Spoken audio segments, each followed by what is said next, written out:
Tarzan of the Apes. I. Burroughs, Edgar Rice. Chapter 1. Out to Sea. I had this story from one who had no business to tell it to me or to any other. I may credit the seductive influence of an old vintage upon the narrator for the beginning of it, and my own sceptical incredulity during the days that followed for the balance of the strange tale. When my convivial host discovered that he had told me so much, and that I was prone to doubtfulness, his foolish pride assumed the task the old vintage had commenced, and so he unearthed written evidence in the form of musty manuscript and dry official records of the British Colonial Office to support many of the salient features of his remarkable narrative. I do not say the story is true, for I did not witness the happenings which it portrays, but the fact that in the telling of it to you I have taken fictitious names for the principal characters quite sufficiently evidences the sincerity of my own belief that it may be true. The yellow, mildy pages of the diary of a man long dead, and the records of the Colonial Office dovetail perfectly with the narrative of my convivial host, and so I give you the story as I painstakingly pieced it out from these several various agencies. If you do not find it credible, you will at least be as one with me in acknowledging that it is unique, remarkable, and interesting. From the records of the Colonial Office and from the dead man's diary we learn that a certain young English nobleman, whom we shall call John Clayton, Lord Greystoke, was commissioned to make a peculiarly delicate investigation of conditions in a British West Coast African colony from whose simple native inhabitants another European power was known to be recruiting soldiers for its native army, which it used solely for the forcible collection of rubber and ivory from the savage tribes along the Congo and the Aruwimi. The natives of the British colony complained that many of their young men were enticed away through the medium of fair and glowing promises, but that few, if any, ever returned to their families.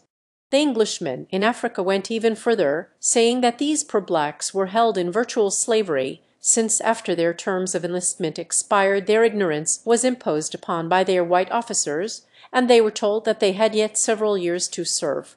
And so the Colonial Office appointed John Clayton to a new post in British West Africa, but his confidential instructions centered on a thorough investigation of the unfair treatment of black British subjects by the officers of a friendly European power.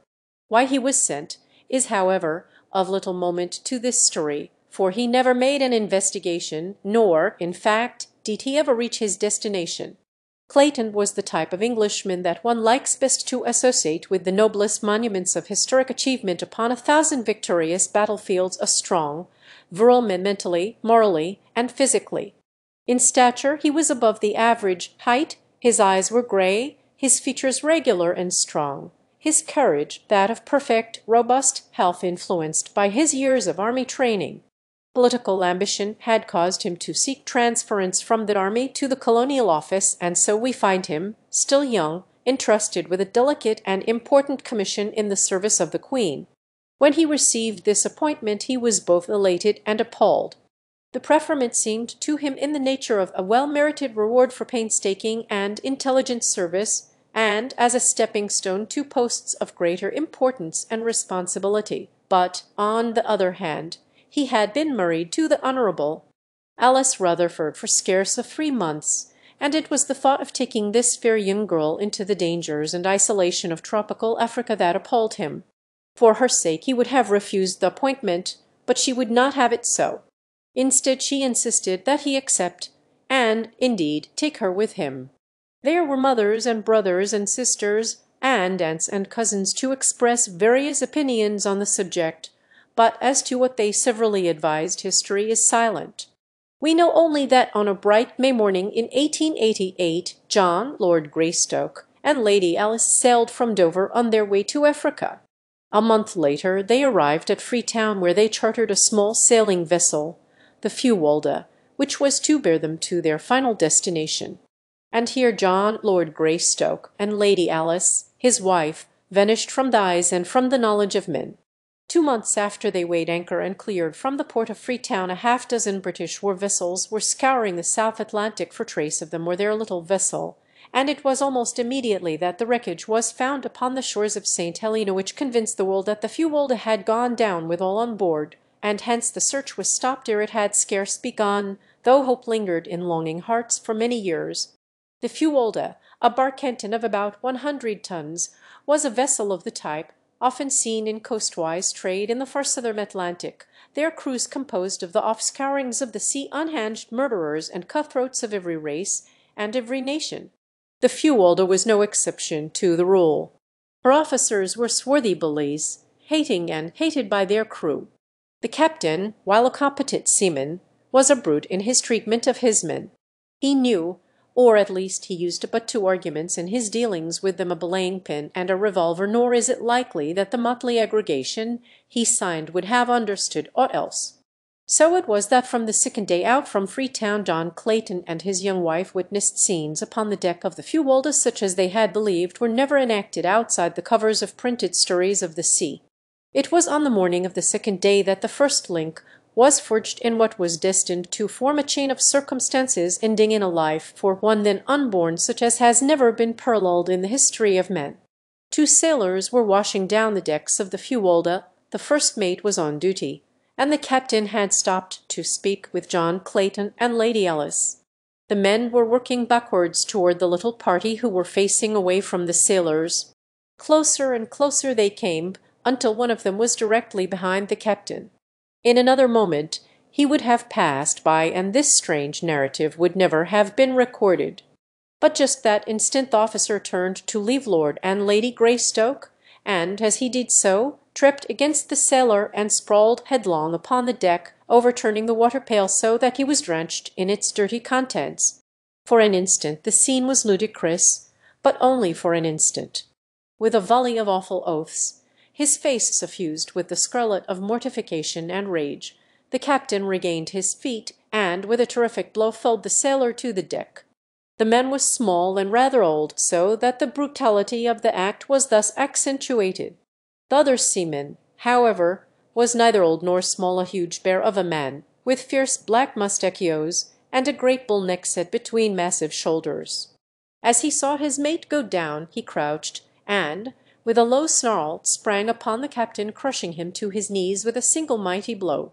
From Scarlet the officer's face went white, for this was mutiny, and mutiny he had met and subdued before in his brutal career. Without waiting to rise, he whipped a revolver from his pocket, firing point blank at the great mountain of muscle towering before him, but quick as he was, John Clayton was almost as quick, so that the bullet which was intended for the sailor's heart lodged in the sailor's leg instead, for Lord Greystoke had struck down the captain's arm as he had seen the weapon flash in the sun. Words passed between Clayton and the captain, the former making it plain that he was disgusted with the brutality displayed toward the crew, nor would he countenance anything further of the kind while he and Lady Greystoke remained passengers. The captain was on the point of making an angry reply, but, thinking better of it, turned on his heel and black and scowling strode aft. He did not care to antagonize an English official, for the Queen's mighty arm wielded a punitive instrument which he could appreciate and which he feared England's far-reaching navy. The two sailors picked themselves up, the older man assisting his wounded comrade to rise. The big fellow, who was known among his mates as Black Michael, tried his leg gingerly, and, finding that it bore his weight, turned to Clayton with a word of gruff thanks. Though the fellow's tone was surly, his words were evidently well meant. Ere he had scarce finished his little speech he had turned and was limping off toward the forecastle with the very apparent intention of forestalling any further conversation. They did not see him again for several days, nor did the captain accord them more than the surliest of grunts when he was forced to speak to them. They took their meals in his cabin, as they had before the unfortunate occurrence, but the captain was careful to see that his duties never permitted him to eat at the same time. The other officers were coarse, illiterate fellows, but little above the villainous crew they bullied, and were only too glad to avoid social intercourse with the polished English noble and his lady, so that the Claytons were left very much to themselves. This in itself accorded perfectly with their desires, but it also rather isolated them from the life of the little ship so that they were unable to keep in touch with the daily happenings which were to culminate so soon in bloody tragedy. There was in the whole atmosphere of the craft that undefinable something which presages disaster. Outwardly, to the knowledge of the Claytons, all went on as before upon the little vessel, but that there was an undertow leading them towards some unknown danger both felt, though they did not speak of it to each other. On the second day after the wounding of Black Michael, Clayton came on deck just in time to see the limp body of one of the crew being carried below by 4 of his fellows, while the first mate, a heavy belaying pin in his hand, stood glowering at the little party of sullen sailors. Clayton asked no questions, he did not need to, and the following day, as the great lines of a British battleship grew out of the distant horizon, he half determined to demand that he and Lady Alice be put aboard her, for his fears were steadily increasing that nothing but harm could result from remaining on the lowering, sullen Fuwalde. Toward noon they were within speaking distance of the British vessel, but when Clayton had nearly decided to ask the captain to put them aboard her, the obvious ridiculousness of such a request became suddenly apparent. What reason could he give the officer commanding Her Majesty's ship for desiring to go back in the direction from which he had just come? What if he told them that 2 insubordinate seamen had been roughly handled by their officers? They would but laugh in their sleeves, and attribute his reason for wishing to leave the ship to but one thing: cowardice. John Clayton, Lord Greystoke, did not ask to be transferred to the British men of war. Late in the afternoon he saw her upper works fade below the horizon, but not before he learned that which confirmed his greatest fears, and caused him to curse the false pride which had restrained him from seeking safety for his young wife a few short hours before, when safety was within reach, a safety which was now gone forever. It was mid-afternoon that brought the little old sailor, who had been felled by the captain a few days before, to where Clayton and his wife stood by the ship's side watching the ever-diminishing outlines of the great battleship. The old fellow was polishing brasses, and as he came edging along until close to Clayton, he said in an undertone, "L's to pay, sir, on this 'ere craft, and mark my word for it, sir. L's to pay." "What do you mean, my good fellow?" asked Clayton. "Why, hasn't ye seen what's going on? Hasn't ye heard that devil's spawn of a capting and his mates knocking the bloomin' lights out ten orf the crew? 2 busted easiest day, and 3 to day. Black Michael's as good as new again, and he's not the bully to stand for it, not he, and mark my word for it, sir." "You mean, my man, that the crew contemplates mutiny?" asked Clayton. "Mutiny!" exclaimed the old fellow. "Mutiny. They means murder, sir, and mark my word for it, sir. When? It's common, sir, it's common, but I'm not a saying when, and I've said too damned much now, but he was a good sort t'other day, and I thought it no more'n right to warn ye. But keep a still tongue in your eed, and when ye are shooting get below and stay there. That's all, only keep a still tongue in your eed, or they'll put a pull between your ribs, and mark my word for it, sir," and the old fellow went on with his polishing, which carried him away from where the Claytons were standing. "Deuced cheerful outlook, Alice," said Clayton. "You should warn the captain at once, John." "Possibly the trouble may yet be averted," she said. "I suppose I should, but yet from purely selfish motives I am almost prompted to keep a still tongue in my eed. Whatever they do now they will spare us in recognition of my stand for this fellow Black Michael, but should they find that I had betrayed them, there would be no mercy shown us, Alice. You have but one duty, John, and that lies in the interest of vested authority. If you do not warn the captain, you are as much a party to whatever follows as though you had helped to plot and carry out with your own head and hands." "You do not understand, dear," replied Clayton. "It is of you I am thinking. There lies my first duty. The captain has brought this condition upon himself, so why then should I risk subjecting my wife to unthinkable horrors in a probably futile attempt to save him from his own brutal folly? You have no conception, dear, of what would follow were this pack of cutthroats to gain control of the Fuwalda. Duty is duty, John, and no amount of sophistries may change it. I would be a poor wife for an English lord were I to be responsible for his shirking a plain duty. I realize the danger which must follow, but I can face it with you." "Have it as you will then, Alice," he answered, smiling. "Maybe we are borrowing trouble. While I do not like the looks of things on board this ship, they may not be so bad after all, for it is possible that the ancient mariner was but voicing the desires of his wicked old heart rather than speaking of real facts. Mutiny on the high sea may have been common 100 years ago, but in this good year 1888 it is the least likely of happenings. But there goes the captain to his cabin now. If I am going to warn him, I might as well get the beastly job over, for I have little stomach to talk with the brute at all." So saying, he strolled carelessly in the direction of the companionway through which the captain had passed, and a moment later was knocking at his door. "Come in," growled the deep tones of that surly officer. And when Clayton had entered and closed the door behind him, "Well, I have come to report the gist of a conversation I heard today, because I feel that, while there may be nothing to it, it is as well that you be forearmed. In short, the men contemplate mutiny and murder." "It's a lie," roared the captain. "And if you have been interfering again with the discipline of this ship, or meddling in affairs that don't concern you, you can take the consequences and be damned. I don't care whether you are an English lord or not. I'm captain of this here ship, and from now on you keep your meddling nose out of my business." The captain had worked himself up to such a frenzy of rage that he was fairly purple of face, and he shrieked the last words at the top of his voice, emphasizing his remarks by a loud thumping of the table with one huge fist and shaking the other in Clayton's face. Greystoke never turned a hair, but stood eyeing the excited man with level gaze. "Captain Billings," he drawled finally, "if you will pardon my candour, I might remark that you are something of an ass." Whereupon he turned and left the captain with the same indifferent ease that was habitual with him, and which was more surely calculated to raise the ire of a man of Billings' class than a torrent of invective.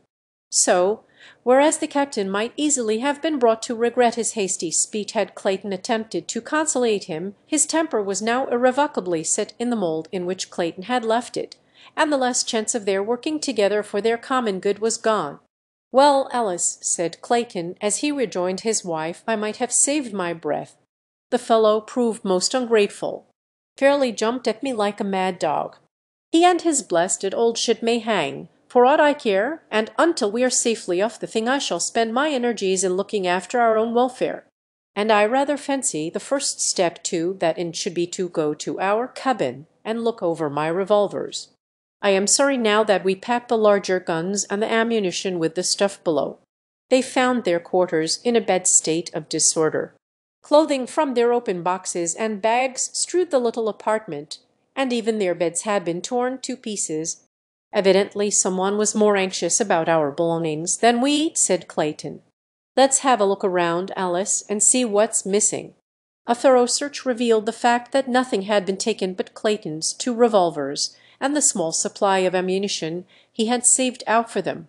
"Those are the very things I most wish they had left us," said Clayton, "and the fact that they wished for them and them alone is most sinister."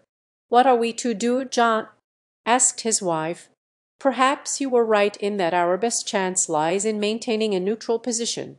If the officers are able to prevent a mutiny, we have nothing to fear, while if the mutineers are victorious, our one slim hope lies in not having attempted to thwart or antagonize them." "Right you are, Alice. We'll keep in the middle of the road." As they started to straighten up their cabin, Clayton and his wife simultaneously noticed the corner of a piece of paper protruding from beneath the door of their quarters. As Clayton stooped to reach for it, he was amazed to see it move further into the room, and then he realized that it was being pushed inward by someone from without. Quickly and silently he stepped toward the door, but as he reached for the knob to throw it open, his wife's hand fell upon his wrist. "No, John," she whispered. "They do not wish to be seen, and so we cannot afford to see them. Do not forget that we are keeping to the middle of the road." Clayton smiled and dropped his hand to his side. Thus they stood watching the little bit of white paper until it finally remained at rest upon the floor just inside the door. Then Clayton stooped and picked it up. It was a bit of grimy white paper roughly folded into a ragged square. Opening it, they found a crude message printed almost illegibly, and with many evidences of an unaccustomed task. Translated, it was a warning to the Claytons to refrain from reporting the loss of the revolvers, or from repeating what the old sailor had told them to refrain on pain of death. "I rather imagine we'll be good," said Clayton, with a rueful smile. "About all we can do is to sit tight and wait for whatever may come." Chapter 2: The Savage Home. Nor did they have long to wait, for the next morning as Clayton was emerging on deck for his accustomed walk before breakfast, a shot rang out, and then another, and another. The sight which met his eyes confirmed his worst fears. Facing the little knot of officers was the entire motley crew of the Fuolda, and at their head stood Black Michael. At the first volley from the officers the men ran for shelter, and from points of vantage behind masts, wheelhouse, and cabin they returned the fire of the 5 men who represented the hated authority of the ship. 2 of their number had gone down before the captain's revolver. They lay where they had fallen between the combatants. But then the first mate lunged forward upon his face, and at a cry of command from Black Michael the mutineers charged the remaining 4. The crew had been able to muster but 6 firearms, so most of them were armed with boat hooks, axes, hatchets, and crowbars. The captain had emptied his revolver, and was reloading as the charge was made. The second mate's gun had jammed, and so there were but 2 weapons opposed to the mutineers as they bore down upon the officers, who now started to give back before the infuriated rush of their men. Both sides were cursing and swearing in a frightful manner, which, together with the reports of the firearms and the screams and groans of the wounded, turned the deck of the Fuolda to the likeness of a madhouse. Before the officers had taken a dozen backward steps, the men were upon them. An axe in the hands of a burly negro cleft the captain from forehead to chin, and an instant later the others were down, dead or wounded from dozens of blows and bullet wounds. Short and grisly had been the work of the mutineers of the Fuolda, and through it all John Clayton had stood leaning carelessly beside the companionway, puffing meditatively upon his pipe as though he had been but watching an indifferent cricket match. As the last officer went down he thought it was time that he returned to his wife, lest some members of the crew find her alone below. Though outwardly calm and indifferent, Clayton was inwardly apprehensive and wrought up, for he feared for his wife's safety at the hands of these ignorant half-brutes into whose hands fate had so remorselessly thrown them. As he turned to descend the ladder he was surprised to see his wife standing on the steps almost at his side. "How long have you been here, Alice?" "Since the beginning," she replied. "How awful, John." "Oh, how awful! What can we hope for at the hands of such as those?" "Breakfast, I hope," he answered, smiling bravely in an attempt to allay her fears. "At least," he added, "I'm going to ask them. Come with me, Alice. We must not let them think we expect any but courteous treatment." The men had by this time surrounded the dead and wounded officers, and without either partiality or compassion proceeded to throw both living and dead over the sides of the vessel.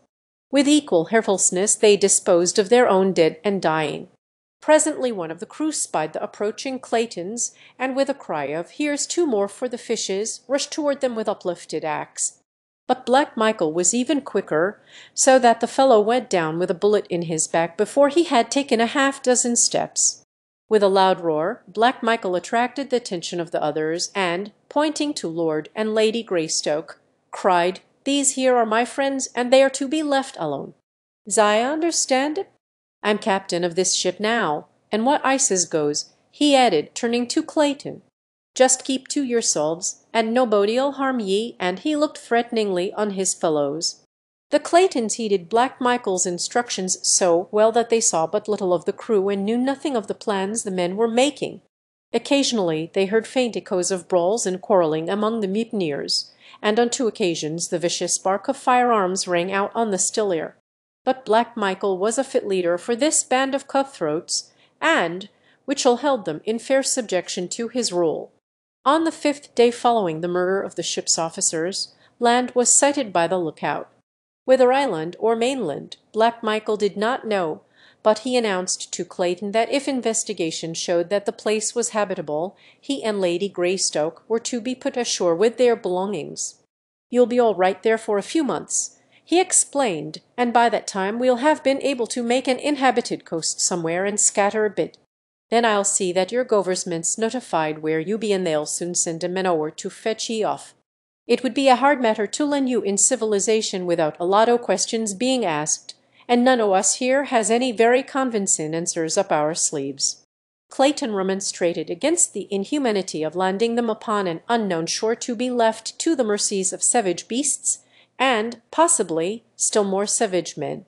But his words were of no avail, and only tended to anger Black Michael, so he was forced to desist and make the best he could of a bad situation. About 3 o'clock in the afternoon they came about off a beautiful wooded shore opposite the mouth of what appeared to be a landlocked harbour. Black Michael sent a small boat filled with men to sound the entrance in an effort to determine if the Fuolda could be safely worked through the entrance. In about an hour they returned and reported deep water through the passage as well as far into the little basin. Before dark the barkentine lay peacefully at anchor upon the bosom of the still, mirror-like surface of the harbour. The surrounding shores were beautiful with semi-tropical verdure, while in the distance the country rose from the ocean in hill and tableland, almost uniformly clothed by primeval forest. No signs of habitation were visible, but that the land might easily support human life was evidenced by the abundant bird and animal life of which the watchers on the Fuolda's deck caught occasional glimpses, as well as by the shimmer of a little river which emptied into the harbour, ensuring fresh water in plenitude. As darkness settled upon the earth, Clayton and Lady Alice still stood by the ship's rail in silent contemplation of their future abode. From the dark shadows of the mighty forest came the wild calls of savage beasts, the deep roar of the lion, and, occasionally, the shrill scream of a panther. The woman shrank closer to the men in terror-stricken anticipation of the horrors lying in wait for them in the awful blackness of the nights to come, when they should be alone upon that wild and lonely shore. Later in the evening Black Michael joined them long enough to instruct them to make their preparations for landing on the morrow. They tried to persuade him to take them to some more hospitable coast near enough to civilization so that they might hope to fall into friendly hands. But no pleas or threats or promises of reward could move him. "I am the only man aboard who would not rather see ye both safely dead, and while I know that's the sensible way to make sure of our own necks, yet Black Michael's not the man to forget a favour. He saved my life once, and in return I'm going to spare yours, but that's all I can do. The men won't stand for any more, and if we don't get ye landed pretty quick, they may even change their minds about giving ye that much show. I'll put all your stuff ashore with ye as well as cooking utensils and some old sails for tents, and enough grub to last ye until ye can find fruit and game. With your guns for protection, ye ought to be able to live here easy enough until help comes. When I get safely hid away I'll see to it that the British Government learns about where ye be. For the life of me I couldn't tell 'em exactly where, for I don't know myself. But they'll find ye all right." After he had left them they went silently below, each wrapped in gloomy forebodings. Clayton did not believe that Black Michael had the slightest intention of notifying the British Government of their whereabouts, nor was he any too sure but that some treachery was contemplated for the following day when they should be on shore with the sailors who would have to accompany them with their belongings. Once out of Black Michael's sight any of the men might strike them down, and still leave Black Michael's conscience clear. And even should they escape, that fate was it not but to be faced with far graver dangers? Alone he might hope to survive for years, for he was a strong, athletic man. But what of Alice, and that other little life so soon to be launched amidst the hardships and grave dangers of a primeval world? The man shuddered as he meditated upon the awful gravity, the fearful helplessness of their situation. But it was a merciful providence which prevented him from foreseeing the hideous reality which awaited them in the grim depths of that gloomy wood. Early next morning their numerous chests and boxes were hoisted on deck and lowered to waiting small boats for transportation to shore. There was a great quantity and variety of stuff, as the Claytons had expected a possible 5 to 8 years' residence in their new home. Thus, in addition to the many necessities they had brought, there were also many luxuries. Black Michael was determined that nothing belonging to the Claytons should be left on board. Whether out of compassion for them or in furtherance of his own self-interests, it would be difficult to say. There was no question but that the presence of property of a missing British official upon a suspicious vessel would have been a difficult thing to explain in any civilized port in the world. So zealous was he in his efforts to carry out his intentions that he insisted upon the return of Clayton's revolvers to him by the sailors in whose possession they were. Into the small boats were also loaded salt meats and biscuit, with a small supply of potatoes and beans, matches, and cooking vessels, a chest of tools, and the old sails which Black Michael had promised them. As though himself fearing the very thing which Clayton had suspected, Black Michael accompanied them to shore, and was the last to leave them when the small boats, having filled the ship's casks with fresh water, were pushed out toward the waiting Fuwaldy. As the boats moved slowly over the smoother waters of the bay, Clayton and his wife stood silently, watching their departure in the breasts of both a feeling of impending disaster and utter hopelessness. And behind them, over the edge of a low ridge, other eyes watched, close-set, wicked eyes, gleaming beneath shaggy brows. As the Fuwalda passed through the narrow entrance to the harbour and out of sight behind a projecting point, Lady Alice threw her arms about Clayton's neck and burst into uncontrolled sobs. Bravely had she faced the dangers of the mutiny. With heroic fortitude she had looked into the terrible future, but now that the horror of absolute solitude was upon them, her overwrought nerves gave way, and the reaction came. He did not attempt to check her tears. It were better that nature have her way in relieving these long-pent emotions, and it was many minutes before the girl, little more than a child she was, could again gain mastery of herself. "Oh, John," she cried at last, "the horror of it! What are we to do? What are we to do?" "There is but one thing to do, Alice," and he spoke as quietly as though they were sitting in their snug living-room at home, "and that is work. Work must be our salvation. We must not give ourselves time to think, for in that direction lies madness. We must work and wait. I am sure that relief will come, and come quickly, when once it is apparent that the Fuwalda has been lost, even though Black Michael does not keep his word to us. But, John, if it were only you and I," she sobbed, "we could endure it, I know." "But yes, dear," he answered gently, "I have been thinking of that also, but we must face it as we must face whatever comes, bravely and with the utmost confidence in our ability to cope with circumstances, whatever they may be. Hundreds of thousands of years ago our ancestors of the dim and distant past faced the same problems which we must face, possibly in these same primeval forests. That we are here today evidences their victory. What they did may we not do? And even better, for are we not armed with ages of superior knowledge, and have we not the means of protection, defense, and sustenance which science has given us, but of which they were totally ignorant? What they accomplished, Alice, with instruments and weapons of stone and bone, surely that may we accomplish also. Ah, John, I wish that I might be a man with a man's philosophy, but I am but a woman, seeing with my heart rather than my head, and all that I can see is too horrible, too unthinkable to put into words. I only hope you are right, John. I will do my best to be a brave primeval woman, a fit mate for the primeval man." Clayton's first thought was to arrange a sleeping shelter for the night, something which might serve to protect them from prowling beasts of prey. He opened the box containing his rifles and ammunition, that they might both be armed against possible attack while at work, and then together they sought a location for their first night's sleeping place.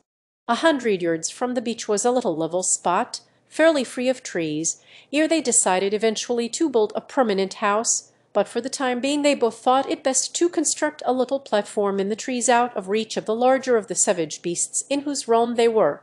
To this end Clayton selected 4 trees which formed a rectangle about 8 feet square, and cutting long branches from other trees he constructed a framework around them, about 10 feet from the ground, fastening the ends of the branches securely to the trees by means of rope, a quantity of which Black Michael had furnished him from the hold of the Fuwaldy. Across this framework Clayton placed other smaller branches quite close together. This platform he paved with the huge fronds of elephant's ear which grew in profusion about them, and over the fronds he laid a great sail folded into several thicknesses. 7 feet higher he constructed a similar, though lighter, platform to serve as roof, and from the sides of this he suspended the balance of his sailcloth for walls. When completed he had a rather snug little nest, to which he carried their blankets and some of the lighter luggage. It was now late in the afternoon, and the balance of the daylight hours were devoted to the building of a rude ladder by means of which Lady Alice could mount to her new home. All during the day the forest about them had been filled with excited birds of brilliant plumage, and dancing, chattering monkeys, who watched these new arrivals and their wonderful nest-building operations with every mark of keenest interest and fascination. Notwithstanding that both Clayton and his wife kept a sharp lookout, they saw nothing of larger animals, though on 2 occasions they had seen their little simian neighbours come screaming and chattering from the near-by ridge casting frightened glances back over their little shoulders, and evincing as plainly as though by speech that they were fleeing some terrible thing which lay concealed there. Just before dusk Clayton finished his letter, and, filling a great basin with water from the near-by stream, the two mounted to the comparative safety of their aerial chamber.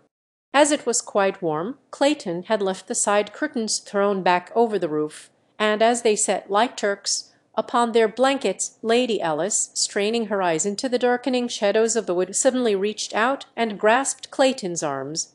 "John," she whispered, "a look." "What is it, a man?" As Clayton turned his eyes in the direction she indicated, he saw silhouetted dimly against the shadows beyond a great figure standing upright upon the ridge. For a moment it stood as though listening, and then turned slowly and melted into the shadows of the jungle. "What is it, John?" "I do not know, Alice," he answered gravely. "It is too dark to see so far, and it may have been but a shadow cast by the rising moon. No, John, if it was not a man, it was some huge and grotesque mockery of man. Oh, I am afraid." He gathered her in his arms, whispering words of courage and love into her ears. Soon after he lowered the curtain walls, tying them securely to the trees so that, except for a little opening toward the beach, they were entirely enclosed. As it was now pitch dark, within their tiny eyrie they lay down upon their blankets to try to gain, through sleep, a brief respite of forgetfulness. Clayton lay facing the opening at the front, a rifle and a brace of revolvers at his hand. Scarcely had they closed their eyes than the terrifying cry of a panther rang out from the jungle behind them. Closer and closer it came until they could hear the great beast directly beneath them. For an hour or more they heard it sniffing and clawing at the trees which supported their platform, but at last it roamed away across the beach, where Clayton could see it clearly in the brilliant moonlight, a great, handsome beast, the largest he had ever seen. During the long hours of darkness they caught but fitful snatches of sleep, for the night noises of a great jungle teeming with myriad animal life kept their overwrought nerves on edge, so that 100 times they were startled to wakefulness by piercing screams or the stealthy moving of great bodies beneath them. Chapter 3: Life and Death. Morning found them but little, if at all, refreshed, though it was with a feeling of intense relief that they saw the day dawn. As soon as they had made their meagre breakfast of salt pork, coffee and biscuit, Clayton commenced work upon their house, for he realized that they could hope for no safety and no peace of mind at night until 4 strong walls effectually barred the jungle life from them. The task was an arduous one and required the better part of a month, though he built but one small room. He constructed his cabin of small logs about 6 inches in diameter, stopping the chinks with clay which he found at the depth of a few feet beneath the surface soil. At one end he built a fireplace of small stones from the beach. These also he set in clay, and when the house had been entirely completed he applied a coating of the clay to the entire outside surface to the thickness of 4 inches. In the window opening he set small branches about an inch in diameter both vertically and horizontally, and so woven that they formed a substantial grating that could withstand the strength of a powerful animal. Thus they obtained air and proper ventilation without fear of lessening the safety of their cabin. The shaped roof was thatched with small branches laid close together, and over these long jungle grass and palm fronds, with a final coating of clay. The door he built of pieces of the packing boxes which had held their belongings, nailing one piece upon another, the grain of contiguous layers running transversely, until he had a solid body some 3 inches thick and of such great strength that they were both moved to laughter as they gazed upon it. Here the greatest difficulty confronted Clayton, for he had no means whereby to hang his massive door now that he had built it. After 2 days' work, however, he succeeded in fashioning 2 massive hardwood hinges, and with these he hung the door so that it opened and closed easily. The stucking and other final touches were added after they moved into the house, which they had done as soon as the roof was on, piling their boxes before the door at night, and thus having a comparatively safe and comfortable habitation. The building of a bed, chairs, table, and shelves was a relatively easy matter, so that by the end of the 2nd month they were well settled, and, but for the constant dread of attack by wild beasts and the ever-growing loneliness, they were not uncomfortable or unhappy. At night great beasts snarled and roared about their tiny cabin, but, so accustomed may one become to oft-repeated noises, that soon they paid little attention to them, sleeping soundly the whole night through.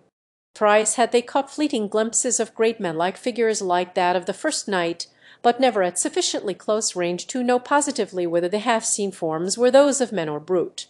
The brilliant birds and the little monkeys had become accustomed to their new acquaintances, and as they had evidently never seen human beings before, they presently, after their first fright had worn off, approached closer and closer, impelled by that strange curiosity which dominates the wild creatures of the forest and the jungle and the plain, so that within the first month several of the birds had gone so far as even to accept morsels of food from the friendly hands of the Claytons.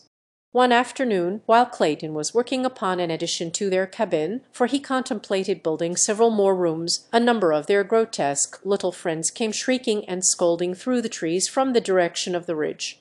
Ever as they fled, they cast fearful glances back of them, and finally they stopped near Clayton, jabbering excitedly to him as though to warn him of approaching danger. At last he saw it, the thing the little monkeys so feared, the men-brute of which the Claytons had caught occasional fleeting glimpses. It was approaching through the jungle in a semi-erect position, now and then placing the backs of its closed fists upon the ground, a great anthropoid ape, and as it advanced it emitted deep guttural growls and an occasional low barking sound. Clayton was at some distance from the cabin, having come to fell a particularly perfect tree for his building operations. Grown careless for months of continued safety, during which time he had seen no dangerous animals during the daylight hours, he had left his rifles and revolvers all within the little cabin, and now that he saw the great ape crashing through the underbrush directly toward him, and from a direction which practically cut him off from escape, he felt a vague little shiver play up and down his spine. He knew that, armed only with an axe, his chances with this ferocious monster were small indeed, and Alice— "Oh God," he thought, "what will become of Alice?" There was yet a slight chance of reaching the cabin.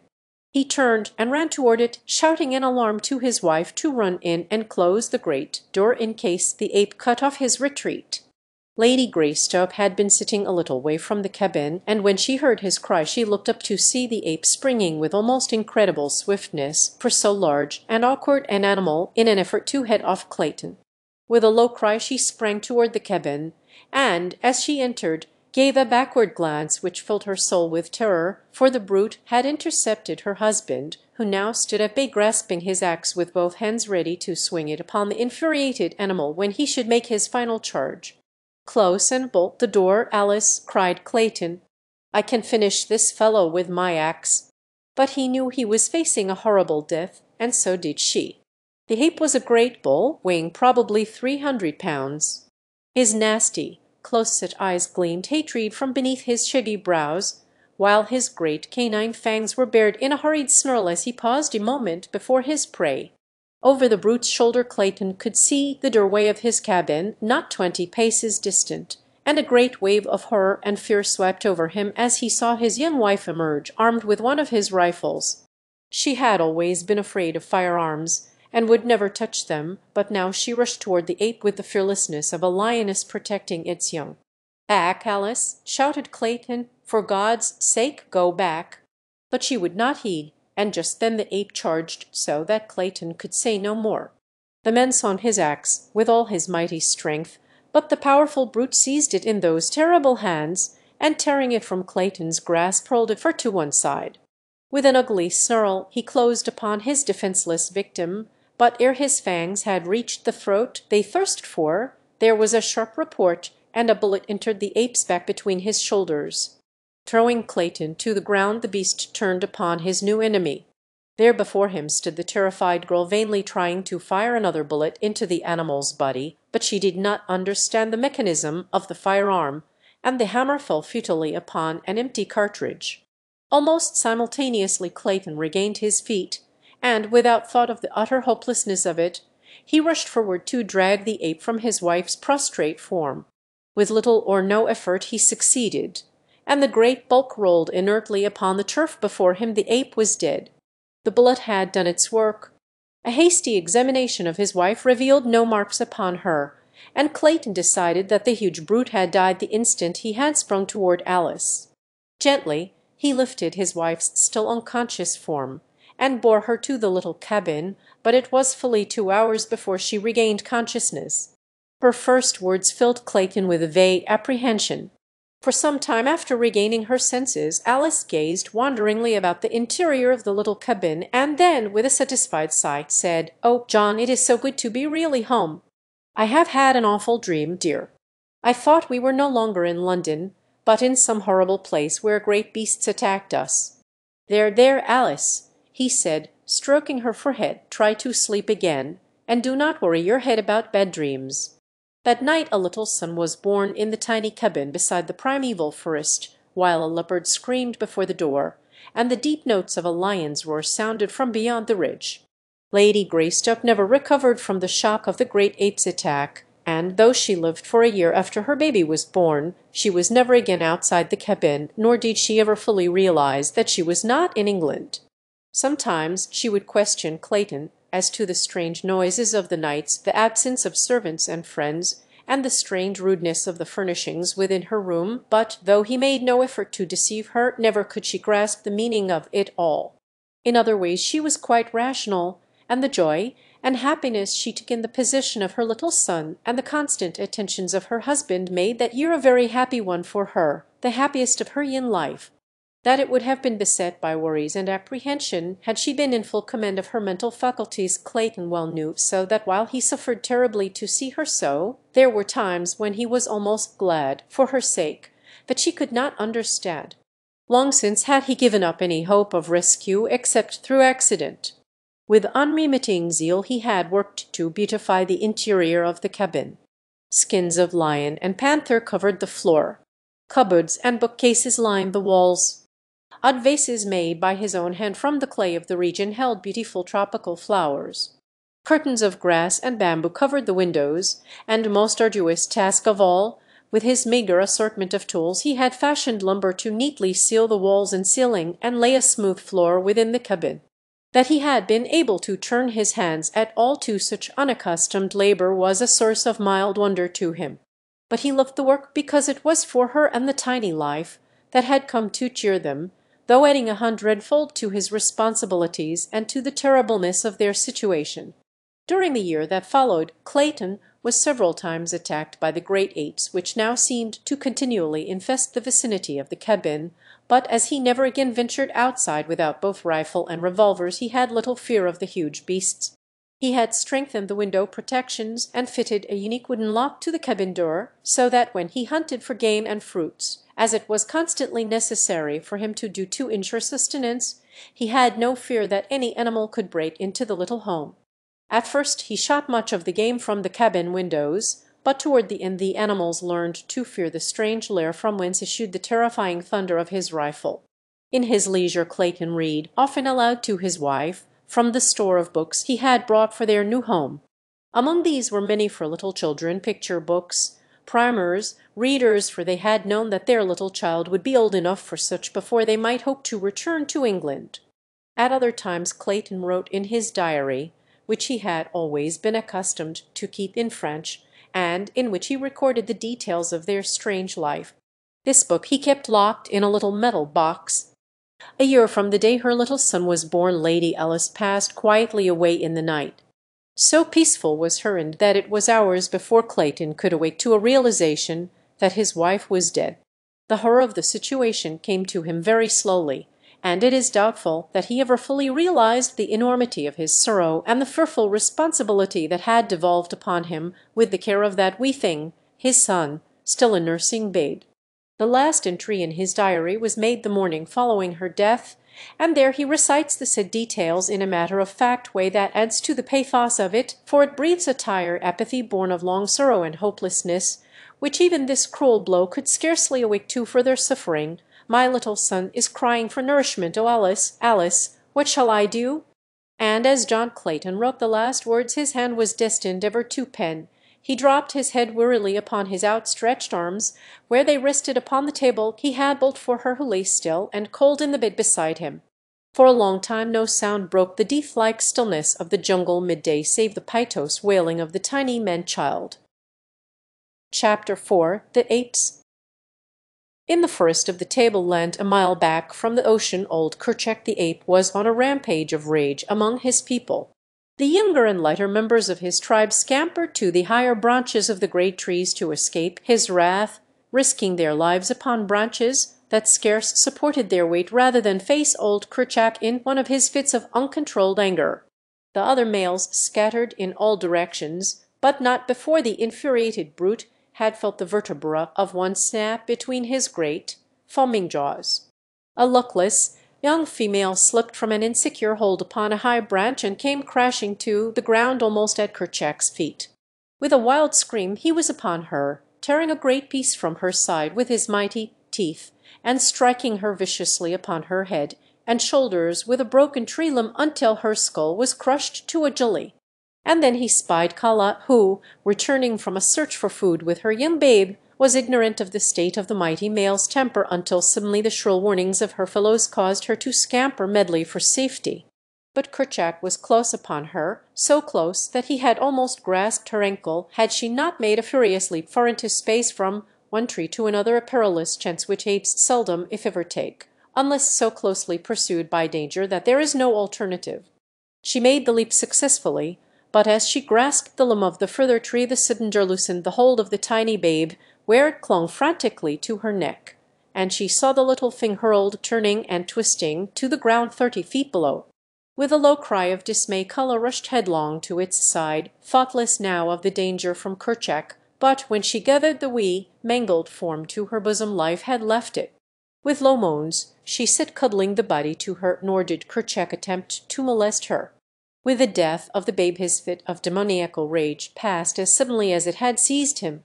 Kerchak was a huge king ape weighing perhaps 350 pounds.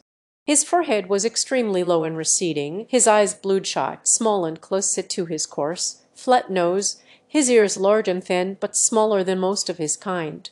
His awful temper and his mighty strength made him supreme among the little tribe into which he had been born some 20 years before.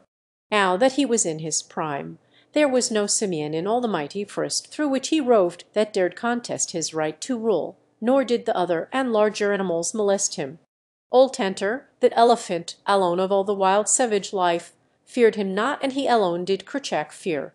When Tantor trumpeted, the great ape scurried with his fellows high among the trees of the second terrace. The tribe of anthropoids over which Kerchak ruled with an iron hand and bared fangs numbered some 6 or 8 families, each family consisting of an adult male with his females and their young, numbering in all some 60 or 70 apes. Kala was the youngest mate of a male called Tublet, meaning broken nose, and the child she had seen dashed to death was her first, for she was but 9 or 10 years old. Notwithstanding her youth, she was large and powerful, a splendid, clean-limbed animal, with a round, high forehead, which denoted more intelligence than most of her kind possessed. So, also, she had a great capacity for mother love and mother sorrow. But she was still an ape, a huge, fierce, terrible beast of a species closely allied to the gorilla, yet more intelligent, which, with the strength of their cousin, made her kind the most fearsome of those awe-inspiring progenitors of men.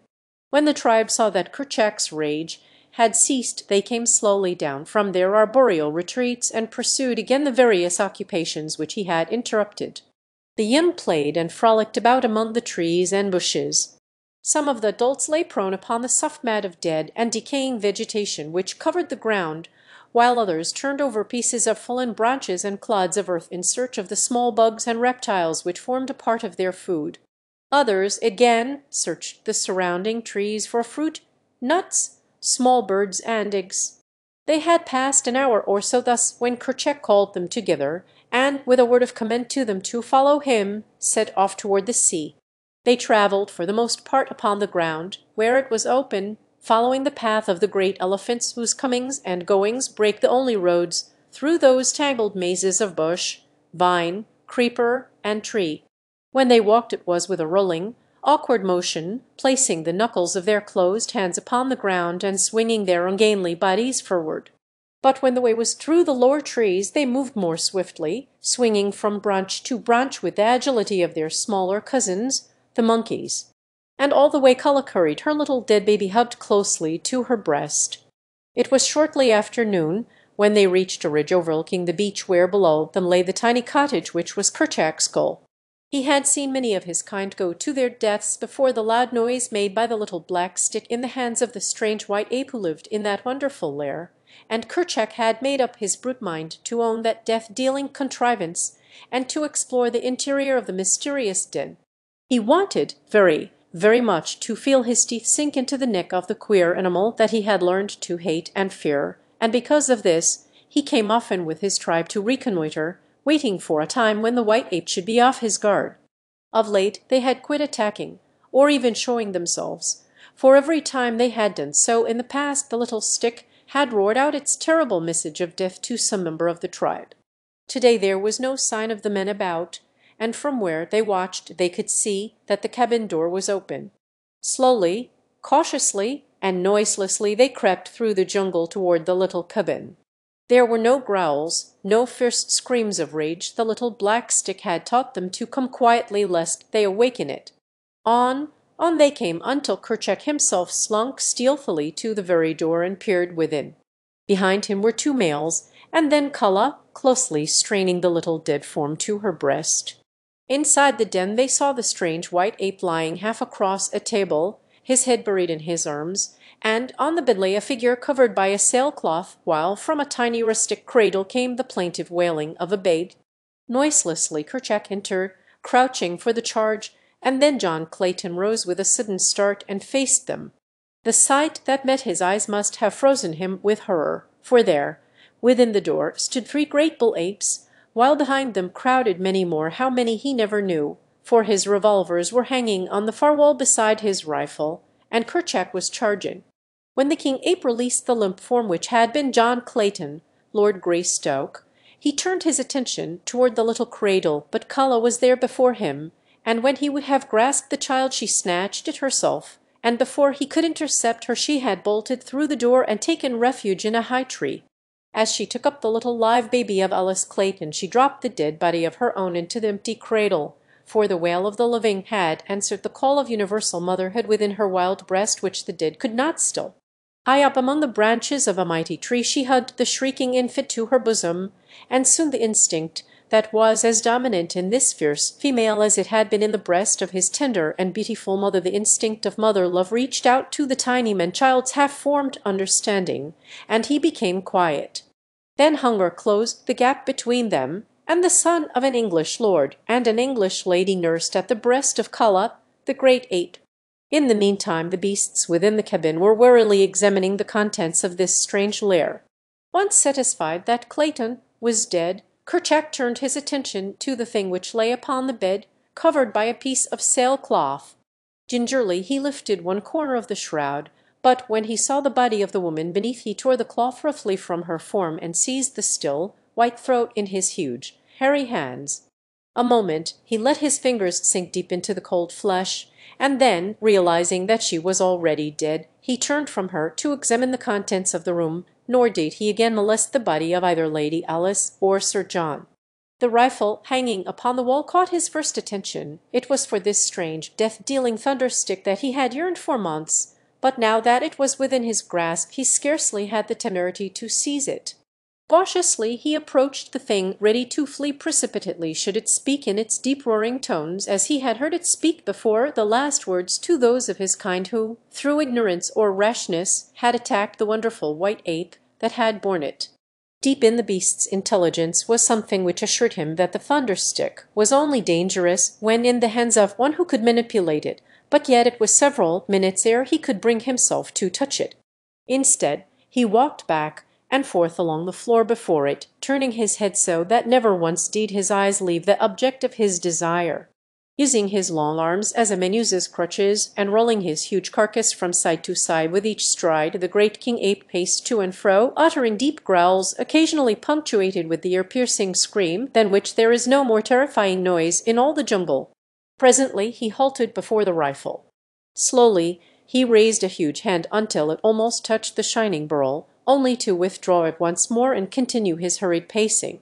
It was as though the great brute, by this show of fearlessness, and through the medium of his wild voice, was endeavoring to bolster up his courage to the point which would permit him to take the rifle in his hand.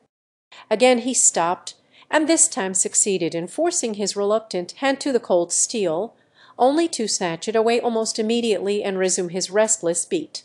Time after time this strange ceremony was repeated, but on each occasion with increased confidence, until finally the rifle was torn from its hook and lay in the grasp of the great brute. Finding that it harmed him not, Kerchak began to examine it closely. He felt of it from end to end, peered down the black depths of the muzzle, fingered the sights, the breech, the stock, and finally the trigger. During all these operations the apes who had entered sat huddled near the door watching their chief, while those outside strained and crowded to catch a glimpse of what transpired within. Suddenly Kerchak's finger closed upon the trigger. There was a deafening roar in the little room, and the apes at and beyond the door fell over one another in their wild anxiety to escape.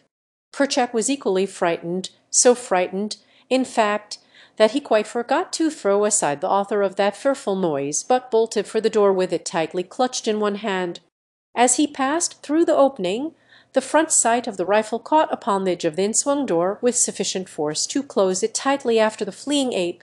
When Kerchak came to a halt a short distance from the cabin and discovered that he still held the rifle, he dropped it as he might have dropped a red-hot iron, nor did he again attempt to recover it. The noise was too much for his brute nerves, but he was now quite convinced that the terrible stick was quite harmless by itself if left alone.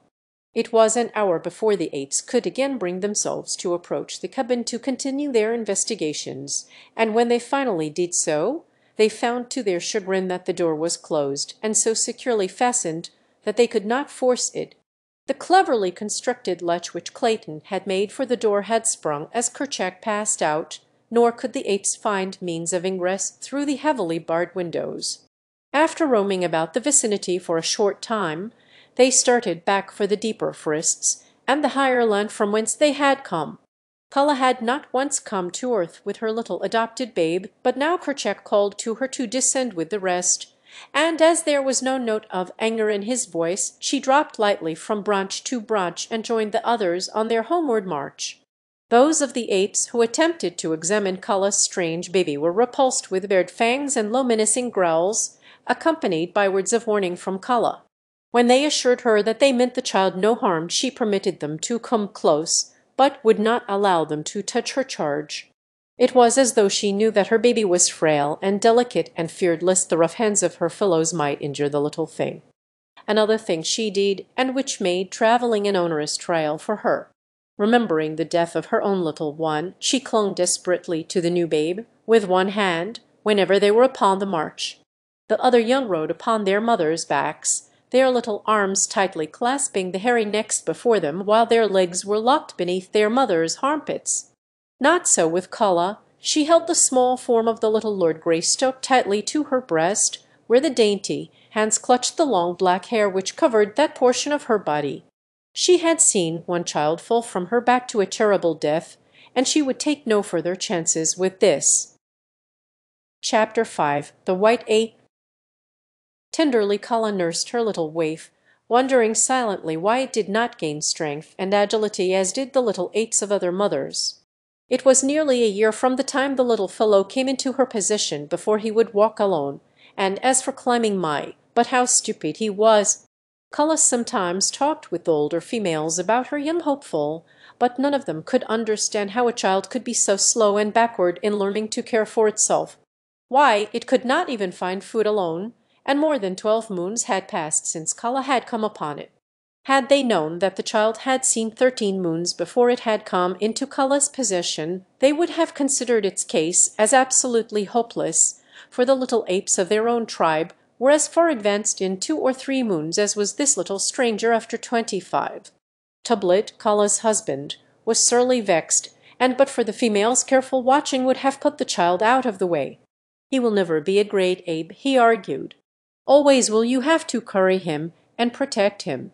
What good will he be to the tribe? None, only a burden. Let us leave him quietly sleeping among the tall grasses, that you may bear other and stronger apes to guard us in our old age. Never, Broken Nose, replied Kala. If I must curry him forever, so be it. And then Tublet went to Kerchak to urge him to use his authority with Kala, and force her to give up little Tarzan, which was the name they had given to the tiny Lord Greystoke, and which meant Whiteskin. But when Kerchak spoke to her about it, Kala threatened to run away from the tribe if they did not leave her in peace with the child, and, as this is one of the inalienable rights of the jungle folk, if they be dissatisfied among their own people, they bothered her no more, for Kala was a fine clean-limbed young female, and they did not wish to lose her. As Tarzan grew he made more rapid strides, so that by the time he was 10 years old he was an excellent climber, and on the ground could do many wonderful things which were beyond the powers of his little brothers and sisters. In many ways did he differ from them, and they often marvelled at his superior cunning, but in strength and size he was deficient, for at 10 the great anthropoids were fully grown, some of them towering over 6 feet in height, while little Tarzan was still but a half-grown boy.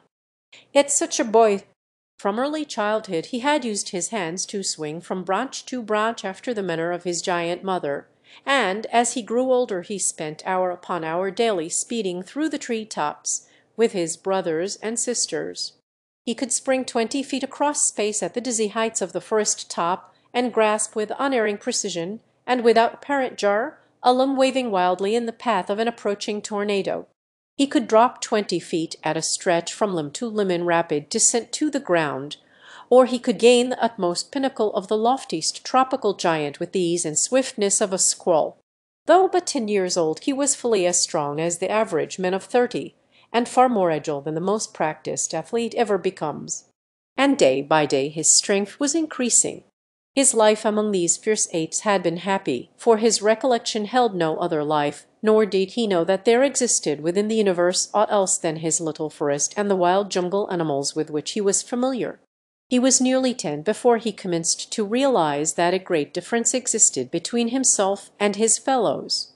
His little body, burned brown by exposure, suddenly caused him feelings of intense shame, for he realized that it was entirely hairless, like some low snake or other reptile. He attempted to obviate this by plastering himself from head to foot with mud, but this dried and fell off. Besides, it felt so uncomfortable that he quickly decided that he preferred the shame to the discomfort.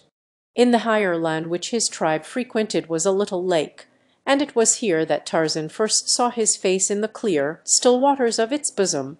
It was on a sultry day of the dry season that he and one of his cousins had gone down to the bank to drink. As they leaned over, both little faces were mirrored on the placid pool, the fierce and terrible features of the ape beside those of the aristocratic scion of an old English house. Tarzan was appalled. It had been bad enough to be hairless, but to own such a countenance! He wondered that the other apes could look at him at all. That tiny slit of a mouth and those puny white teeth, how they looked beside the mighty lips and powerful fangs of his more fortunate brothers! And the little pinched nose of his, so thin was it that it looked half-starved. He turned red as he compared it with the beautiful broad nostrils of his companion. Such a generous nose! Why, it spread half across his face. It certainly must be fine to be so handsome, thought poor little Tarzan. But when he saw his own eyes, that was the final blow, a brown spot, a grey circle, and then blank whiteness. Frightful! Not even the snakes had such hideous eyes as he. So intent was he upon this personal appraisement of his features that he did not hear the parting of the tall grass behind him as a great body pushed itself stealthily through the jungle, nor did his companion, the ape, hear either, for he was drinking, and the noise of his sucking lips and gurgles of satisfaction drowned the quiet approach of the intruder. Not 30 paces behind the two she crouched Seber, the huge lioness lush in her tail. Cautiously she moved a great padded paw forward, noiselessly placing it before she lifted the next. Thus she advanced, her belly low, almost touching the surface of the ground, a great cat preparing to spring upon its prey.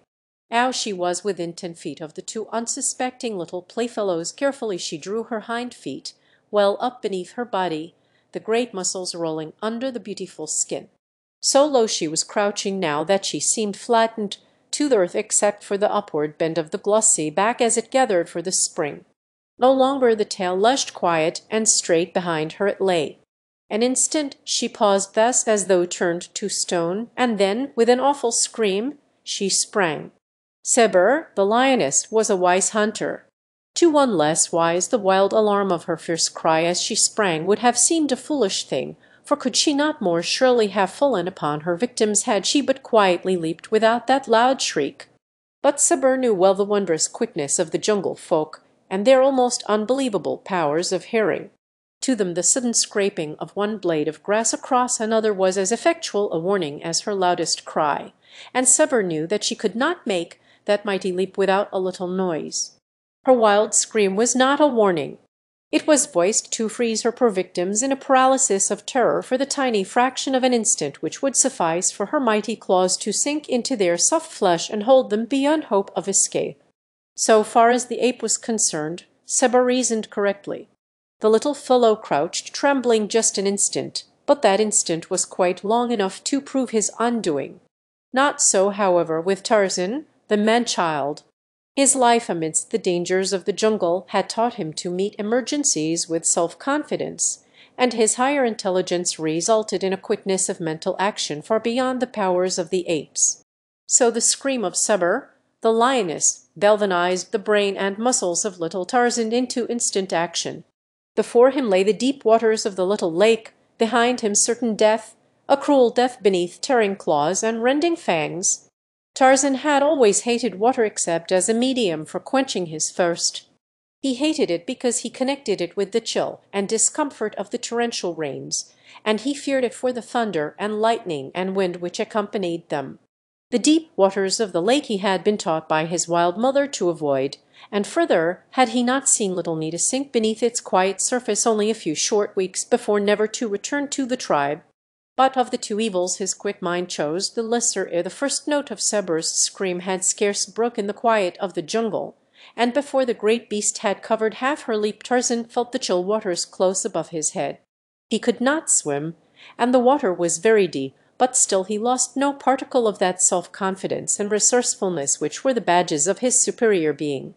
Rapidly he moved his hands and feet in an attempt to scramble upward, and, possibly more by chance than design, he fell into the stroke that a dog uses when swimming, so that within a few seconds his nose was above water, and he found that he could keep it there by continuing his strokes, and also make progress through the water.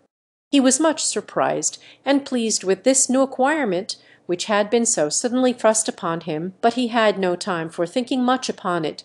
He was now swimming parallel to the bank, and there he saw the cruel beast that would have seized him crouching upon the still form of his little playmate. The lioness was intently watching Tarzan, evidently expecting him to return to shore, but this the boy had no intention of doing. Instead, he raised his voice in the call of distress common to his tribe, adding to it the warning which would prevent would-be rescuers from running into the clutches of Sabur. Almost immediately there came an answer from the distance, and presently 40 or 50 great apes swung rapidly and majestically through the trees toward the scene of tragedy. In the lead was Kala, for she had recognized the tones of her best beloved, and with her was the mother of the little ape who lay dead beneath cruel Sabur. Though more powerful and better equipped for fighting than the apes, the lioness had no desire to meet these enraged adults, and with a snarl of hatred she sprang quickly into the brush and disappeared. Tarzan now swam to shore and clambered quickly upon dry land. The feeling of freshness and exhilaration which the cool waters had imparted to him filled his little being with grateful surprise, and ever after he lost no opportunity to take a daily plunge in lake or stream or ocean when it was possible to do so. For a long time Kala could not accustom herself to the sight, for though her people could swim when forced to it, they did not like to enter water, and never did so voluntarily. The adventure with the lioness gave Tarzan food for pleasurable memories, for it was such affairs which broke the monotony of his daily life, otherwise but a dull round of searching for food, eating, and sleeping. The tribe to which he belonged roamed a tract extending, roughly, 25 miles along the seacoast and some 50 miles inland. This they traversed almost continually, occasionally remaining for months in one locality, but as they moved through the trees with great speed, they often covered the territory in a very few days. Much depended upon food supply, climatic conditions, and the prevalence of animals of the more dangerous species, though Kerchak often led them on long marches for no other reason than that he had tired of remaining in the same place. At night they slept where darkness overtook them, lying upon the ground, and sometimes covering their heads, and more seldom their bodies, with the great leaves of the elephant's ear. 2 or 3 might lie cuddled in each other's arms for additional warmth if the night were chill, and thus Tarzan had slept in Kala's arms nightly for all these years.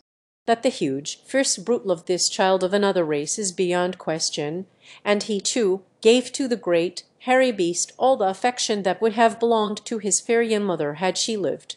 When he was disobedient she cuffed him, it is true, but she was never cruel to him, and was more often caressing him than chastising him.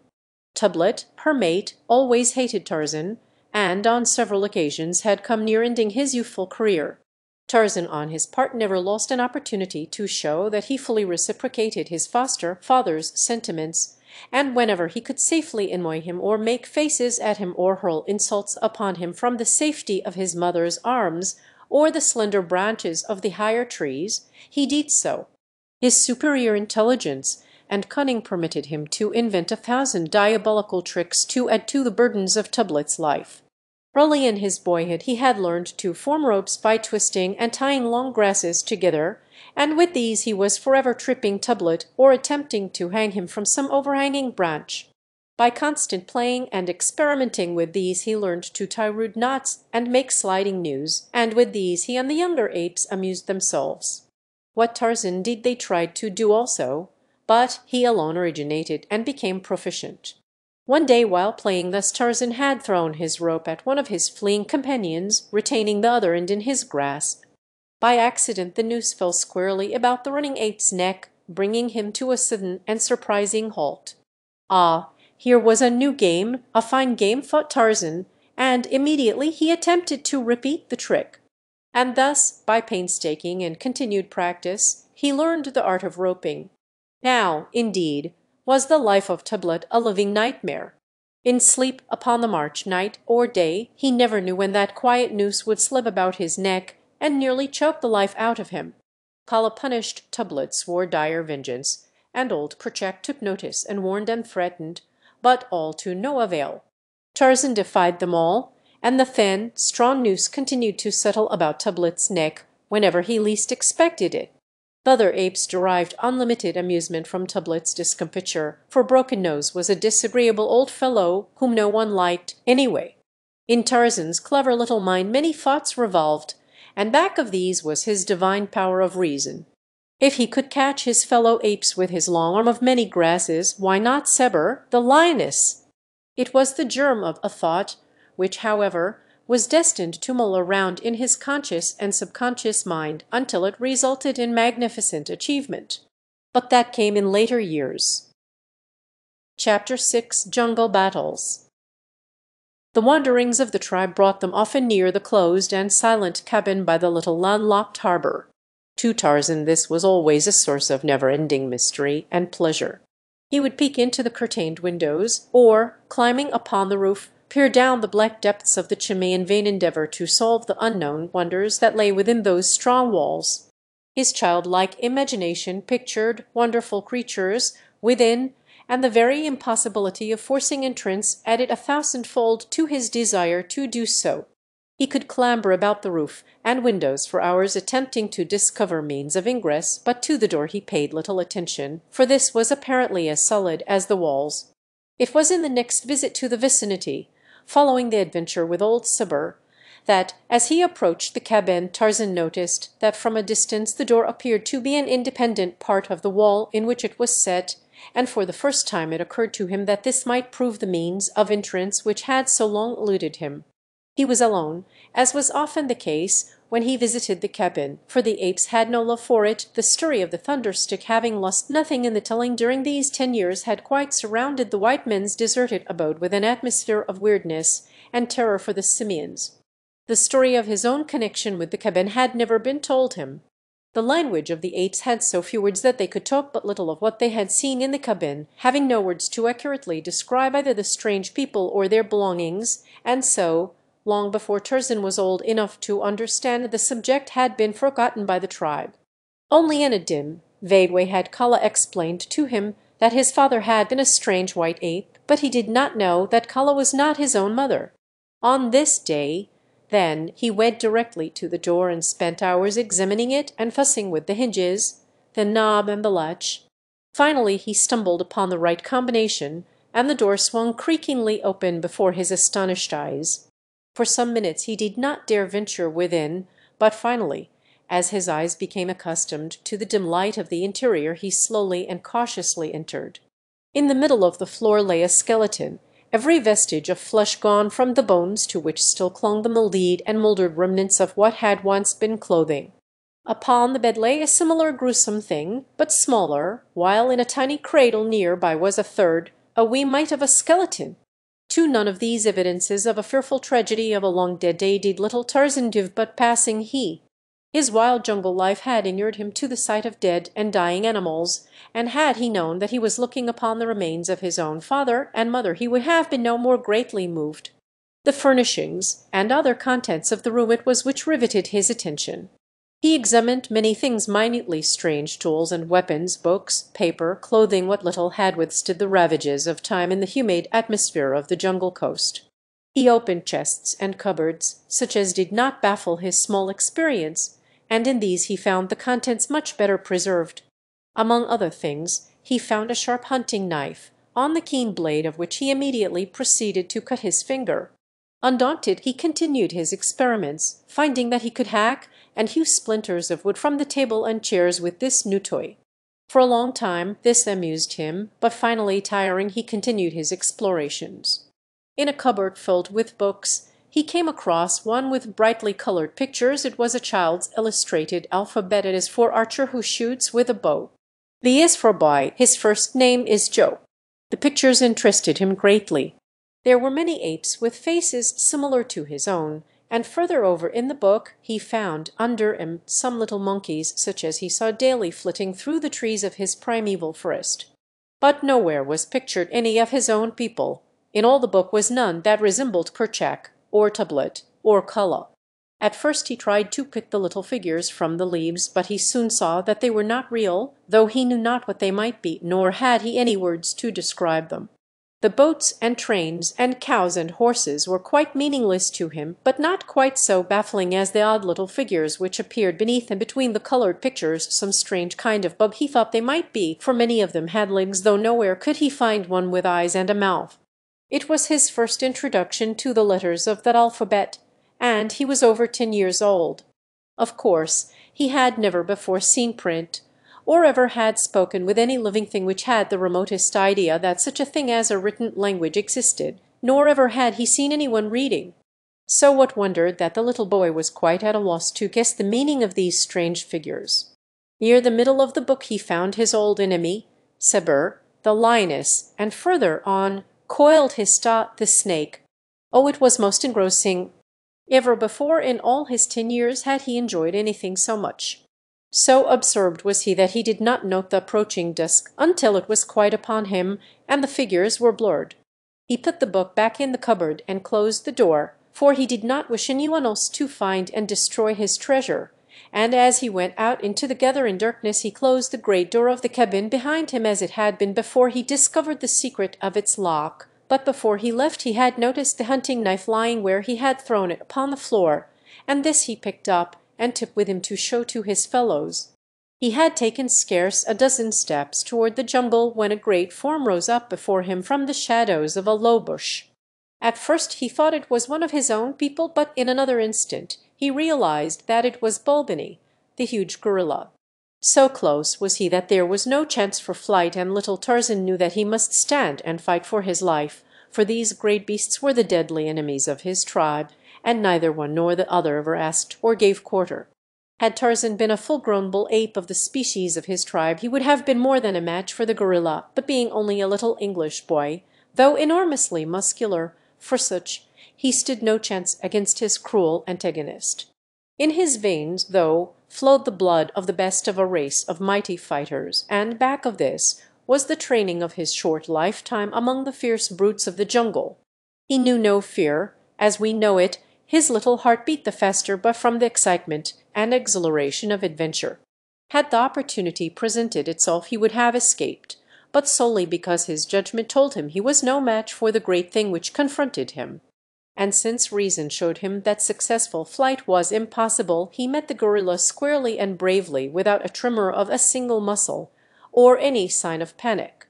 In fact, he met the brute midway in its charge, striking its huge body with his closed fists, and as futilely as he had been a flight attacking an elephant. But in one hand he still clutched the knife he had found in the cabin of his father, and as the brute, striking and biting, closed upon him, the boy accidentally turned the point toward the hairy breast. As the knife sank deep into its body, the gorilla shrieked in pain and rage. But the boy had learned in that brief second a use for his sharp and shining toy, so that, as the tearing, striking beast dragged him to earth, he plunged the blade repeatedly and to the hilt into its breast. The gorilla, fighting after the manner of its kind, struck terrific blows with its open hand, and tore the flesh at the boy's throat and chest with its mighty tusks. For a moment they rolled upon the ground in the fierce frenzy of combat. More and more weakly the torn and bleeding arm struck home with the long sharp blade, then the little figure stiffened with a spasmodic jerk, and Tarzan, the young Lord Greystoke, rolled unconscious upon the dead and decaying vegetation which carpeted his jungle home. A mile back in the forest the tribe had heard the fierce challenge of the gorilla, and, as was his custom when any danger threatened, Kerchak called his people together partly for mutual protection against a common enemy, since this gorilla might be but one of a party of several, and also to see that all members of the tribe were accounted for. It was soon discovered that Tarzan was missing, and Tublat was strongly opposed to sending assistance. Kerchak himself had no liking for the strange little waif, so he listened to Tublat, and finally, with a shrug of his shoulders, turned back to the pile of leaves on which he had made his bed. But Kala was of a different mind. In fact, she had not waited but to learn that Tarzan was absent ere she was fairly flying through the mad branches toward the point from which the cries of the gorilla were still plainly audible. Darkness had now fallen, and an early moon was sending its faint light to cast strange, grotesque shadows among the dense foliage of the forest. Here and there the brilliant rays penetrated to earth, but for the most part they only served to accentuate the Stygian blackness of the jungle's depths. Like some huge phantom, Kala swung noiselessly from tree to tree, now running nimbly along a great branch, now swinging through space at the end of another, only to grasp that of a further tree in her rapid progress toward the scene of the tragedy her knowledge of jungle life told her was being enacted a short distance before her. The cries of the gorilla proclaimed that it was in mortal combat with some other denizen of the fierce wood. Suddenly these cries ceased, and the silence of death reigned throughout the jungle. Kala could not understand, for the voice of Bulbini had at last been raised in the agony of suffering and death, but no sound had come to her by which she possibly could determine the nature of his antagonist. That her little Tarzan could destroy a great bull gorilla she knew to be improbable, and so, as she neared the spot from which the sounds of the struggle had come, she moved more warily, and at last slowly and with extreme caution she traversed the lowest branches, peering eagerly into the moon-splashed blackness for a sign of the combatants. Presently she came upon them, lying in a little open space full under the brilliant light of the moonlit Tarzan's torn and bloody form, and beside it a great bull gorilla, stone dead. With a low cry Kala rushed to Tarzan's side, and gathering the poor, blood-covered body to her breast, listened for a sign of life. Faintly she heard it the weak beating of the little heart. Tenderly she bore him back through the Inkai jungle to where the tribe lay, and for many days and nights she set guard beside him, bringing him food and water, and brushing the flies and other insects from his cruel wounds. Of medicine or surgery the poor thing knew nothing. She could but lick the wounds, and thus she kept them cleansed, that healing nature might the more quickly do her work. At first Tarzan would eat nothing, but rolled and tossed in a wild delirium of fever. All he craved was water, and this she brought him in the only way she could, bearing it in her own mouth. No human mother could have shown more unselfish and sacrificing devotion than did this poor, wild brute for the little orphaned waif whom fate had thrown into her keeping. At last the fever abated, and the boy commenced to mend. No word of complaint passed his tight-set lips, though the pain of his wounds was excruciating. A portion of his chest was laid bare to the ribs, 3 of which had been broken by the mighty blows of the gorilla. One arm was nearly severed by the giant fangs, and a great piece had been torn from his neck, exposing his jugular vein, which the cruel jaws had missed but by a miracle. With the stoicism of the brutes who had raised him, he endured his suffering quietly, preferring to crawl away from the others and lie huddled in some clump of tall grasses rather than to show his misery before their eyes. Kala, alone, he was glad to have with him, but now that he was better she was gone longer at a time in search of food, for the devoted animal had scarcely eaten enough to support her own life, while Tarzan had been so low, and was in consequence reduced to a mere shadow of her former self. Chapter 7. The Light of Knowledge. After what seemed an eternity to the little sufferer he was able to walk once more, and from then on his recovery was so rapid that in another month he was as strong and active as ever. During his convalescence he had gone over in his mind many times the battle with the gorilla, and his first thought was to recover the wonderful little weapon which had transformed him from a hopelessly outclassed weakling to the superior of the mighty terror of the jungle. Also, he was anxious to return to the cabin and continue his investigations of its wondrous contents. So, early one morning, he set forth alone upon his quest. After a little search he located the clean-picked bones of his late adversary, and close by, partly buried beneath the fallen leaves, he found the knife, now red with rust from its exposure to the dampness of the ground and from the dried blood of the gorilla. He did not like the change in its former bright and gleaming surface, but it was still a formidable weapon, and one which he meant to use to advantage whenever the opportunity presented itself. He had in mind that no more would he run from the wanton attacks of old Tublet. In another moment he was at the cabin, and after a short time had again thrown the latch and entered. His first concern was to learn the mechanism of the lock, and this he did by examining it closely while the door was open, so that he could learn precisely what caused it to hold the door, and by what means it released at his touch.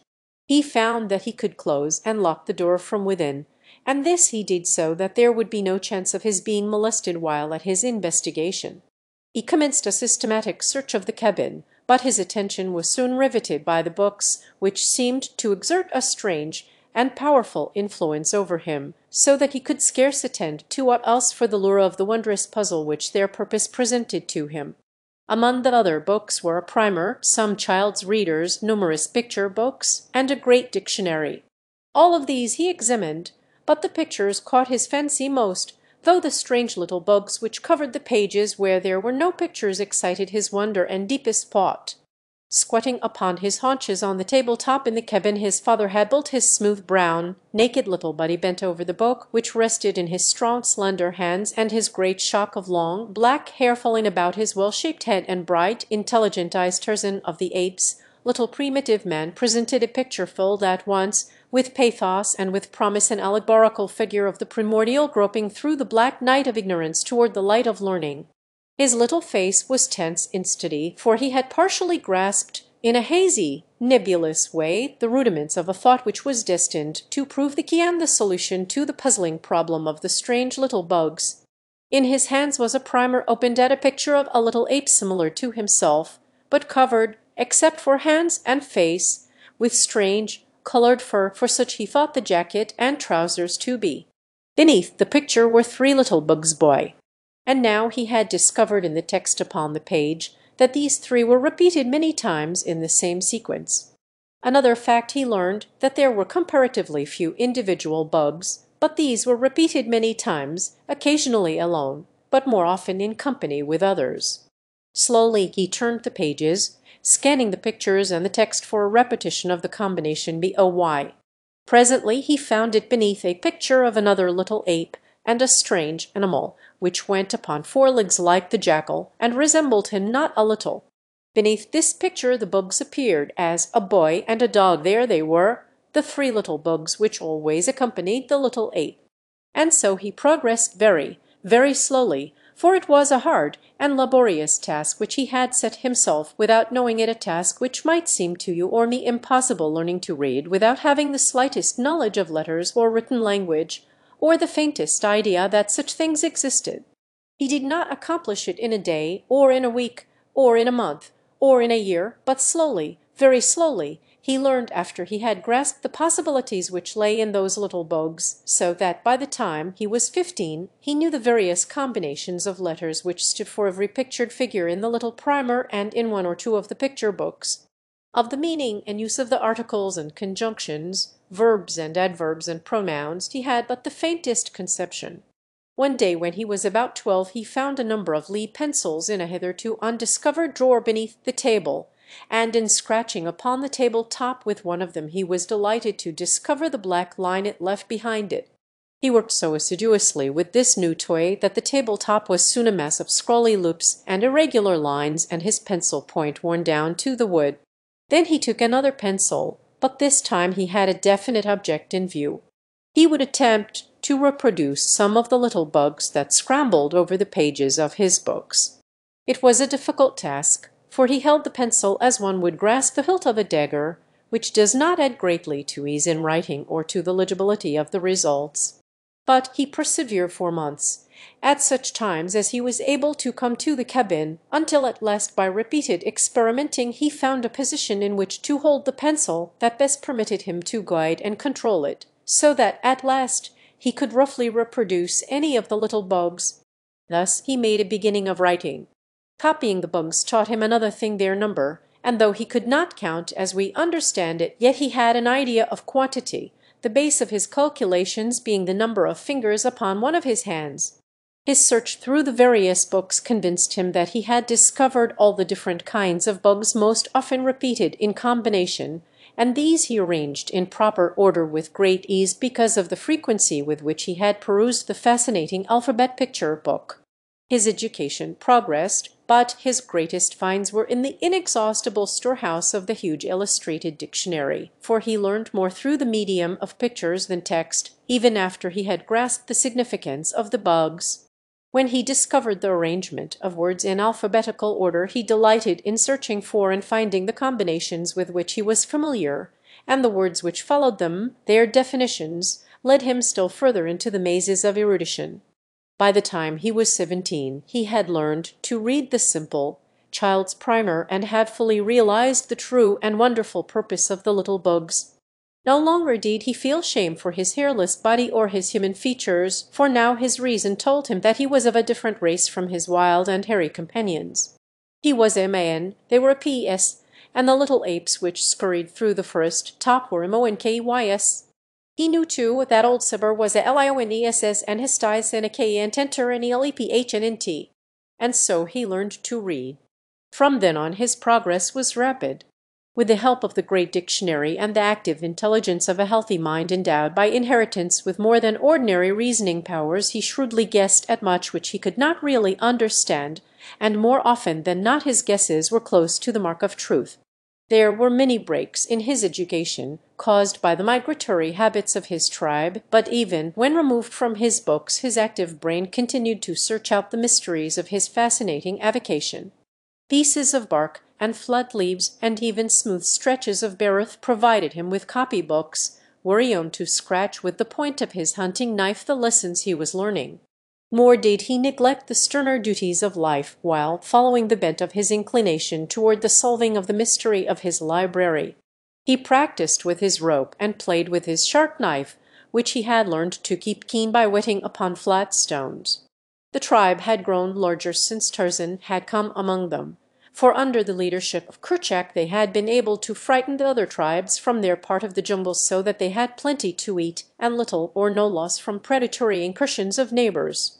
Hence the younger males, as they became adult, found it more comfortable to take mates from their own tribe, or if they captured one of another tribe, to bring her back to Kerchak's band and live in amity with him rather than attempt to set up new establishments of their own, or fight with the redoubtable Kerchak for supremacy at home.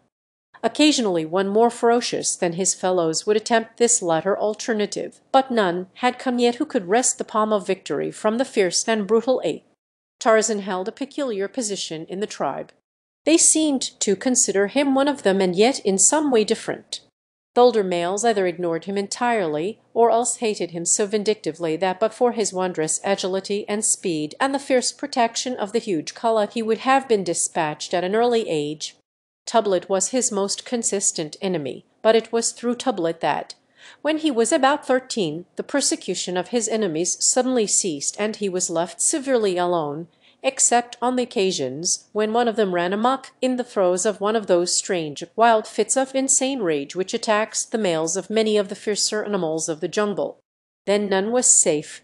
On the day that Tarzan established his right to respect, the tribe was gathered about a small natural amphitheatre which the jungle had left free from its entangling vines and creepers in a hollow among some low hills. The open space was almost circular in shape.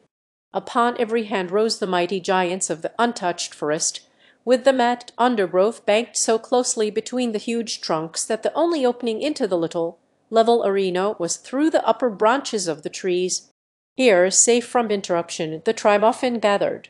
In the center of the amphitheatre was one of those strange earthen drums which the anthropoids built for the queer rites, the sounds of which men have heard in the fastnesses of the jungle, but which none has ever witnessed.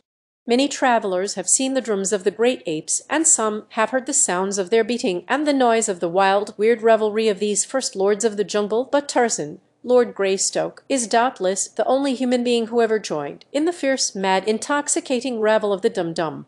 From this primitive function has arisen, unquestionably, all the forms and ceremonials of modern church and state, for through all the countless ages, back beyond the uttermost ramparts of a dawning humanity, our fierce, hairy forebears danced out the rites of the dum-dum to the sound of their earthen drums, beneath the bright light of a tropical moon in the depth of a mighty jungle which stands unchanged today as it stood on that long-forgotten night in the dim, unthinkable vistas of the long-dead past, when our first shaggy ancestor swung from a swaying bough and dropped lightly upon the soft turf of the first meeting-place.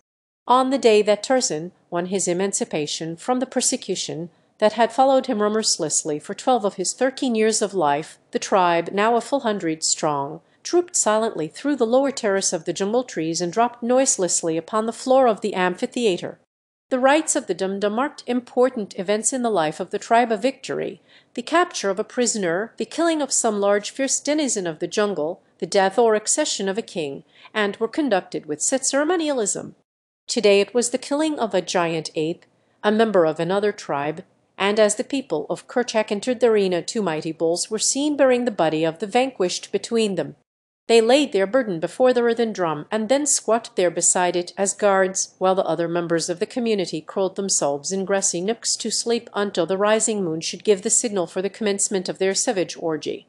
For hours absolute quiet reigned in the little clearing, except as it was broken by the discordant notes of brilliantly feathered parrots, or the screeching and twittering of the 1,000 jungle birds flitting ceaselessly amongst the vivid orchids and flamboyant blossoms which festooned the myriad, moss-covered branches of the forest kings.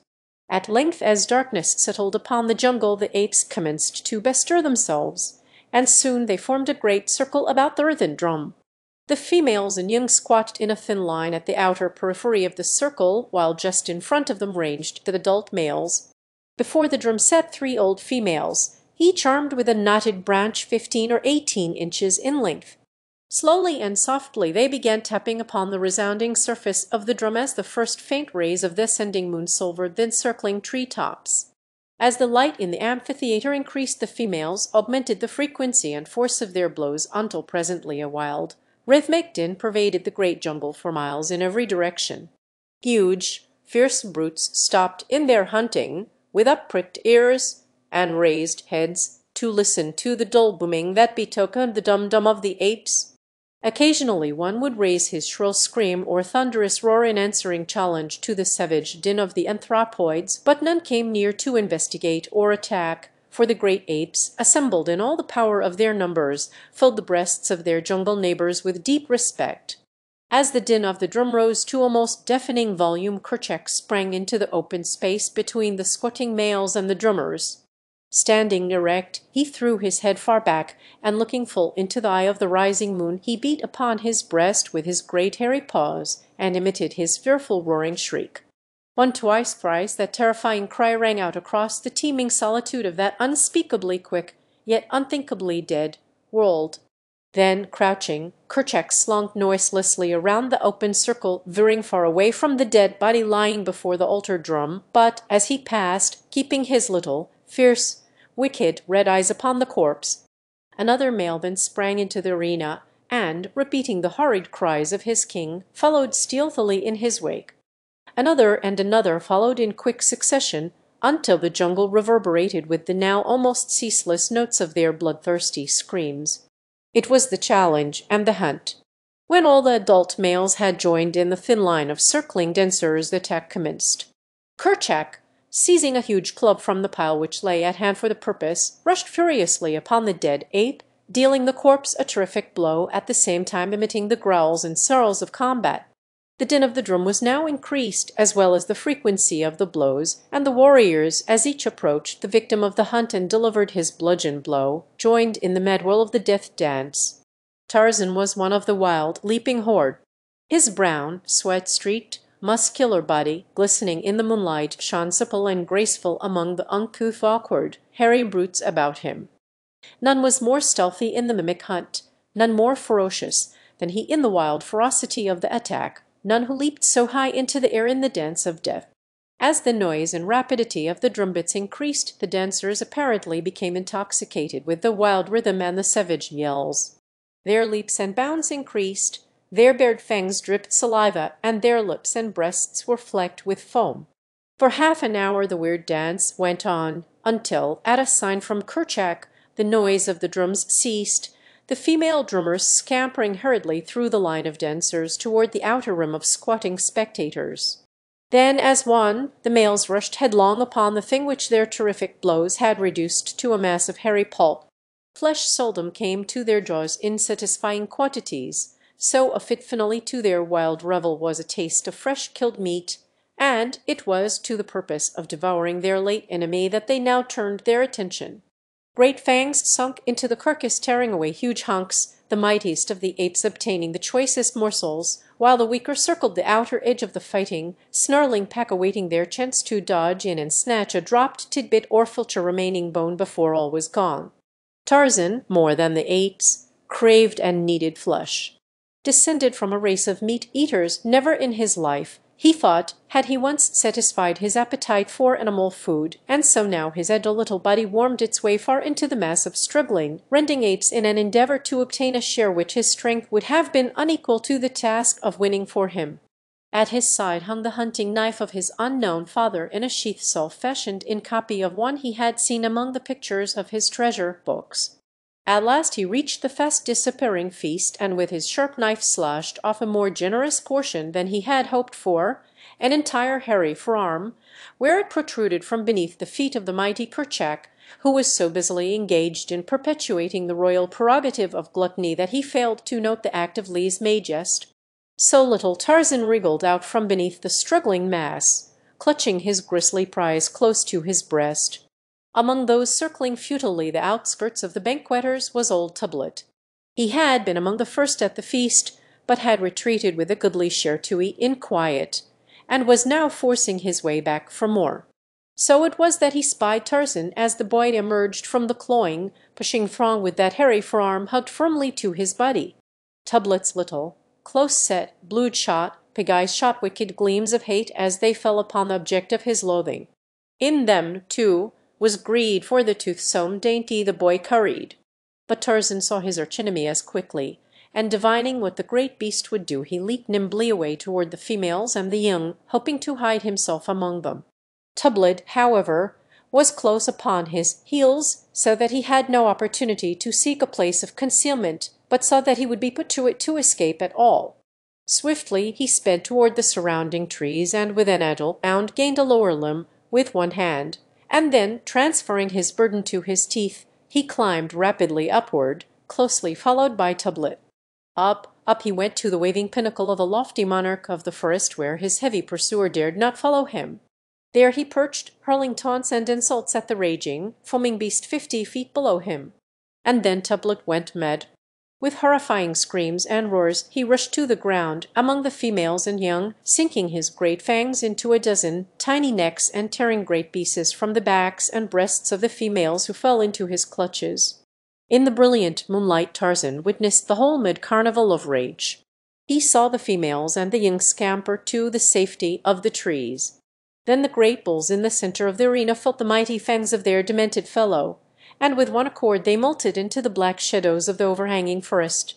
There was but one in the amphitheatre beside Tublet, a belated female running swiftly toward the tree where Tarzan perched, and close behind her came the awful Tublet. It was Kala, and as quickly as Tarzan saw that Tublet was gaining on her he dropped with the rapidity of a fulling stone from branch to branch toward his foster mother.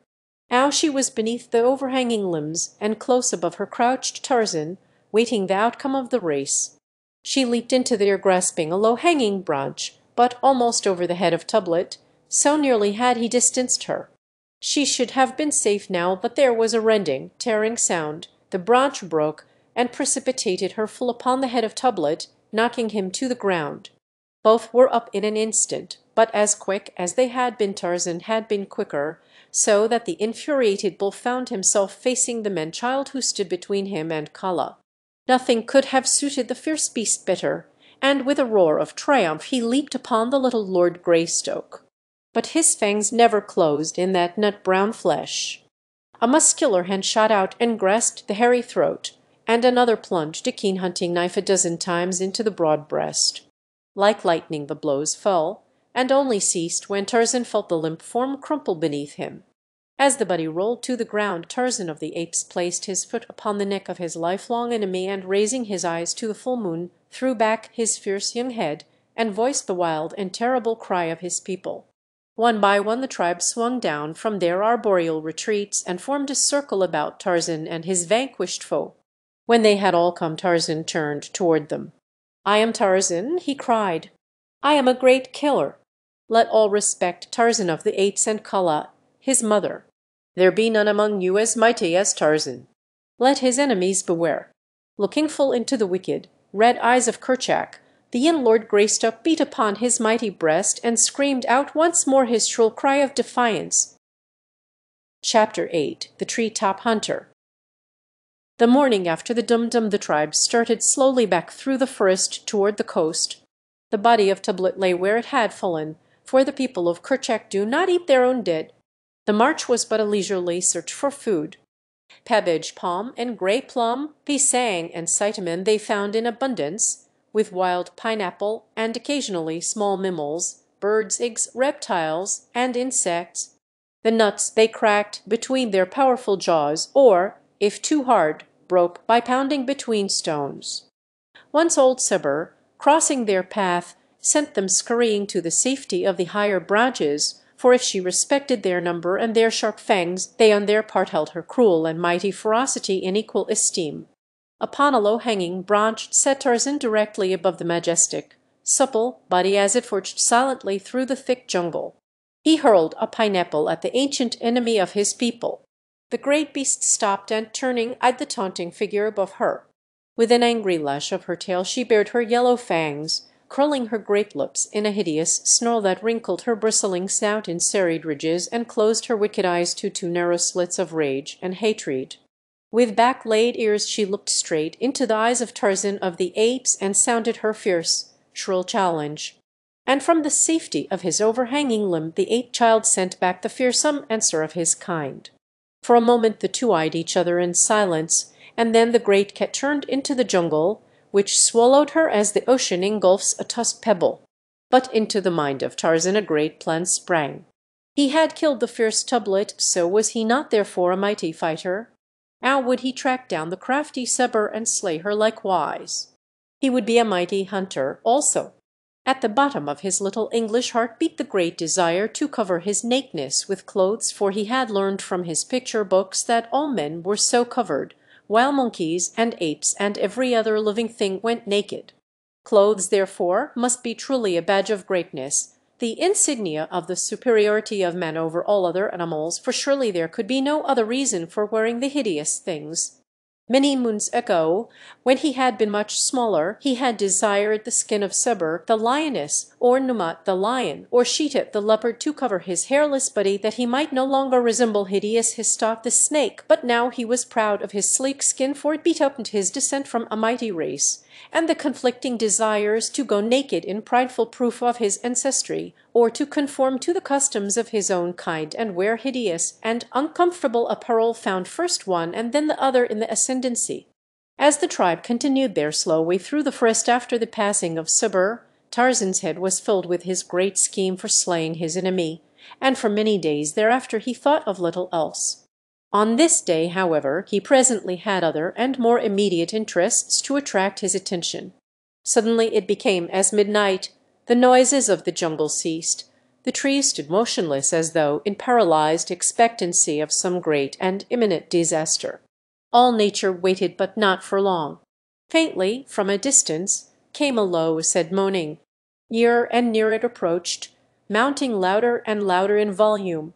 The great trees bent in unison as though pressed earthward by a mighty hand. Farther and farther toward the ground they inclined, and still there was no sound save the deep and awesome moaning of the wind. Then suddenly the jungle giants whipped back, lashing their mighty tops in angry and deafening protest. A vivid and blinding light flashed from the whirling, inky clouds above. The deep cannonade of roaring thunder belched forth its fearsome challenge.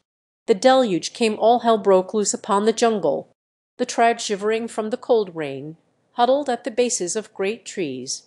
The lightning, darting and flashing through the blackness, showed wildly waving branches, whipping streamers and bending trunks.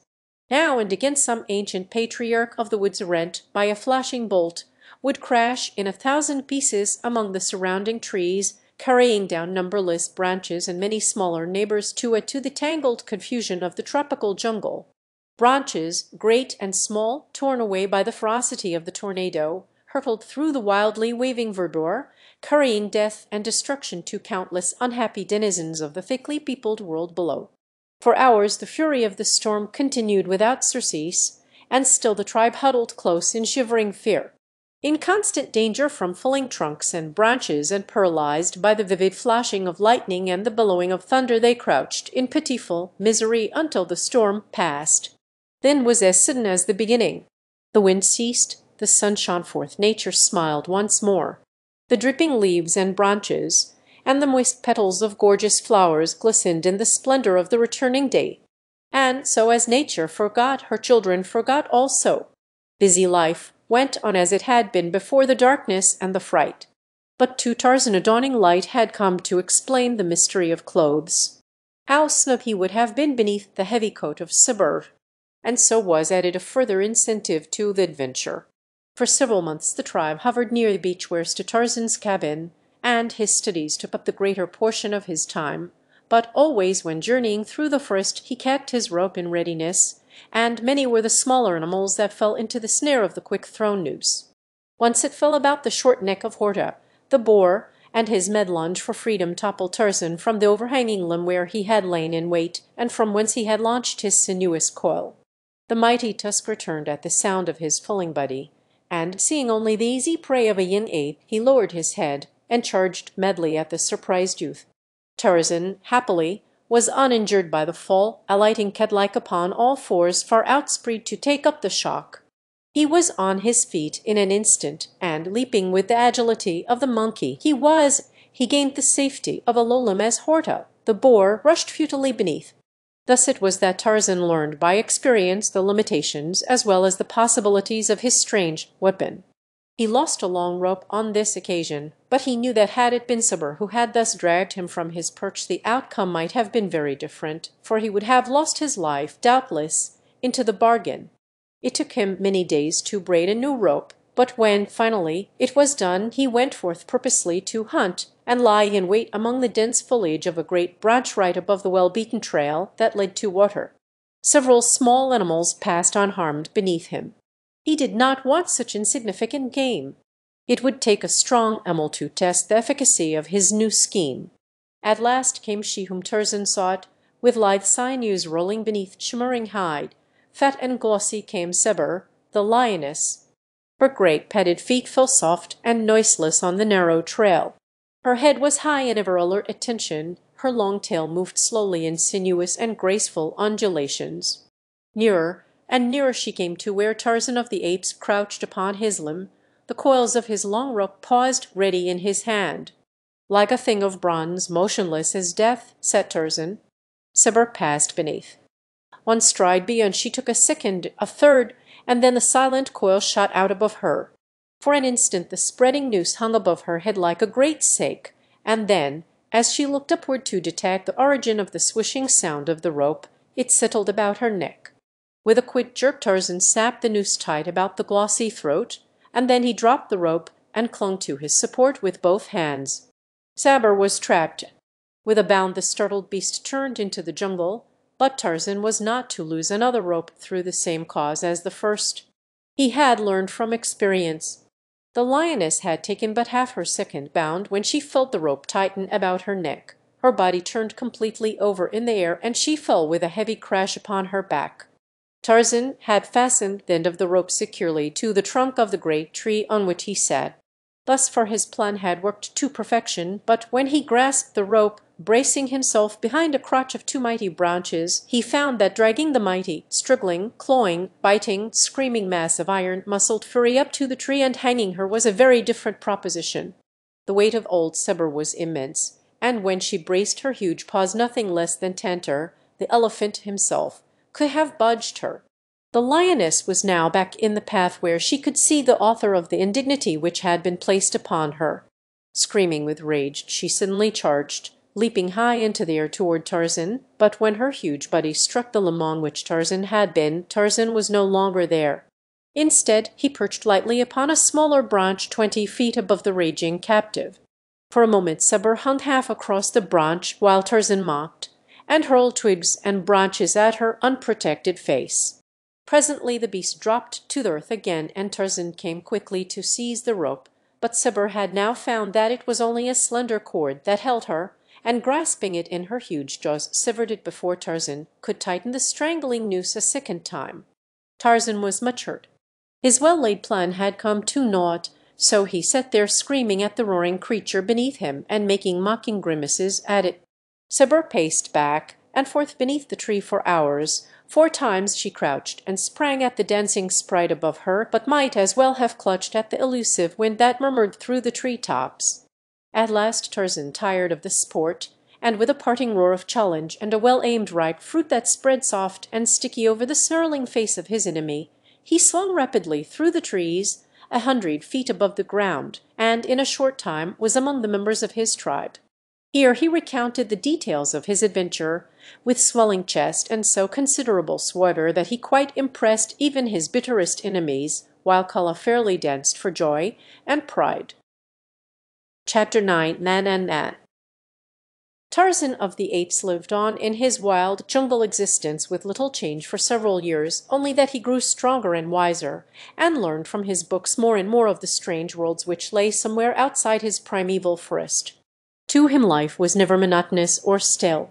There was always fish, the fish to be caught in the many streams and the little lakes, and Sabor with her ferocious cousins to keep one ever on the alert and give zest to every instant that one spent upon the ground. Often they hunted him, and more often he hunted them, but though they never quite reached him with those cruel, sharp claws of theirs, yet there were times when one could scarce have passed a thick leaf between their talons and his smooth hide.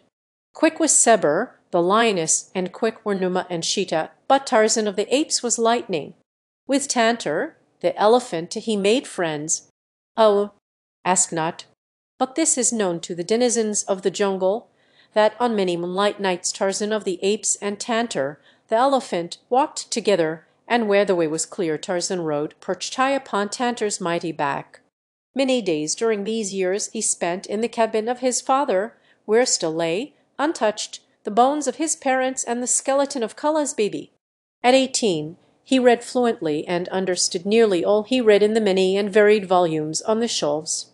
Also could he write, with printed letters, rapidly and plainly, but script he had not mastered, for though there were several copy books among his treasure, there was so little written English in the cabin that he saw no use for bothering with this other form of writing, though he could read it laboriously.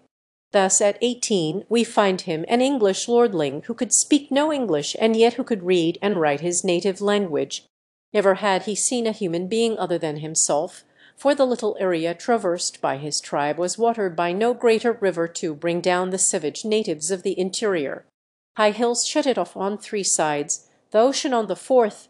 It was alive with lions and leopards and poisonous snakes. Its untouched mazes of mad jungle had as yet invited no hardy pioneer from the human beasts beyond its frontier.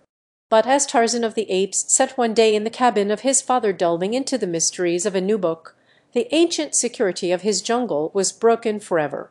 At the far eastern confine a strange cavalcade strung in single file over the brow of a low hill. In advance were 50 black warriors armed with slender wooden spears, with hard baked over slow fires, and longbows and poisoned arrows.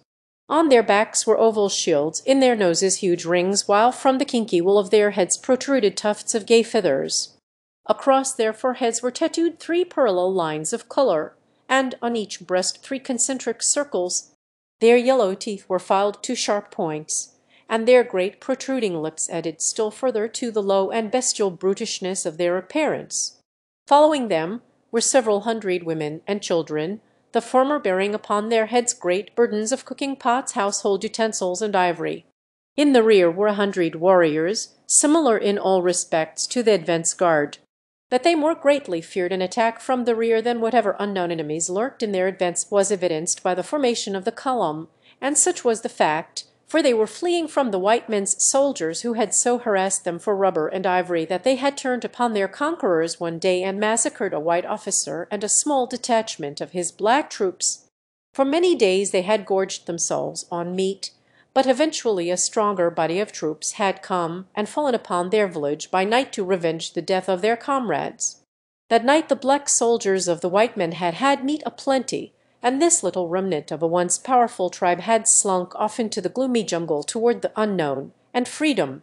But that which meant freedom and the pursuit of happiness to these savage blacks meant consternation and death to many of the wild denizens of their new home. For 3 days the little cavalcade marched slowly through the heart of this unknown and untracked forest, until finally, early in the 4th day, they came upon a little spot near the banks of a small river which seemed less thickly overgrown than any ground they had yet encountered. Here they set to work to build a new village, and in a month a great clearing had been made, huts and palisades erected, plantains, yams, and maize planted, and they had taken up their old life in their new home. Here there were no white men, no soldiers, nor any rubber or ivory to be gathered for cruel and thankless taskmasters.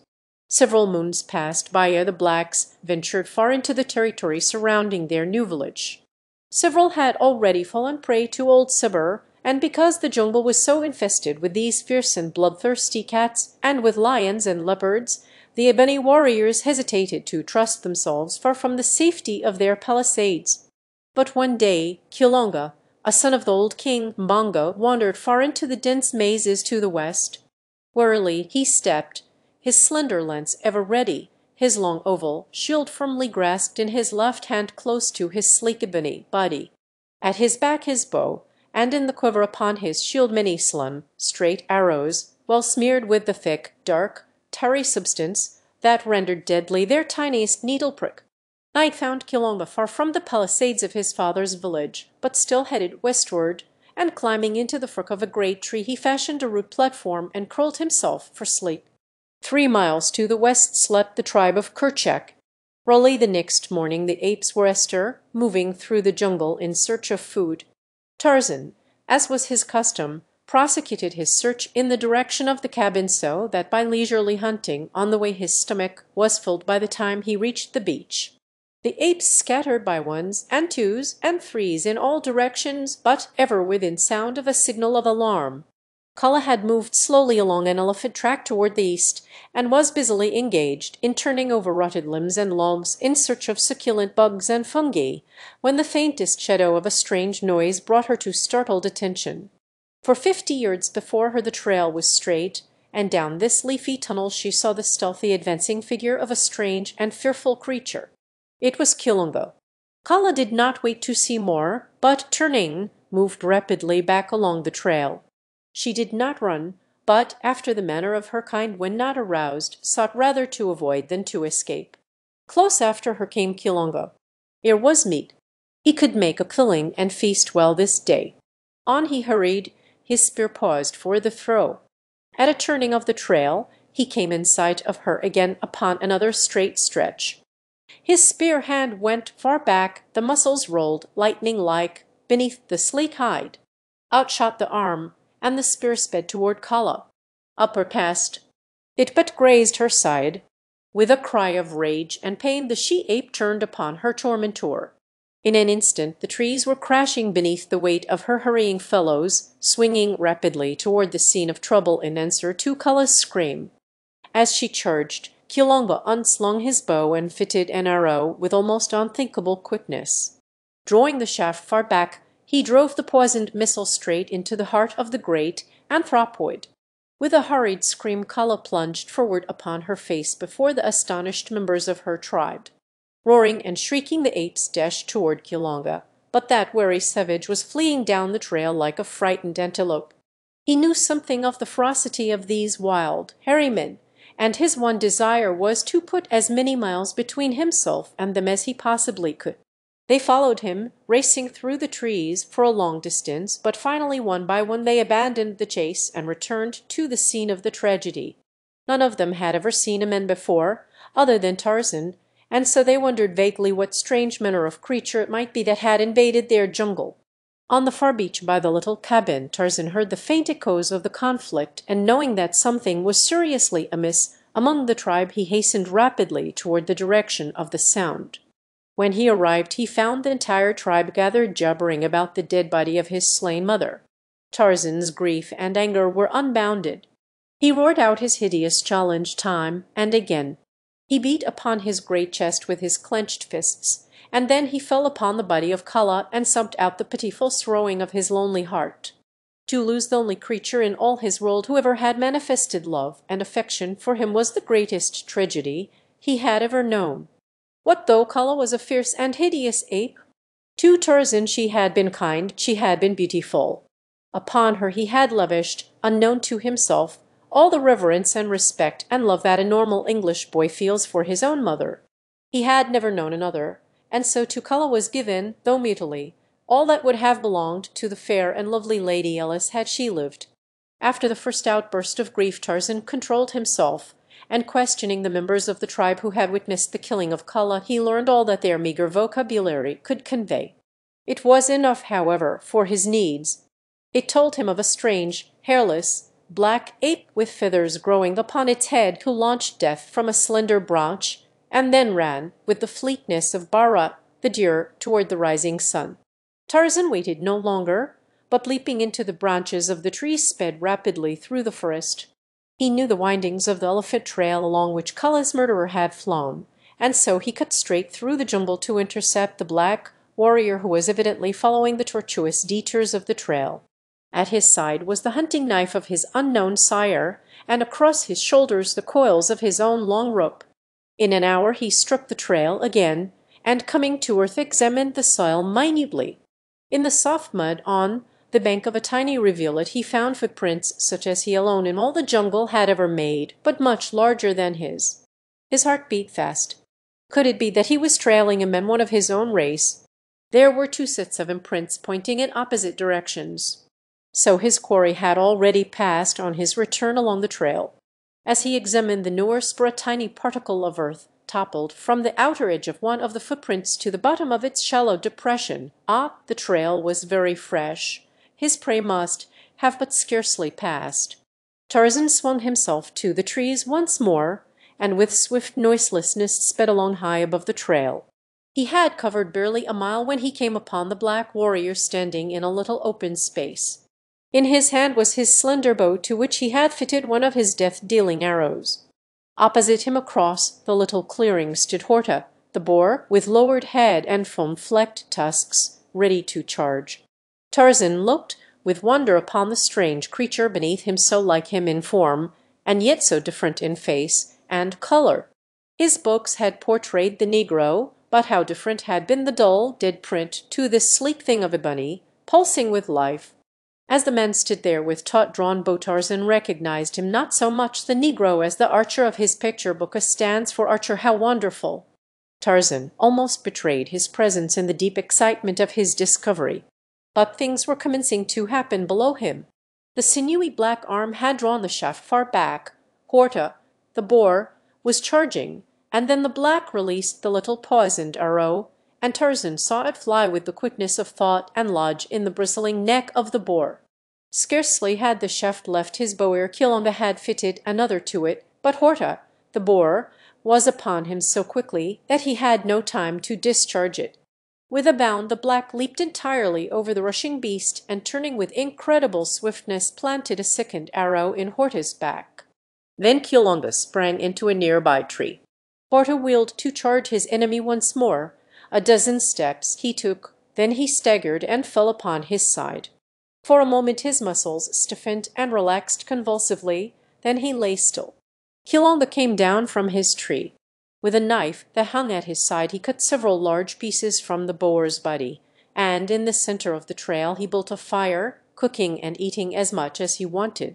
The rest he left where it had fallen. Tarzan was an interested spectator. His desire to kill burned fiercely in his wild breast, but his desire to learn was even greater. He would follow this savage creature for a while and know from whence he came. He could kill him at his leisure later, when the bow and deadly arrows were laid aside. When Quilonga had finished his repast and disappeared beyond a near turning of the path, Tarzan dropped quietly to the ground. With his knife he severed many strips of meat from Horta's carcass, but he did not cook them. He had seen fire, but only when the lightning had destroyed some great tree. That any creature of the jungle could produce the red and yellow fangs which devoured and left nothing but fine dust surprised Tarzan greatly, and why the black warrior had ruined his delicious repast by plunging it into the blighting heat was quite beyond him. Possibly Ara was a friend with whom the archer was sharing his food.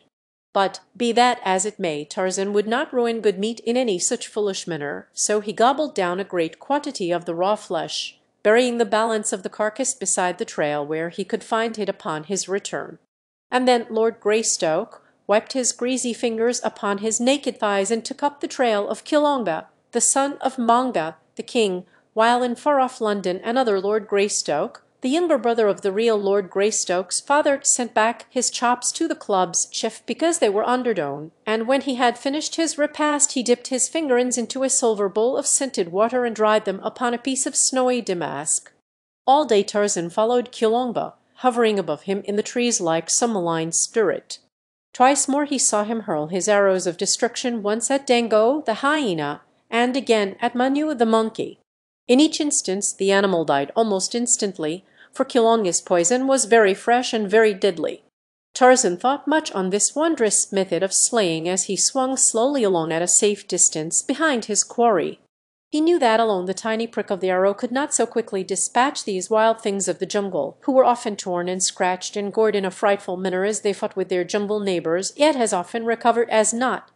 No, there was something mysterious connected with these tiny slivers of wood which could bring death by a mere scratch. He must look into the matter. That night Quilonga slept in the crotch of a mighty tree, and far above him crouched Tarzan of the Apes. When Quilonga awoke he found that his bow and arrows had disappeared. The black warrior was furious and frightened, but more frightened than furious. He searched the ground below the tree, and he searched the tree above the ground, but there was no sign of either bow or arrows or of the nocturnal marauder. Quilonga was panic-stricken.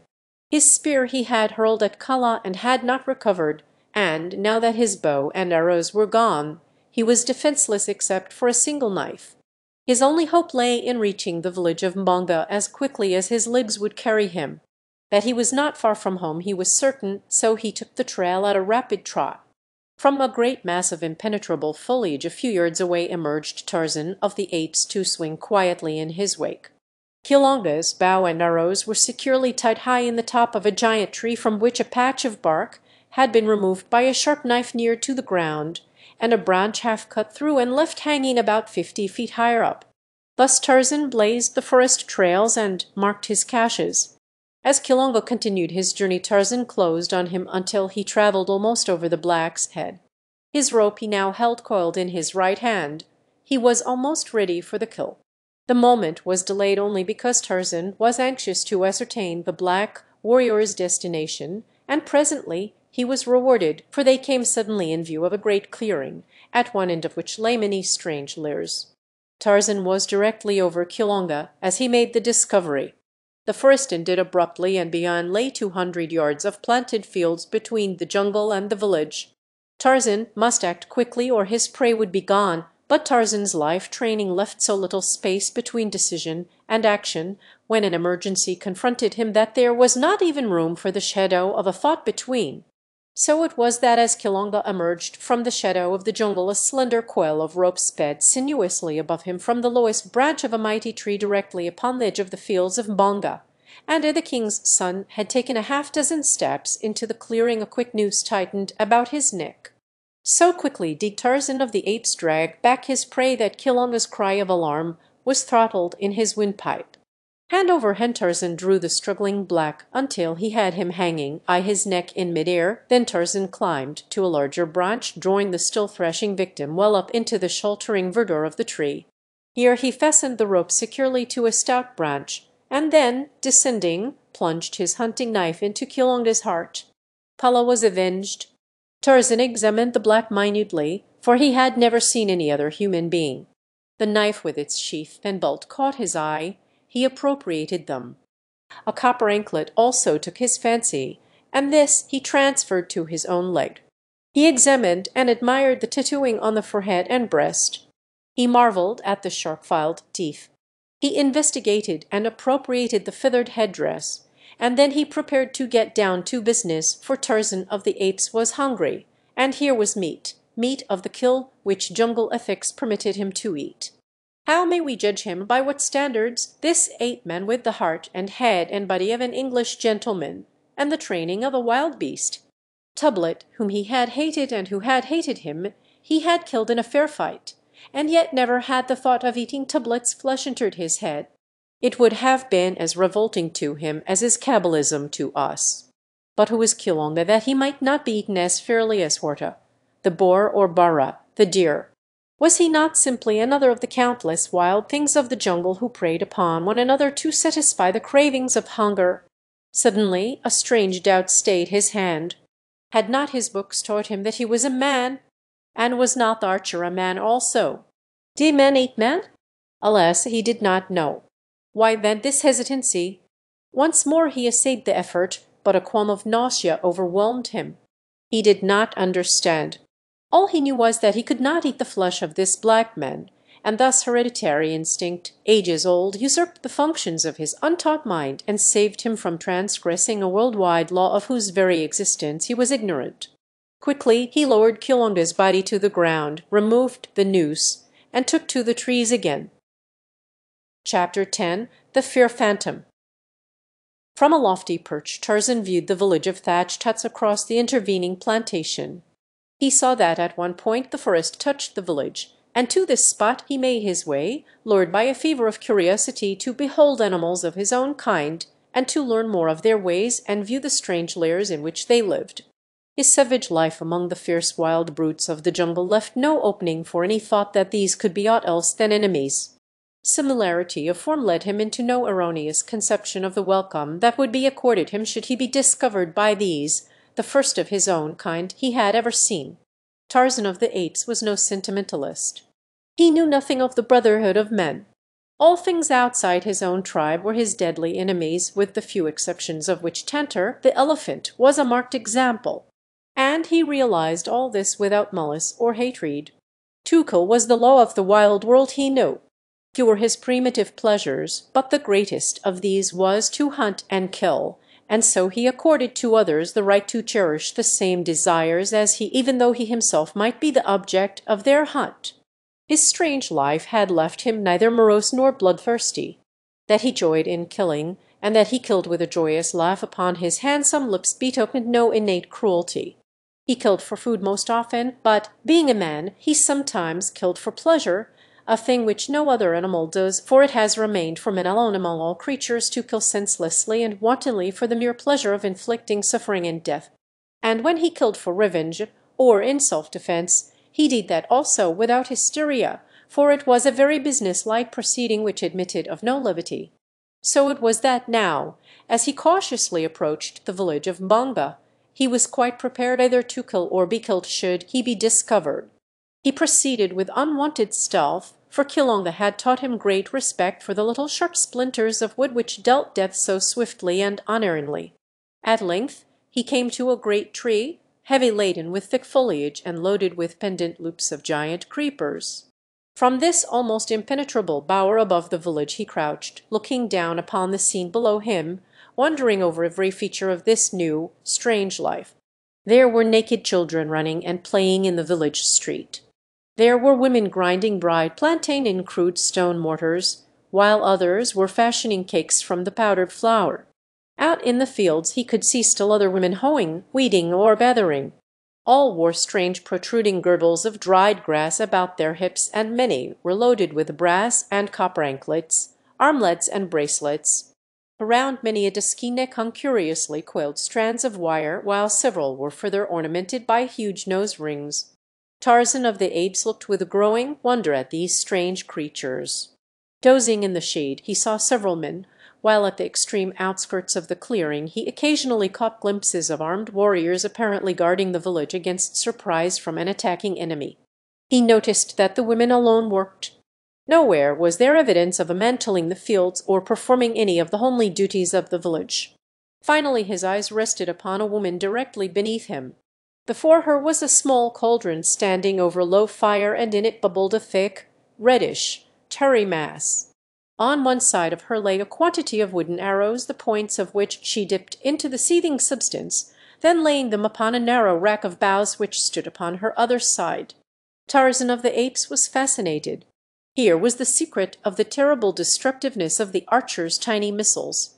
He noted the extreme care which the woman took that none of the matter should touch her hands, and once, when a particle spattered upon one of her fingers, he saw her plunge the member into a vessel of water and quickly rub the tiny stain away with a handful of leaves.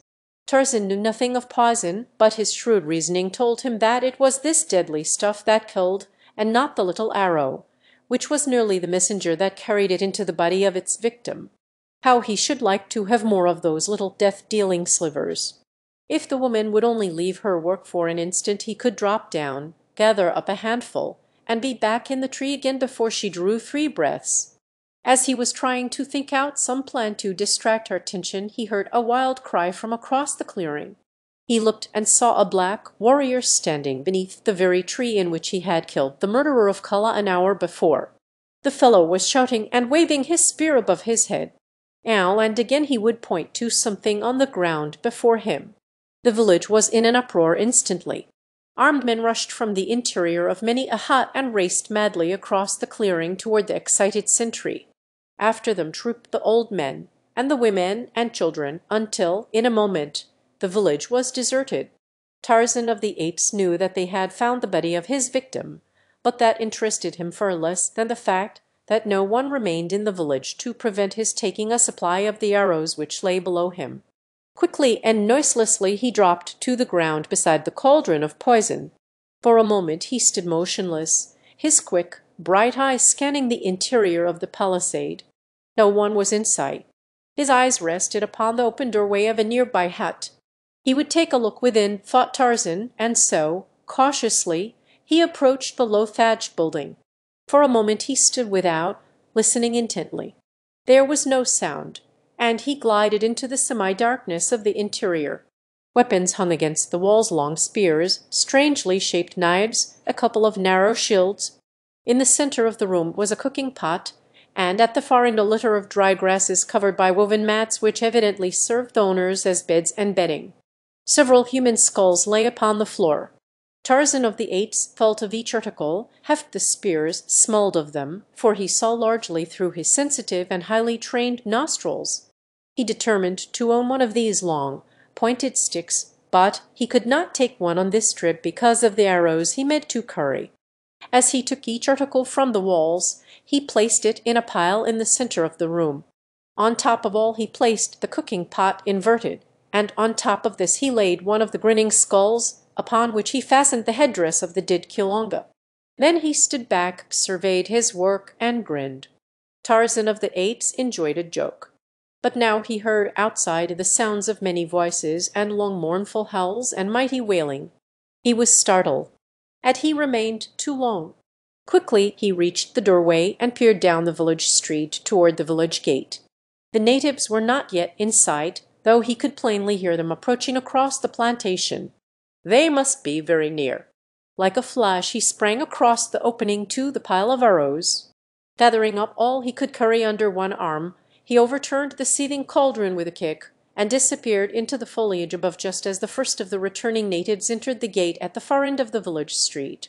Then he turned to watch the proceeding below, poised like some wild bird ready to take swift wing at the first sign of danger. The natives filed up the street, 4 of them bearing the dead body of Kilonga. Behind trailed the women, uttering strange cries and weird lamentation. On they came to the portals of Kilonga's hut, the very one in which Tarzan had wrought his depredations. Scarcely had half a dozen entered the building ere they came rushing out in wild, jabbering confusion. The others hastened to beather about. There was much excited gesticulating, pointing, and chattering, then several of the warriors approached and peered within.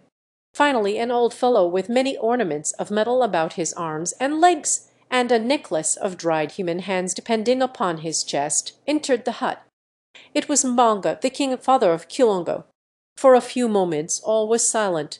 Then Mbonga emerged, a look of mingled wrath and superstitious fear writ upon his hideous countenance.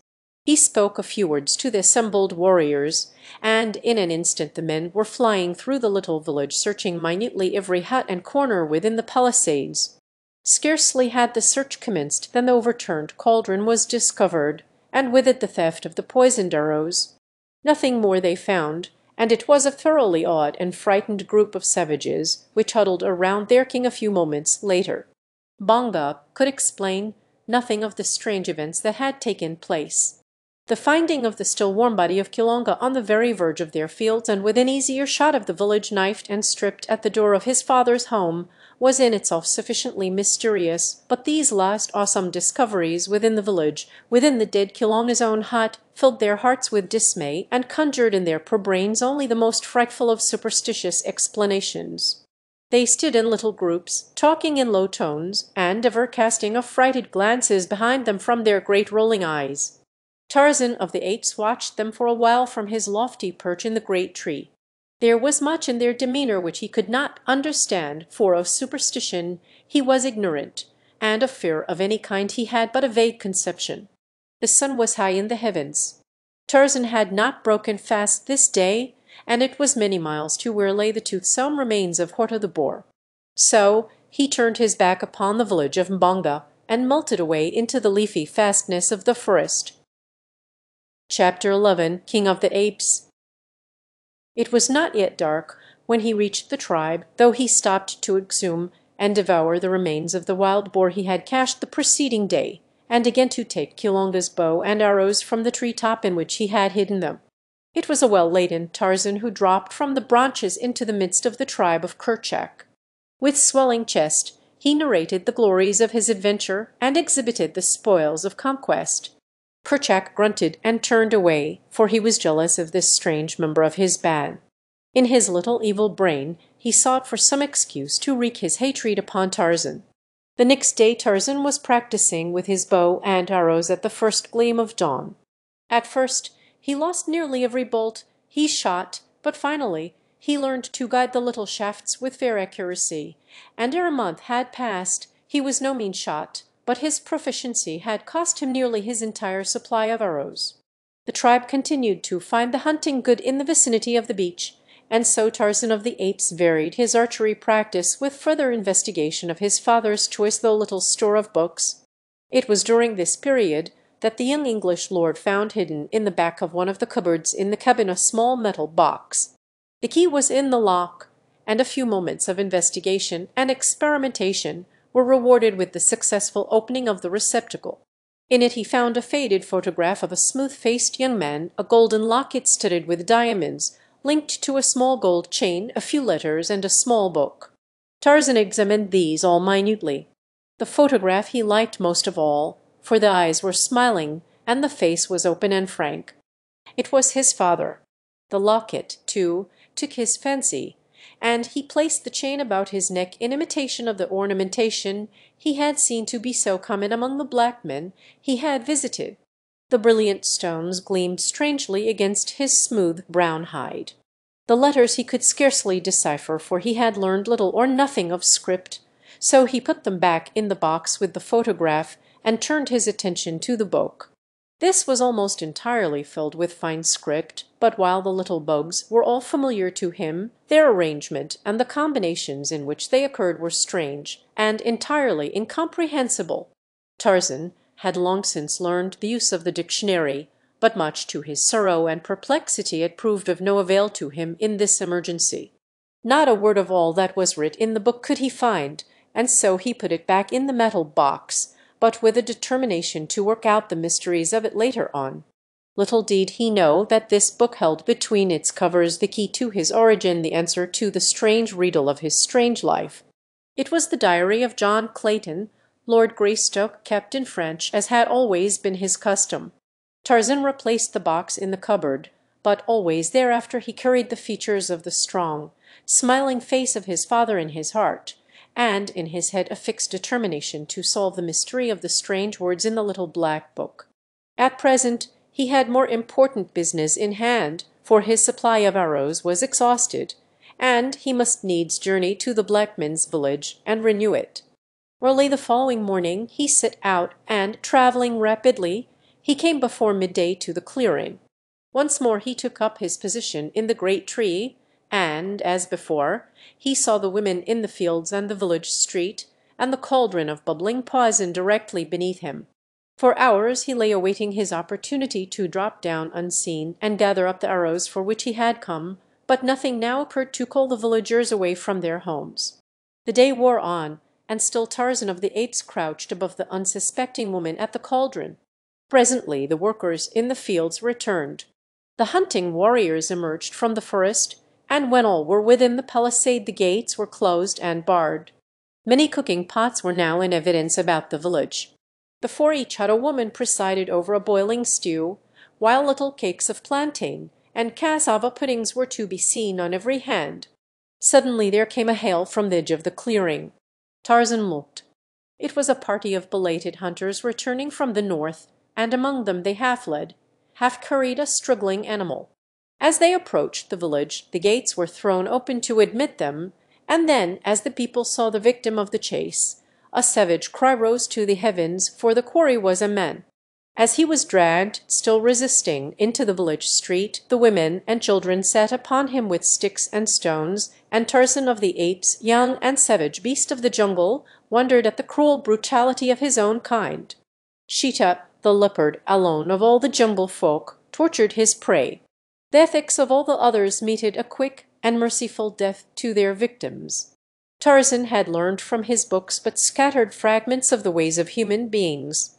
When he had followed Kilonga through the forest he had expected to come to a city of strange houses on wheels, puffing clouds of black smoke from a huge tree stuck in the roof of one of them, or to a sea covered with mighty floating buildings which he had learned were called, variously, ships and boats and steamers and craft. He had been sorely disappointed with the poor little village of the blacks, hidden away in his own jungle, and with not a single house as large as his own cabin upon the distant beach. He saw that these people were more wicked than his own apes, and as savage and cruel as Sabur herself. Tarzan began to hold his own kind in low esteem. Now they had tied their poor victim to a great post near the center of the village, directly before Mbonga's hut, and here they formed a dancing, yelling circle of warriors about him, alive with flashing knives and menacing spears.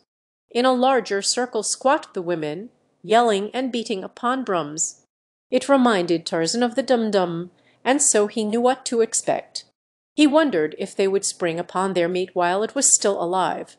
But apes did not do such things as that.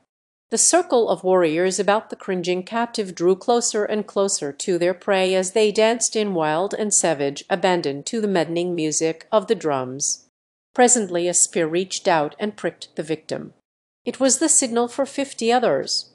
Eyes, ears, arms, and legs were pierced. Every inch of the poor writhing body that did not cover a vital organ became the target of the cruel lancers. The women and children shrieked their delight. The warriors licked their hideous lips in anticipation of the feast to come, and vied with one another in the savagery and loathsomeness of the cruel indignities with which they tortured the still conscious prisoner. Then it was that Tarzan of the Apes saw his chance. All eyes were fixed upon the thrilling spectacle at the stake. The light of day had given place to the darkness of a moonless night, and only the fires in the immediate vicinity of the orgy had been kept alight to cast a restless glow upon the restless scene. Gently the live boy dropped to the soft earth at the end of the village street. Quickly he gathered up the arrows, all of them, this time, for he had brought a number of long fibers to bind them into a bundle. Without haste he wrapped them securely, and then, ere he turned to leave, the devil of capriciousness entered his heart. He looked about for some hint of a wild prank to play upon these strange, grotesque creatures, that they might be again aware of his presence among them. Dropping his bundle of arrows at the foot of the tree, Tarzan crept among the shadows at the side of the street, until he came to the same hut he had entered on the occasion of his first visit. Inside all was darkness, but his groping hands soon found the object for which he sought, and without further delay he turned again toward the door. He had taken but a step, however, ere his quick ear caught the sound of approaching footsteps immediately without. In another instant the figure of a woman darkened the entrance of the hut. Tarzan drew back silently to the far wall, and his hand sought the long, keen hunting knife of his father. The woman came quickly to the center of the hut. There she paused for an instant, feeling about with her hands for the thing she sought. Evidently it was not in its accustomed place, for she explored ever nearer and nearer the wall where Tarzan stood. So close was she now that the ape-man felt the animal warmth of her naked body. Up went the hunting knife, and then the woman turned to one side, and soon a guttural proclaimed that her search had at last been successful. Immediately she turned and left the hut, and as she passed through the doorway Tarzan saw that she carried a cooking pot in her hand. He followed closely after her, and as he reconnoitred from the shadows of the doorway he saw that all the women of the village were hastening to and from the various huts with pots and kettles. These they were filling with water and placing over a number of fires near the stake where the dying victim now hung, an inert and bloody mass of suffering. Choosing a moment when none seemed near, Tarzan hastened to his bundle of arrows beneath the great tree at the end of the village street. As on the former occasion, he overthrew the cauldron before leaping, sinuous and cat-like, into the lower branches of the first giant. Silently he climbed to a great height until he found a point where he could look through a leafy opening upon the scene beneath him. The women were now preparing the prisoner for their cooking pots, while the men stood about resting after the fatigue of their mad revel. Comparative quiet reigned in the village.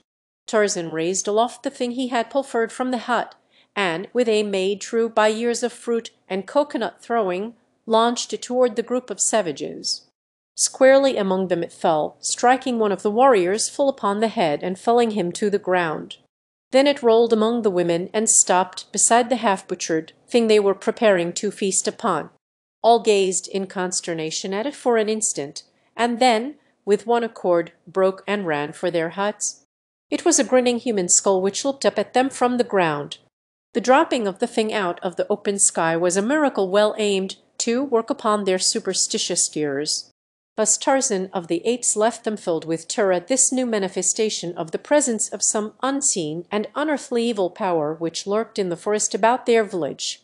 Later, when they discovered the overturned cauldron, and that once more their arrows had been pilfered, it commenced to dawn upon them that they had offended some great god by placing their village in this part of the jungle without propitiating him. From then on an offering of food was daily placed below the great tree from whence the arrows had disappeared in an effort to conciliate the mighty one. But the seed of fear was deep sown, and had he but known it, Tarzan of the Apes had laid the foundation for much future misery for himself and his tribe.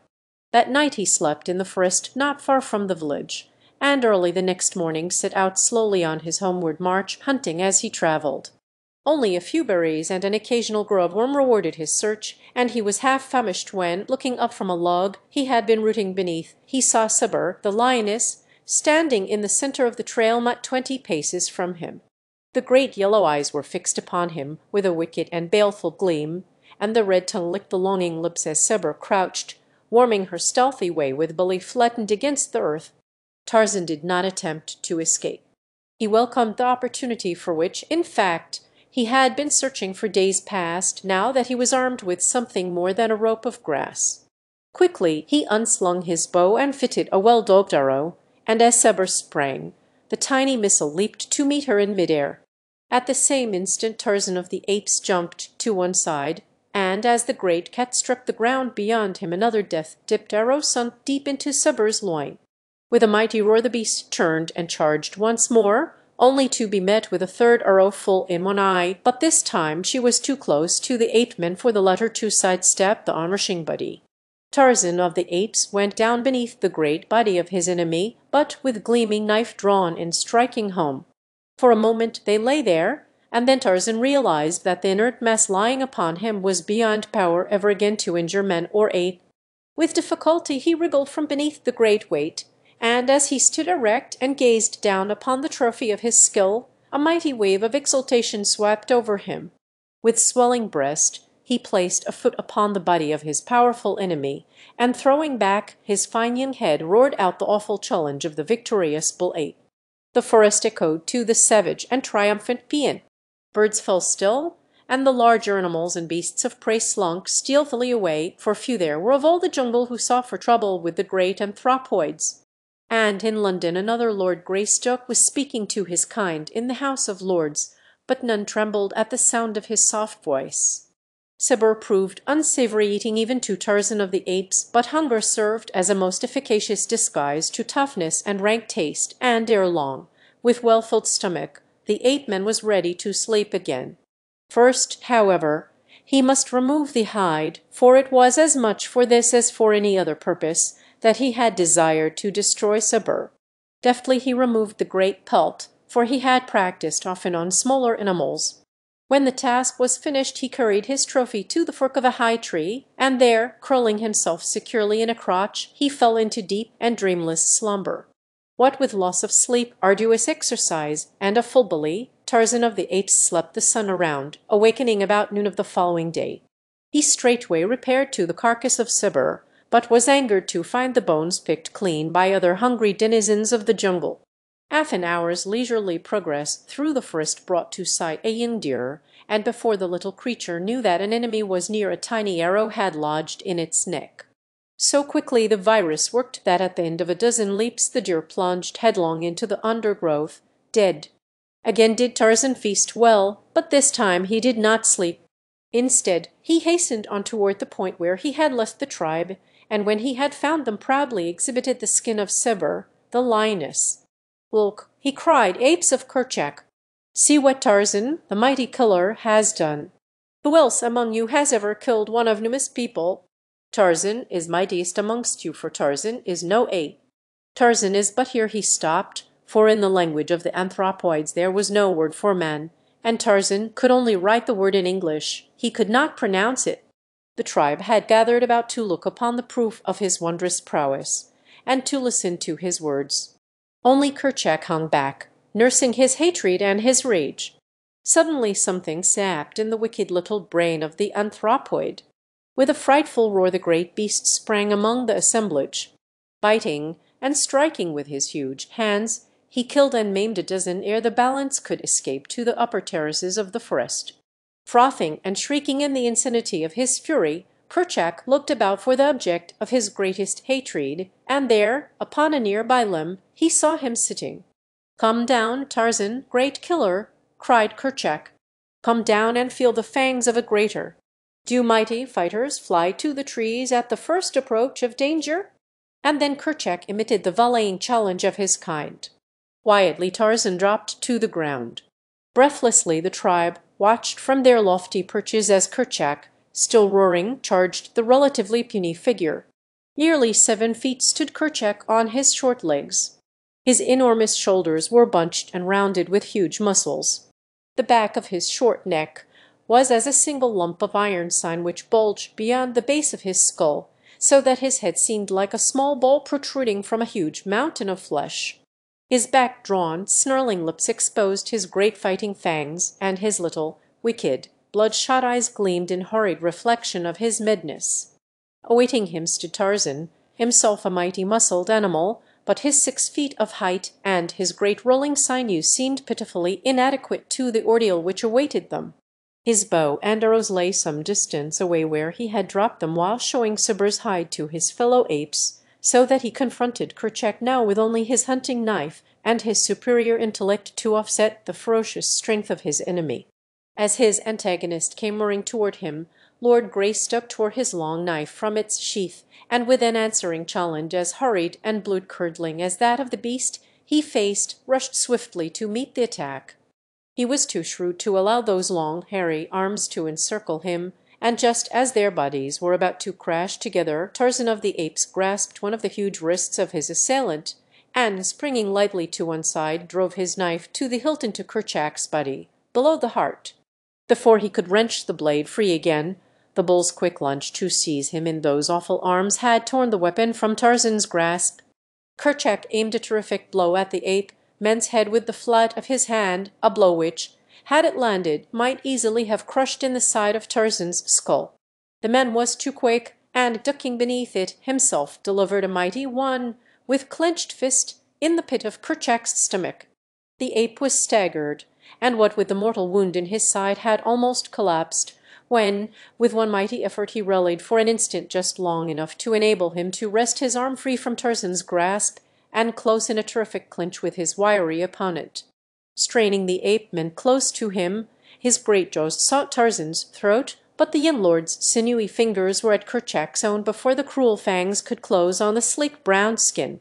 Thus they struggled, the one to crush out his opponent's life with those awful teeth, the other to close forever the windpipe beneath his strong grasp while he held the snarling mouth from him. The greater strength of the ape was slowly prevailing, and the teeth of the straining beast were scarce an inch from Tarzan's throat when, with a shuddering tremor, the great body stiffened for an instant, and then sank limply to the ground. Kerchak was dead. Withdrawing the knife that had so often rendered him master of far mightier muscles than his own, Tarzan of the Apes placed his foot upon the neck of his vanquished enemy, and once again loud through the forest rang the fierce, wild cry of the conqueror. And thus came the Yin Lord Greystoke into the kingship of the Apes.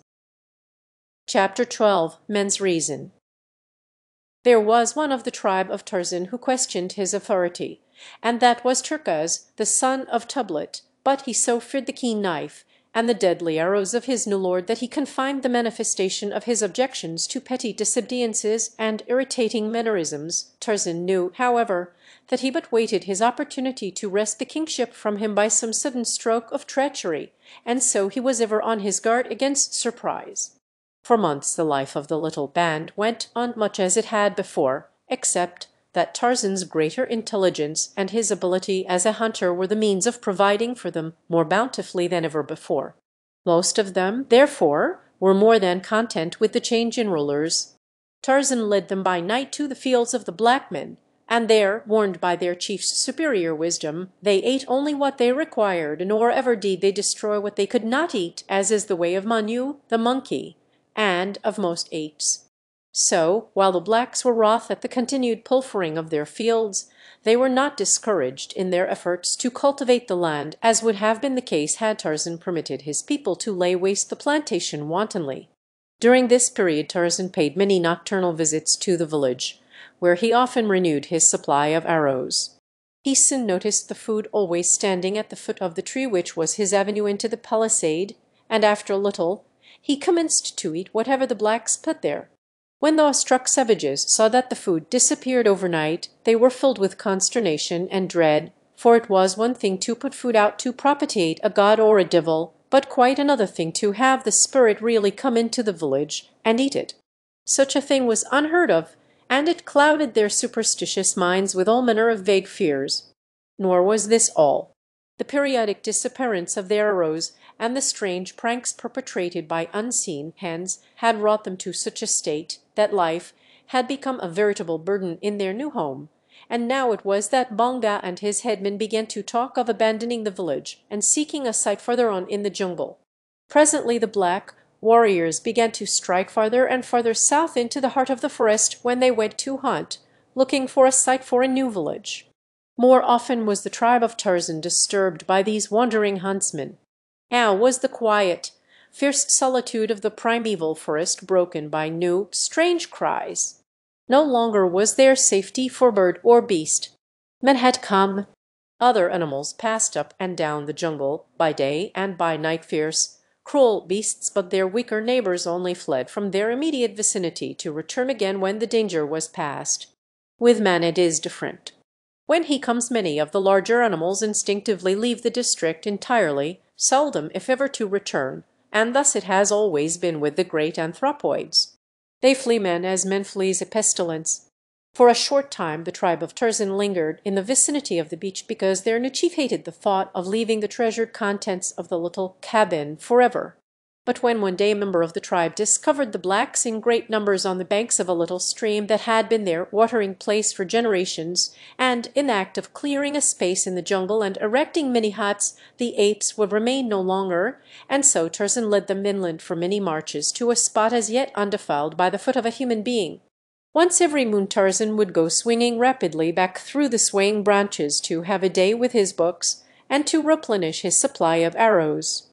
This latter task was becoming more and more difficult, for the blacks had taken to hiding their supply away at night in granaries and living huts.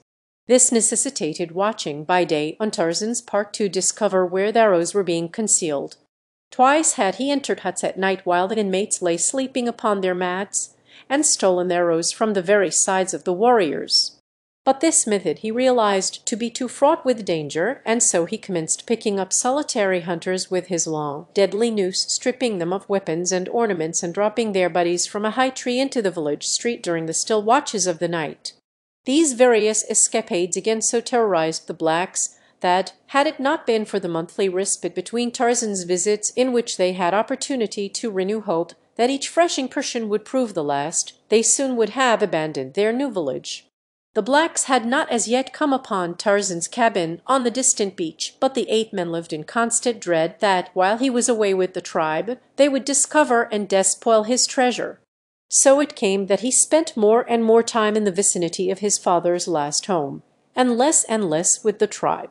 Presently the members of his little community began to suffer on account of his neglect, for disputes and quarrels constantly arose which only the king might settle peaceably. At last some of the older apes spoke to Tarzan on the subject, and for a month thereafter he remained constantly with the tribe. The duties of kingship among the anthropoids are not many or arduous. In the afternoon comes Thaka, possibly to complain that old Mungo has stolen his new wife. Then must Tarzan summon all before him, and if he finds that the wife prefers her new lord, he commands that matters remain as they are, or possibly that Mungo give Thaka one of his daughters in exchange. Whatever his decision, the apes accept it as final, and return to their occupations satisfied. Then comes Tak shrieking and holding tight her side from which blood is streaming. Punto, her husband, has cruelly bitten her, and Gunto, summoned, says that Tana is lazy and will not bring him nuts and beetles or scratch his back for him.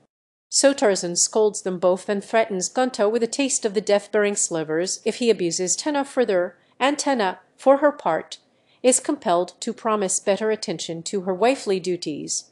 And so it goes, little family differences for the most part, which, if left unsettled, would result finally in greater factional strife and the eventual dismemberment of the tribe. But Tarzan tired of it, as he found that kingship meant the curtailment of his liberty. He longed for the little cabin and the sun-kissed sea, for the cool interior of the well-built house, and for the never-ending wonders of the many books. As he had grown older, he found that he had grown away from his people. Their interests and his were far removed. They had not kept pace with him, nor could they understand aught of the many strange and wonderful dreams that passed through the active brain of their human king. So limited was their vocabulary that Tarzan could not even talk with them of the many new truths, and the great fields of thought that his reading had opened up before his longing eyes, or make known ambitions which stirred his soul. Among the tribe he no longer had friends as of old. A little child may find companionship in many strange and simple creatures, but to a grown man there must be some semblance of equality in intellect as the basis for agreeable association.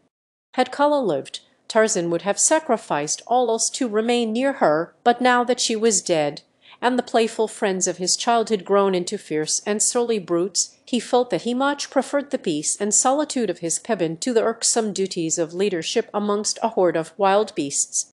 The hatred and jealousy of Turkaz, son of Tublat, did much to counteract the effect of Tarzan's desire to renounce his kinship among the apes, for, stubborn young Englishman that he was, he could not bring himself to retreat in the face of so malignant an enemy.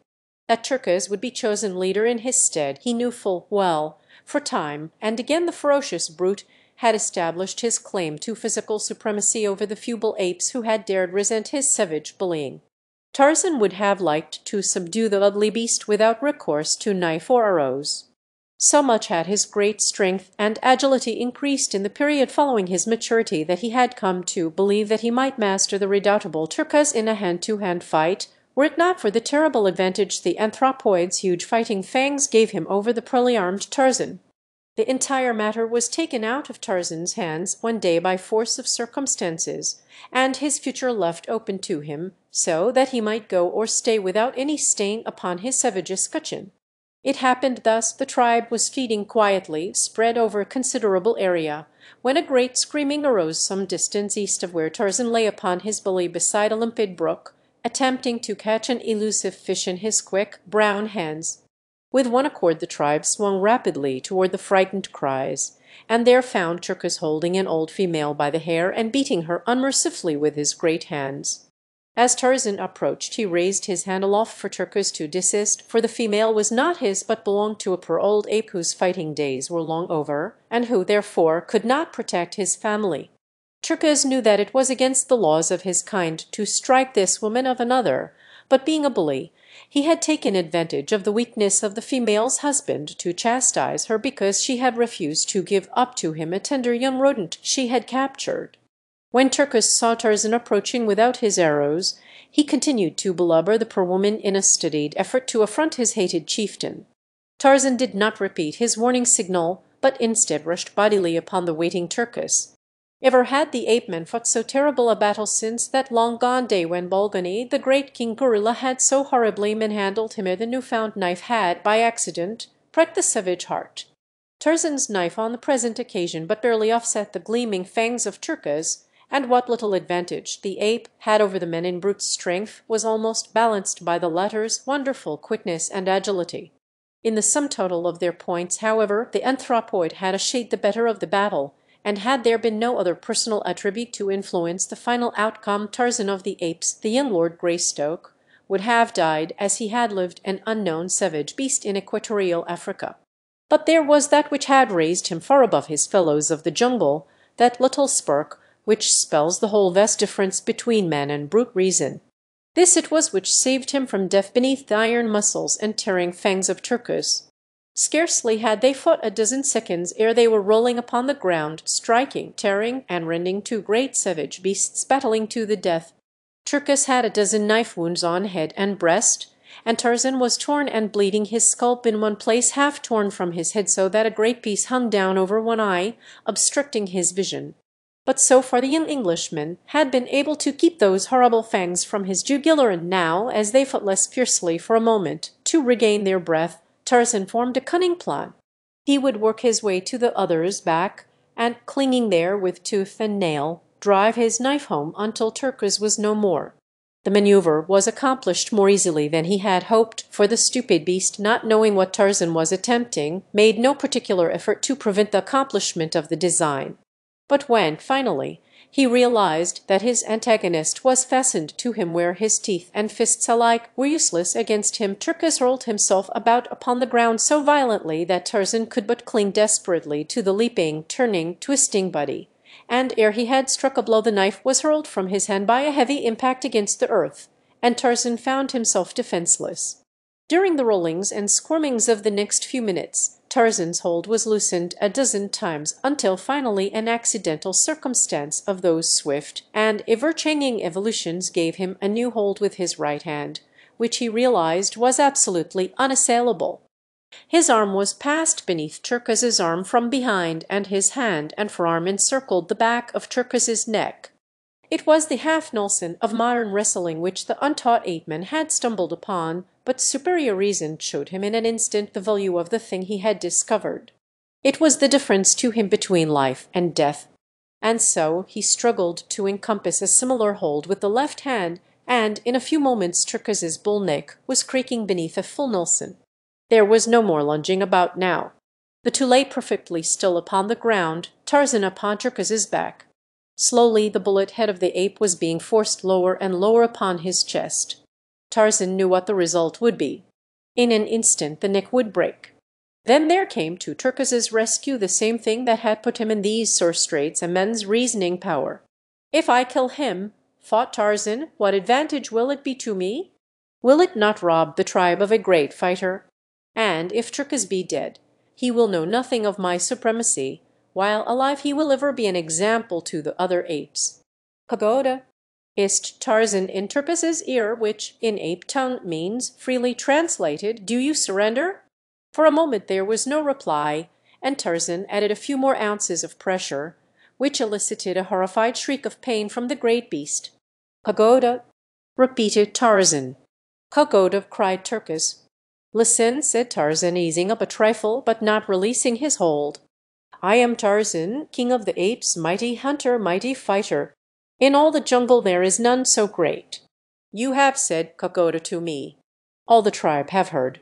Quarrel no more with your king or your people, for next time I shall kill you. Do you understand?" "Hut," assented Turkis. "And you are satisfied?" "Hut," said the ape. Tarzan led him up, and in a few minutes all were back at their vocations, as though naught had occurred to mar the tranquillity of their primeval forest haunts. But deep in the minds of the apes was rooted the conviction that Tarzan was a mighty fighter and a strange creature. Strange because he had had it in his power to kill his enemy, but had allowed him to live unharmed. That afternoon, as the tribe came together, as was their wont before darkness settled on the jungle, Tarzan, his wounds washed in the waters of the stream, called the old males about him. "You have seen again today that Tarzan of the apes is the greatest among you," he said. "Ah," they replied with one voice, "Tarzan is great. Tarzan," he continued, "is not an ape. He is not like his people. His ways are not their ways, and so Tarzan is going back to the lair of his own kind by the waters of the great lake which has no farther shore. You must choose another to rule you, for Tarzan will not return." And thus young Lord Greystoke took the first step toward the goal which he had set, the finding of other white men like himself.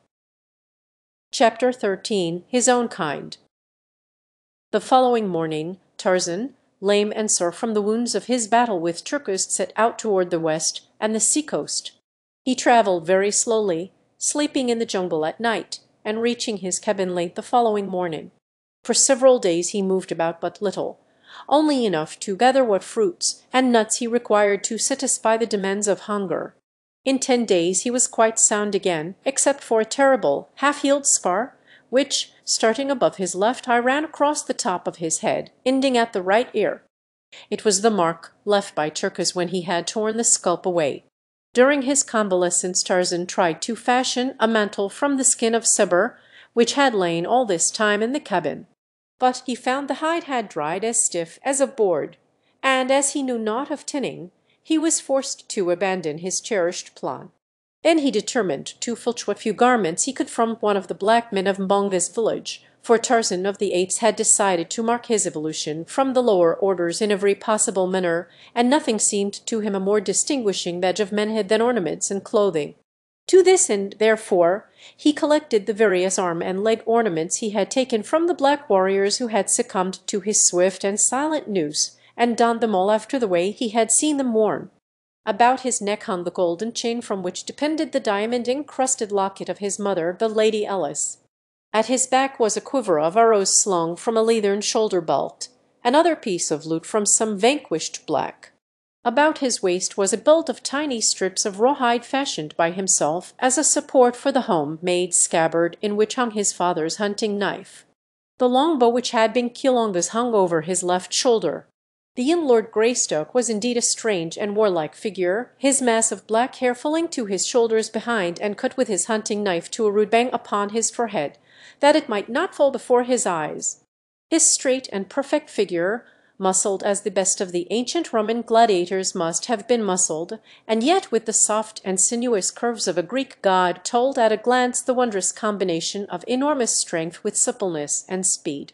A personification was Tarzan of the Apes, of the primitive man, the hunter, the warrior. with the noble poise of his handsome head upon those broad shoulders, and the fire of life and intelligence in those fine, clear eyes, he might readily have typified some demigod of a wild and warlike bygone people of his ancient forest. But of these things Tarzan did not think. He was worried because he had not clothing to indicate to all the jungle folks that he was a man and not an ape, and grave doubt often entered his mind as to whether he might not yet become an ape. Was not hair commencing to grow upon his face? All the apes had hair upon theirs, but the black men were entirely hairless, with very few exceptions.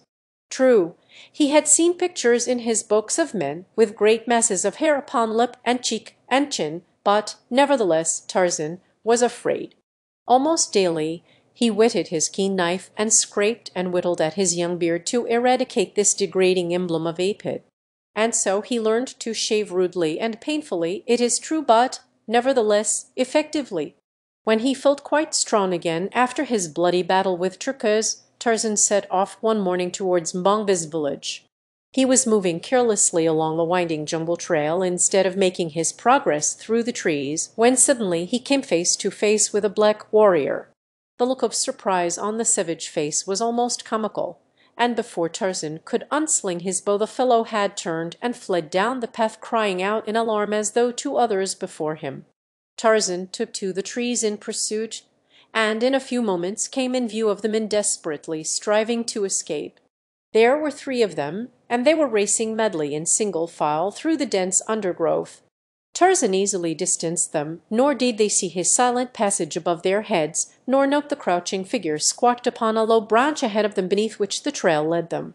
Tarzan let the first 2 pass beneath him, but as the third came swiftly on, the quiet noose dropped about the black throat.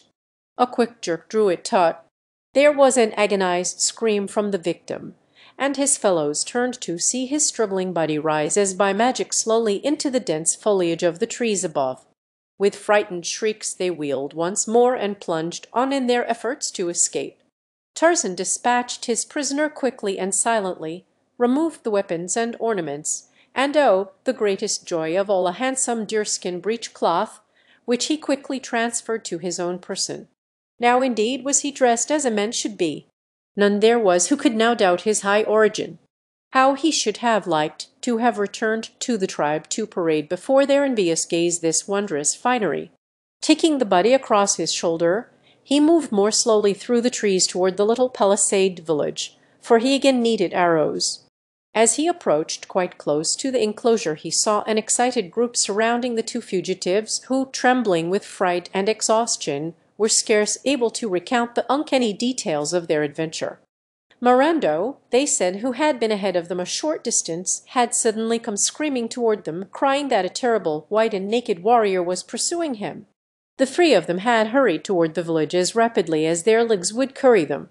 Again Mirando's shrill cry of mortal terror had caused them to look back, and there they had seen the most horrible sight, their companion's body flying upwards into the trees, his arms and legs beating the air and his tongue protruding from his open mouth. No other sound did he utter, nor was there any creature in sight about him. The villagers were worked up into a state of fear bordering on panic, but wise old Mbonga affected to feel considerable skepticism regarding the tale, and attributed the whole fabrication to their fright in the face of some real danger. "You tell us this great story," he said, "because you do not dare to speak the truth. You do not dare admit that when the lion sprang upon Mirando you ran away and left him. You are cowards." Scarcely had Mbonga ceased speaking when a great crashing of branches in the trees above them caused the blacks to look up in renewed terror. The sight that met their eyes made even wise old Mbonga shudder, for there, turning and twisting in there, came the dead body of Mirando, to sprawl with a sickening reverberation upon the ground at their feet. With one accord the blacks took to their heels, nor did they stop until the last of them was lost in the dense shadows of the surrounding jungle. Again Tarzan came down into the village, and renewed his supply of arrows and ate of the offering of food which the blacks had made to appease his wrath. Before he left he carried the body of Mirando to the gate of the village, and propped it up against the palisade in such a way that the dead face seemed to be purring around the edge of the gate post down the path which led to the jungle. Then Tarzan returned, hunting, always hunting, to the cabin by the beach. It took a dozen attempts on the part of the thoroughly frightened blacks to re-enter their village, past the horrible, grinning face of their dead fellow, and when they found the food and arrows gone they knew, what they had only too well feared, that Morando had seen the evil spirit of the jungle. That now seemed to them the logical explanation. Only those who saw this terrible god of the jungle died, for was it not true that none left alive in the village had ever seen him? Therefore, those who had died at his hands must have seen him and paid the penalty with their lives. As long as they supplied him with arrows and food he would not harm them unless they looked upon him, so it was ordered by Mbonga that in addition to the food offering there should also be laid out an offering of arrows for this Minengoki Waiti, and this was done from then on. If you ever chance to pass that far-off African village you will still see before a tiny thatched hut built just without the village a little iron pot in which is a quantity of food, and beside it a quiver of well-daubed arrows. When Tarzan came in sight of the beach where stood his cabin, a strange and unusual spectacle met his vision. On the placid waters of the landlocked harbour floated a great ship, and on the beach a small boat was drawn up. But, most wonderful of all, a number of white men like himself were moving about between the beach and his cabin. Tarzan saw that in many ways they were like the men of his picture books. He crept closer through the trees until he was quite close above them. There were 10 men, swarthy, sun-tanned, villainous-looking fellows. Now they had congregated by the boat and were talking in loud, angry tones, with much gesticulating and shaking of fists. Presently one of them, a little, mean-faced, black-bearded fellow with a countenance which reminded Tarzan of Pamba, the rat, laid his hand upon the shoulder of a giant who stood next him, and with whom all the others had been arguing and quarrelling.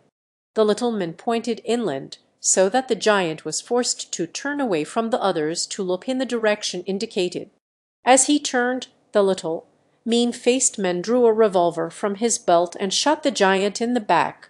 The big fellow threw his hands above his head, his knees bent beneath him, and without a sound he tumbled forward upon the beach, dead. The report of the weapon, the first that Tarzan had ever heard, filled him with wonderment, but even this unaccustomed sound could not startle his healthy nerves into even a semblance of panic. The conduct of the white strangers it was that caused him the greatest perturbation. He puckered his brows into a frown of deep thought. It was well, thought he, that he had not given way to his first impulse to rush forward and greet these white men as brothers. They were evidently no different from the black men, no more civilized than the apes, no less cruel than Seber. For a moment the others stood looking at the little, mean-faced man and the giant lying dead upon the beach. Then one of them laughed and slapped the little man upon the back. There was much more talk and gesticulating, but less quarrelling. Presently they launched the boat and all jumped into it and rowed away toward the great ship, where Tarzan could see other figures moving about upon the deck. When they had clambered aboard, Tarzan dropped to earth behind a great tree and crept to his cabin, keeping it always between himself and the ship. Slipping in at the door, he found that everything had been ransacked. His books and pencils strewed the floor. His weapons and shields and other little store of treasures were littered about. As he saw what had been done, a great wave of anger surged through him, and the new-made scar upon his forehead stood suddenly out, a bar of inflamed crimson against his tawny hide. Quickly he ran to the cupboard and searched in the far recess of the lower shelf. He breathed a sigh of relief as he drew out the little tin box, and, opening it, found his greatest treasures undisturbed.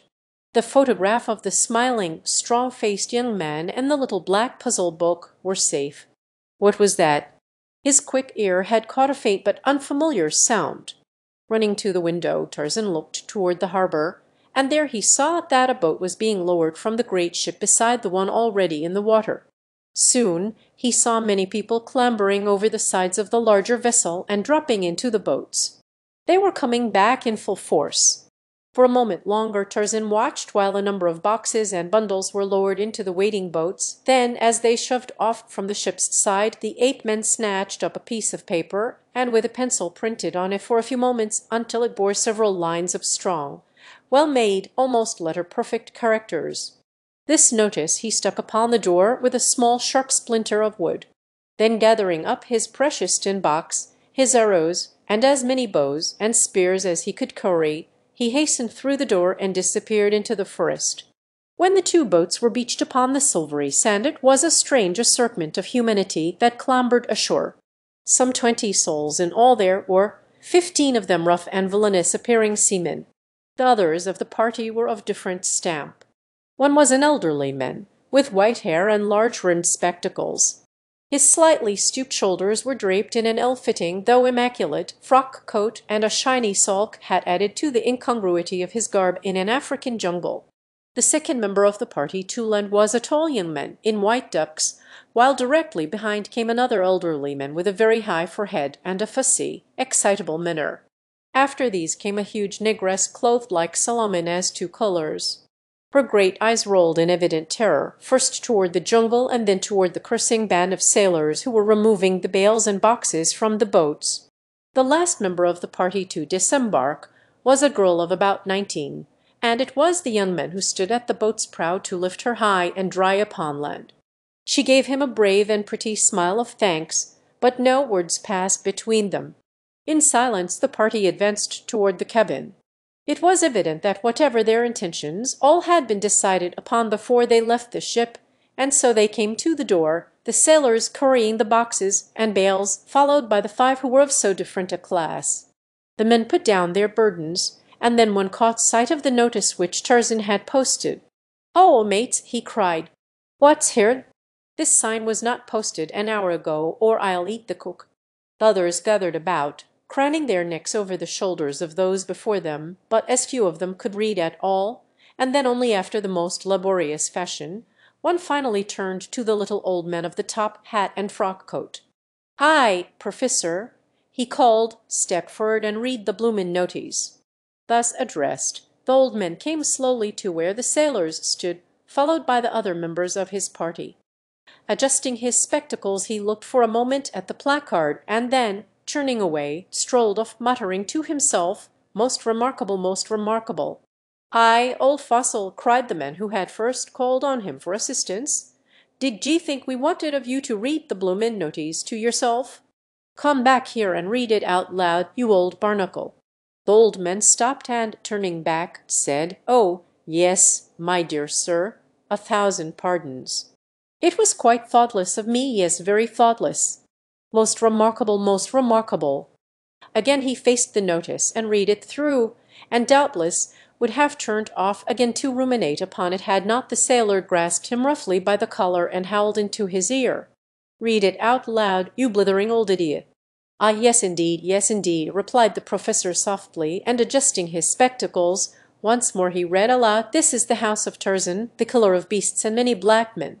Do not harm the things which are Tarzan's. Tarzan watches. Tarzan of the Apes." "Who the devil is Tarzan?" cried the sailor who had before spoken.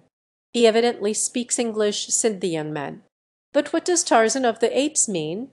cried the girl. "I do not know, Miss Porter," replied the young man, "unless we have discovered a runaway simian from the London Zoo who has brought back a European education to his jungle home. What do you make of it, Professor Porter?" he added, turning to the old man. Professor Archimedes Q. Porter adjusted his spectacles. Yes, indeed, most remarkable," said the professor, "but I can add nothing further to what I have already remarked in elucidation of this truly momentous occurrence," and the professor turned slowly in the direction of the jungle. "But, papa," cried the girl, "you haven't said anything about it yet."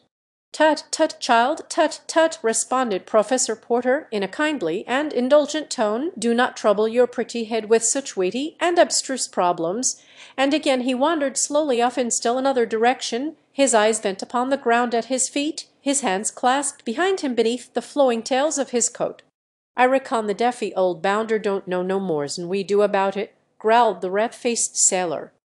"Keep a civil tongue in your head," cried the young man, his face paling in anger at the insulting tone of the sailor.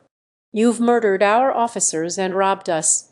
We are absolutely in your power, but you'll treat Professor Porter and Miss Porter with respect, or I'll break that vile neck of yours with my bare hands, guns or no guns," and the young fellow stepped so close to the red-faced sailor that the latter, though he bore 2 revolvers and a villainous-looking knife in his belt, slunk back abashed. "You damned coward!" cried the young man. You'd never dare shoot a man until his back was turned. You don't dare shoot me even then," and he deliberately turned his back full upon the sailor and walked nonchalantly away as if to put him to the test.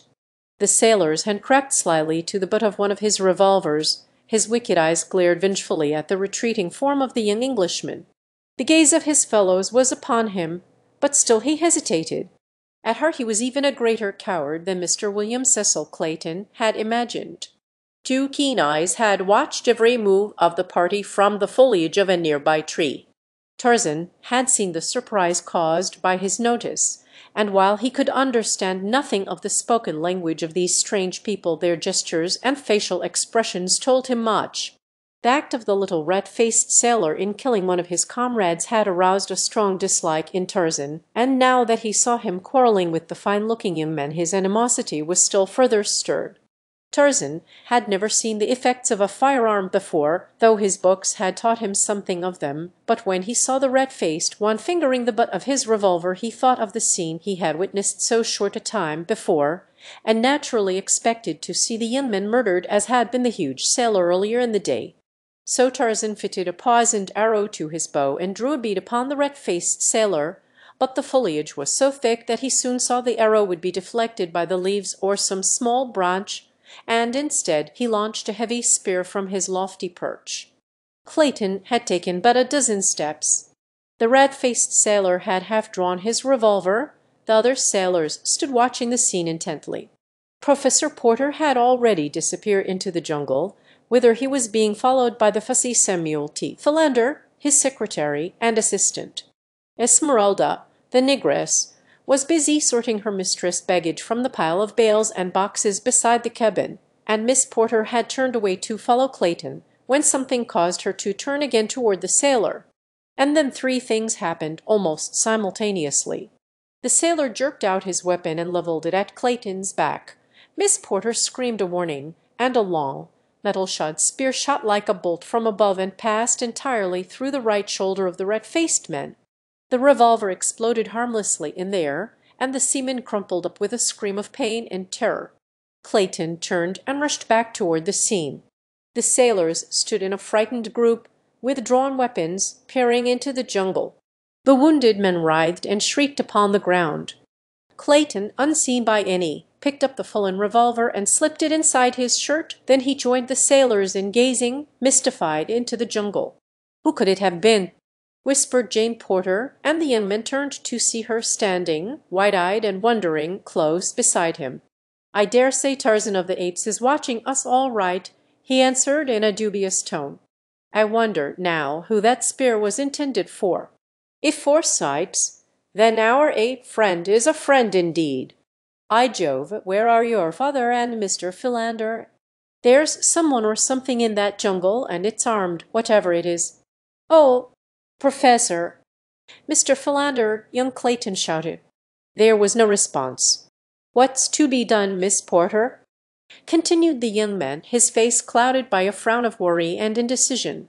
"I can't leave you here alone with these cutthroats, and you certainly can't venture into the jungle with me, yet someone must go in search of your father. He is more than apt to wandering off aimlessly, regardless of danger or direction, and Mr. Philander is only a trifle less impractical than he. You will pardon my bluntness, but our lives are all in jeopardy here, and when we get your father back something must be done to impress upon him the dangers to which he exposes you as well as himself by his absent-mindedness." "I quite agree with you," replied the girl, "and I am not offended at all. Dear old papa would sacrifice his life for me without an instant's hesitation, provided one could keep his mind on so frivolous a matter for an entire instant. There is only one way to keep him in safety, and that is to chain him to a tree.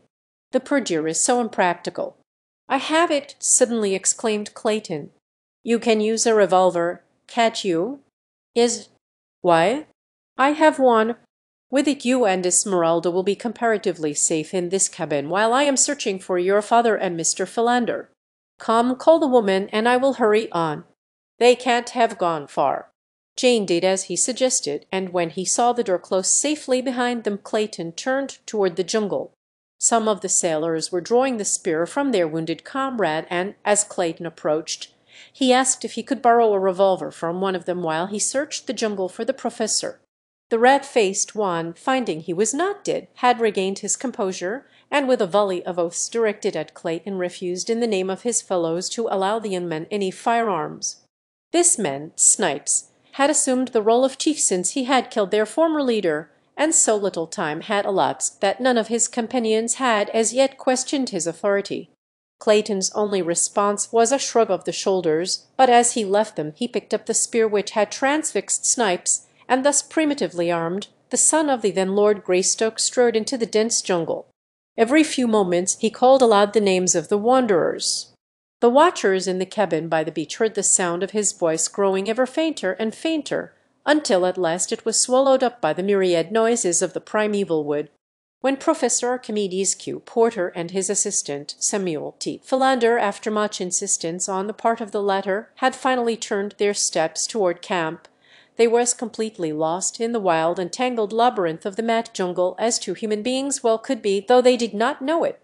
It was by the merest caprice of fortune that they headed toward the west coast of Africa, instead of toward Zanzibar on the opposite side of the dark continent. When in a short time they reached the beach, only to find no camp in sight, Philander was positive that they were north of their proper destination, while, as a matter of fact, they were about 200 yards south of it. It never occurred to either of these impractical theorists to call aloud on the chance of attracting their friends' attention. Instead, with all the assurance that deductive reasoning from a wrong premise induces in one, Mr. Samuel T. Philander grasped Professor Archimedes Q. Porter firmly by the arm and hurried the weakly protesting old gentleman off in the direction of Cape Town, 1,500 miles to the south. When Jane and Esmeralda found themselves safely behind the cabin door, the negress's first thought was to barricade the portal from the inside. With this idea in mind she turned to search for some means of putting it into execution, but her first view of the interior of the cabin brought a shriek of terror to her lips, and like a frightened child the huge woman ran to bury her face on her mistress' shoulder. Jane, turning at the cry, saw the cause of it lying prone upon the floor before them, the whitened skeleton of a man. A further glance revealed a sickened skeleton upon the bed. "What horrible place are we in?" murmured the awestruck girl. But there was no panic in her fright. At last, disengaging herself from the frantic clutch of the still shrieking Esmeralda, Jane crossed the room to look into the little cradle, knowing what she should see there even before the tiny skeleton disclosed itself in all its pitiful and pathetic frailty. What an awful tragedy these promute bones proclaimed! The girl shuddered at thought of the eventualities which might lie before herself and her friends in this ill-fated cabin, the haunt of mysterious, perhaps hostile, beings. Quickly, with an impatient stamp of her little foot, she endeavored to shake off the gloomy forebodings, and turning to Esmeralda bade her cease her wailing. "Stop, Esmeralda, stop it this minute!" she cried. "You are only making it worse." She ended lamely, a little quiver in her own voice as she thought of the three men, upon whom she depended for protection, wandering in the depth of that awful forest. Soon the girl found that the door was equipped with a heavy wooden bar upon the inside, and after several efforts the combined strength of the two enabled them to slip it into place, the first time in 20 years. Then they sat down upon a bench with their arms about one another, and waited. Chapter 14. At the Mercy of the Jungle. After Clayton had plunged into the jungle, the sailors mutineers of the Arrow fell into a discussion of their next step, but on one point all were agreed, that they should hasten to put off to the anchored Arrow, where they could at least be safe from the spears of their unseen foe. And so, while Jane Porter and Esmeralda were barricading themselves within the cabin, the cowardly crew of cutthroats were pulling rapidly for their ship in the two boats that had brought them ashore. So much had Tarzan seen that day that his head was in a whirl of wonder. But the most wonderful sight of all to him was the face of the beautiful white girl. Here at last was one of his own kind, of that he was positive. And the young men and the two old men, they too were much as he had pictured his own people to be. But doubtless they were as ferocious and cruel as other men he had seen. The fact that they alone of all the party were unarmed might account for the fact that they had killed no one. They might be very different if provided with weapons. Tarzan had seen the young man pick up the fallen revolver of the wounded Snipes and hide it away in his breast, and he had also seen him slip it cautiously to the girl as she entered the cabin door. He did not understand anything of the motives behind all that he had seen, but somehow, intuitively, he liked the young man and the two old men, and for the girl he had a strange longing which he scarcely understood. As for the big black woman, she was evidently connected in some way to the girl, and so he liked her also. For the sailors, and especially Snipes, he had developed a great hatred. He knew by their threatening gestures and by the expression upon their evil faces that they were enemies of the others of the party, and so he decided to watch closely. Tarzan wondered why the men had gone into the jungle, nor did it ever occur to him that one could become lost in that maze of undergrowth which to him was as simple as is the main street of your own home-town to you. When he saw the sailors row away toward the ship, and knew that the girl and her companion were safe in his cabin, Tarzan decided to follow the young men into the jungle and learn what his errand might be. He swung off rapidly in the direction taken by Clayton, and in a short time heard faintly in the distance the now only occasional calls of the Englishman to his friends. Presently Tarzan came up with the white man, who, almost fagged, was leaning against a tree wiping the perspiration from his forehead. The ape men, hiding safe behind a screen of foliage, sat watching this new specimen of his own race intently. At intervals Clayton called aloud, and finally it came to Tarzan that he was searching for the old man. Tarzan was on the point of going off to look for them himself, when he caught the yellow glint of a sleek hide moving cautiously through the jungle toward Clayton. It was Sheeta, the leopard. Now Tarzan heard the soft bending of grasses and wondered why the young white man was not warned. Could it be he had failed to note the loud warning? Ever before had Tarzan known Sheeta to be so clumsy. No, the white man did not hear. Sheeta was crouching for the spring, and then, shrill and horrible, there rose from the stillness of the jungle the awful cry of the challenging ape, and Sheeta turned, crashing into the underbrush. Clayton came to his feet with a start. His blood ran cold. Ever in all his life had so fearful a sound smote upon his ears. He was no coward, but if ever man felt the icy fingers of fear upon his heart, William Cecil Clayton, eldest son of Lord Greystock of England, did that day in the fastness of the African jungle. The noise of some great body crashing through the underbrush so close beside him, and the sound of that blood-curdling shriek from above, tested Clayton's courage to the limit, but he could not know that it was to that very voice he owed his life, nor that the creature who hurled it forth was his own cousin, the real Lord Greystock. The afternoon was drawing to a close, and Clayton, disheartened and discouraged, was in a terrible quandary as to the proper course to pursue, whether to keep on in search of Professor Porter at the almost certain risk of his own death in the jungle by night, or to return to the cabin where he might at least serve to protect Jane from the perils which confronted her on all sides. He did not wish to return to camp without her father. Still more, he shrank from the thought of leaving her alone and unprotected in the hands of the mutineers of Darrow, or to the hundred unknown dangers of the jungle. Possibly, too, he thought the professor and Philander might have returned to camp. Yes, that was more than likely. At least he would return and see before he continued what seemed to be a most fruitless quest. And so he started, stumbling back through the thick and matted underbrush in the direction that he thought the cabin lay. To Tarzan's surprise, the young man was heading further into the jungle in the general direction of Mbonga's village, and the shrewd young ape-man was convinced that he was lost. To Tarzan this was scarcely comprehensible. His judgment told him that no man would venture toward the village of the cruel blacks armed only with a spear which, from the awkward way in which he carried it, was evidently an unaccustomed weapon to this white man. Nor was he following the trail of the old men. That they had crossed and left long since, though it had been fresh and plain before Tarzan's eyes. Tarzan was perplexed.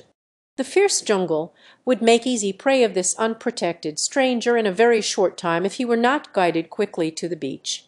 Yes, there was Numa, the lion, even now, stalking the white men a dozen paces to the right.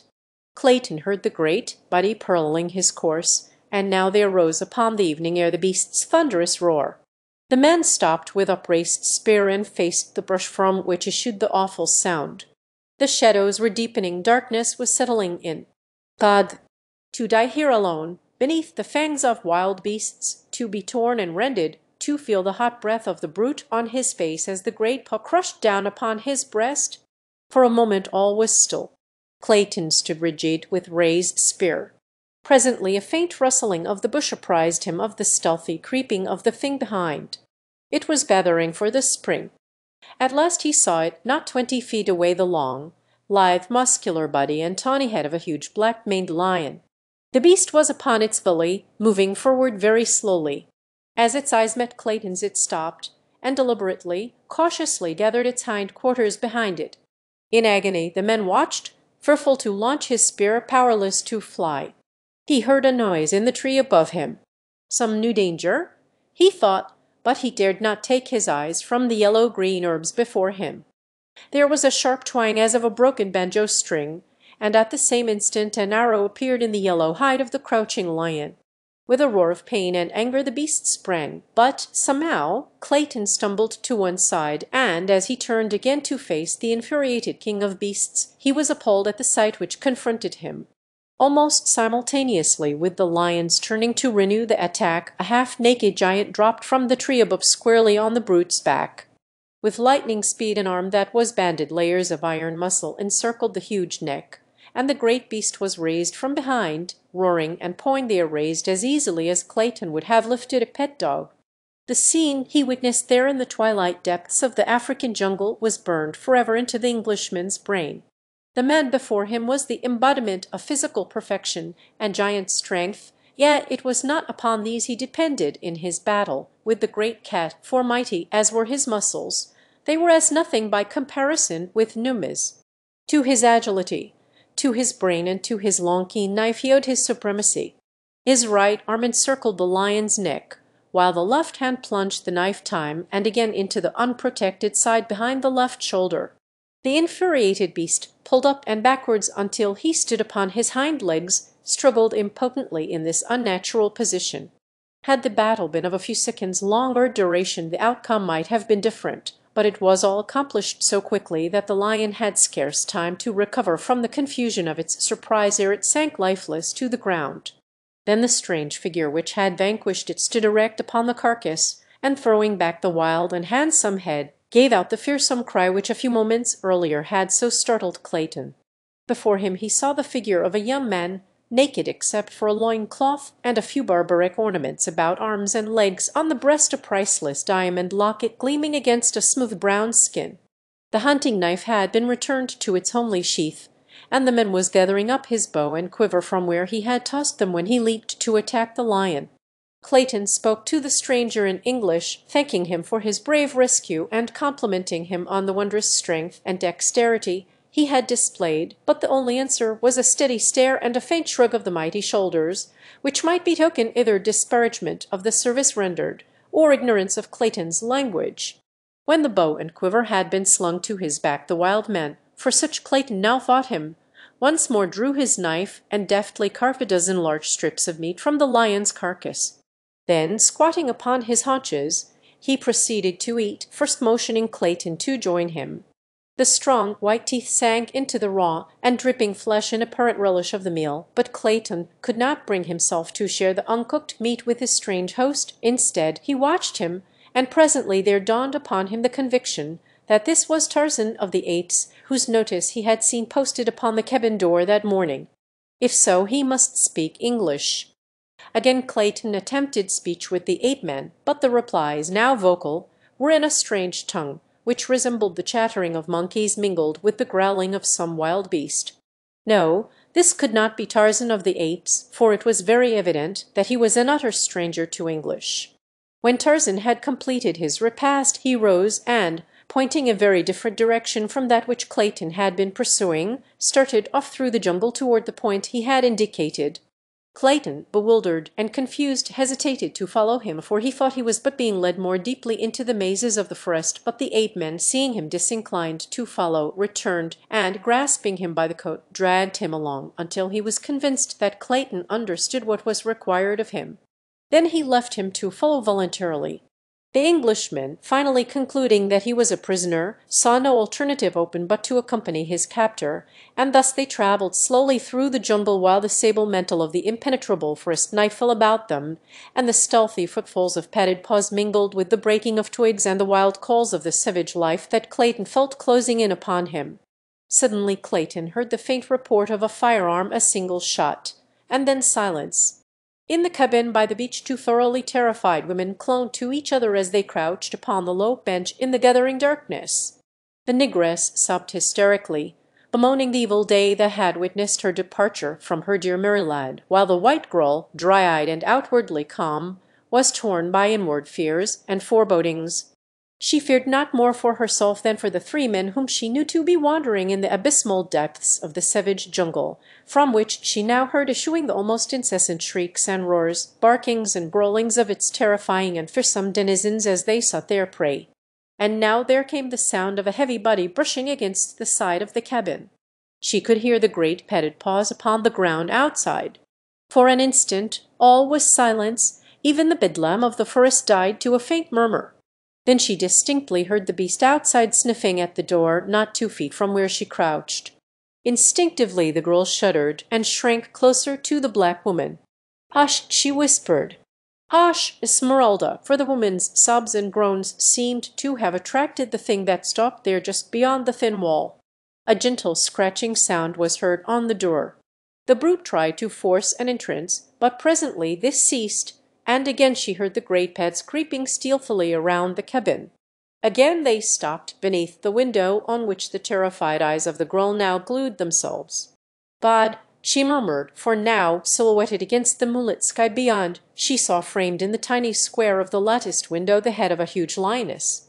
The gleaming eyes were fixed upon her in intent ferocity. "Look, Esmeralda," she whispered. "For God's sake, what shall we do?" "Look, quick." The window. Esmeralda, cowering still closer to her mistress, took one frightened glance toward the little square of moonlight just as the lioness emitted a low, savage snarl. The sight that met the poor woman's eyes was too much for the already overstrung nerves. "Oh, Gabriel!" she shrieked and slid to the floor, an inert and senseless mass. For what seemed an eternity, the great brute stood with its forepaws upon the sill, glaring into the little room. Presently it tried the strength of the lattice with its great talons. The girl had almost ceased to breathe when, to her relief, the head disappeared, and she heard the brute's footsteps leaving the window. But now they came to the door again, and once more the scratching commenced, this time with increasing force until the great beast was tearing at the massive panels in a perfect frenzy of eagerness to seize its defenseless victims. Could Jane have known the immense strength of that door, bolt piece by piece, she would have felt less fear of the lioness reaching her by this avenue. Little did John Clayton imagine when he fashioned that crude but mighty portal that one day 20 years later it would shield a fair American girl, then unborn, from the teeth and talons of a man-eater. For fully 20 minutes the brute alternately sniffed and tore at the door, occasionally giving voice to a wild, savage cry of baffled rage. At length, however, she gave up the attempt, and Jane heard her returning toward the window, beneath which she paused for an instant, and then launched her great weight against the time-worn lattice. The girl heard the wooden rods groan beneath the impact, but they held, and the huge body dropped back to the ground below. Again and again the lioness repeated these tactics, until finally the horrified prisoner within saw a portion of the lattice give way, and in an instant when great paw and the head of the animal were thrust within the room. Slowly the powerful neck and shoulders spread the bars apart, and the lithe body protruded farther and farther into the room. As in a trance, the girl rose, her hand upon her breast, wide eyes staring horror-stricken into the snarling face of the beast scarce 10 feet from her. At her feet lay the prostrate form of the negress. If she could but arouse her, their combined efforts might possibly avail to beat back the fierce and bloodthirsty intruder. Jane stooped to grasp the black woman by the shoulder. Roughly she shook her. "Esmeralda! Esmeralda!" she cried. "Help me, or we are lost." Esmeralda opened her eyes. The first object they encountered was the dripping fangs of the hungry lioness. With a horrified scream the poor woman rose to her hands and knees, and in this position scurried across the room, shrieking, "Oh, Gabriel! Oh, Gabriel!" at the top of her lungs. Esmeralda weighed some 280 pounds, and her extreme haste, added to her extreme corpulency, produced a most amazing result when Esmeralda elected to travel on all fours. For a moment the lioness remained quiet with intense gaze directed upon the flitting Esmeralda, whose goal appeared to be the cupboard, into which she attempted to propel her huge bulk, but as the shelves were but 9 or 10 inches apart, she only succeeded in getting her head in, whereupon, with a final screech which paled the jungle noises into insignificance, she fainted once again. With the subsidence of Esmeralda, the lioness renewed her efforts to wriggle her huge bulk through the weakening lattice. The girl, standing pale and rigid against the farther wall, sought with ever-increasing terror for some loophole of escape. Suddenly her hand, tight pressed against her bosom, felt the hard outline of the revolver that Clayton had left with her earlier in the day. Quickly she snatched it from its hiding-place and, levelling it full at the lioness's face, pulled the trigger. There was a flash of flame, the roar of the discharge, and an answering roar of pain and anger from the beast. Jane Porter saw the grey form disappear from the window, and then she too fainted, the revolver falling at her side. But Sabre was not killed. The bullet had but inflicted a painful wound in one of the great shoulders. It was the surprise at the blinding flash and the deafening roar that had caused her hasty but temporary retreat. In another instant she was back at the lattice, and with renewed fury was clawing at the aperture, but with lessened effect, since the wounded member was almost useless. She saw her prey, the two women lying senseless upon the floor. There was no longer any resistance to be overcome. Her meat lay before her, and Sabre had only to worm her way through the lattice to claim it. Slowly she forced her great bulk, inch by inch, through the opening. Now her head was through now one great forearm and shoulder.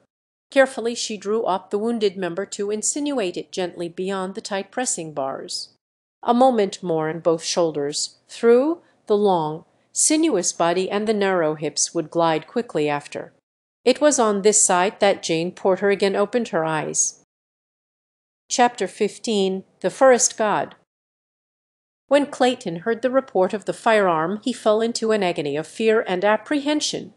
He knew that one of the sailors might be the author of it, but the fact that he had left the revolver with Jane, together with the overwrought condition of his nerves, made him morbidly positive that she was threatened with some great danger.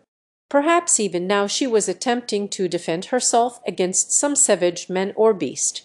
What were the thoughts of his strange captor or guide Clayton could only vaguely conjecture, but that he had heard the shot, and was in some manner affected by it was quite evident, for he quickened his pace so appreciably that Clayton, stumbling blindly in his wake, was down a dozen times in as many minutes in a vain effort to keep pace with him, and soon was left hopelessly behind. Fearing that he would again be irretrievably lost, he called aloud to the wild men ahead of him, and in a moment had the satisfaction of seeing him drop lightly to his side from the branches above. For a moment Tarzan looked at the young man closely, as though undecided as to just what was best to do, then stooping down before Clayton he motioned him to grasp him about the neck, and, with the white man upon his back, Tarzan took to the trees. The next few minutes the young Englishman never forgot. Eyed into bending and swaying branches, he was borne with what seemed to him incredible swiftness, while Tarzan chafed at the slowness of his progress. From one lofty branch the agile creature swung with Clayton through a dizzy arc to a neighboring tree, then for 100 yards maybe the sure feet threaded a maze of interwoven limbs, balancing like a tightrope walker high above the black depths of verdure beneath. From the first sensation of chilling fear Clayton passed to one of keen admiration and envy of those giant muscles and that wondrous instinct or knowledge which guided this forest god through the inky blackness of the night as easily and safely as Clayton would have strolled a London street at high noon. Occasionally they would enter a spot where the foliage above was less dense, and the bright rays of the moon lit up before Clayton's wondering eyes the strange path they were traversing. At such times the men fairly caught his breath at sight of the horrid depths below them, for Tarzan took the easiest way, which often led over 100 feet above the earth. And yet, with all his seeming speed, Tarzan was in reality feeling his way with comparative slowness searching constantly for limbs of adequate strength for the maintenance of this double weight. Presently they came to the clearing before the beach.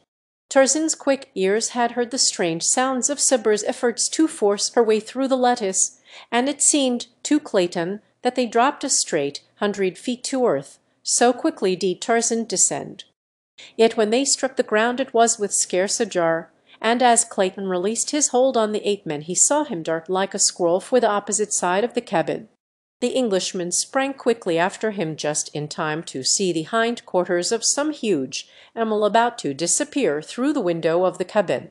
As Jane Porter opened her eyes to a realization of the again imminent peril which threatened her, her brave young heart gave up at last its final vestige of hope, and she turned to grope for the fallen weapon that she might meet to herself a merciful death ere the cruel fangs tore into her fair flesh. The lioness was almost through the opening before Jane found the weapon, and she raised it quickly to her temple to shut out forever the hideous jaws gaping for their prey. An instant she hesitated to breathe a short and silent prayer to her Maker, and as she did so her eyes fell upon her poor Esmeralda lying inert, but alive, beside the cupboard. How could she leave the poor faithful thing to those merciless Nello fangs? No, she must use one cartridge on the senseless woman ere she turned the cold muzzle toward herself again. How she shrank from the ordeal! But it had been cruelty 1,000 times less justifiable to have left the loving black woman who had reared her from infancy with all a mother's care and solicitude, to regain consciousness beneath the rending claws of the great cat. Quickly Jane Porter sprang to her feet and ran to the side of the black. She pressed the muzzle of the revolver tight against that devoted heart, closed her eyes, and Sabre emitted a frightful shriek. The girl, startled, pulled the trigger and turned to face the beast, and with the same movement raised the weapon against her own temple. She did not fire a second time, for to her surprise she saw the huge animal being slowly drawn back through the window, and in the moonlight beyond she saw the heads and shoulders of 2 men. As Clayton rounded the corner of the cabin to behold the animal disappearing within, it was also to see the ape-man seize the long tail in both hands, and, bracing himself with his feet against the side of the cabin, throw all his mighty strength into the effort to draw the beast out of the interior. Clayton was quick to lend a hand, but the ape-man jabbered to him in a commanding and peremptory tone something which Clayton knew to be orders, though he could not understand them. At last, under their combined efforts, the great body was slowly dragged farther and farther outside the window, and then there came to Clayton's mind a dawning conception of the rash bravery of his companion's act. For a naked man to drag a shrieking, clawing man-eater forth from a window by the tail to save a strange white girl was indeed the last word in heroism. So far as Clayton was concerned it was a very different matter, since the girl was not only of his own kind and race, but was the one woman in all the world whom he loved.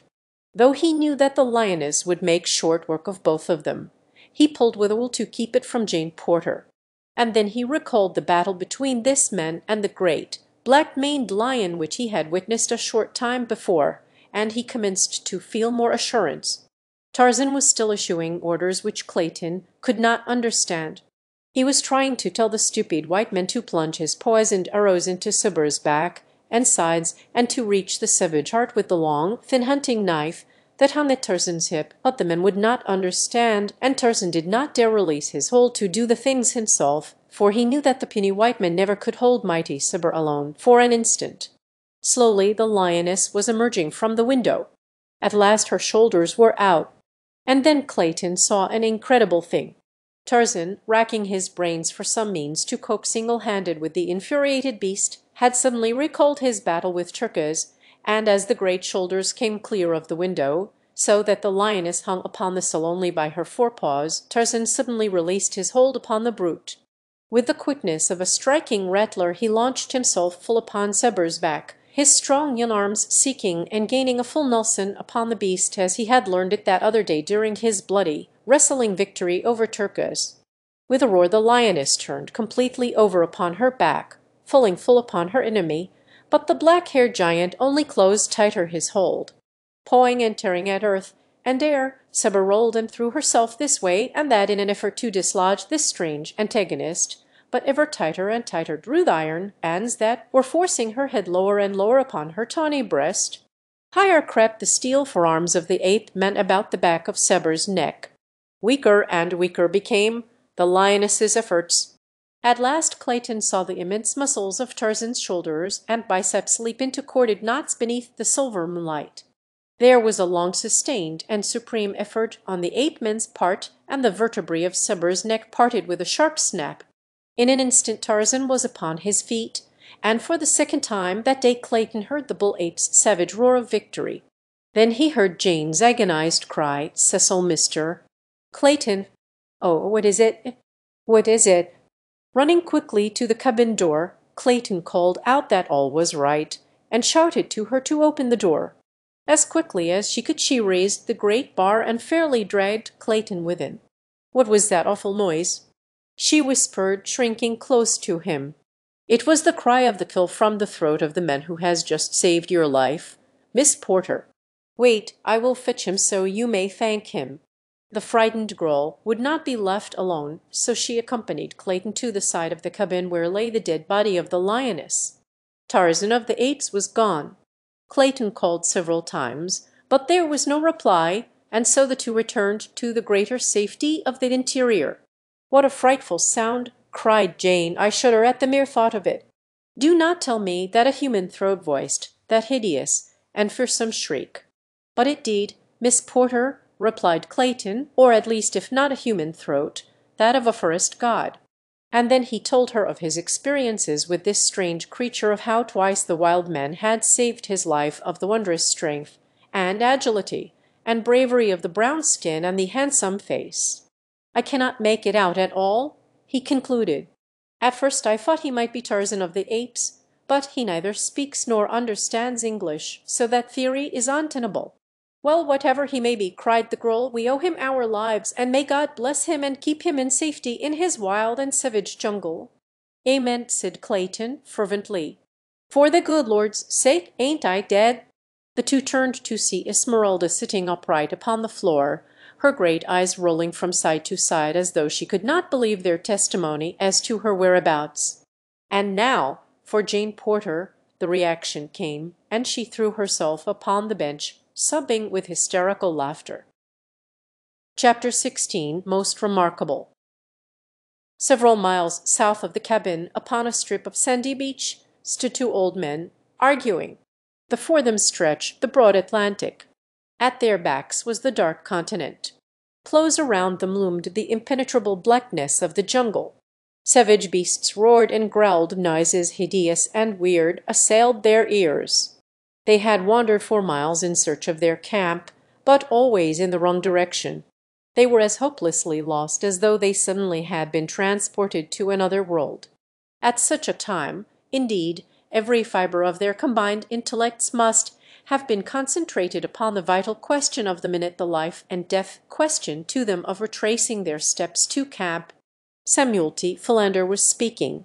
"But, my dear professor," he was saying, "I still maintain that but for the victories of Ferdinand and Isabella over the 15th century Moors in Spain, the world would be today 1,000 years in advance of where we now find ourselves.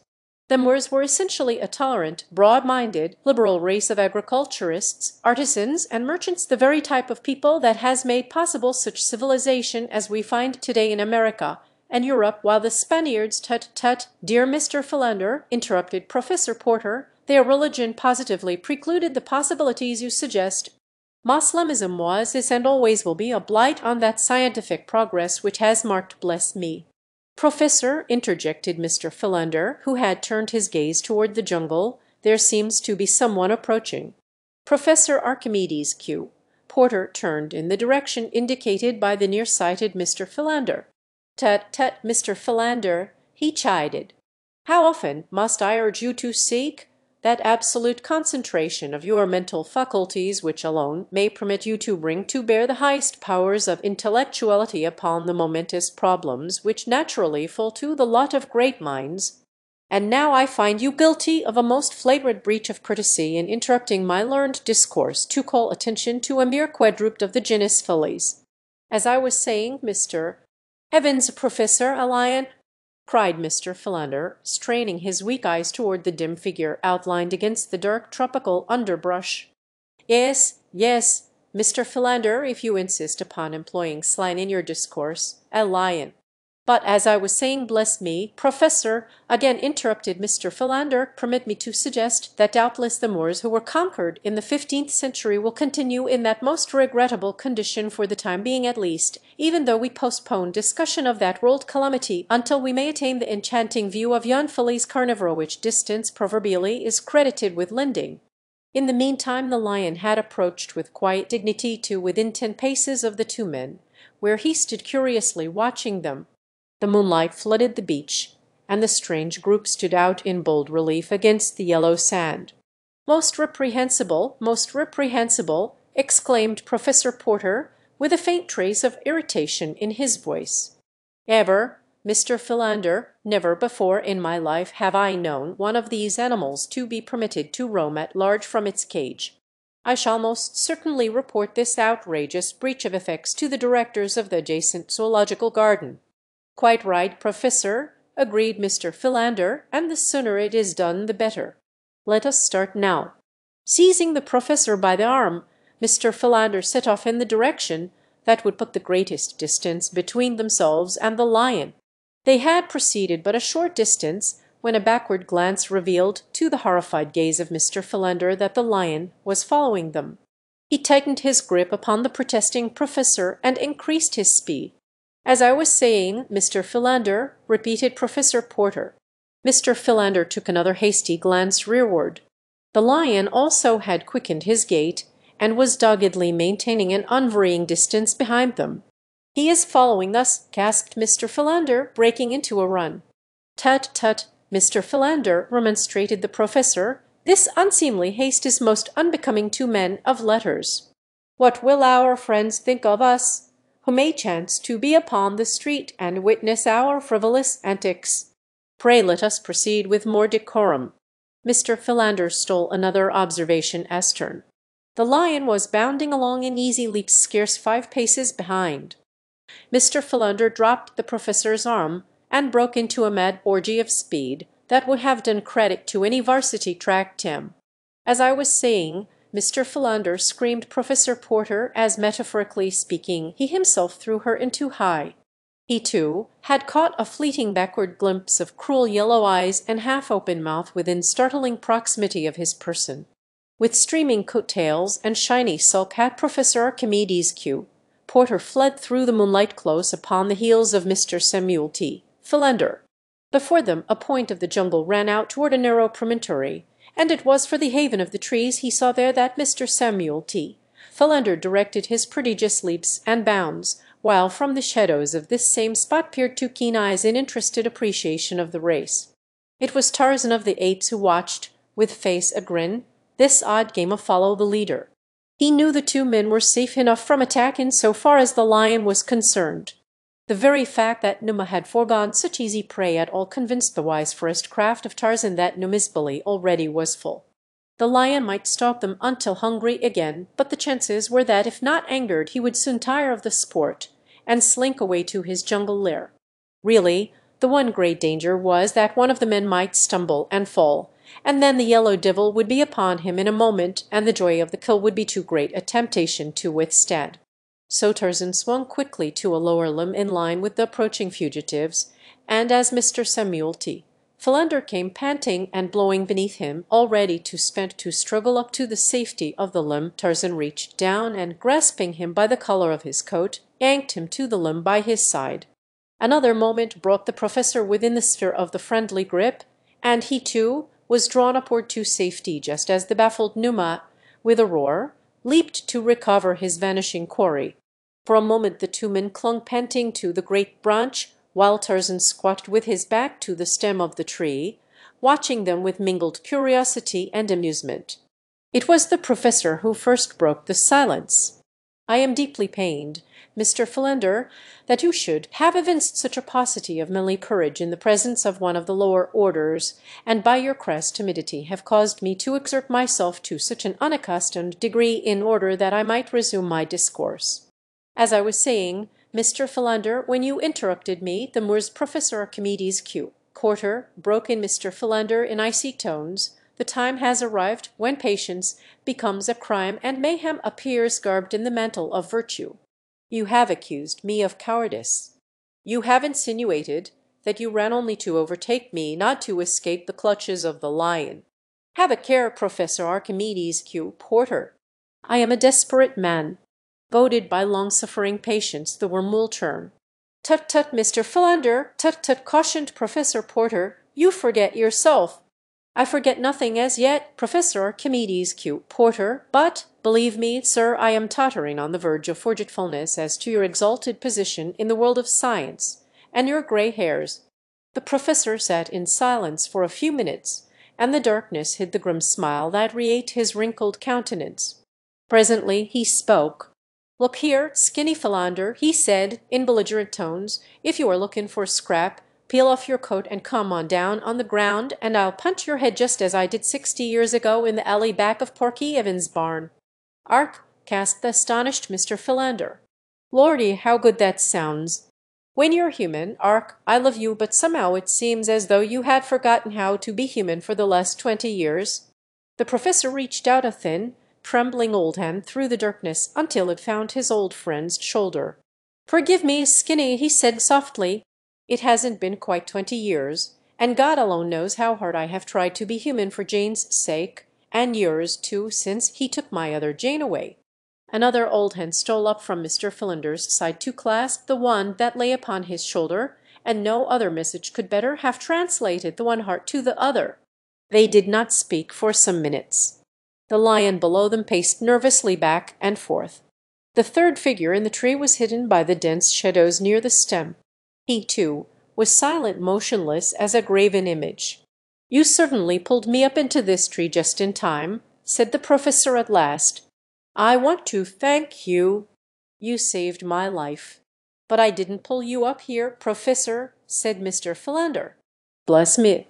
The excitement of the moment quite caused me to forget that I myself was drawn up here by some outside agency. There must be someone or something in this tree with us." "Eh?" ejaculated Professor Porter. "Are you quite positive, Mr. Philander?" "Most positive, Professor," replied Mr. Philander, and he added, "I think we should thank the party. He may be sitting right next to you now, Professor." "Eh? What's that?" "Tut, tut, Mr. Philander, tut, tut," said Professor Porter, edging cautiously nearer to Mr. Philander. Just then it occurred to Tarzan of the Apes that Numa had loitered beneath the tree for a sufficient length of time, so he raised his young head toward the heavens, and there rang out upon the terrified ears of the two old men the awful warning challenge of the anthropoid. The two friends, huddled trembling in their precarious position on the limb, saw the great lion halt in his restless pacing as the blood-curdling cry smote his ears, and then slink quickly into the jungle to be instantly lost to view. "Even the lion trembles in fear," whispered Mr. Philander. Most remarkable," murmured Professor Porter, clutching frantically at Mr. Philander to regain the balance which the sudden fright had so perilously endangered. Unfortunately for them both, Mr. Philander's centre of equilibrium was at that very moment hanging upon the ragged edge of nothing, so that it needed but the gentle impetus supplied by the additional weight of Professor Porter's body to topple the devoted secretary from the limb. For a moment they swayed uncertainly, and then, with mingled and most unshoulderly shrieks, they pitched headlong from the tree, locked in frenzied embrace. It was quite some moments ere either moved, for both were positive that any such attempt would reveal so many breaks and fractures as to make further progress impossible. At length Professor Porter made an attempt to move one leg. To his surprise, it responded to his will as in days gone by.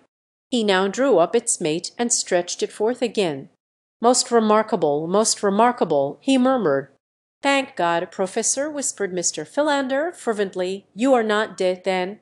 "Tut, tut, Mr. Philander, tut, tut," cautioned Professor Porter. "I do not know with accuracy as yet." With infinite solicitude Professor Porter wiggled his right arm joy. It was intact. Breathlessly he waved his left arm above his prostrate body. It waved. Most remarkable," he said. "To whom are you signaling, Professor?"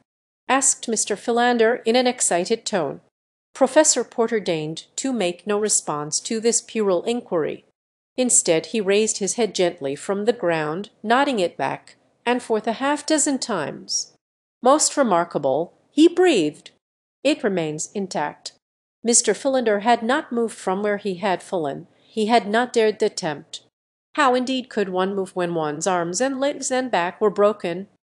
One eye was buried in the soft loam, the other, rolling sidewise, was fixed in awe upon the strange gyrations of Professor Porter. "How said," exclaimed Mr. Philander, half aloud. "Concussion of the brain, superinducing total mental aberration. How very said indeed! And for one still so young." Professor Porter rolled over upon his stomach. Gingerly he bowed his back until he resembled a huge tom cat in proximity to a yelping dog. Then he sat up and felt of various portions of his anatomy. "They are all here," he exclaimed. "Most remarkable." Whereupon he arose and, bending a scathing glance upon the still prostrate form of Mr. Samuel T. Philander, he said, "Tut, tut, Mr. Philander, this is no time to indulge in slothful ease. We must be up and doing." Mr. Philander lifted his other eye out of the mud and gazed in speechless rage at Professor Porter. Then he attempted to rise, nor could there have been any more surprised than he when his efforts were immediately crowned with marked success. He was still bursting with rage, however, at the cruel injustice of Professor Porter's insinuation, and was on the point of rendering a tart rejoinder when his eyes fell upon a strange figure standing a few paces away, scrutinizing them intently. Professor Porter had recovered his shiny silk hat, which he had brushed carefully upon the sleeve of his coat and replaced upon his head. When he saw Mr. Philander pointing to something behind him, he turned to behold a giant, naked but for a loincloth and a few metal ornaments, standing motionless before him. "Good evening, sir," said the professor, lifting his hat. For reply the giant motioned them to follow him, and set off up the beach in the direction from which they had recently come. "I think it the better part of discretion to follow him," said Mr. Philander. "Tut, tut, Mr. Philander," returned the professor. "A short time since you were advancing a most logical argument in substantiation of your theory that camp lay directly south of us. I was skeptical, but you finally convinced me, so now I am positive that toward the south we must travel to reach our friends. Therefore I shall continue south. But, Professor Porter, this man may know better than either of us. He seems to be indigenous to this part of the world. Let us at least follow him for a short distance." "Tut, tut, Mr. Philander," repeated the professor. "I am a difficult man to convince, but when once convinced my decision is unalterable. I shall continue in the proper direction if I have to circumambulate the continent of Africa to reach my destination." Further argument was interrupted by Tarzan, who, seeing that these strange men were not following him, had returned to their side. Again he beckoned to them, but still they stood in argument. Presently the 8 men lost patience with their stupid ignorance. He grasped the frightened Mr. Philander by the shoulder, and before that worthy gentleman knew whether he was being killed or merely maimed for life, Tarzan had tied one end of his rope securely about Mr. Philander's neck. "Tut, tut, Mr. Philander," remonstrated Professor Porter, "it is most unbeseeming in you to submit to such indignities."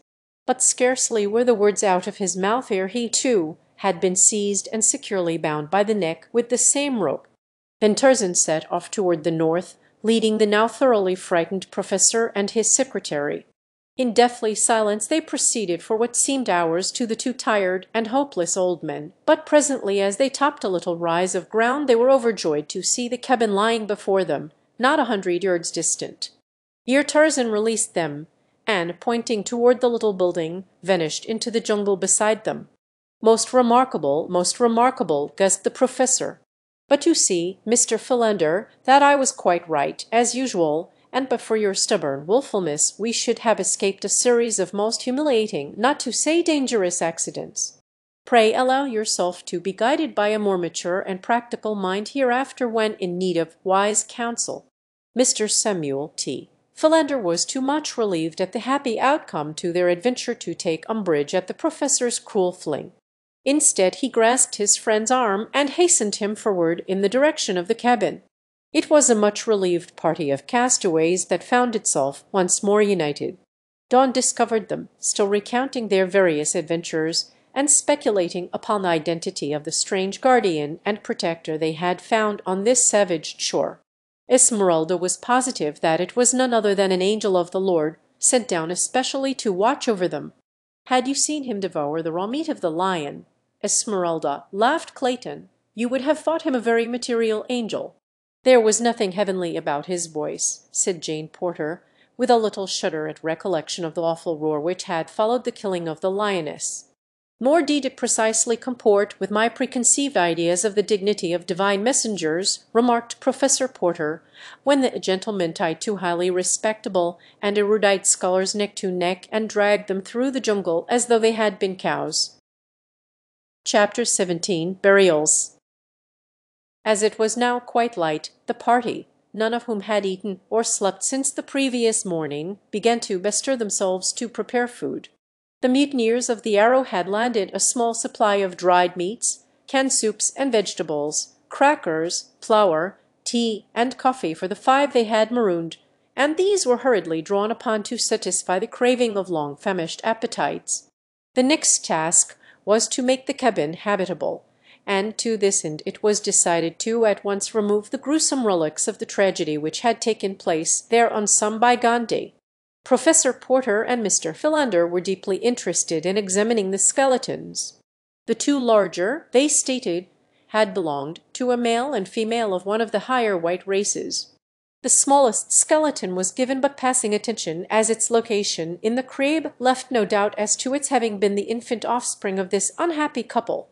As they were preparing the skeleton of the men for burial, Clayton discovered a massive ring which had evidently encircled the man's finger at the time of his death, for one of the slender bones of the hand still lay within the golden bauble.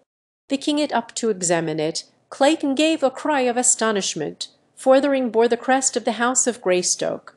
At the same time Jane discovered the books in the cupboard, and on opening the fly-leaf of one of them saw the name, John Clayton, London. In a second book which she hurriedly examined was the single name, Greystoke. "Why, Mr. Clayton," she cried, "what does this mean?" "Here are the names of some of your own people in these books." "And here," he replied gravely, "is the great ring of the House of Greystoke, which has been lost since my uncle John Clayton, the former Lord Greystoke, disappeared, presumably lost at sea. But how do you account for these things being here, in this savage African jungle?" exclaimed the girl. "There is but one way to account for it, Miss Porter," said Clayton. "The late Lord Greystoke was not drowned. He died here in this cabin, and this poor thing upon the floor is all that is mortal of him." "Then this must have been Lady Greystoke," said Jane reverently, indicating the poor mess of bones upon the bed. "The beautiful Lady Alice," replied Clayton, "of whose many virtues and remarkable personal charms I often have heard my mother and father speak. Poor woman," he murmured sadly. With deep reverence and solemnity the bodies of the late Lord and Lady Greystoke were buried beside their little African cabin, and between them was placed the tiny skeleton of the baby of Kala, the ape. As Mr. Philander was placing the frail bones of the infant in a bit of sailcloth, he examined the skull minutely. Then he called Professor Porter to his side, and the 2 argued in low tones for several minutes. Most remarkable," said Professor Porter. "Bless me," said Mr. Philander, "we must acquaint Mr. Clayton with our discovery at once." "Tut, tut, Mr. Philander, tut, tut," remonstrated Professor Archimedes Q. Porter. "Let the dead past bury its dead." And so the white-haired old man repeated the burial service over this strange grave, while his 4 companions stood with bowed and uncovered heads about him. From the trees Tarzan of the Apes watched the solemn ceremony, but most of all he watched the sweet face and graceful figure of Jane Porter. In his savage, untutored breast new emotions were stirring. He could not fathom them.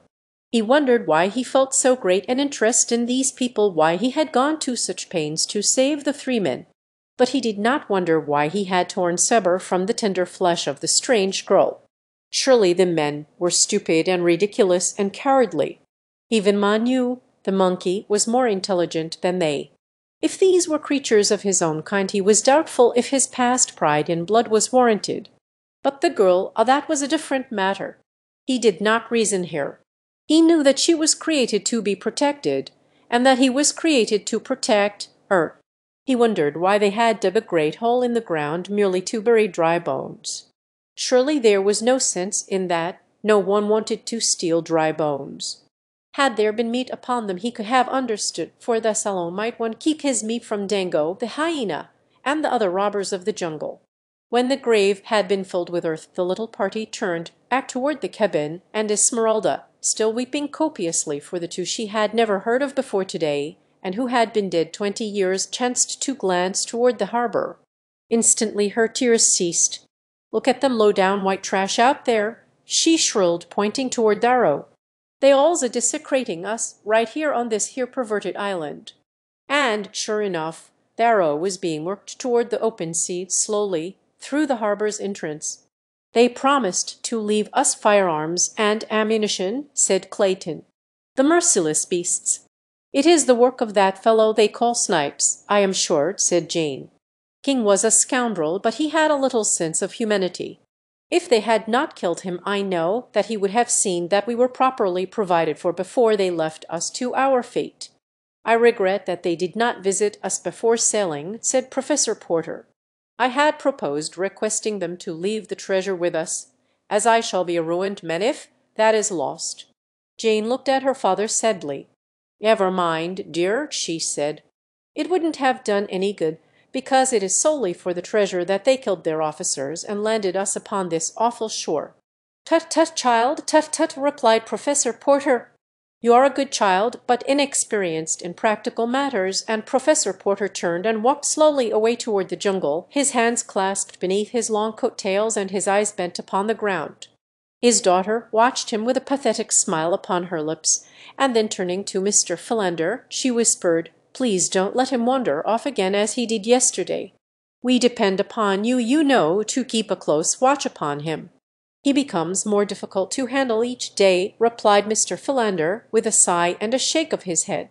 "I presume he is now off to report to the directors of the zoo that one of their lions was at large last night." "Oh, Miss Jane, you don't know what I have to contend with." "Yes, I do, Mr. Philander, but while we all love him, you alone are best fitted to manage him, for regardless of what he may say to you, he respects your great learning, and therefore has immense confidence in your judgment. The poor dear cannot differentiate between erudition and wisdom." Mr. Philander, with a mildly puzzled expression on his face, turned to pursue Professor Porter, and in his mind he was revolving the question of whether he should feel complimented or aggrieved at Miss Porter's rather backhanded compliment. Tarzan had seen the consternation depicted upon the faces of the little group as they witnessed the departure of the Arrow, so, as the ship was a wonderful novelty to him in addition, he determined to hasten out to the point of land at the north of the harbour's mouth and obtain a nearer view of the boat, as well as to learn, if possible, the direction of its flight. Swinging through the trees with great speed, he reached the point only a moment after the ship had passed out of the harbour, so that he obtained an excellent view of the wonders of this strange floating house. There were some 20 men running hither and thither about the deck, pulling and hauling on ropes. A light land breeze was blowing, and the ship had been worked through the harbour's mouth under scant sail, but now that they had cleared the point every available shred of canvas was being spread, that she might stand out to sea as handily as possible. Tarzan watched the graceful movements of the ship in rapt admiration, and longed to be aboard her. Presently his keen eyes caught the faintest suspicion of smoke on the far northern horizon, and he wondered over the cause of such a thing out on the great water. About the same time the lookout on the Arrow must have discerned it, for in a few minutes Tarzan saw the sails being shifted and shortened. The ship came about, and presently he knew that she was beating back toward land. A man at the bows was constantly heaving into the sea a rope to the end of which a small object was fastened. Tarzan wondered what the purpose of this action might be. At last the ship came up directly into the wind, the anchor was lowered, down came the sails. There was great scurrying about on deck. A boat was lowered, and in it a great chest was placed. Then a dozen sailors bent to the oars and pulled rapidly toward the point where Tarzan crouched in the branches of a tree. In the stern of the boat, as it drew nearer, Tarzan saw the rat-faced man. It was but a few minutes later that the boat touched the beach. The men jumped out and lifted the great chest to the sand. They were on the north side of the point so that their presence was concealed from those at the cabin. The men argued angrily for a moment. Then the rat-faced one, with several companions, ascended the low bluff on which stood the tree that concealed Tarzan. They looked about for several minutes. "Here is a good place," said the rat-faced sailor, indicating a spot beneath Tarzan's tree. "It is as good as any," replied one of his companions. "If they catch us with the treasure aboard it will all be confiscated anyway. We might as well bury it here on the chance that some of us will escape the gallows to come back and enjoy it later." The red-faced one now called to the men who had remained at the boat, and they came slowly up the bank carrying picks and shovels. "Hurry, you!" cried Snipes. "Stow it!" retorted one of the men in a surly tone. "You're no admiral, you damned shrimp." "I'm captain here, though I'll have you to understand, you swab," shrieked Snipes, with a volley of frightful oaths. "Steady, boys," cautioned one of the men who had not spoken before. "It ain't going to get us nothing by fighting amongst ourselves." "Right enough," replied the sailor who had resented Snipes' autocratic tones, "but it ain't a-going to get nobody nothing to put on airs in this bloomin' company neither." "You fellows dig here," said Snipes, indicating a spot beneath the tree. "And while you're diggin', Peter can be a mackin' of a map of the location so's we can find it again. You, Tom, and Bill, take a couple more down and fetch up the chest." "What are you a-going to do?" asked he of the previous altercation. "Just it busy there," growled Snipes. "You didn't think your captain was a-going to dig with a shovel, did you?" The men all looked up angrily. None of them liked Snipes, and this disagreeable show of authority since he had murdered King, the real head and ringleader of the mutineers, had only added fuel to the flames of their hatred. "Do you mean to say that you don't intend to take a shovel and lend a hand with this work? Your shoulders not hurt so all fired bad as that," said Tarrant, the sailor who had before spoken. "Not by a damned sight," replied Snipes, fingering the butt of his revolver nervously. "Then, by God," replied Tarrant, "if you won't take a shovel, you'll take a pickaxe." With the words he raised his pick above his head, and, with a mighty blow, he buried the point in Snipes' brain.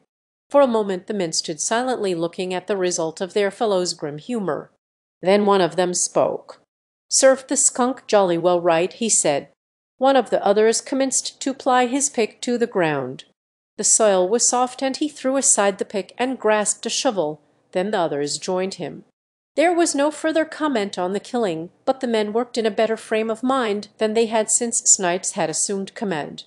When they had a trench of ample size to bury the chest, Tarrant suggested that they enlarge it and inter Snipes' body on top of the chest.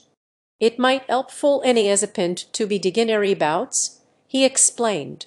The others saw the cunning of the suggestion, and so the trench was lengthened to accommodate the corpse, and in the centre a deeper hole was excavated for the box, which was first wrapped in sailcloth and then lowered to its place, which brought its top about a foot below the bottom of the grave.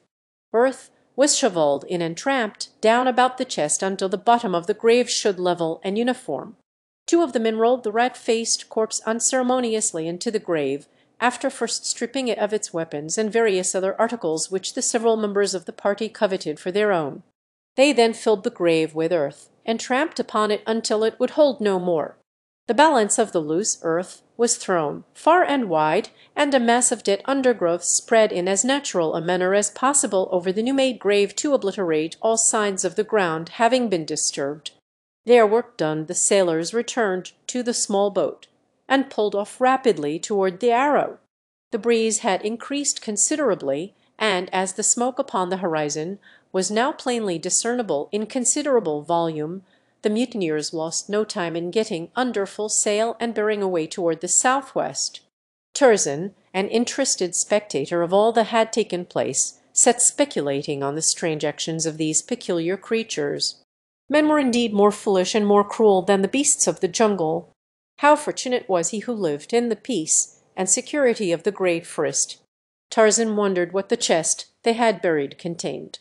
If they did not want it, why did they not nearly throw it into the water? That would have been much easier. Ah, he thought, but they do want it. They have hidden it here because they intend returning for it later. Tarzan dropped to the ground and commenced to examine the earth about the excavation. He was looking to see if these creatures had dropped anything which he might like to own. Soon he discovered a spade hidden by the underbrush which they had laid upon the grave. He seized it and attempted to use it as he had seen the sailors do. It was awkward work and hurt his bare feet, but he persevered until he had partially uncovered the body. This he dragged from the grave and laid to one side. Then he continued digging until he had unearthed the chest. This also he dragged to the side of the corpse. Then he filled in the smaller hole below the grave, replaced the body and the earth around and above it, covered it over with underbrush, and returned to the chest. 4 sailors had sweated beneath the burden of its weight. Tarzan of the Apes picked it up as though it had been an empty packing case, and with the spade slung to his back by a piece of rope, carried it off into the densest part of the jungle. He could not well negotiate the trees with his awkward burden, but he kept to the trails, and so made fairly good time. For several hours he travelled a little north of east until he came to an impenetrable wall of matted and tangled vegetation. Then he took to the lower branches, and in another 15 minutes he emerged into the amphitheatre of the apes, where they met in council or to celebrate the rites of the dum-dum. Near the centre of the clearing, and not far from the drum or altar, he commenced to dig. This was harder work than turning up the freshly excavated earth at the grave, but Tarzan of the Apes was persevering, and so he kept at his labour until he was rewarded by seeing a hole sufficiently deep to receive the chest and effectually hide it from view. Why had he gone to all this labour without knowing the value of the contents of the chest? Tarzan of the Apes had a man's figure and a man's brain, but he was an ape by training and environment. His brain told him that the chest contained something valuable, or the men would not have hidden it. His training had taught him to imitate whatever was new and unusual, and now the natural curiosity, which is as common to men as to apes, prompted him to open the chest and examine its contents. But the heavy lock and massive iron bands baffled both his cunning and his immense strength, so that he was compelled to bury the chest without having his curiosity satisfied. By the time Tarzan had hunted his way back to the vicinity of the cabin, feeding as he went, it was quite dark. Within the little building a light was burning, for Clayton had found an unopened tin of oil which had stood intact for 20 years, a part of the supplies left with the Claytons by Black Michael. The lamps also were still usable, and thus the interior of the cabin appeared as bright as day to the astonished Tarzan. He had often wondered at the exact purpose of the lamps.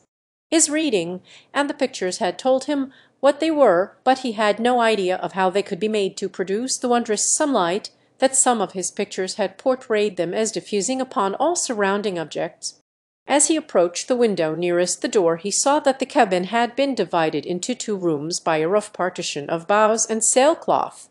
In the front room were the 3 men, the 2 older deep in argument, while the younger, tilted back against the wall on an improvised stool, was deeply engrossed in reading one of Tarzan's books.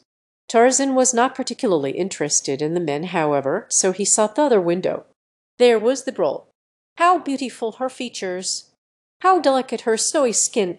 She was writing at Tarzan's own table beneath the window. Upon a pile of grasses at the far side of the room lay the negress asleep. For an hour Tarzan feasted his eyes upon her while she wrote. How he longed to speak to her, but he dared not attempt it, for he was convinced that, like the young man, she would not understand him, and he feared, too, that he might frighten her away. At length she arose, leaving her manuscript upon the table. She went to the bed upon which had been spread several layers of soft grasses. These she rearranged. Then she loosened the soft mass of golden hair which crowned her head. Like a shimmering waterfall turned to burnished metal by a dying sun, it fell about her oval face in waving lines. Below her waist it tumbled. Tarzan was spellbound. Then she extinguished the lamp, and all within the cabin was wrapped in Cimmerian darkness. Still Tarzan watched. Creeping close beneath the window, he waited, listening, for half an hour.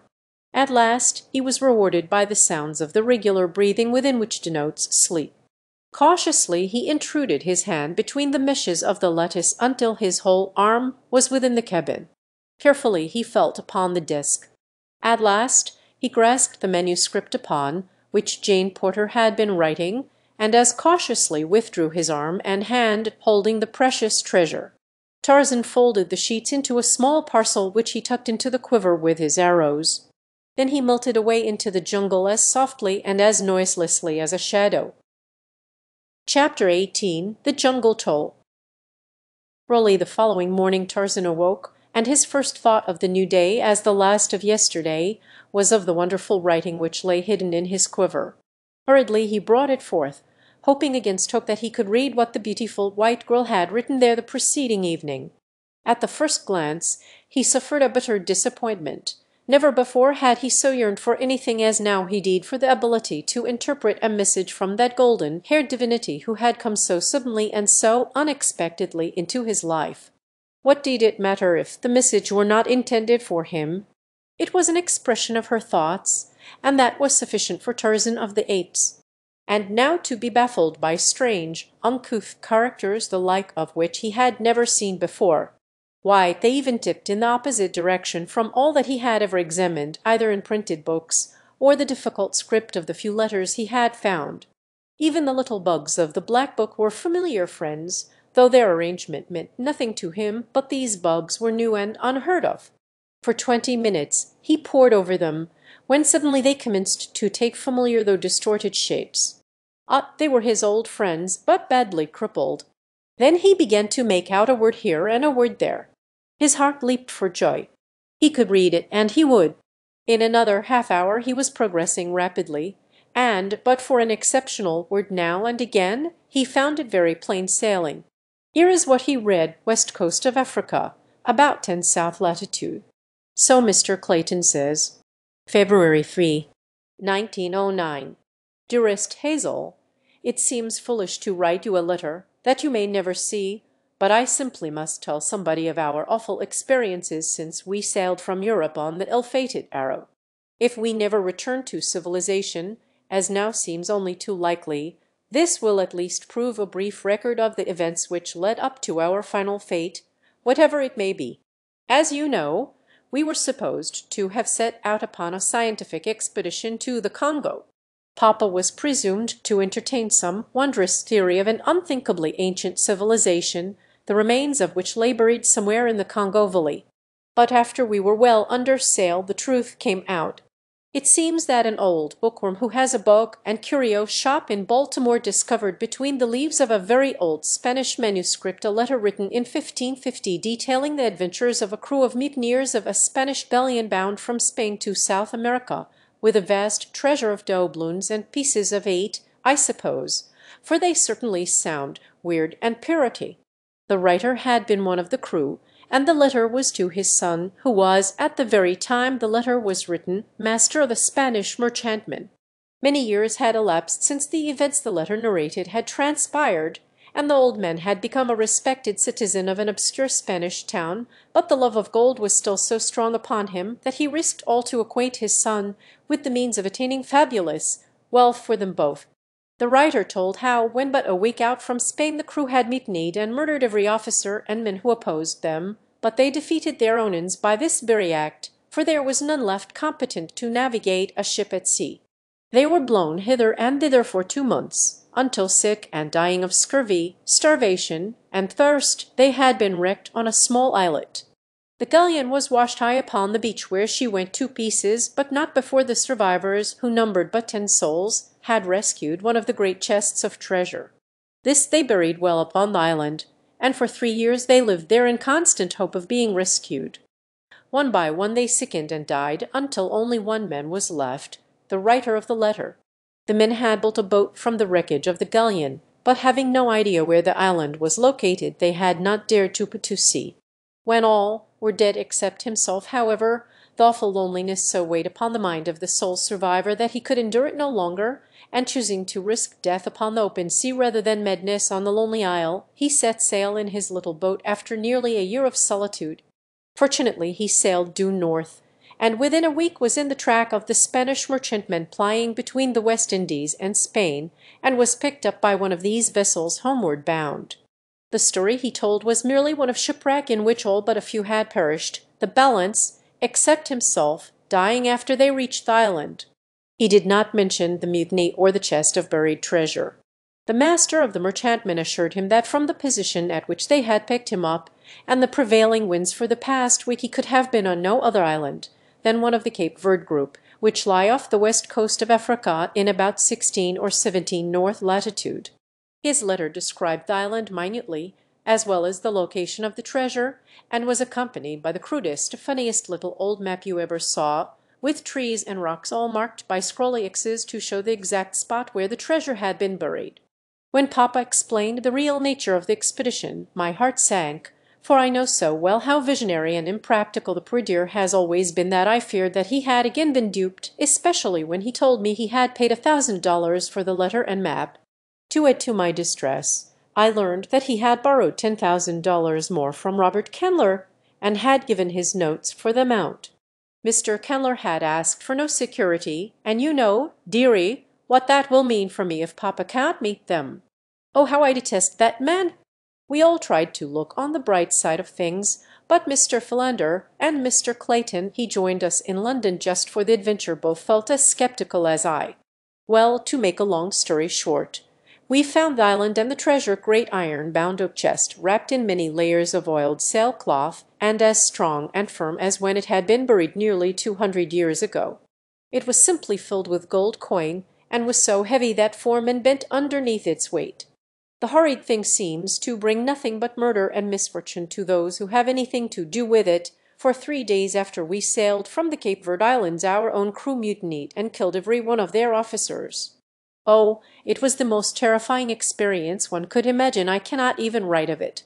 They were going to kill us too, but one of them, the leader named King, would not let them, and so they sailed south along the coast to a lonely spot where they found a good harbor, and here they landed and have left us. They sailed away with the treasure today, but Mr. Clayton says they will meet with a fate similar to the mutineers of the ancient galleon, because King, the only man aboard who knew aught of navigation, was murdered on the beach by one of the men the day we landed. I wish you could know Mr. Clayton. He is the dearest fellow imaginable, and, unless I am mistaken, he has fallen very much in love with me. He is the only son of Lord Greystoke, and some day will inherit the title and estates. In addition, he is wealthy in his own right, but the fact that he is going to be an English lord makes me very sad. You know what my sentiments have always been relative to American girls who married titled foreigners. Oh, if he were only a plain American gentleman! But it isn't his fault. Poor fellow! And in everything except birth, he would do credit to my country, and that is the greatest compliment I know how to pay any man. We have had the most weird experiences since we were landed here. Papa and Mr. Philander lost in the jungle and chased by a real lion. Mr. Clayton lost and attacked twice by wild beasts. Esmeralda and I cornered in an old cabin by a perfectly awful man-eating lioness. Oh, it was simply terrifical, as Esmeralda would say. But the strangest part of it all is the wonderful creature who rescued us. I have not seen him, but Mr. Clayton and Papa and Mr. Philander have, and they say that he is a perfectly godlike white man tanned to a dusky brown, with the strength of a wild elephant, the agility of a monkey, and the bravery of a lion. He speaks no English and vanishes as quickly and as mysteriously after he has performed some valorous deed, as though he were a disembodied spirit. Then we have another weird neighbor who printed a beautiful sign in English and tacked it on the door of his cabin, which we have preempted, warning us to destroy none of his belongings, and signing himself Tarzan of the Apes. We have never seen him, though we think he is about, for one of the sailors who was going to shoot Mr. Clayton in the back received a spear in his shoulder from some unseen hand in the jungle. The sailors left us but a meagre supply of food, so, as we have only a single revolver with but 3 cartridges left in it, we do not know how we can procure meat, though Mr. Philander says that we can exist indefinitely on the wild fruit and nuts which abound in the jungle. I am very tired now, so I shall go to my funny bed of grasses which Mr. Clayton gathered for me, but will add to this from day to day as things happen. Lovingly, Jane Porter. To Hazel Strong Baltimore. Tarzan sat in a brown study for a long time after he finished reading the letter. It was filled with so many new and wonderful things that his brain was in a whirl as he attempted to digest them all. So they did not know that he was Tarzan of the Apes. He would tell them. In his tree he had constructed a rude shelter of leaves and boughs, beneath which, protected from the rain, he had placed the few treasures brought from the cabin. Among these were some pencils. He took one, and beneath Jane Porter's signature he wrote, "I am Tarzan of the Apes." He thought that would be sufficient. Later he would return the letter to the cabin. In the matter of food, thought Tarzan, they had no need to worry, he would provide, and he did. The next morning Jane found her missing letter in the exact spot from which it had disappeared 2 nights before.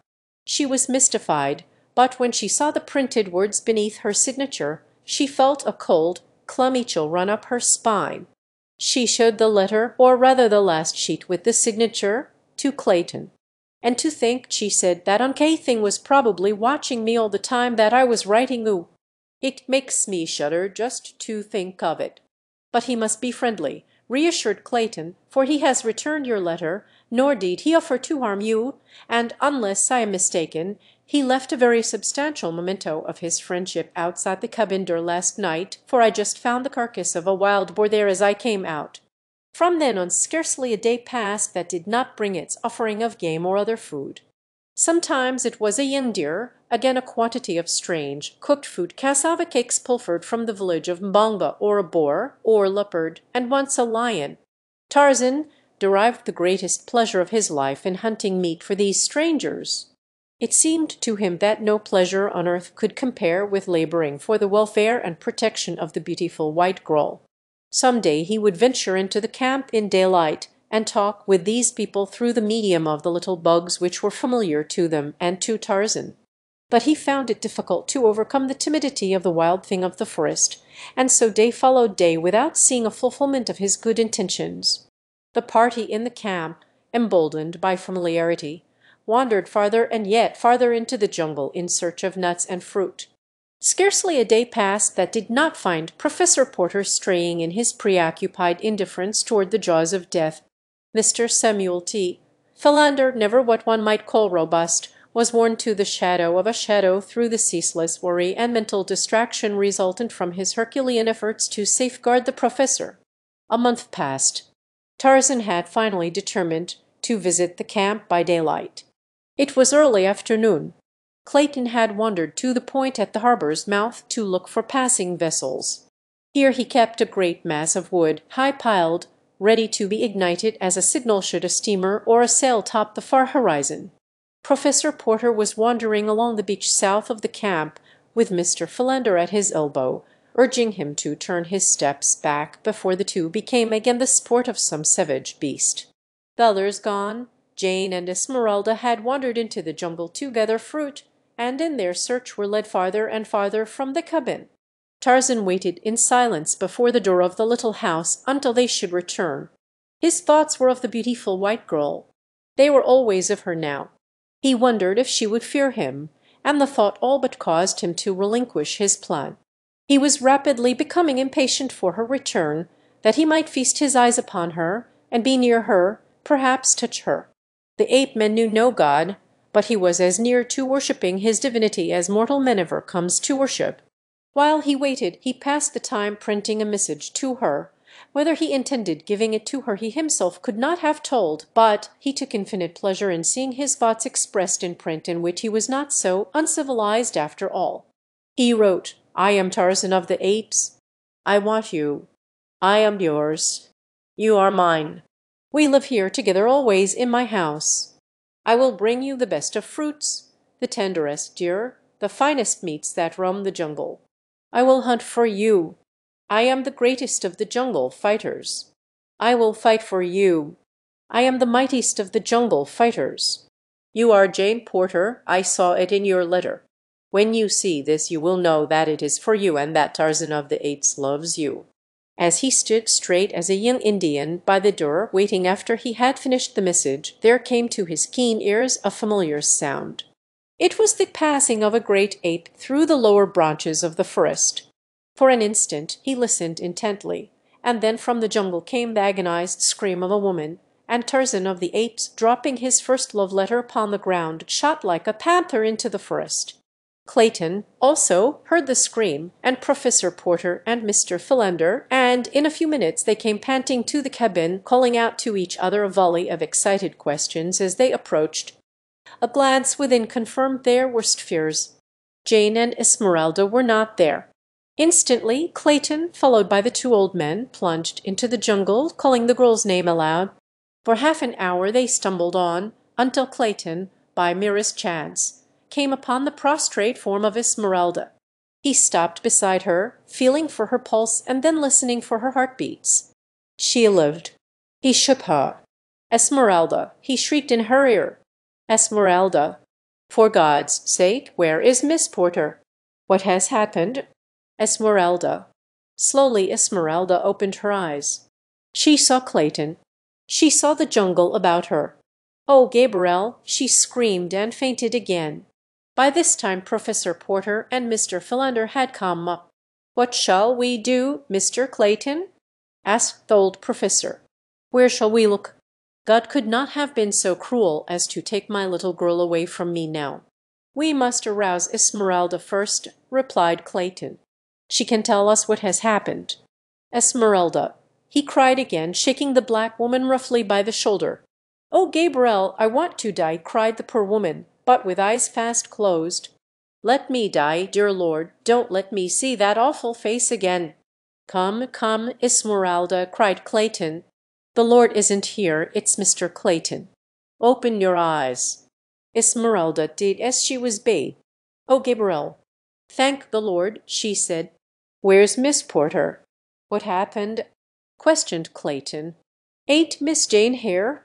cried Esmeralda, sitting up with wonderful celerity for one of her bulk. "Oh Lord, now I remember." It must have took her away, and the negress commenced to sob and wail her lamentations. "What took her away?" cried Professor Porter. "A great big giant all covered with hair." "A gorilla, Esmeralda?" questioned Mr. Philander, and the three men scarcely breathed as he voiced the horrible thought. "I thought it was the devil, but I guess it must have been one of them gorelephants. Oh, my poor baby, my poor little honey." And again Esmeralda broke into uncontrollable sobbing. Clayton immediately began to look about for tracks, but he could find nothing save a confusion of trampled grasses in the close vicinity, and his woodcraft was too meagre for the translation of what he did see. All the balance of the day they sought through the jungle, but as night drew on they were forced to give up in despair and hopelessness, for they did not even know in what direction the thing had borne Jane. It was long after dark ere they reached the cabin, and a sad and grief-stricken party it was that sat silently within the little structure. Professor Porter finally broke the silence. His tones were no longer those of the erudite pedant theorizing upon the abstract and the unknowable, but those of the man of action determined, but tinged also by a note of indescribable hopelessness and grief which wrung an answering pang from Clayton's heart. "I shall lie down now," said the old man, "and try to sleep. Early to-morrow, as soon as it is light, I shall take what food I can curry and continue the search until I have found Jane. I will not return without her." His companions did not reply at once. Each was immersed in his own sorrowful thoughts, and each knew, as did the old professor, what the last words meant. Professor Porter would never return from the jungle. At length Clayton arose and laid his hand gently upon Professor Porter's bent old shoulder. "I shall go with you, of course," he said. "I knew that you would offer that you would wish to go, Mr. Clayton, but you must not. Jane is beyond human assistance now. What was once my dear little girl shall not lie alone and friendless in the awful jungle. The same vines and leaves will cover us, the same rains beat upon us, and when the spirit of her mother is abroad, it will find us together in death, as it has always found us in life. No, it is I alone who may go, for she was my daughter, all that was left on earth for me to love." "I shall go with you," said Clayton simply. The old man looked up, regarding the strong, handsome face of William Cecil Clayton intently. Perhaps he read there the love that lay in the heart beneath the love for his daughter. He had been too preoccupied with his own scholarly thoughts in the past to consider the little occurrences, the chance words, which would have indicated to a more practical man that these young people were being drawn more and more closely to one another. Now they came back to him one by one. "As you wish," he said. "You may count on me also," said Mr. Philander. "No, my dear old friend," said Professor Porter. "We may not all go. It would be cruelly wicked to leave poor Esmeralda here alone, and 3 of us would be no more successful than 1. There be enough dead things in the cruel forest as it is. Come, let us try to sleep a little."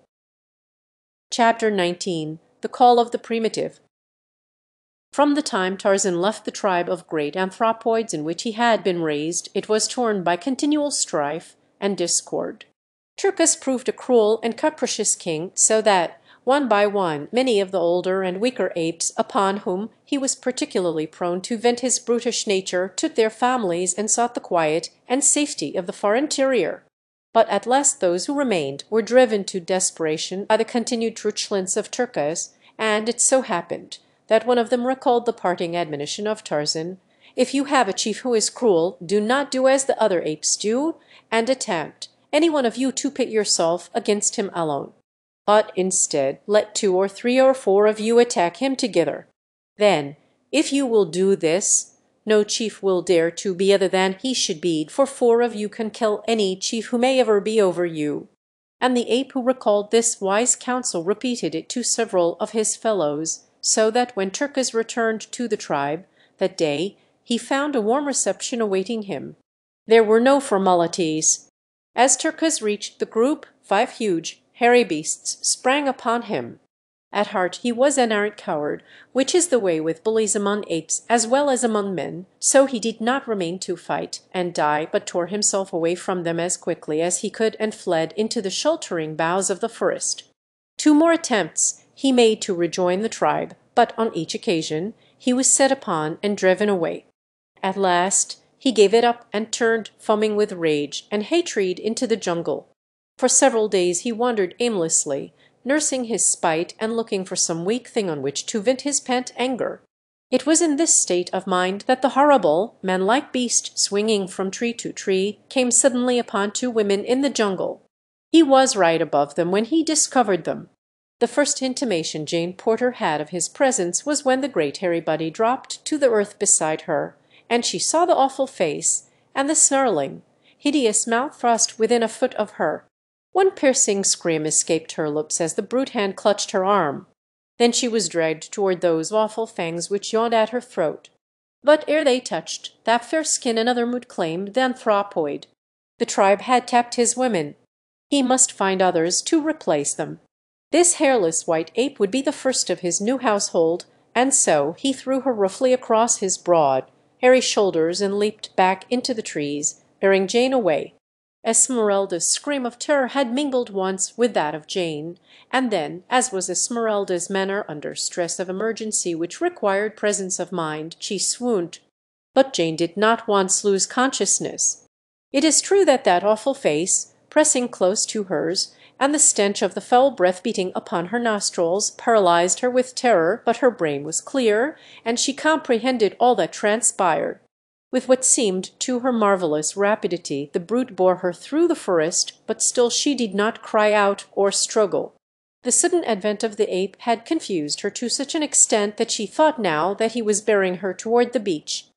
For this reason she conserved her energies and her voice until she could see that they had approached near enough to the camp to attract the succor she craved.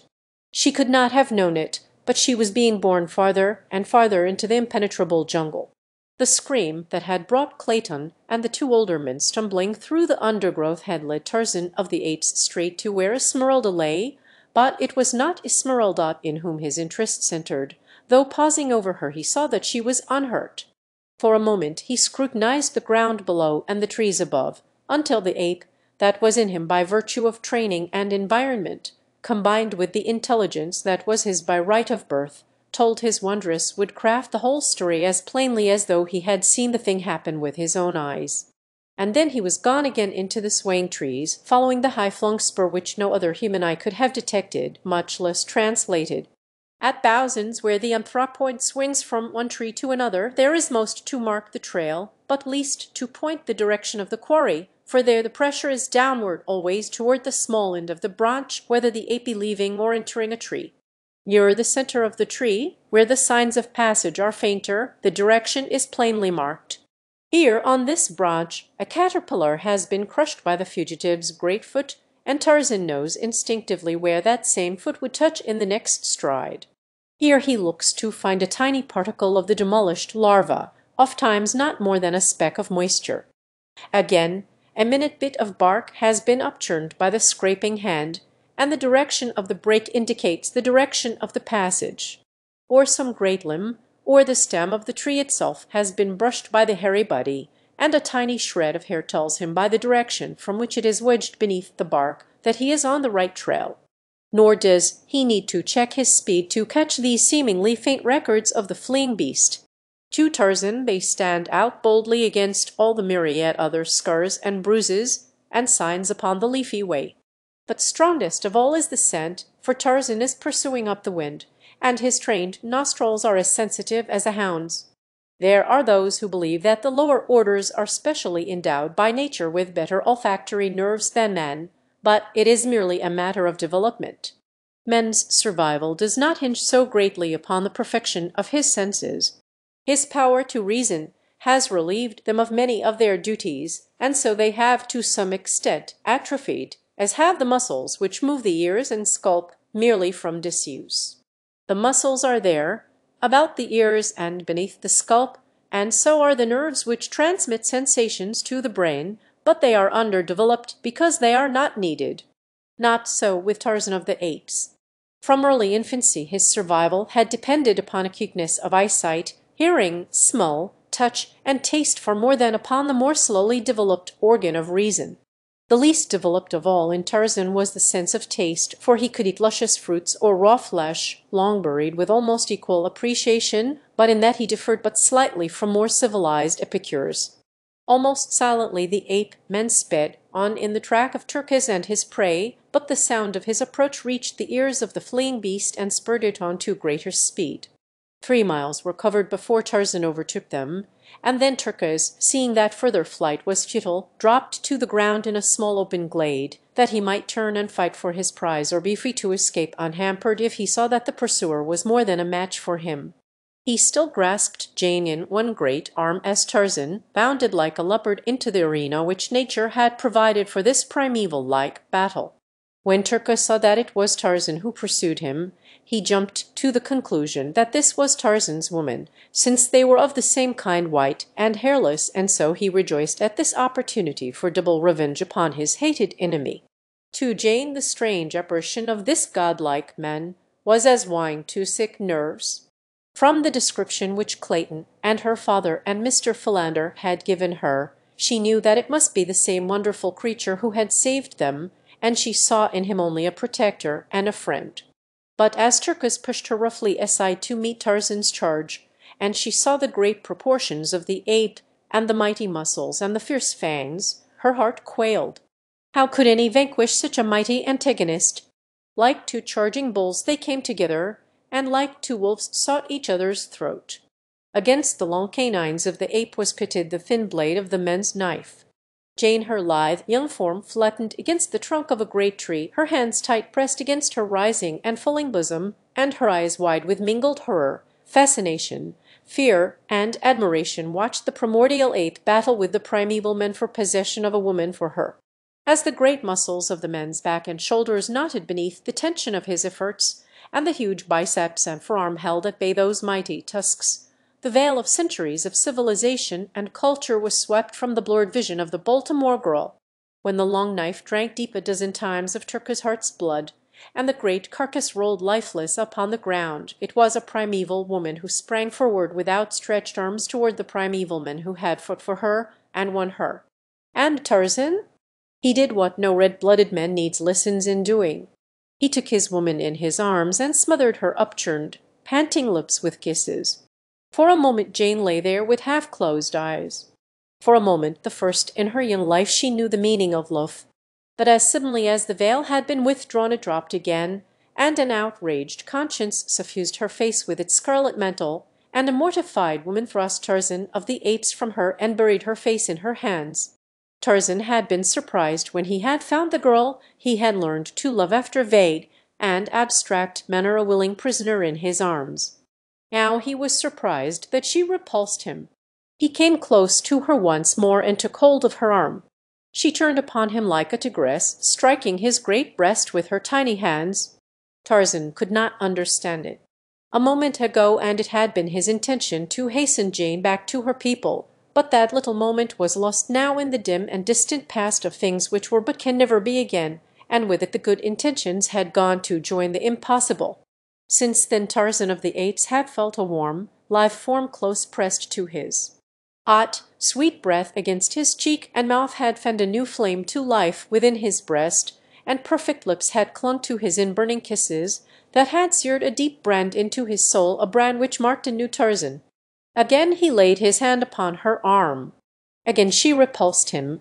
And then Tarzan of the Apes did just what his first ancestor would have done. He took his woman in his arms and carried her into the jungle. Early the following morning the four within the little cabin by the beach were awakened by the booming of a cannon. Clayton was the first to rush out, and there, beyond the harbor's mouth, he saw two vessels lying at anchor. One was the Arrow and the other a small French cruiser. The sides of the latter were crowded with men gazing shoreward, and it was evident to Clayton, as to the others who had now joined him, that the gun which they had heard had been fired to attract their attention if they still remained at the cabin. Both vessels lay at a considerable distance from shore, and it was doubtful if their glasses would locate the waving hats of the little party far in between the harbor's points.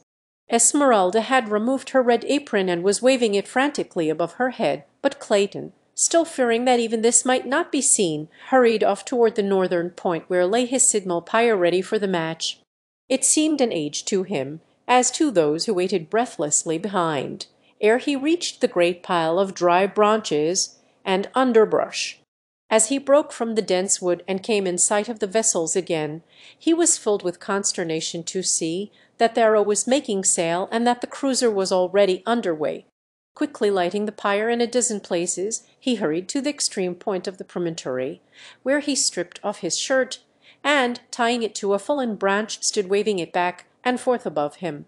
But still the vessels continued to stand out, and he had given up all hope when the great column of smoke, rising above the forest in one dense vertical shaft, attracted the attention of a lookout aboard the cruiser, and instantly a dozen glasses were levelled on the beach. Presently Clayton saw the two ships come about again, and while the Arrow lay drifting quietly on the ocean, the cruiser steamed slowly back toward shore. At some distance away she stopped, and a boat was lowered and dispatched toward the beach. As it was drawn up, a young officer stepped out. "Monsieur Clayton, I presume?" he asked. "Thank God, you have come," was Clayton's reply. "And it may be that it is not too late even now." "What do you mean, monsieur?" asked the officer. Clayton told of the abduction of Jane Porter and the need of armed men to aid in the search for her.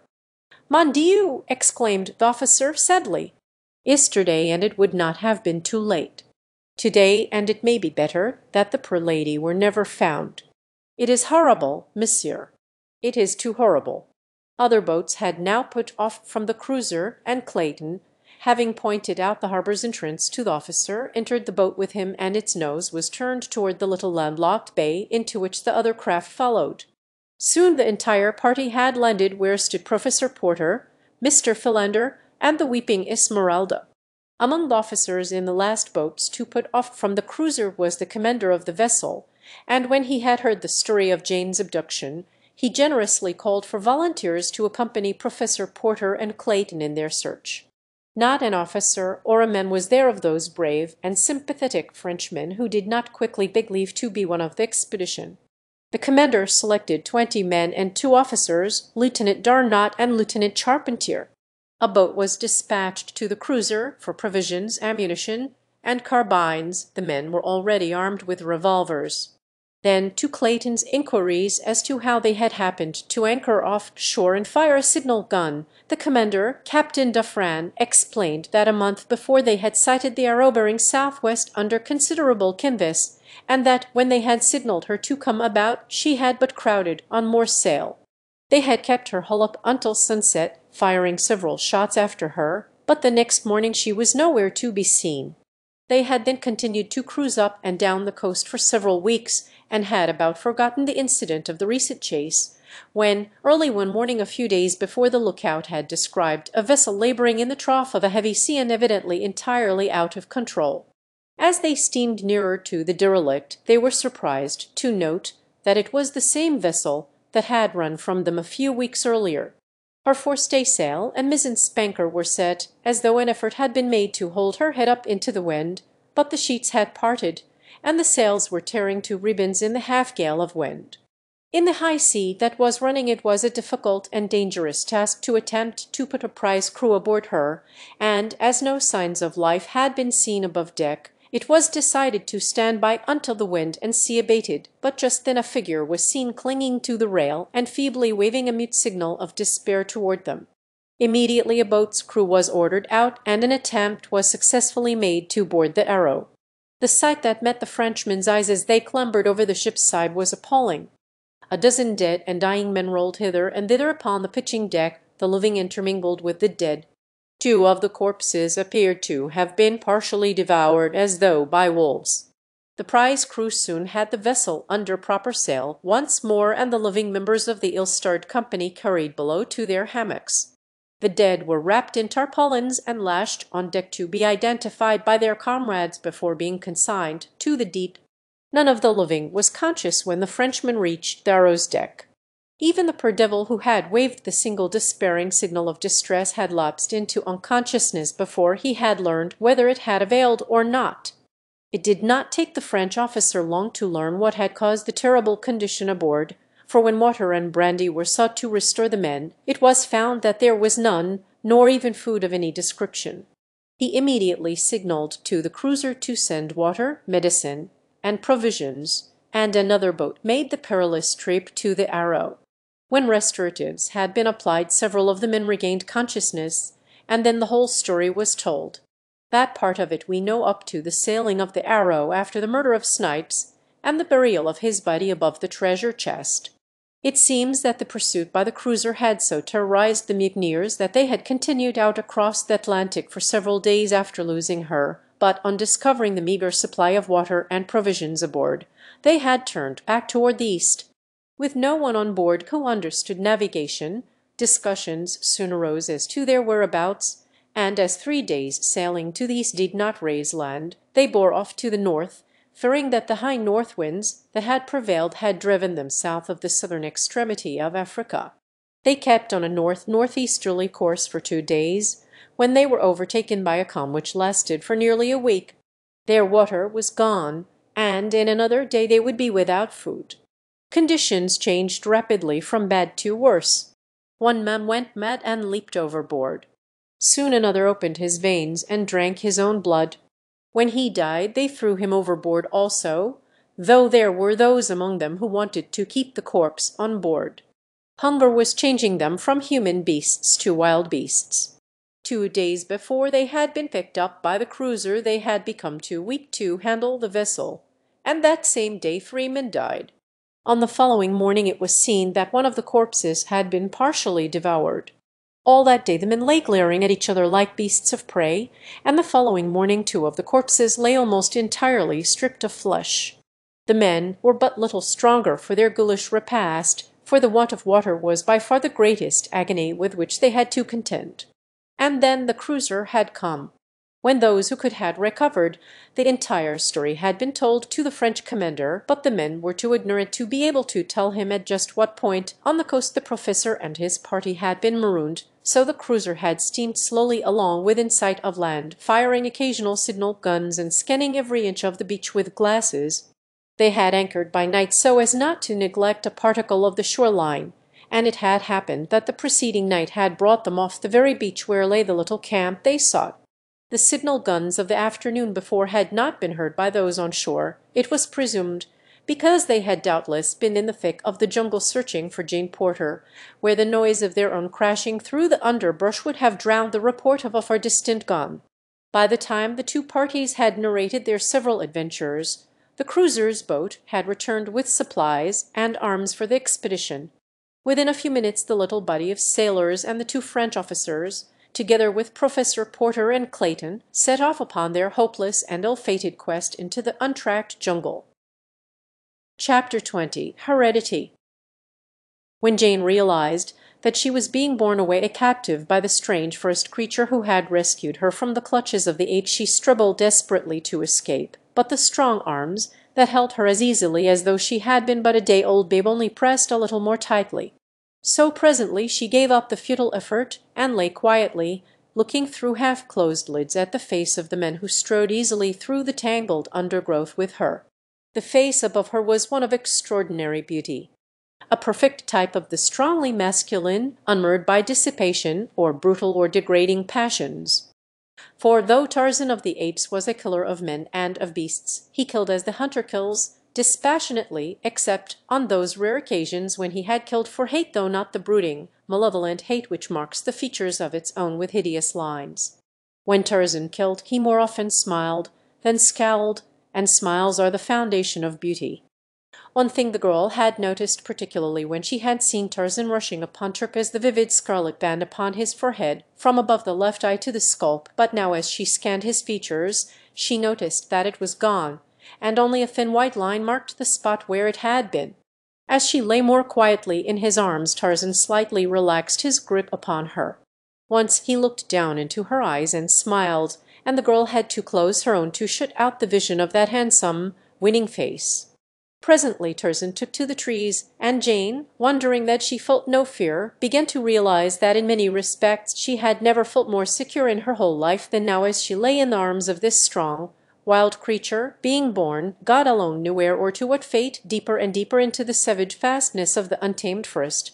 When, with closed eyes, she commenced to speculate upon the future, and terrifying fears were conjured by a vivid imagination, she had but to raise her lids and look upon that noble face so close to hers to dissipate the last remnant of apprehension. No, he could never harm her. Of that she was convinced when she translated the fine features and the frank, brave eyes above her into the chivalry which they proclaimed.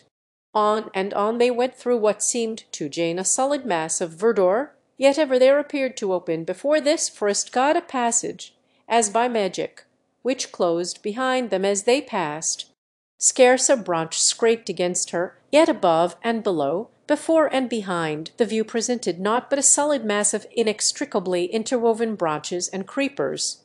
As Tarzan moved steadily onward, his mind was occupied with many strange and new thoughts. Here was a problem the like of which he had never encountered, and he felt rather than reasoned that he must meet it as a man and not as an ape. The free movement through the middle terrace, which was the route he had followed for the most part, had helped to cool the ardor of the first fierce passion of his new-found love. Now he discovered himself speculating upon the fate which would have fallen to the girl had he not rescued her from Turcas. He knew why the ape had not killed her, and he commenced to compare his intentions with those of Turcas. True, it was the order of the jungle for the male to take his mate by force, but could Tarzan be guided by the laws of the beasts? Was not Tarzan a man? But what did men do? He was puzzled, for he did not know. He wished that he might ask the girl, and then it came to him that she had already answered him in the futile struggle she had made to escape and to repulse him. But now they had come to their destination, and Tarzan of the Apes, with Jane in his strong arms, swung lightly to the turf of the arena where the great apes held their councils and danced the wild orgy of the dum-dum. Though they had come many miles, it was still but mid-afternoon, and the amphitheatre was bathed in the half-light which filtered through the maze of encircling foliage. The green turf looked soft and cool and inviting. The myriad noises of the jungle seemed far distant and hushed to a mere echo of blurred sounds, rising and falling like the surf upon a remote shore.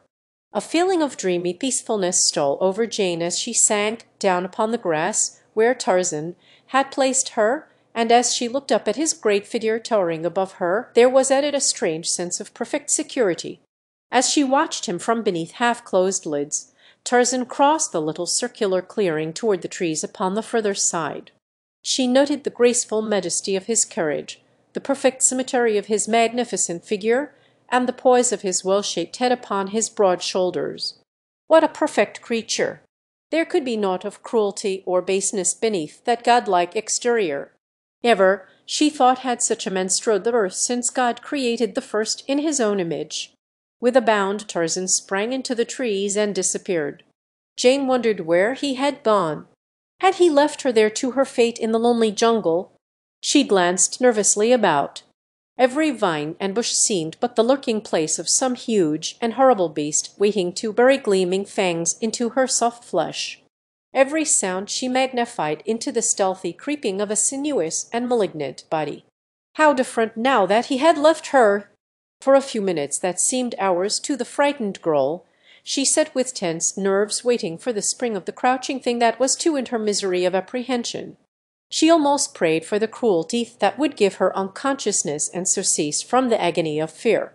She heard a sudden, slight sound behind her. With a cry she sprang to her feet and turned to face her end.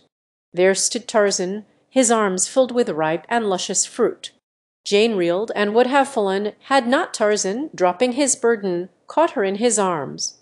She did not lose consciousness, but she clung tightly to him, shuddering and trembling like a frightened deer. Tarzan of the Apes stroked her soft hair and tried to comfort and quiet her as Kala had him, when, as a little ape, he had been frightened by Sebur, the lioness, or Histah, the snake. Once he pressed his lips lightly upon her forehead, and she did not move, but closed her eyes and sighed. She could not analyze her feelings, nor did she wish to attempt it. She was satisfied to feel the safety of those strong arms, and to leave her future to fate, for the last few hours had taught her to trust this strange wild creature of the forest as she would have trusted but few of the men of her acquaintance. As she thought of the strangeness of it, there commenced to dawn upon her the realization that she had, possibly, learned something else which she had never really known before love. She wondered, and then she smiled. And still smiling, she pushed Tarzan gently away, and looking at him with a half-smiling, half-quizzical expression that made her face wholly entrancing, she pointed to the fruit upon the ground, and seated herself upon the edge of the earthen drum of the anthropoids, for hunger was asserting itself. Tarzan quickly gathered up the fruit, and, bringing it, laid it at her feet, and then he too sat upon the drum beside her, and with his knife opened, and prepared the various fruits for her meal. Together and in silence they ate, occasionally stealing sly glances at one another, until finally Jane broke into a merry laugh in which Tarzan joined. "I wish you spoke English," said the girl. Tarzan shook his head, and an expression of wistful and pathetic longing sobered his laughing eyes. Then Jane tried speaking to him in French, and then in German, but she had to laugh at her own blundering attempt at the latter tongue. "Anyway," she said to him in English, "you understand my German as well as they did in Berlin." Tarzan had long since reached a decision as to what his future procedure should be. He had had time to recollect all that he had read of the ways of men and women in the books at the cabin. He would act as he imagined the men in the books would have acted were they in his place. Again he rose and went into the trees, but first he tried to explain by means of signs that he would return shortly, and he did so well that Jane understood and was not afraid when he had gone. Only a feeling of loneliness came over her, and she watched the point where he had disappeared, with longing eyes, awaiting his return. As before, she was apprised of his presence by a soft sound behind her, and turned to see him coming across the turf with a great armful of branches. Then he went back again into the jungle, and in a few minutes reappeared with a quantity of soft grasses and ferns. 2 more trips he made until he had quite a pile of material at hand. Then he spread the ferns and grasses upon the ground in a soft flatbed, and above it leaned many branches together so that they met a few feet over its center. Upon these he spread layers of huge leaves of the great elephant's ear, and with more branches and more leaves he closed one end of the little shelter he had built. Then they sat down together again upon the edge of the drum and tried to talk by signs. The magnificent diamond locket which hung about Tarzan's neck had been a source of much wonderment to Jane. She pointed to it now, and Tarzan removed it and handed the pretty bauble to her. She saw that it was the work of a skilled artisan, and that the diamonds were of great brilliancy and superbly set, but the cutting of them denoted that they were of a former day. She noticed too that the locket opened, and, pressing the hidden clasp, she saw the 2 halves spring apart to reveal in either section an ivory miniature. One was of a beautiful woman, and the other might have been a likeness of the men who sat beside her, except for a subtle difference of expression that was scarcely definable. She looked up at Tarzan, to find him leaning toward her, gazing on the miniatures with an expression of astonishment. He reached out his hand for the locket and took it away from her, examining the likenesses within with unmistakable signs of surprise and new interest. His manner clearly denoted that he had never before seen them, nor imagined that the locket opened.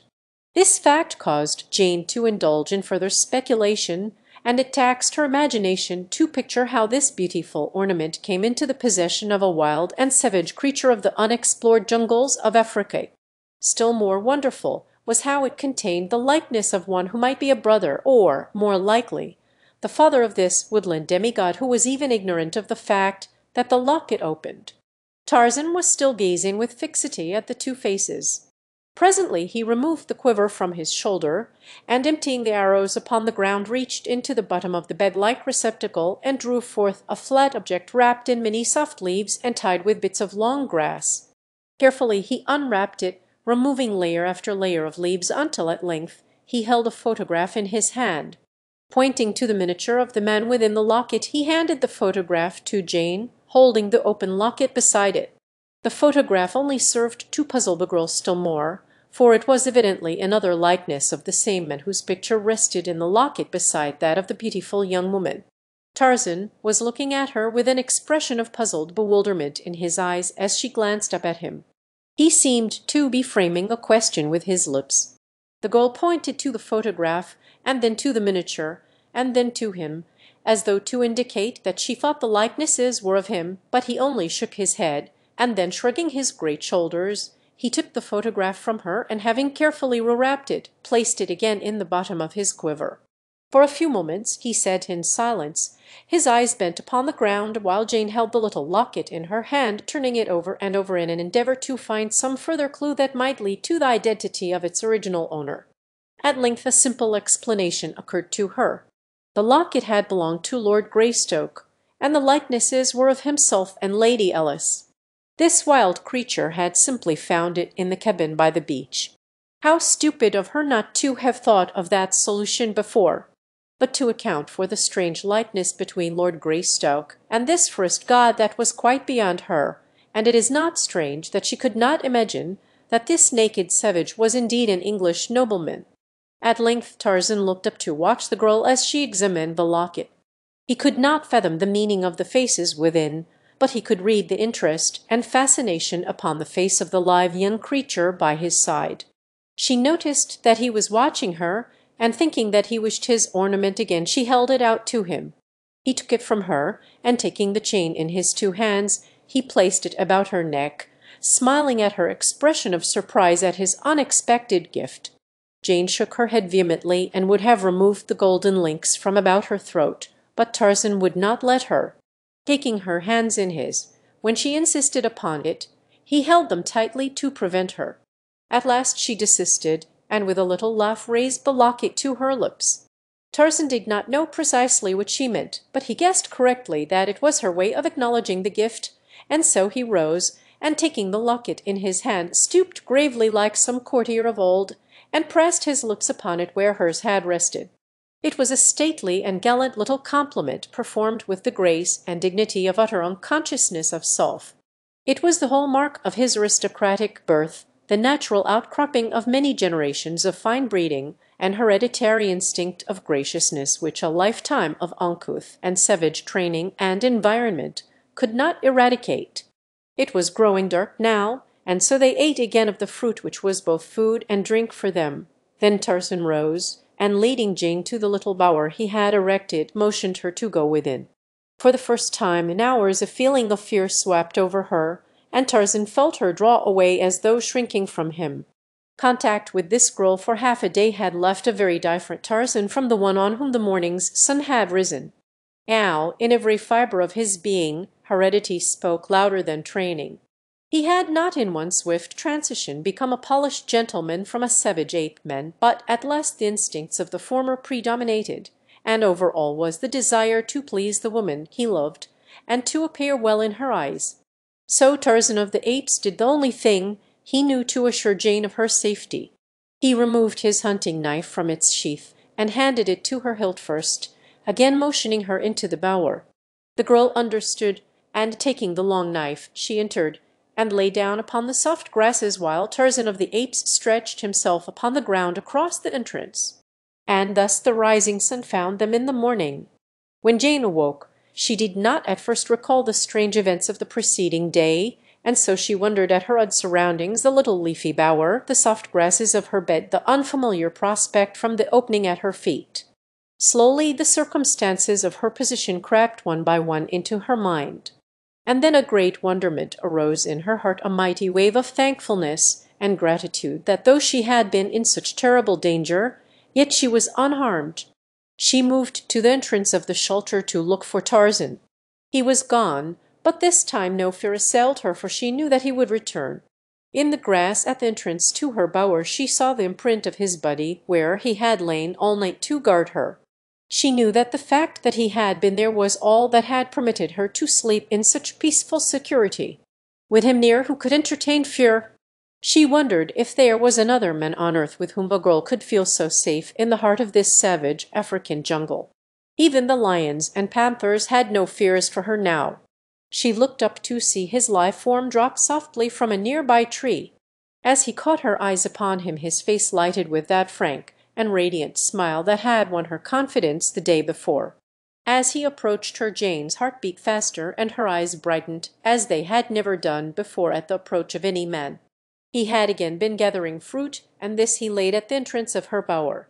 Once more they sat down together to eat. Jane commenced to wonder what his plans were. Would he take her back to the beach, or would he keep her here? Suddenly she realized that the matter did not seem to give her much concern. Could it be that she did not care? She began to comprehend, also, that she was entirely contented sitting here by the side of this smiling giant eating delicious fruit in a sylvan paradise far within the remote depths of an African jungle, that she was contented and very happy. She could not understand it. Her reason told her that she should be torn by wild anxieties, weighted by dread fears, cast down by gloomy forebodings, but instead her heart was singing and she was smiling into the answering face of the men beside her. When they had finished their breakfast, Tarzan went to her bower and recovered his knife. The girl had entirely forgotten it. She realized that it was because she had forgotten the fear that prompted her to accept it. Motioning her to follow, Tarzan walked toward the trees at the edge of the arena, and taking her in one strong arm swung to the branches above. The girl knew that he was taking her back to her people, and she could not understand the sudden feeling of loneliness and sorrow which crept over her. For hours they swung slowly along. Tarzan of the Apes did not hurry. He tried to draw out the sweet pleasure of that journey with those dear arms about his neck as long as possible, and so he went far south of the direct route to the beach. Several times they halted for brief rests, which Tarzan did not need, and at noon they stopped for an hour at a little brook, where they quenched their thirst and ate. So it was nearly sunset when they came to the clearing, and Tarzan, dropping to the ground beside a great tree, parted the tall jungle grass and pointed out the little cabin to her. She took him by the hand to lead him to it, that she might tell her father that this man had saved her from death, and worse than death, that he had watched over her as carefully as a mother might have done. But again the timidity of the wild thing in the face of human habitation swept over Tarzan of the Apes. He drew back, shaking his head. The girl came close to him, looking up with pleading eyes. Somehow she could not bear the thought of his going back into the terrible jungle alone. Still he shook his head, and finally he drew her to him very gently and stooped to kiss her, but first he looked into her eyes and waited to learn if she were pleased or if she would repulse him. Just an instant the girl hesitated, and then she realized the truth, and throwing her arms about his neck she drew his face to hers and kissed him unashamed. I love you," she murmured. From far in the distance came the faint sound of many guns. Tarzan and Jane raised their heads. From the cabin came Mr. Philander and Esmeralda. From where Tarzan and the girl stood they could not see the two vessels lying at anchor in the harbor. Tarzan pointed toward the sounds, touched his breast, and pointed again. She understood. He was going, and something told her that it was because he thought her people were in danger. Again he kissed her. "Come back to me," she whispered. "I shall wait for you always." He was gone, and Jane turned to walk across the clearing to the cabin. Mr. Philander was the first to see her. It was dusk, and Mr. Philander was very near-sighted. Quickly, Esmeralda, he cried, "let us seek safety within. It is a lioness." Bless me. Esmeralda did not bother to verify Mr. Philander's vision.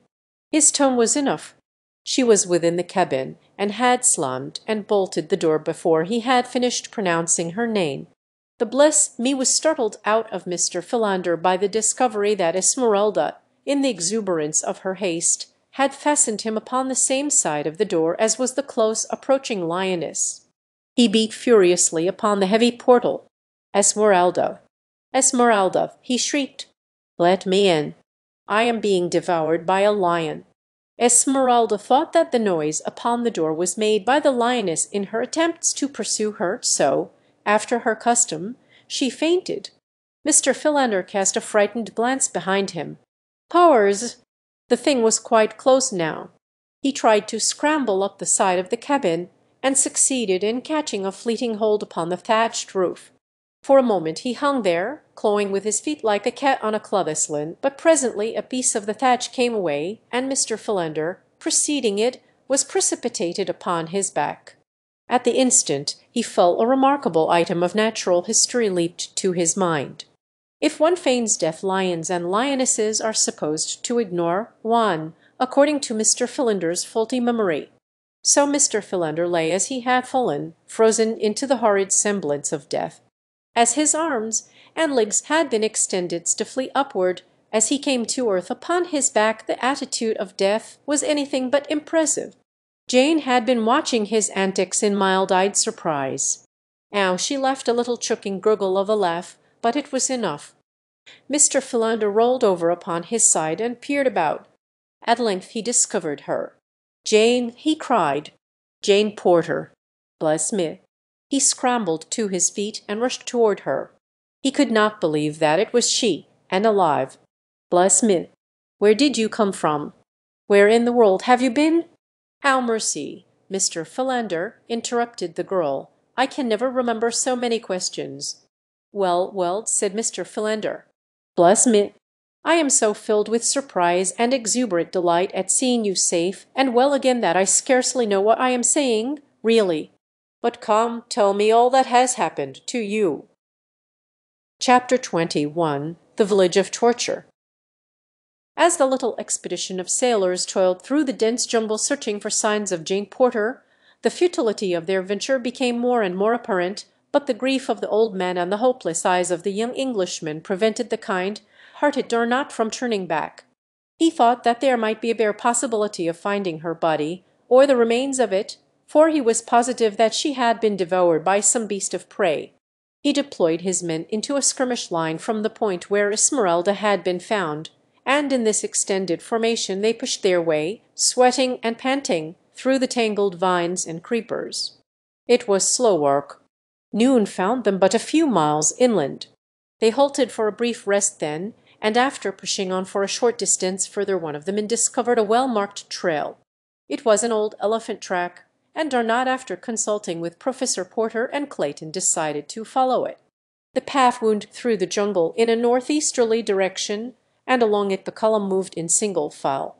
Lieutenant Darnot was in the lead, and moving at a quick pace, for the trail was comparatively open. Immediately behind him came Professor Porter, but as he could not keep pace with the younger men, Darnot was 100 yards in advance, when suddenly a half-dozen black warriors arose about him. Darnot gave a warning shout to his column as the blacks closed on him, but before he could draw his revolver he had been pinioned and dragged into the jungle. His cry had alarmed the sailors, and a dozen of them sprang forward past Professor Porter, running up the trail to their officer's aid. They did not know the cause of his outcry, only that it was a warning of danger ahead. They had rushed past the spot where Darnot had been seized when a spear hurled from the jungle transfixed one of the men, and then a volley of arrows fell among them. Raising their rifles, they fired into the underbrush in the direction from which the missiles had come. By this time the balance of the party had come up, and volley after volley was fired toward the concealed foe. It was these shots that Tarzan and Jane Porter had heard. Lieutenant Charpentier, who had been bringing up the rear of the column, now came running to the scene, and on hearing the details of the ambush ordered the men to follow him, and plunged into the tangled vegetation. In an instant they were in a hand-to-hand fight with some 50 black warriors of Mbonga's village. Arrows and bullets flew thick and fast. Queer African knives and French gun-butts mingled for a moment in savage and bloody duels, but soon the natives fled into the jungle, leaving the Frenchmen to count their losses. 4 of the 20 were dead, a dozen others were wounded, and Lieutenant Darnot was missing. Night was falling rapidly, and their predicament was rendered doubly worse when they could not even find the elephant trail which they had been following. There was but one thing to do: make camp where they were until daylight. Lieutenant Charpentier ordered a clearing made and a circular abatis of underbrush constructed about the camp. This work was not completed until long after dark, the men building a huge fire in the center of the clearing to give them light to work by. When all was safe as possible against attack of wild beasts and savage men, Lieutenant Charpentier placed sentries about the little camp, and the tired and hungry men threw themselves upon the ground to sleep. The groans of the wounded, mingled with the roaring and growling of the great beasts which the noise and firelight had attracted, kept sleep, except in its most fitful form, from the tired eyes. It was a sad and hungry party that lay through the long night praying for dawn. The blacks who had seized Darnot had not waited to participate in the fight which followed, but instead had dragged their prisoner a little way through the jungle and then struck the trail further on beyond the scene of the fighting in which their fellows were engaged. They hurried him along, the sounds of battle growing fainter and fainter as they drew away from the contestants, until there suddenly broke upon Darnot's vision a good-sized clearing, at one end of which stood a thatched and palisaded village. It was now dusk, but the watchers at the gate saw the approaching trio, and distinguished one as a prisoner ere they reached the portals.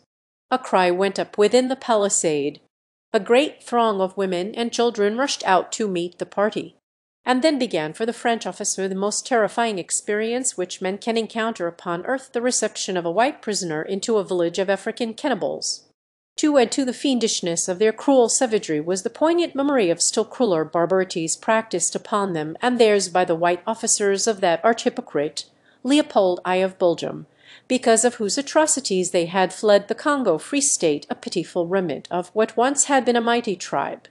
They fell upon Darnot tooth and nail, beating him with sticks and stones and tearing at him with claw-like hands. Every vestige of clothing was torn from him, and the merciless blows fell upon his bare and quivering flesh. But not once did the Frenchman cry out in pain. He breathed a silent prayer that he be quickly delivered from his torture. But the death he prayed for was not to be so easily had. Soon the warriors beat the women away from their prisoner. He was to be saved for nobler sport than this, and the first wave of their passion having subsided, they contented themselves with crying out taunts and insults and spitting upon him. Presently they reached the centre of the village. There Darnot was bound securely to the great post from which no live men had ever been released. A number of the women scattered to their several huts to fetch pots and water, while others built a row of fires on which portions of the feast were to be boiled, while the balance would be slowly dried in strips for future use, as they expected the other warriors to return with many prisoners. The festivities were delayed, awaiting the return of the warriors who had remained to engage in the skirmish with the white men, so that it was quite late when all were in the village, and the dance of death commenced to circle around the doomed officer. Half fainting from pain and exhaustion, Darnot watched from beneath half-closed lids what seemed but the vagary of delirium, or some horrid nightmare from which he must soon awake. The bestial faces, daubed with colour, the huge mouths and flabby hanging lips, the yellow teeth, sharp-filed the rolling, demon eyes, the shining naked bodies, the cruel spears. Surely no such creatures really existed upon earth. He must indeed be dreaming. The savage, whirling bodies circled nearer. Now a spear sprang forth and touched his arm.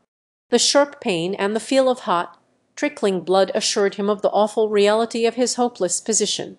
Another spear and then another touched him. He closed his eyes and held his teeth firm set. He would not cry out. He was a soldier of France, and he would teach these beasts how an officer and a gentleman died. Tarzan of the Apes needed no interpreter to translate the story of those distant shots. With Jane Porter's kisses still warm upon his lips, he was swinging with incredible rapidity through the forest trees straight toward the village of Mbonga. He was not interested in the location of the encounter, for he judged that that would soon be over. Those who were killed he could not aid, those who escaped would not need his assistance. It was to those who had neither been killed or escaped that he hastened, and he knew that he would find them by the great post in the center of Mbonga village. Many times had Tarzan seen Mbonga's black raiding parties return from the northward with prisoners, and always were the same scenes enacted about that grim stake, beneath the flaring light of many fires. He knew, too, that they seldom lost much time before consummating the fiendish purpose of their captures. He doubted that he would arrive in time to do more than avenge. On he sped. Night had fallen, and he travelled high along the upper terrace where the gorgeous tropic moon lighted the dizzy pathway through the gently undulating branches of the tree-tops. Presently he caught the reflection of a distant blaze. It lay to the right of his path. It must be the light from the camp fire the two men had built before they were attacked. Tarzan knew nothing of the presence of the sailors. So sure was Tarzan of his jungle knowledge that he did not turn from his course, but passed the glare at a distance of a half-mile. It was the camp fire of the Frenchmen. In a few minutes more Tarzan swung into the trees above Mbonga's village. He was not quite too late. Or was he? He could not tell. The figure at the stake was very still, yet the black warriors were but pricking it. Tarzan knew their customs. The death blow had not been struck. He could tell almost to a minute how far the dance had gone. In another instant Mbonga's knife would sever one of the victim's ears. That would mark the beginning of the end, for very shortly after only a writhing mass of mutilated flesh would remain. There would still be life in it, but death then would be the only charity it craved.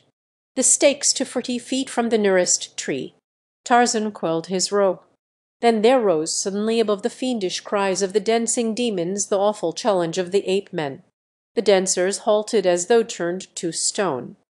The ropes sped with singing were high above the heads of the blacks. It was quite invisible in the flaring lights of the campfires. Darnot opened his eyes.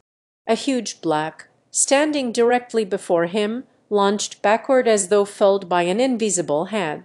Struggling and shrieking, his body, rolling from side to side, moved quickly toward the shadows beneath the trees.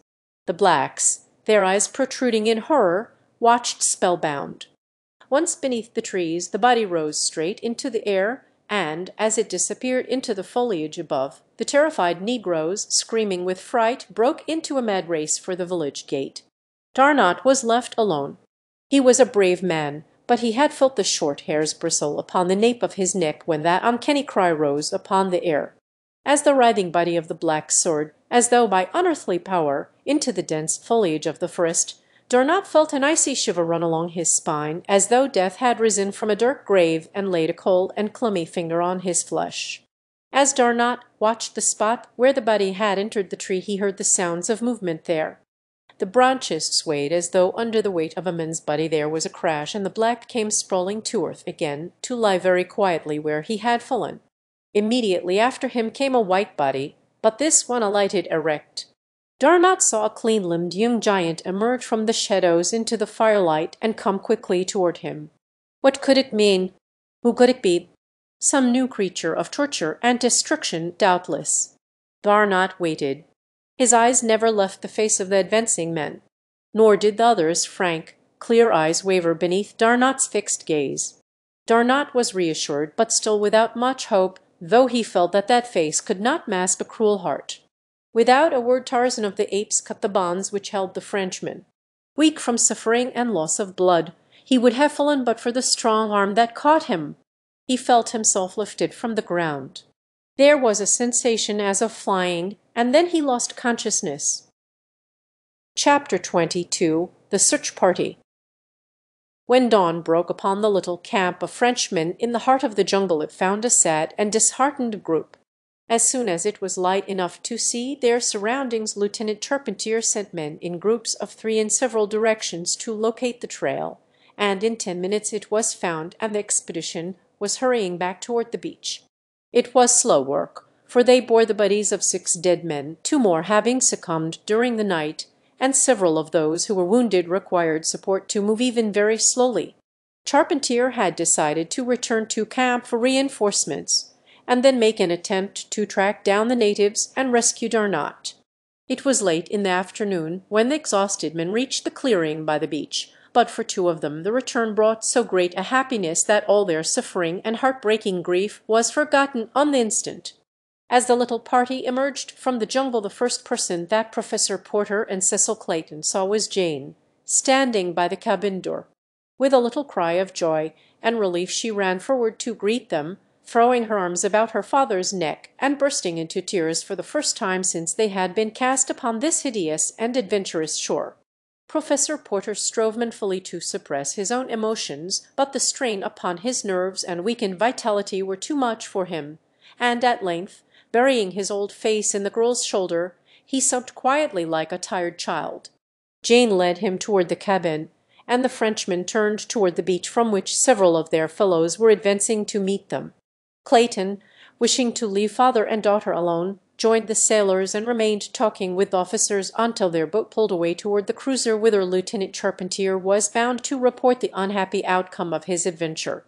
Then Clayton turned back slowly toward the cabin. His heart was filled with happiness. The woman he loved was safe. He wondered by what manner of miracle she had been spared. To see her alive seemed almost unbelievable. As he approached the cabin he saw Jane coming out. When she saw him she hurried forward to meet him. "Jane," he cried, "God has been good to us, indeed. Tell me how you escaped, what form Providence took to save you for us." He had never before called her by her given name. 48 hours before it would have suffused Jane with a soft glow of pleasure to have heard that name from Clayton's lips. Now it frightened her. "Mr. Clayton," she said quietly, extending her hand, "first let me thank you for your chivalrous loyalty to my dear father. He has told me how noble and self-sacrificing you have been. How can we repay you?" Clayton noticed that she did not return his familiar salutation, but he felt no misgivings on that score. She had been through so much. This was no time to force his love upon her, he quickly realized. "I am already repaid," he said. "Just to see you and Professor Porter both safe, well, and together again. I do not think that I could much longer have endured the pathos of his quiet and uncomplaining grief. It was the saddest experience of my life, Miss Porter, and then, added to it, there was my own grief, the greatest I have ever known. But his was so hopeless, his was pitiful. It taught me that no love, not even that of a man for his wife, may be so deep and terrible and self-sacrificing as the love of a father for his daughter." The girl bowed her head. There was a question she wanted to ask, but it seemed almost sacrilegious in the face of the love of these 2 men and the terrible suffering they had endured, while she sat laughing and happy beside a godlike creature of the forest, eating delicious fruits and looking with eyes of love into answering eyes. But love is a strange master, and human nature is still stranger, so she asked her question. "Where is the first man who went to rescue you? Why did he not return?" "I do not understand," said Clayton. "Whom do you mean?" "He who has saved each of us, who saved me from the gorilla." "Oh," cried Clayton in surprise. "It was he who rescued you? You have not told me anything of your adventure, you know." "But the woodman," she urged. "Have you not seen him? When we heard the shots in the jungle, very faint and far away, he left me. We had just reached the clearing, and he hurried off in the direction of the fighting. I know he went to aid you." Her tone was almost pleading, her manner tense with suppressed emotion. Clayton could not but notice it, and he wondered, vaguely, why she was so deeply moved, so anxious to know the whereabouts of this strange creature. Yet a feeling of apprehension of some impending sorrow haunted him, and in his breast, unknown to himself, was implanted the first germ of jealousy and suspicion of the 8 men to whom he owed his life. "We did not see him," he replied quietly. "He did not join us." And then, after a moment of thoughtful pause, possibly he joined his own tribe, the men who attacked us. He did not know why he had said it, for he did not believe it. The girl looked at him wide-eyed for a moment. "No," she exclaimed vehemently, much too vehemently he thought. It could not be. They were savages. Clayton looked puzzled. He is a strange, half-savage creature of the jungle, Miss Porter. We know nothing of him.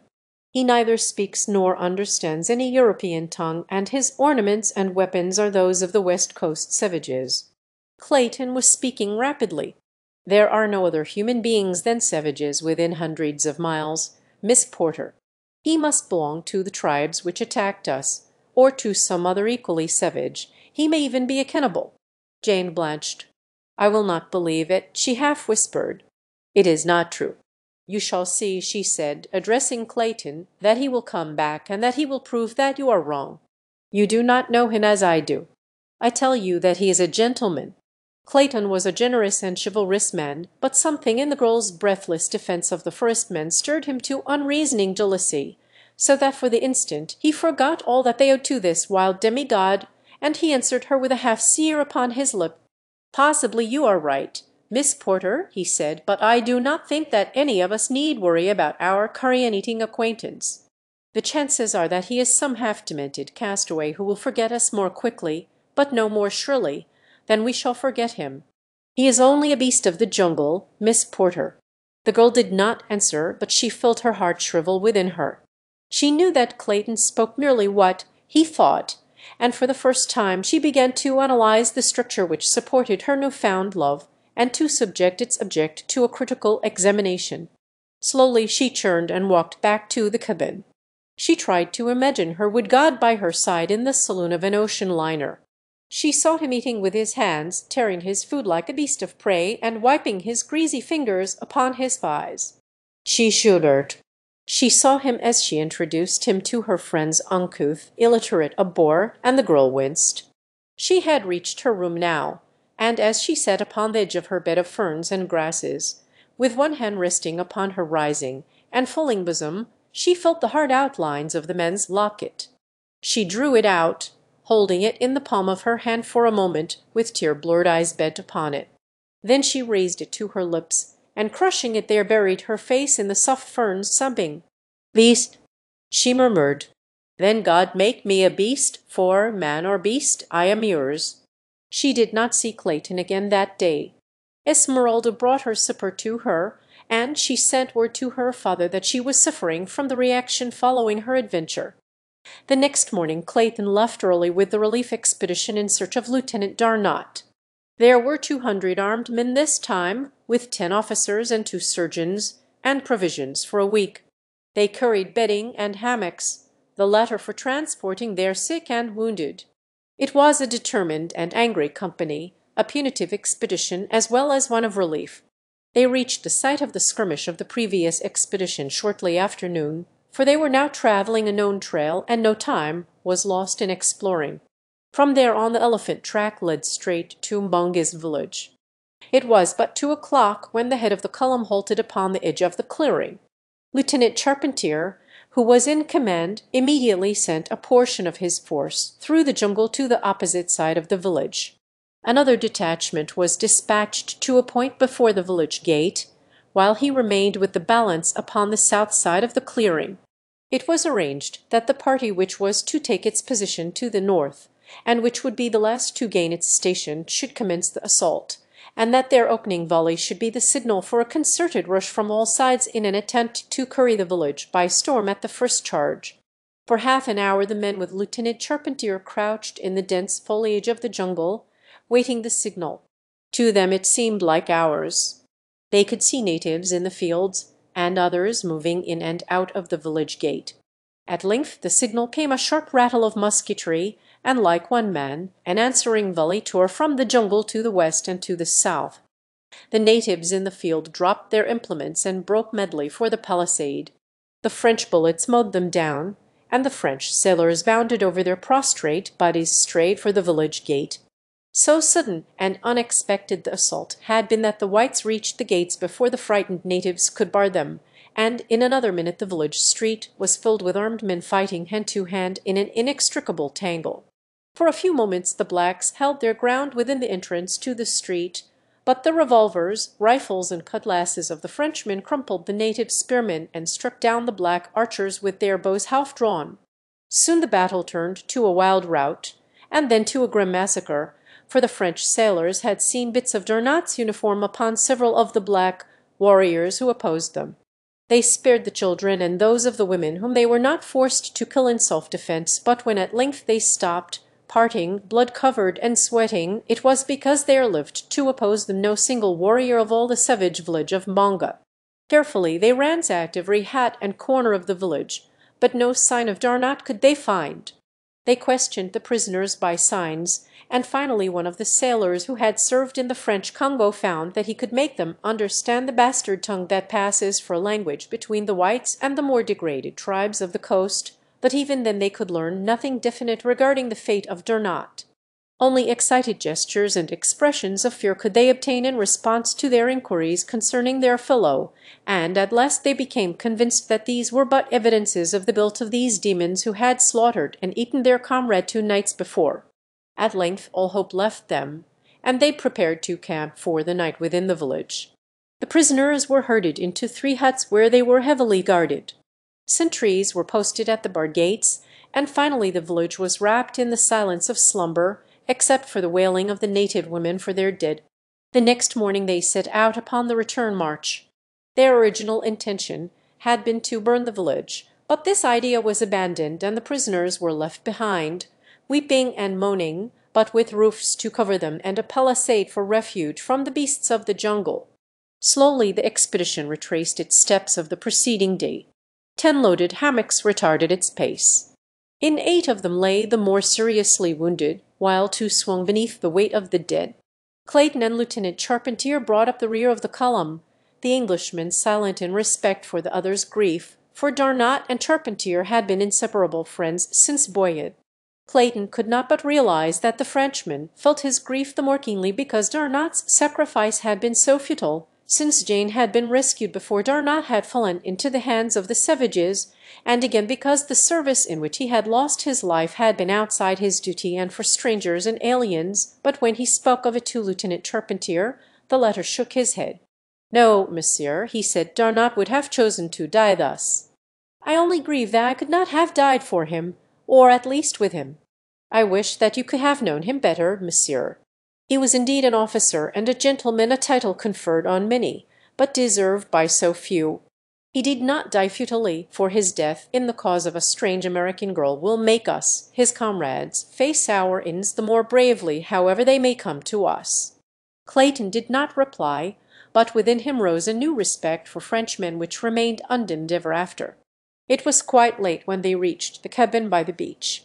A single shot before they emerged from the jungle had announced to those in camp as well as on the ship that the expedition had been too late, for it had been prearranged that when they came within a mile or 2 of camp 1 shot was to be fired to denote failure, or 3 for success, while 2 would have indicated that they had found no sign of either Darnat or his black captors.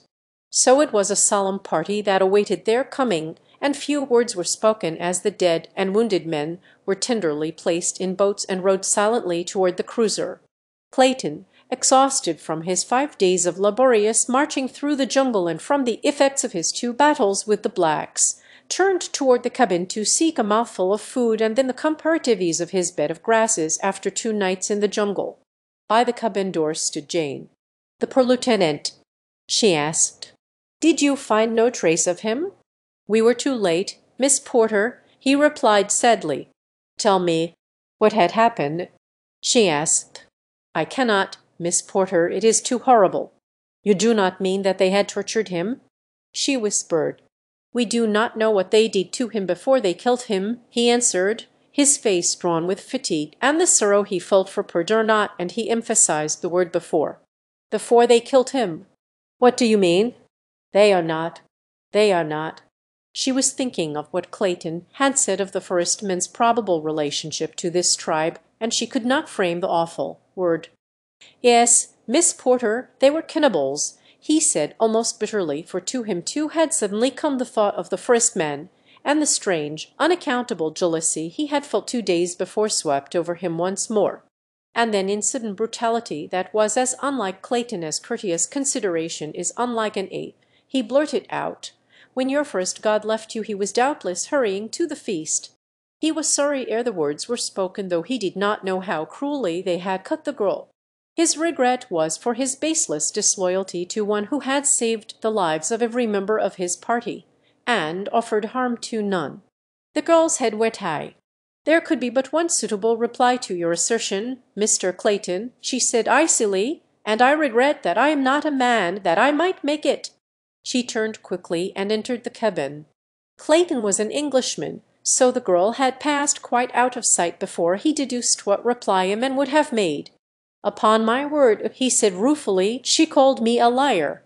And I fancy I jolly well deserved it." He added thoughtfully, "Clayton, my boy, I know you are tired out and unstrung, but that's no reason why you should make an ass of yourself. You'd better go to bed." But before he did so he called gently to Jane upon the opposite side of the sailcloth partition, for he wished to apologize, but he might as well have addressed the Sphinx. Then he wrote upon a piece of paper and shoved it beneath the partition. Jane saw the little note and ignored it, for she was very angry and hurt and mortified, but she was a woman, and so eventually she picked it up and read it. "My dear Miss Porter, I had no reason to insinuate what I did. My only excuse is that my nerves must be unstrung, which is no excuse at all. Please try and think that I did not say it. I am very sorry. I would not have hurt you above all others in the world. Say that you forgive me. W.M. Cecil Clayton." "He did think it, or he never would have said it," reasoned the girl. "But it can't be true. Oh, I know it is not true." One sentence in the letter frightened her. "I would not have hurt you above all others in the world." A week ago that sentence would have filled her with delight. Now it depressed her. She wished she had never met Clayton. She was sorry that she had ever seen the first god. No, she was glad. And there was that other note she had found in the grass before the cabin the day after her return from the jungle, the love note signed by Tarzan of the Apes. Who could be this new suitor? If he were another of the wild denizens of this terrible forest, what might he not do to claim her? "Esmeralda, wake up," she cried.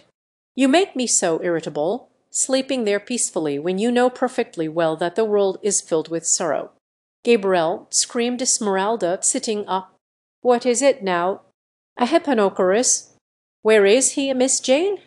"Nonsense, Esmeralda, there is nothing. Go back to sleep. You are bad enough asleep, but you are infinitely worse awake." "Yes, honey, but what's the matter with you, precious?" "You act sort of disgrinulated this evening." "Oh, Esmeralda, I'm just plain ugly to-night," said the girl. "Don't pay any attention to me, that's a dear." "Yes, honey, now you go right to sleep. Your nerves are all on edge. What with all these Repotamuses and man-eating geniuses that Mr. Philander been telling about, Lord, it ain't no wonder we all get nervous prosecution." Jane crossed the little room, laughing, and kissing the faithful woman, bid Esmeralda good night. Chapter 23. Brother Men. When Darnot regained consciousness, he found himself lying upon a bed of soft ferns and grasses beneath a little a-sheeped shelter of boughs. At his feet an opening looked out upon a green sward, and at a little distance beyond was the dense wall of jungle and forest. He was very lame and sore and weak, and as full consciousness returned he felt the sharp torture of many cruel wounds and the dull aching of every bone and muscle in his body as a result of the hideous beating he had received. Even the turning of his head caused him such excruciating agony that he lay still with closed eyes for a long time. He tried to piece out the details of his adventure prior to the time he lost consciousness to see if they would explain his present whereabouts. He wondered if he were among friends or foes. At length he recollected the whole hideous scene at the stake, and finally recalled the strange white figure in whose arms he had sunk into oblivion. Darnot wondered what fate lay in store for him now. He could neither see nor hear any signs of life about him. The incessant hum of the jungle, the rustling of millions of leaves, the buzz of insects, the voices of the birds and monkeys seemed blended into a strangely soothing purr, as though he lay apart, far from the myriad life whose sounds came to him only as a blurred echo. At length he fell into a quiet slumber, nor did he awake again until afternoon. Once more he experienced the strange sense of utter bewilderment that had marked his earlier awakening, but soon he recalled the recent past, and looking through the opening at his feet he saw the figure of the man squatting on his haunches. The broad, muscular back was turned toward him, but tanned though it was, Darnot saw that it was the back of a white man, and he thanked God. The Frenchman called faintly. The man turned and, rising, came toward the shelter.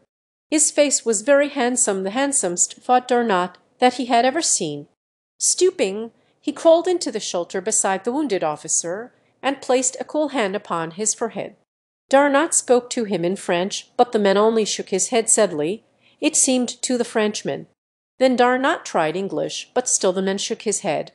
Italian, Spanish, and German brought similar discouragement. Darnot knew a few words of Norwegian, Russian, Greek, and also had a smattering of the language of one of the West Coast Negro tribes. The men denied them all. After examining Darnot's wounds, the men left the shelter and disappeared. In half an hour he was back with fruit and a hollow gourd-like vegetable filled with water. Darnot drank and ate a little. He was surprised that he had no fever. Again he tried to converse with his strange nurse, but the attempt was useless.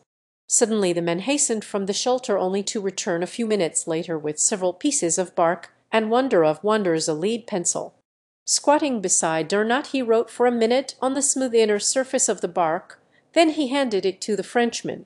Darnot was astonished to see in plain print like characters a message in English: "I am Tarzan of the Apes. Who are you? Can you read this language?" Darnot seized the pencil, then he stopped. This strange man wrote English, evidently he was an Englishman.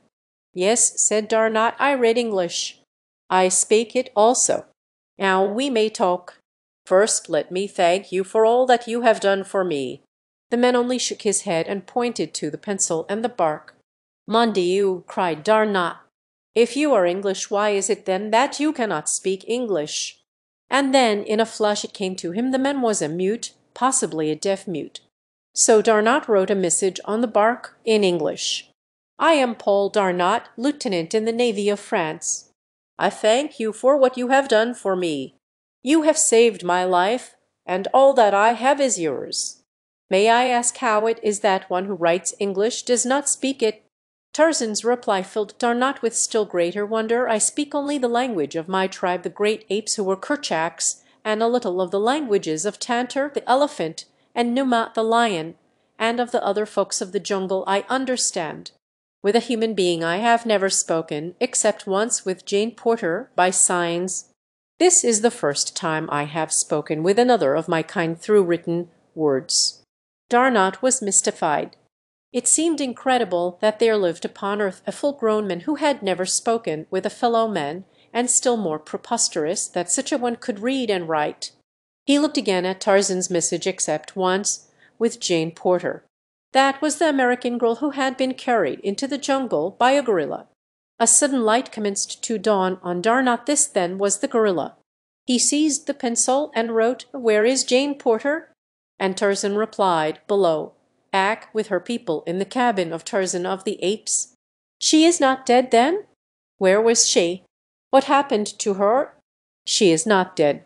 She was taken by Turcos to be his wife, but Tarzan of the Apes took her away from Turcos and killed him before he could harm her.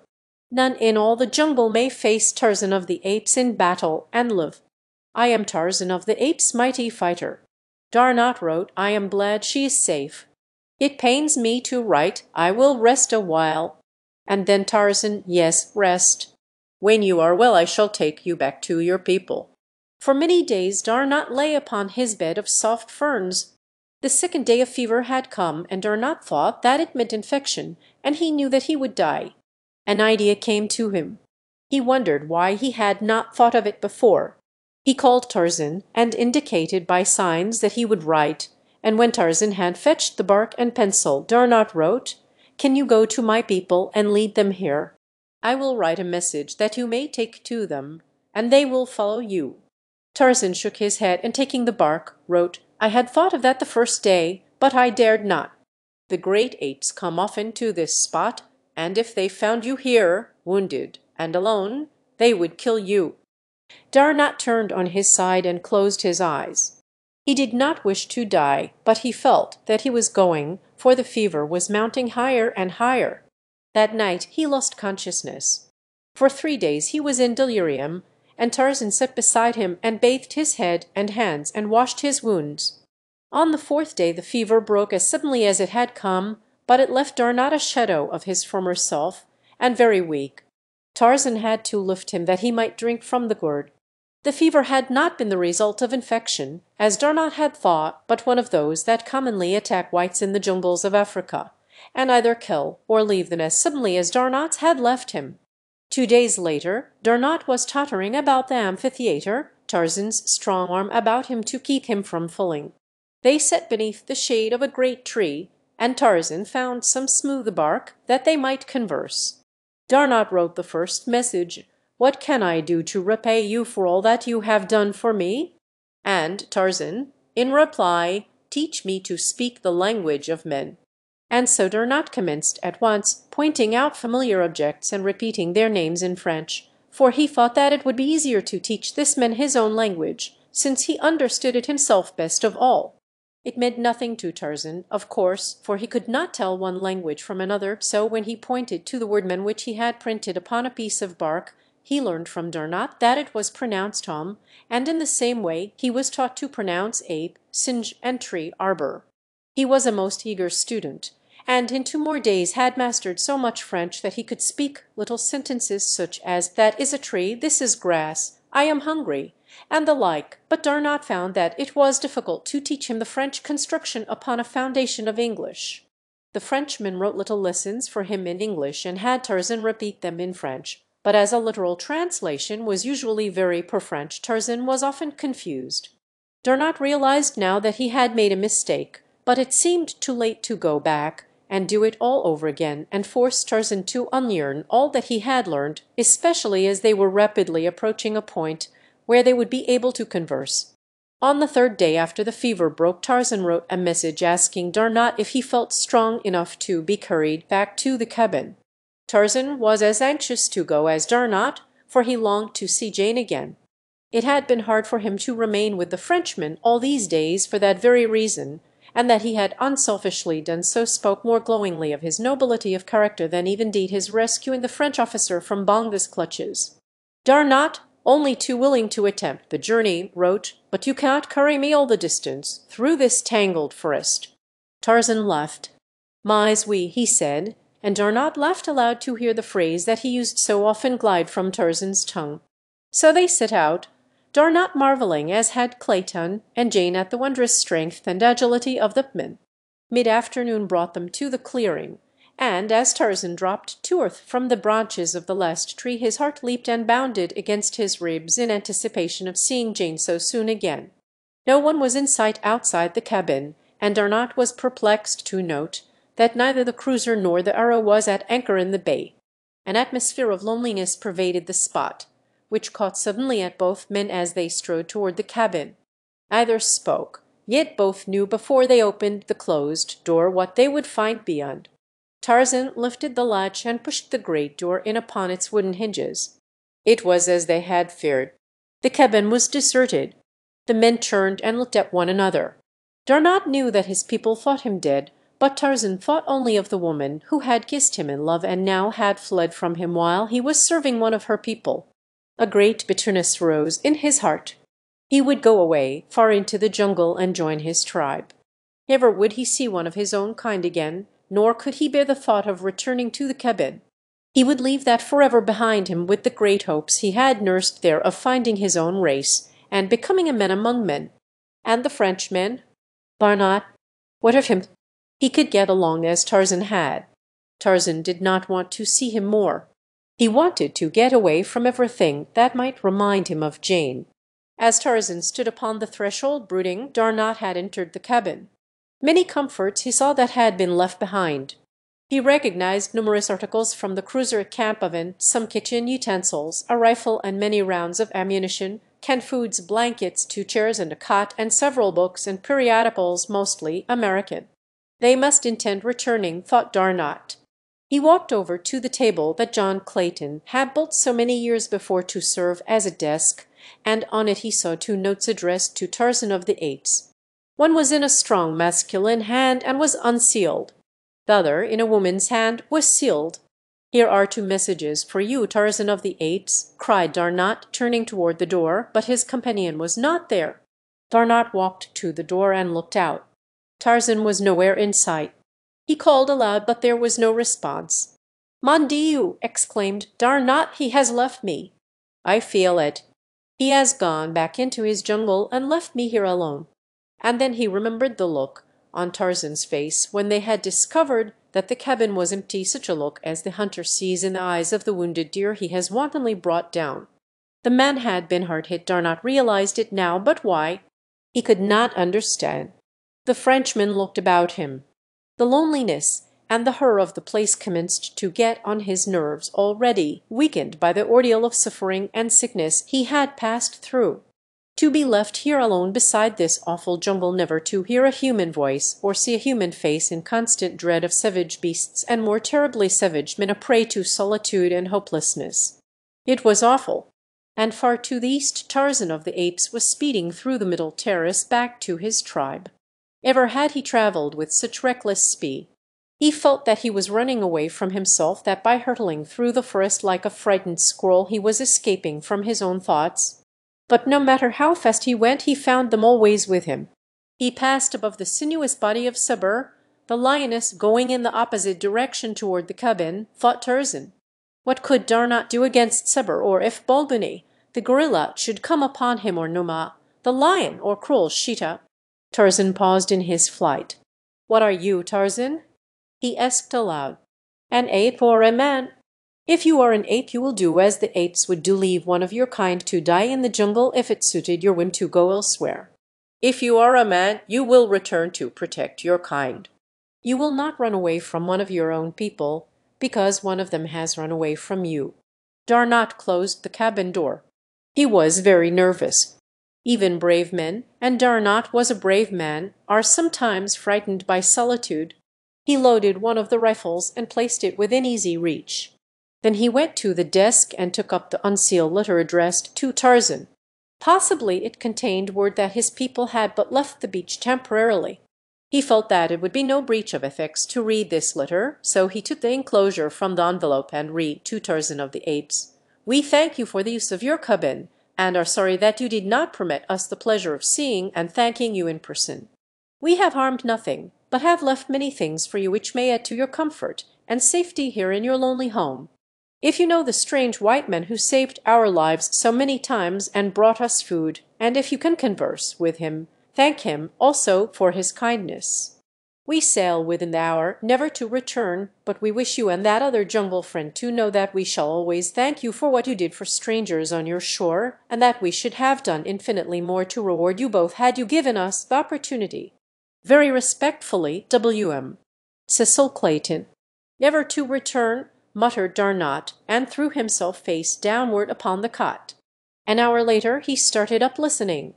Something was at the door trying to enter. Darnat reached for the loaded rifle and placed it to his shoulder. Dusk was falling, and the interior of the cabin was very dark, but the man could see the latch moving from its place. He felt his hair rising upon his scalp. Gently the door opened until a thin crack showed something standing just beyond. Darnat sighted along the blue burl at the crack of the door, and then he pulled the trigger. Chapter 24 Lost Treasure. When the expedition returned, following their fruitless endeavor to succor Darnat, Captain Dufran was anxious to steam away as quickly as possible, and all save Jane had acquiesced. "No," she said determinedly, "I shall not go, nor should you, for there are two friends in that jungle who will come out of it some day expecting to find us awaiting them. Your officer, Captain Dufran, is one of them, and the first man who has saved the lives of every member of my father's party is the other. He left me at the edge of the jungle 2 days ago to hasten to the aid of my father and Mr. Clayton, as he thought, and he has stayed to rescue Lieutenant Darnat, of that you may be sure. Had he been too late to be of service to the lieutenant, he would have been back before now. The fact that he is not back is sufficient proof to me that he is delayed because Lieutenant Darnat is wounded, or he has had to follow his captors further than the village which your sailors attacked. But poor Darnat's uniform and all his belongings were found in that village. Miss Porter," argued the captain, and the natives showed great excitement when questioned as to the white man's fate. "Yes, captain, but they did not admit that he was dead, and as for his clothes and accoutrements being in their possession, why, more civilized peoples than these poor savage negroes strip their prisoners of every article of value whether they intend killing them or not. Even the soldiers of my own dear South looted not only the living but the dead. It is strong circumstantial evidence, I will admit, but it is not positive proof. Possibly your first man himself was captured or killed by the savages," suggested Captain Dufresne. The girl laughed. "You do not know him," she replied, a little thrill of pride setting her nerves a-tingle at the thought that she spoke of her own. "I admit that he would be worth waiting for. This superman of yours," laughed the captain. "I most certainly should like to see him." "Then wait for him, my dear captain," urged the girl, "for I intend doing so." The Frenchman would have been a very much surprised man could he have interpreted the true meaning of the girl's words. They had been walking from the beach toward the cabin as they talked, and now they joined a little group sitting on camp stools in the shade of a great tree beside the cabin. Professor Porter was there, and Mr. Philander and Clayton, with Lieutenant Charpentier and two of his brother officers, while Esmeralda hovered in the background, ever and anon venturing opinions and comments with the freedom of an old and much indulged family servant. The officers arose and saluted as their superior approached, and Clayton surrendered his camp stool to Jane. "We were just discussing poor Paul's fate," said Captain Dufresne. "Miss Porter insists that we have no absolute proof of his death, nor have we. And on the other hand she maintains that the continued absence of your omnipotent jungle friend indicates that Darnot is still in need of his services, either because he is wounded or still is a prisoner in a more distant native village. It has been suggested," ventured Lieutenant Charpentier, "that the wild man may have been a member of the tribe of blacks who attacked our party, that he was hastening to aid them, his own people." Jane shot a quick glance at Clayton. "It seems vastly more reasonable," said Professor Porter. "I do not agree with you," objected Mr. Philander. "He had ample opportunity to harm us himself, or to lead his people against us. Instead, during our long residence here, he has been uniformly consistent in his role of protector and provider." "That is true," interjected Clayton, "yet we must not overlook the fact that except for himself the only human beings within hundreds of miles are savage cannibals. He was armed precisely as are they, which indicates that he has maintained relations of some nature with them, and the fact that he is but one against possibly thousands suggests that these relations could scarcely have been other than friendly." "It seems improbable then that he is not connected with them," remarked the captain, "possibly a member of this tribe." "Otherwise," added another of the officers, "how could he have lived a sufficient length of time among the savage denizens of the jungle, brute and human, to have become proficient in woodcraft or in the use of African weapons?" "You are judging him according to your own standards, gentlemen," said Jane. "An ordinary white man, such as any of you, pardon me, I did not mean just that, rather. A white man above the ordinary in physique and intelligence could never, I grant you, have lived a year alone and naked in this tropical jungle, but this man not only surpasses the average white man in strength and agility, but as far transcends our trained athletes and strong men as they surpass the day-old babe, and his courage and ferocity in battle are those of the wild beast." "He has certainly won a loyal champion, Miss Porter," said Captain Dufresne, laughing. "I am sure that there be none of us here but would willingly face death 100 times in its most terrifying forms to deserve the tributes of one even half so loyal or so beautiful." "You would not wonder that I defend him," said the girl, "could you have seen him as I saw him, battling in my behalf with that huge hairy brute. Could you have seen him charge the monster as a bull might charge a grizzly, absolutely without sign of fear or hesitation, you would have believed him more than human. Could you have seen those mighty muscles knotting under the brown skin, could you have seen them force back those awful fangs, you too would have thought him invincible. And could you have seen the chivalrous treatment which he accorded a strange girl of a strange race, you would feel the same absolute confidence in him that I feel." "You have won your suit, my fair pleader," cried the captain. "This court finds the defendant not guilty, and the cruiser shall wait a few days longer that he may have an opportunity to come and thank the divine Portia." "For the Lord's sake, honey," cried Esmeralda, "you all don't mean to tell me that you're going to stay right here in this here land of carnivable emals when you all got the opportunity to escapade on that boat?" Don't you tell me that, honey. Why, Esmeralda, you should be ashamed of yourself," cried Jane. "Is this any way to show your gratitude to the men who saved your life twice?" "Well, Miss Jane, that's all just as you say, but that there forest man never did save us to stay here. He didn't save us so we all could get away from here. I expect he be mighty peevish when he find we ain't got no more sense than to stay right here after he didn't give us the chance to get away. I hoped I'd never have to sleep in this here geological garden another night and listen to all the lonesome noises that come out of that jumble after dark." "I don't blame you a bit, Esmeralda," said Clayton, "and you certainly did hit it off right when you called them lonesome noises. I never have been able to find the right word for them, but that's it, don't you know, lonesome noises." "You and Esmeralda had better go and live on the cruiser," said Jane, in fine scorn. "What would you think if you had to live all of your life in that jungle as our first man has done?" "I'm afraid I'd be a blooming bounder as a wild man," laughed Clayton, ruefully. "Those noises at night make the hair on my head bristle. I suppose that I should be ashamed to admit it, but it's the truth." "I don't know about that," said Lieutenant Charpentier. "I never thought much about fear and that sort of thing, never tried to determine whether I was a coward or brave man, but the other night as we lay in the jungle there after Perdornot was taken, and those jungle noises rose and fell around us, I began to think that I was a coward indeed.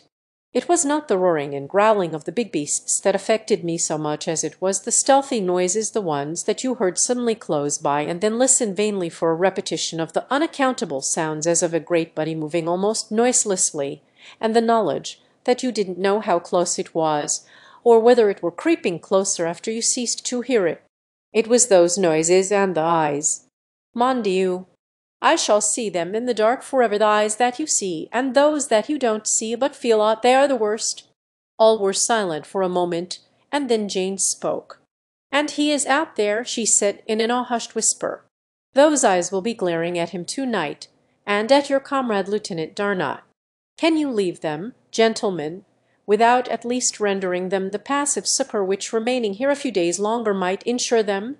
"Tut, tut, child," said Professor Porter. "Captain Dufran is willing to remain, and for my part I am perfectly willing as I always have been to humor your childish whims." "We can utilize the morrow in recovering the chest, Professor," suggested Mr. Philander. Quite so, Mr. Philander, I had almost forgotten the treasure," exclaimed Professor Porter.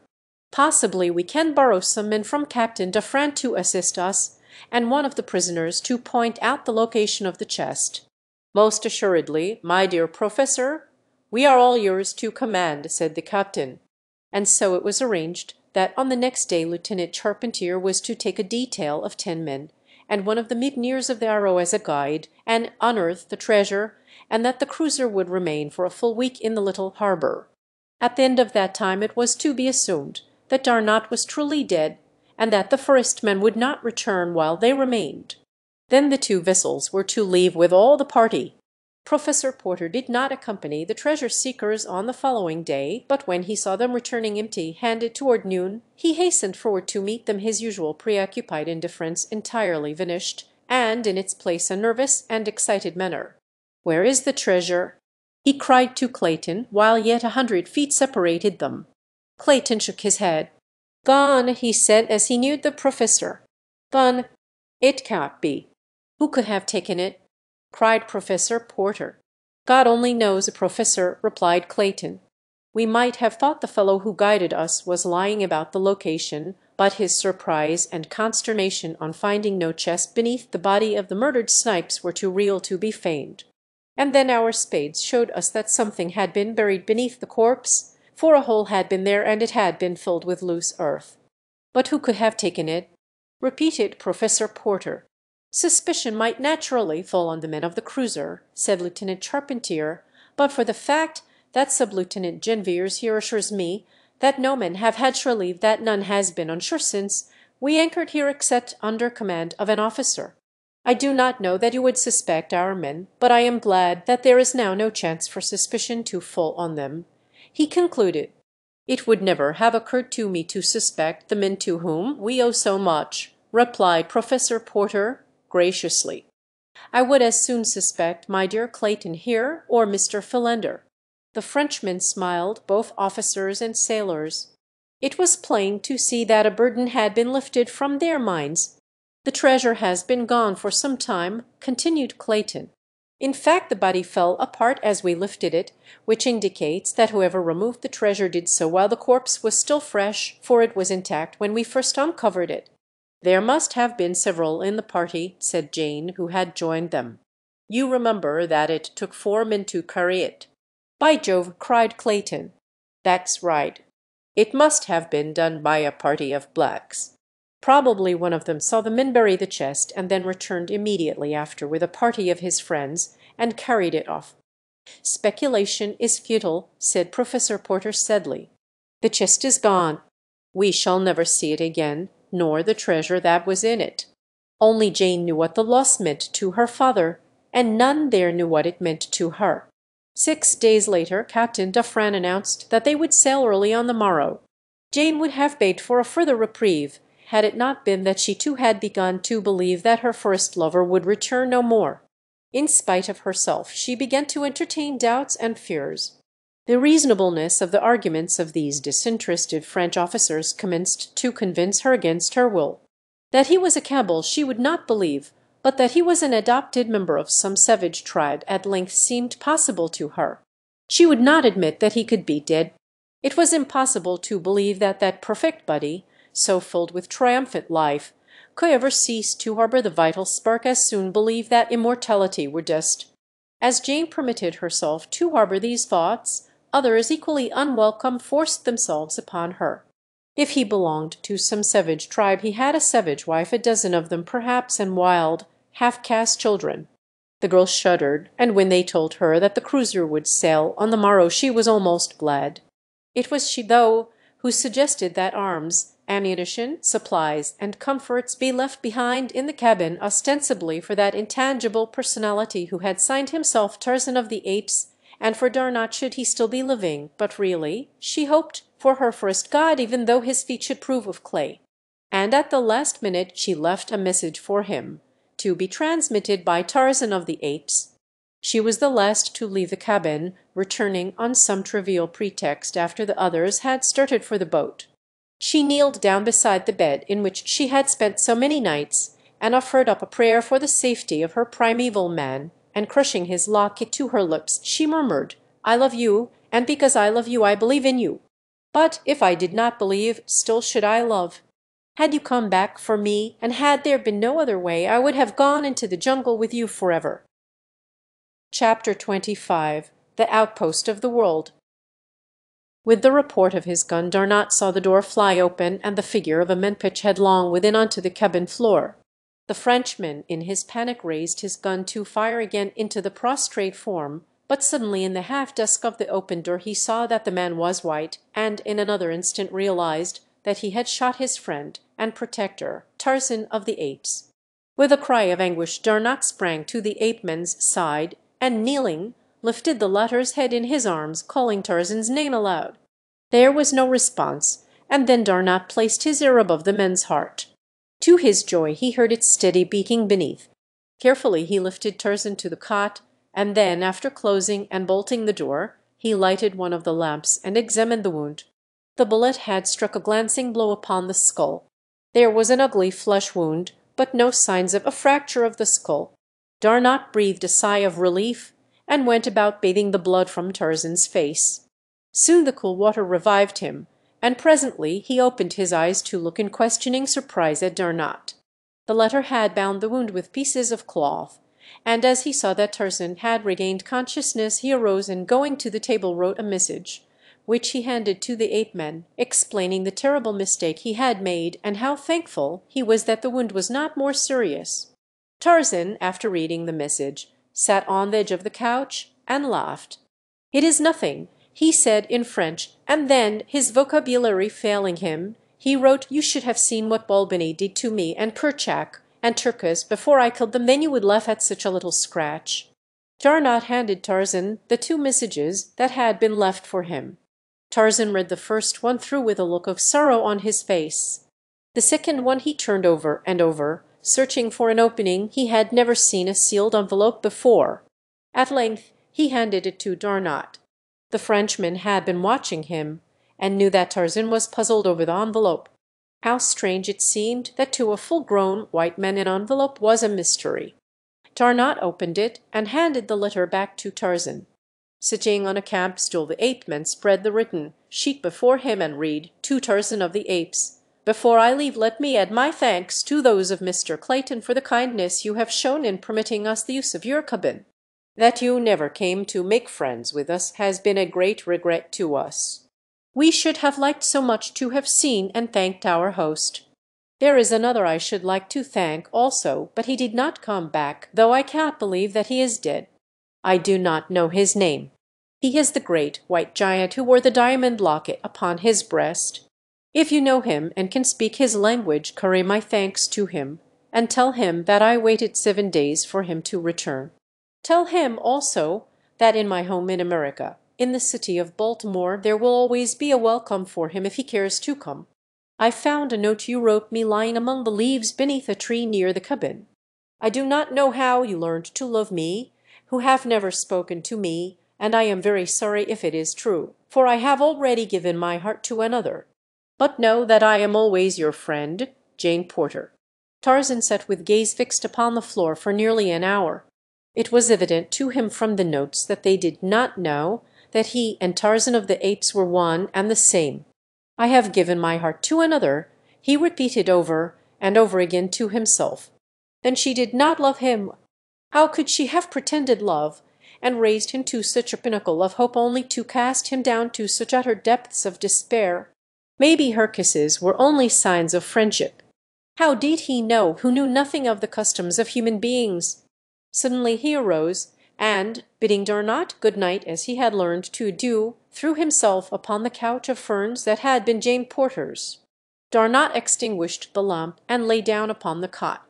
For a week they did little but rest, Darnot coaching Tarzan in French. At the end of that time the two men could converse quite easily. One night, as they were sitting within the cabin before retiring, Tarzan turned to Darnot. "Where is America?" he said. Darnot pointed toward the northwest. "Many thousands of miles across the ocean," he replied. "Why?" "I am going there."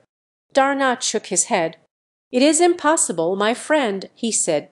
Tarzan rose, and, going to one of the cupboards, returned with a well-thumbed geography. Turning to a map of the world, he said, "I have never quite understood all this. Explain it to me, please." When Darnot had done so, showing him that the blue represented all the water on the earth, and the bits of other colors the continents and islands, Tarzan asked him to point out the spot where they now were. Darnot did so. "Now point out America," said Tarzan. And as Darnot placed his finger upon North America, Tarzan smiled and laid his palm upon the page, spanning the great ocean that lay between the two continents. "You see it is not so very far," he said, "scarce the width of my hand." Darnot laughed. How could he make the men understand? Then he took a pencil and made a tiny point upon the shore of Africa. "This little mark," he said, "is many times larger upon this map than your cabin is upon the earth. Do you see now how very far it is?" Tarzan thought for a long time. "Do any white men live in Africa?" he asked. "Yes." "Where are the nearest?" Darnot pointed out a spot on the shore just north of them. "So close?" asked Tarzan in surprise. "Yes," said Darnot, "but it is not close." "Have they big boats to cross the ocean?" "Yes." "We shall go there to-morrow," announced Tarzan. Again Darnot smiled and shook his head. "It is too far. We should die long before we reached them." "Do you wish to stay here then forever?" asked Tarzan. "No," said Darnot. "Then we shall start to-morrow. I do not like it here longer. I should rather die than remain here." "Well," answered Darnot, with a shrug, "I do not know, my friend, but that I also would rather die than remain here. If you go, I shall go with you." "It is settled then," said Tarzan. "I shall start for America to-morrow." "How will you get to America without money?" asked Darnot. "What is money?" inquired Tarzan. It took a long time to make him understand even imperfectly. "How do men get money?" he asked at last. "They work for it." "Very well. I will work for it then." "No, my friend," returned Darnot, "you need not worry about money, nor need you work for it. I have enough money for two, enough for 20, much more than is good for one man, and you shall have all you need if ever we reach civilization." So on the following day they started north along the shore, each man carrying a rifle and ammunition, beside bedding and some food and cooking utensils. The latter seemed to Tarzan a most useless encumbrance, so he threw his away. "But you must learn to eat cooked food, my friend," remonstrated Darnot. "No civilized men eat raw flesh." "There will be time enough when I reach civilization," said Tarzan. "I do not like the things, and they only spoil the taste of good meat." For a month they traveled north, sometimes finding food in plenty and again going hungry for days. They saw no signs of natives, nor were they molested by wild beasts. Their journey was a miracle of ease. Tarzan asked questions and learned rapidly. Darnot taught him many of the refinements of civilization, even to the use of knife and fork, but sometimes Tarzan would drop them in disgust and grasp his food in his strong brown hands, tearing it with his molars like a wild beast. Then Darnot would expostulate with him, saying, "You must not eat like a brute, Tarzan, while I am trying to make a gentleman of you." "Mon Dieu, gentlemen do not thus, it is terrible." Tarzan would grin sheepishly and pick up his knife and fork again, but at heart he hated them. On the journey he told Darnot about the great chest he had seen the sailors bury, of how he had dug it up and carried it to the gathering place of the apes and buried it there. "It must be the treasure chest of Professor Porter," said Darnot. "It is too bad, but of course you did not know." Then Tarzan recalled the letter written by Jane to her friend, the one he had stolen, when they first came to his cabin, and now he knew what was in the chest and what it meant to Jane. "Tomorrow we shall go back after it," he announced to Darnot. "Go back?" exclaimed Darnot. "But, my dear fellow, we have now been 3 weeks upon the march. It would require 3 more to return to the treasure, and then, with that enormous weight which required, you say, 4 sailors to carry, it would be months before we had again reached this spot." "It must be done, my friend," insisted Tarzan. "You may go on towards civilization, and I will return for the treasure. I can go very much faster alone." "I have a better plan, Tarzan," exclaimed Darnot. "We shall go on together to the nearest settlement, and there we will charter a boat and sail back down the coast for the treasure, and so transport it easily. That will be safer and quicker, and also not require us to be separated. What do you think of that plan?" "Very well," said Tarzan. "The treasure will be there whenever we go for it, and while I could fetch it now and catch up with you in a moon or two, I shall feel safer for you to know that you are not alone on the trail. When I see how helpless you are, Darnot, I often wonder how the human race has escaped annihilation all these ages which you tell me about. Why, Sebert, single-handed, could exterminate 1,000 of you." Darnot laughed.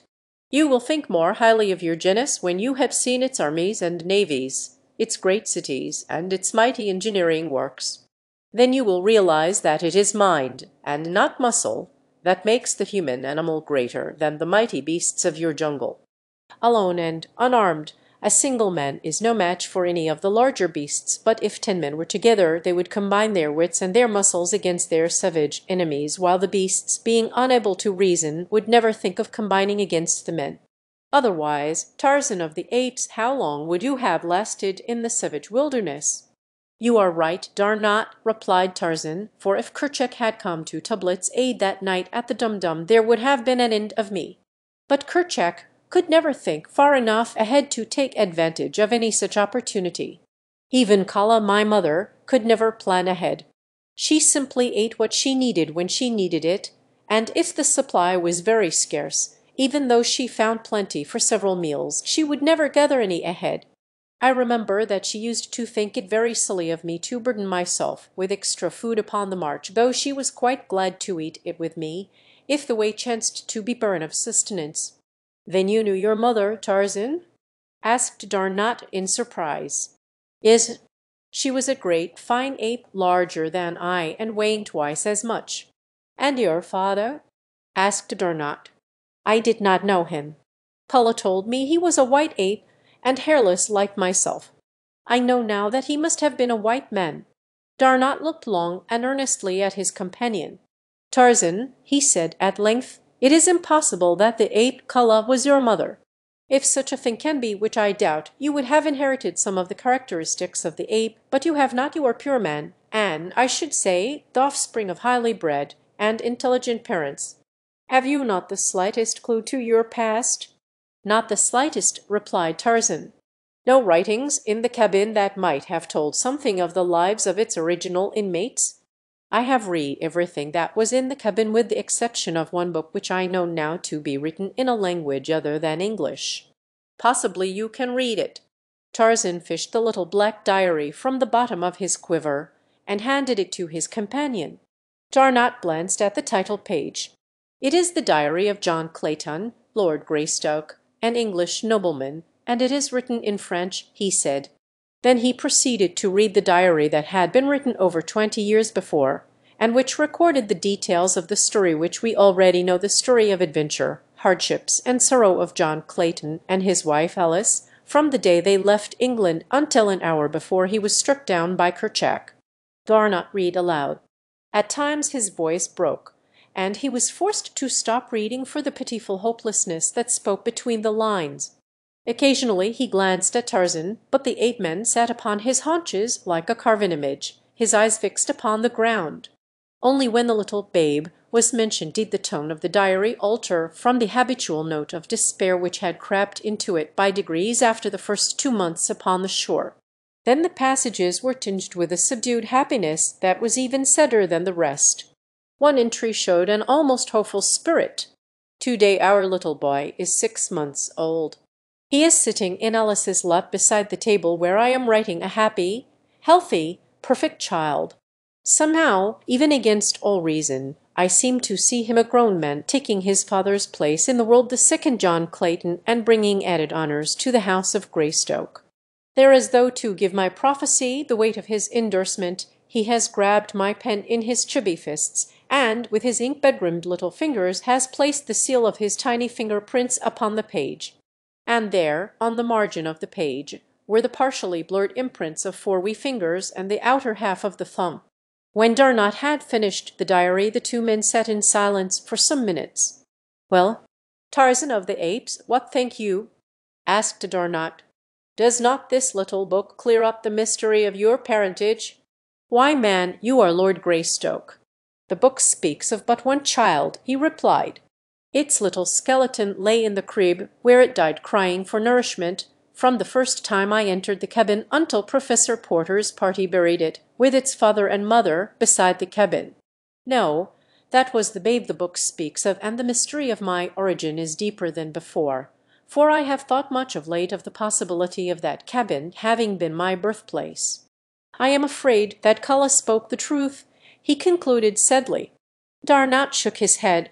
He was unconvinced, and in his mind had sprung the determination to prove the correctness of his theory, for he had discovered the key which alone could unlock the mystery or consign it forever to the realms of the unfathomable. A week later the 2 men came suddenly upon a clearing in the forest. In the distance were several buildings surrounded by a strong palisade. Between them and the enclosure stretched a cultivated field in which a number of negroes were working. The 2 halted at the edge of the jungle. Tarzan fitted his bow with a poisoned arrow, but Darnot placed a hand upon his arm. "What would you do, Tarzan?" he asked. "They will try to kill us if they see us," replied Tarzan. "I prefer to be the killer." "Maybe they are friends," suggested Darnot. "They are black," was Tarzan's only reply. And again he drew back his shaft. "You must not, Tarzan," cried Darnot. "White men do not kill wantonly. Mon Dieu, but you have much to learn. I pity the ruffian who crosses you, my wild man, when I take you to Paris. I will have my hands full keeping your neck from beneath the guillotine." Tarzan lowered his bow and smiled. "I do not know why I should kill the blacks back there in my jungle, yet not kill them here. Suppose Numa the lion should spring out upon us, I should say, then, I presume, 'Good morning, Monsieur Numa. How is Madame Numa, eh?' "Wait until the blacks spring upon you," replied Darnot, "then you may kill them. Do not assume that men are your enemies until they prove it." "Come," said Tarzan, "let us go and present ourselves to be killed," and he started straight across the field, his head high held, and the tropical sun beating upon his smooth brown skin. Behind him came Darnot, clothed in some garments which had been discarded at the cabin by Clayton when the officers of the French cruiser had fitted him out in more presentable fashion. Presently one of the blacks looked up and, beholding Tarzan, turned shrieking toward the palisade. In an instant the air was filled with cries of terror from the fleeing gardeners, but before any had reached the palisade a white man emerged from the enclosure, rifle in hand, to discover the cause of the commotion. What he saw brought his rifle to his shoulder, and Tarzan of the Apes would have felt cold lead once again had not Darnot cried loudly to the men with the levelled gun, "Do not fire. We are friends." "Halt, then," was the reply. "Stop, Tarzan," cried Darnot. "He thinks we are enemies."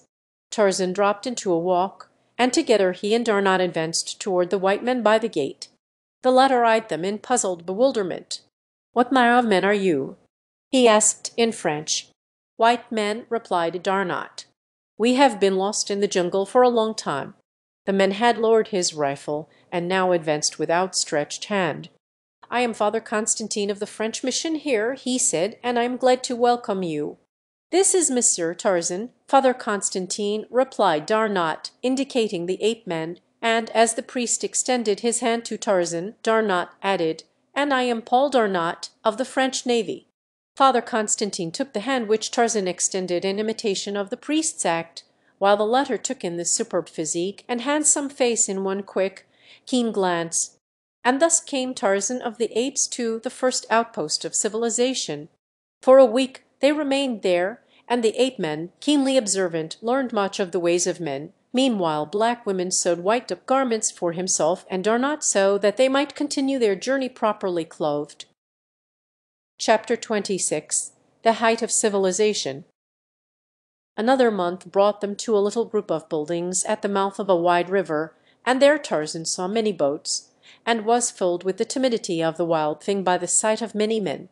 Gradually he became accustomed to the strange noises and the odd ways of civilization, so that presently none might know that 2 short months before this handsome Frenchman in immaculate white ducks, who laughed and chatted with the gayest of them, had been swinging naked through primeval forests to pounce upon some unwary victim, which raw was to fill his savage belly.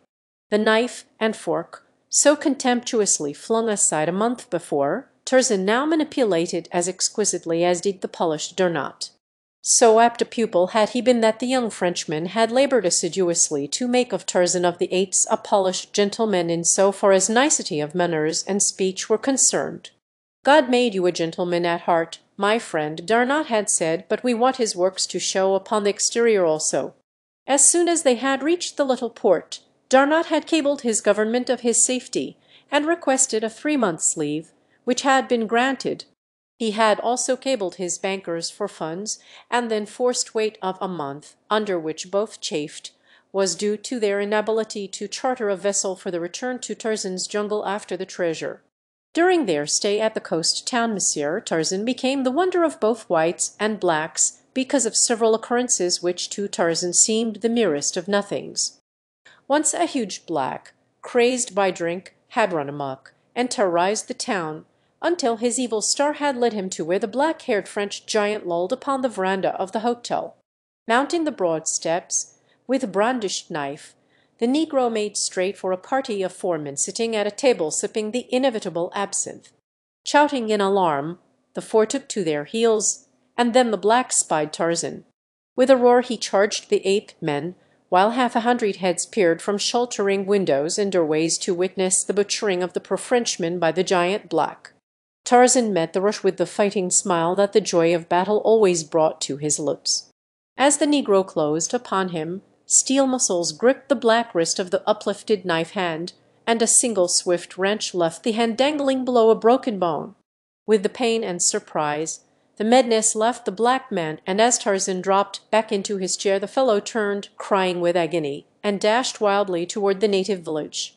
On another occasion, as Tarzan and Darnat sat at dinner with a number of other whites, the talk fell upon lions and lion hunting. Opinion was divided as to the bravery of the king of beasts, some maintaining that he was an arrant coward, but all agreeing that it was with a feeling of greater security that they gripped their express rifles when the monarch of the jungle roared about a camp at night. Darnat and Tarzan had agreed that his past be kept secret, and so none other than the French officer knew of the ape men's familiarity with the beasts of the jungle. "Monsieur Tarzan has not expressed himself," said one of the party. "A man of his prowess who has spent some time in Africa. As I understand, Monsieur Tarzan must have had experiences with lions, yes." Some reply Tarzan dryly. "Enough to know that each of you are right in your judgment of the characteristics of the lions you have met. But one might as well judge all blacks by the fellow who ran amok last week, or decide that all whites are cowards because one has met a cowardly white.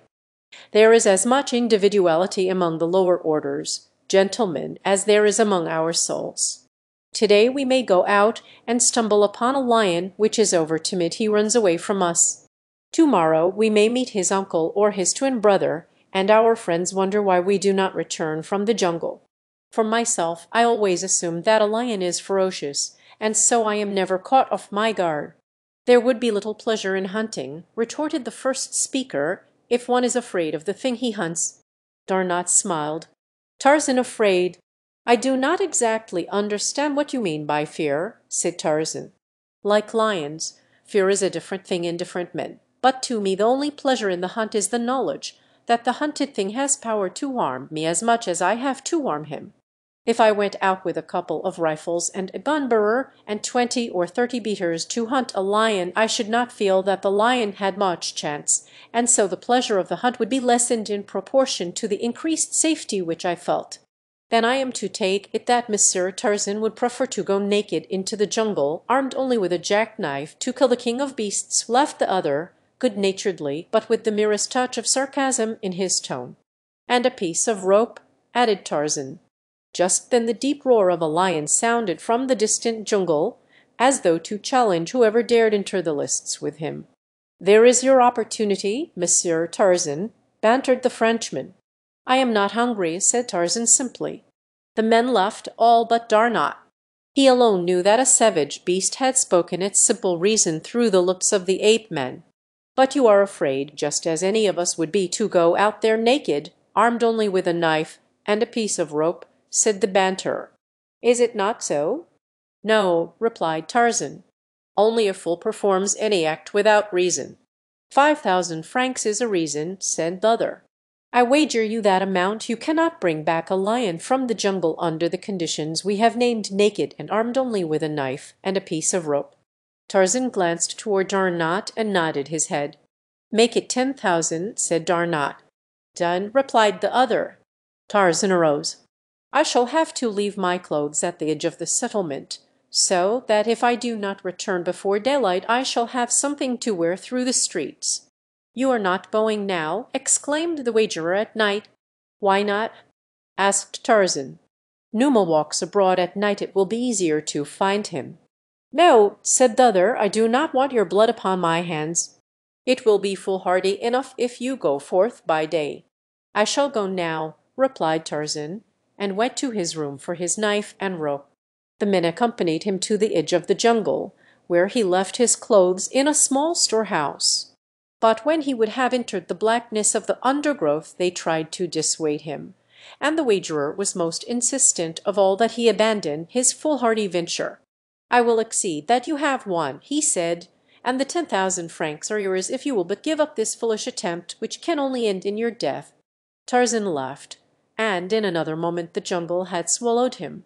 The men stood silent for some moments, and then slowly turned and walked back to the hotel veranda. Tarzan had no sooner entered the jungle than he took to the trees, and it was with a feeling of exultant freedom that he swung once more through the forest branches. This was life. Ah, how he loved it! Civilization held nothing like this in its narrow and circumscribed sphere, hemmed in by restrictions and conventionalities. Even clothes were a hindrance and a nuisance. At last he was free. He had not realized what a prisoner he had been. How easy it would be to circle back to the coast, and then make toward the south in his own jungle and cabin. Now he caught the scent of Numa, for he was travelling upwind. Presently his quick ears detected the familiar sound of padded feet and the brushing of a huge, fur-clad body through the undergrowth. Tarzan came quietly above the unsuspecting beast and silently stalked him until he came into a little patch of moonlight. Then the quick noose settled and tightened about the tawny throat, and as he had done it 100 times in the past, Tarzan made fast into a strong branch, and, while the beast fought and clawed for freedom, dropped to the ground behind him, and leaping upon the great back, plunged his long thin blade a dozen times into the fierce heart. Then with his foot upon the carcass of Numa, he raised his voice in the awesome victory cry of his savage tribe. For a moment Tarzan stood irresolute, swayed by conflicting emotions of loyalty to Darnot and a mighty lust for the freedom of his own jungle. At last the vision of a beautiful face and the memory of warm looks crushed to his dissolved the fascinating picture he had been drawing of his old life. The ape men threw the warm carcass of Numa across his shoulders and took to the trees once more. The men upon the veranda had sat for an hour, almost in silence. They had tried ineffectually to converse on various subjects, and always the thing uppermost in the mind of each had caused the conversation to lapse. "Mon Dieu," said the wagerer at length, "I can endure it no longer. I am going into the jungle with my express and bring back that madman." "I will go with you," said one. "And I," chorused the others. As though the suggestion had broken the spell of some horrid nightmare, they hastened to their various quarters, and presently were headed toward the jungle, each one heavily armed. "God!" "What was that?" suddenly cried one of the party, an Englishman, as Tarzan's savage cry came faintly to their ears. "I heard the same thing once before," said a Belgian, "when I was in the gorilla country. My carriers said it was the cry of a great bull ape who has made a kill." Darnot remembered Clayton's description of the awful roar with which Tarzan had announced his kills, and he half smiled in spite of the horror which filled him to think that the uncanny sound could have issued from a human throat from the lips of his friend. As the party stood finally near the edge of the jungle, debating as to the best distribution of their forces, they were startled by a low laugh near them, and turning, beheld advancing toward them a giant figure bearing a dead lion upon its broad shoulders. Even Darnot was thunderstruck, for it seemed impossible that the men could have so quickly dispatched a lion with the pitiful weapons he had taken, or that alone he could have borne the huge carcass through the tangled jungle. The men crowded about Tarzan with many questions, but his only answer was a laughing depreciation of his feat. To Tarzan it was as though one should eulogize a butcher for his heroism in killing a cow, for Tarzan had killed so often for food and for self-preservation that the act seemed anything but remarkable to him. But he was indeed a hero in the eyes of these men accustomed to hunting big game. Incidentally, he had won 10,000 francs, for Darnot insisted that he keep it all. This was a very important item to Tarzan, who was just commencing to realize the power which lay beyond the little pieces of metal and paper which always changed hands when human beings rode, or ate, or slept, or clothed themselves, or drank, or worked, or played, or sheltered themselves from the rain or cold or sun. It had become evident to Tarzan that without money one must die. Darnot had told him not to worry, since he had more than enough for both, but the ape-man was learning many things, and one of them was that people looked down upon one who accepted money from another without giving something of equal value in exchange. Shortly after that episode of the lion hunt, Darnot succeeded in chartering an ancient tub for the coastwise trip to Tarzan's landlocked harbor. It was a happy morning for them both when the little vessel weighed anchor and made for the open sea. The trip to the beach was uneventful, and the morning after they dropped anchor before the cabin, Tarzan, garbed once more in his jungle regalia and carrying a spade, set out alone for the amphitheatre of the apes where lay the treasure. Late the next day he returned, bearing the great chest upon his shoulder, and at sunrise the little vessel worked through the harbour's mouth and took up her northward journey. 3 weeks later Tarzan and Darnot were passengers on board a French steamer bound for Lyons, and after a few days in that city Darnot took Tarzan to Paris. The ape-man was anxious to proceed to America, but Darnot insisted that he must accompany him to Paris first, nor would he divulge the nature of the urgent necessity upon which he based his demand. One of the first things which Darnot accomplished after their arrival was to arrange to visit a high official of the police department, an old friend, and to take Tarzan with him. Adroitly Darnot led the conversation from point to point until the policeman had explained to the interested Tarzan many of the methods in vogue for apprehending and identifying criminals. Not the least interesting to Tarzan was the part played by fingerprints in this fascinating science. "But of what value are these imprints?" asked Tarzan, "when, after a few years, the lines upon the fingers are entirely changed by the wearing out of the old tissue and the growth of new?" "The lines never change," replied the official. "From infancy to senility the fingerprints of an individual change only in size, except as injuries alter the loops and whorls. But if imprints have been taken of the thumb and forefingers of both hands, one must needs lose all entirely to escape identification." "It is marvellous," exclaimed Darnot. "I wonder what the lines upon my own fingers may resemble." "We can soon see," replied the police officer, and ringing a bell he summoned an assistant to whom he issued a few directions. The men left the room, but presently returned with a little hardwood box which he placed on his superior's desk. "Now," said the officer, "you shall have your fingerprints in a second." He drew from the little case a square of plate glass, a little tube of thick ink, a rubber roller, and a few snowy white cards. Squeezing a drop of ink onto the glass, he spread it back and forth with the rubber roller until the entire surface of the glass was covered to his satisfaction with a very thin and uniform layer of ink. "Place the forefingers of your right hand upon the glass, thus," he said to Darnot. "Now the thumb. That is right. Now place them in just the same position upon this card, here no a little to the right. We must leave room for the thumb and the fingers of the left hand. There, that's it. Now the same with the left." "Come, Tarzan," cried Darnot, "let's see what your whorls look like." Tarzan complied readily, asking many questions of the officer during the operation. "Do fingerprints show racial characteristics?" he asked.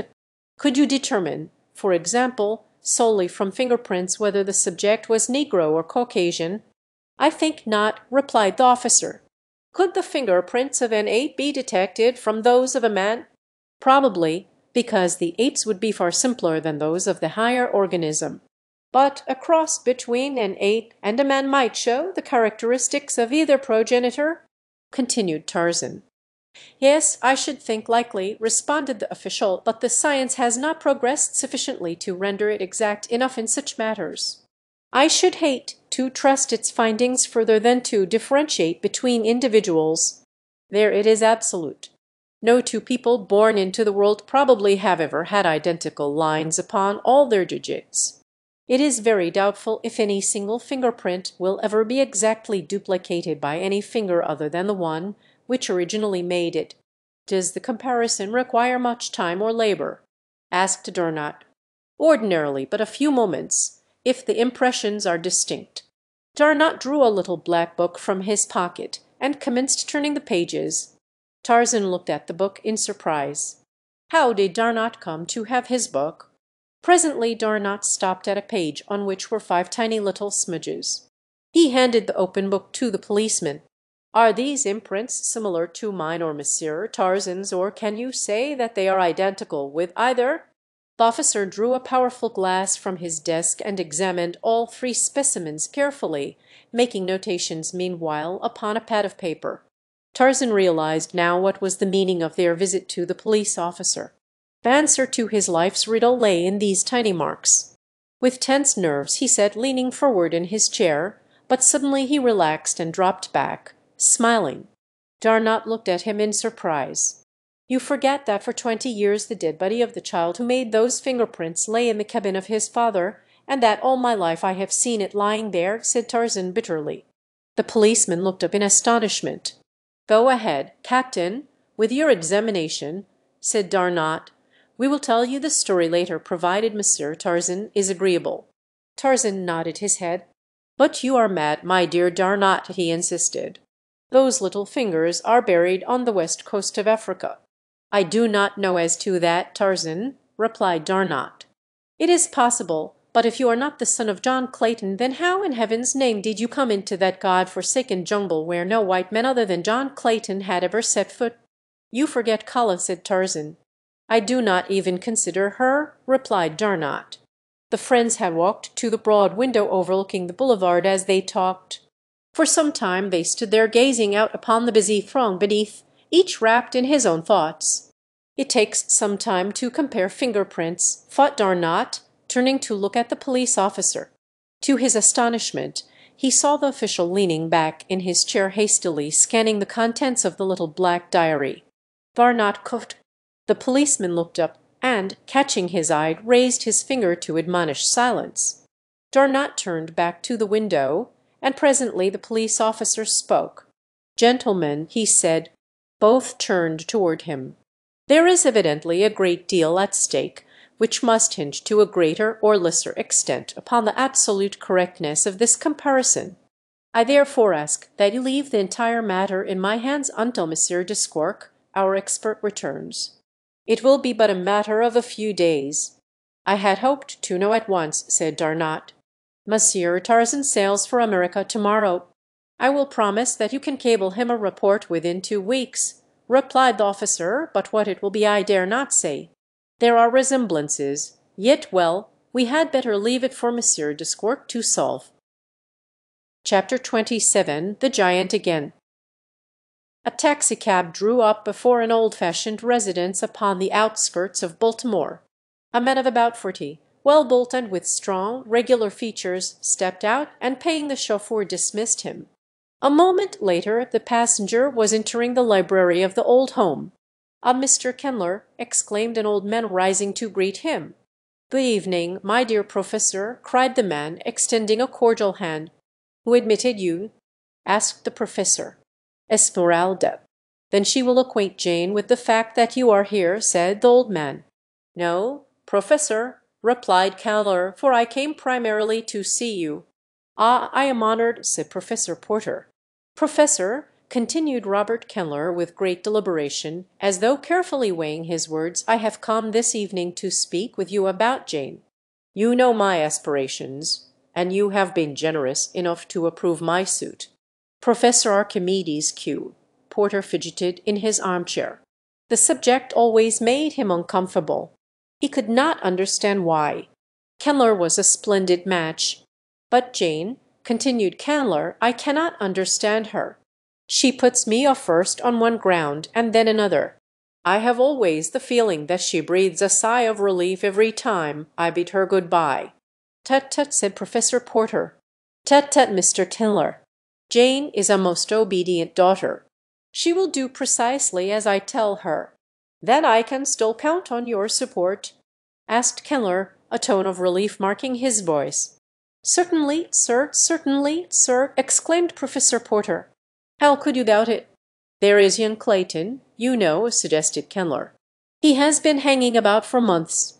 "I don't know that Jane cares for him, but beside his title they say he has inherited a very considerable estate from his father, and it might not be strange if he finally won her, unless—" and Kendler paused. "Tut, tut, Mr. Kendler, unless what?" "Unless you see fit to request that Jane and I be married at once," said Kendler, slowly and distinctly.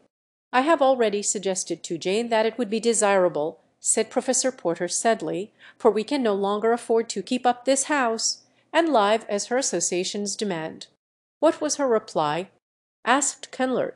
"She said she was not ready to marry anyone yet," replied Professor Porter, "and that we could go and live upon the farm in northern Wisconsin which her mother left her. It is a little more than self-supporting. The tenants have always made a living from it and been able to send Jane a trifle beside each year.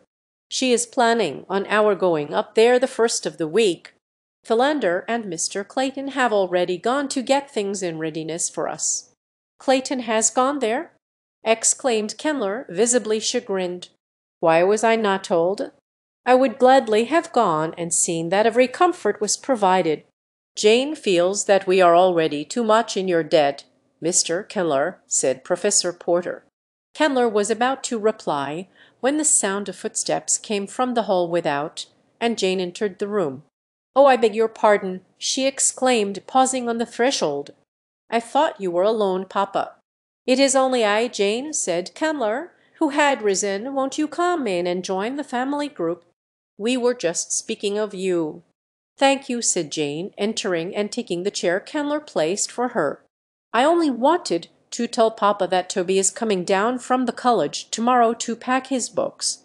I want you to be sure, papa, to indicate all that you can do without until fall. Please don't curry this entire library to Wisconsin, as you would have curried it to Africa, if I had not put my foot down." "Was Toby here?" asked Professor Porter. "Yes, I just left him. He and Esmeralda are exchanging religious experiences on the back porch now." "Tut, tut, I must see him at once," cried the professor. "Excuse me just a moment, children," and the old man hastened from the room. As soon as he was out of earshot, Candler turned to Jane. "See here, Jane," he said bluntly, "how long is this thing going on like this? You haven't refused to marry me, but you haven't promised either. I want to get the license tomorrow, so that we can be married quietly before you leave for Wisconsin. I don't care for any fuss or feathers, and I'm sure you don't either." The girl turned cold, but she held her head bravely. "Your father wishes it, you know," added Candler. "Yes, I know." She spoke scarcely above a whisper. "Do you realize that you are buying me, Mr. Candler?" she said finally, and in a cold, level voice. "Buying me for a few paltry dollars? Of course you do, Robert Candler, and the hope of just such a contingency was in your mind when you loaned papa the money for that harebrained escapade, which but for a most mysterious circumstance would have been surprisingly successful. But you, Mr. Candler, would have been the most surprised. You had no idea that the venture would succeed. You are too good a businessman for that. And you are too good a businessman to loan money for buried treasure seeking, or to loan money without security unless you had some special object in view. You knew that without security you had a greater hold on the honor of the Porters than with it. You knew the one best way to force me to marry you without seeming to force me. You have never mentioned the loan. In any other man I should have thought that the prompting of a magnanimous and noble character. But you are deep, Mr. Robert Candler. I know you better than you think I know you. I shall certainly marry you if there is no other way, but let us understand each other once and for all." While she spoke, Robert Candler had alternately flushed and paled, and when she ceased speaking he arose and with a cynical smile upon his strong face said, "You surprise me, Jane. I thought you had more self-control, more pride. Of course you are right. I am buying you, and I knew that you knew it, but I thought you would prefer to pretend that it was otherwise. I should have thought your self-respect and your Porter pride would have shrunk from admitting, even to yourself, that you were a bought woman. But have it your own way, dear girl," he added lightly. "I am going to have you, and that is all that interests me." Without a word the girl turned and left the room. Jane was not married before she left with her father and Esmeralda for her little Wisconsin farm, and as she coldly bid Robert Candler good-by as her train pulled out, he called to her that he would join them in a week or two. At their destination they were met by Clayton and Mr. Philander in a huge touring car belonging to the former, and quickly rolled away through the dense northern woods toward the little farm which the girl had not visited before since childhood. The farmhouse, which stood on a little elevation some 100 yards from the tenant house, had undergone a complete transformation during the 3 weeks that Clayton and Mr. Philander had been there. The former had imported a small army of carpenters and plasterers, plumbers and painters from a distant city, and what had been but a dilapidated shell when they reached it was now a cosy little 2-story house filled with every modern convenience procurable in so short a time. "Why, Mr. Clayton, what have you done?" cried Jane Porter, her heart sinking within her as she realized the probable size of the expenditure that had been made. Cautioned Clayton, "don't let your father guess. If you don't tell him he will never notice, and I simply couldn't think of him living in the terrible squalor and sordidness which Mr. Philander and I found. It was so little when I would like to do so much, Jane. For his sake, please, never mention it. But you know that we can't repay you," cried the girl. "Why do you want to put me under such terrible obligations?" "Don't, Jane," said Clayton sadly. "If it had been just you, believe me, I wouldn't have done it, for I knew from the start that it would only hurt me in your eyes, but I couldn't think of that dear old man living in the hole we found here. Won't you please believe that I did it just for him, and give me that little crumb of pleasure at least? I do believe you, Mr. Clayton," said the girl, "because I know you are big enough and generous enough to have done it just for him, and, oh, Cecil, I wish I might repay you as you deserve, as you would wish." "Why can't you, Jane?" "Because I love another." "Oh, but you are going to marry him. He told me as much before I left Baltimore." The girl winced. "I do not love him," she said almost proudly. "Is it because of the money, Jane?" She nodded. "Then am I so much less desirable than Candler?" "I have money enough and far more for every need," he said bitterly. "I do not love you, Cecil," she said, "but I respect you. If I must disgrace myself by such a bargain with any man, I prefer that it be one I already despise. I should loathe the man to whom I sold myself without love, whomsoever he might be. You will be happier," she concluded, "alone with my respect and friendship than with me and my contempt." He did not press the matter further, but if ever a man had murder in his heart it was William Cecil Clayton, Lord Greystoke, when, a week later, Robert Candler drew up before the farmhouse in his pring six-cylinder. A week passed, a tense, uneventful, but uncomfortable week for all the inmates of the little Wisconsin farmhouse. Candler was insistent that Jane marry him at once. At length she gave in from sheer loathing of the continued and hateful imprisoning. It was agreed that on the morrow Candler was to drive to town and bring back the license and a minister. Clayton had wanted to leave as soon as the plan was announced, but the girl's tired, hopeless look kept him. He could not desert her. Something might happen yet, he tried to console himself by thinking, and in his heart he knew that it would require but a tiny spark to turn his hatred for Candler into the bloodlust of the killer. Early the next morning Candler set out for town.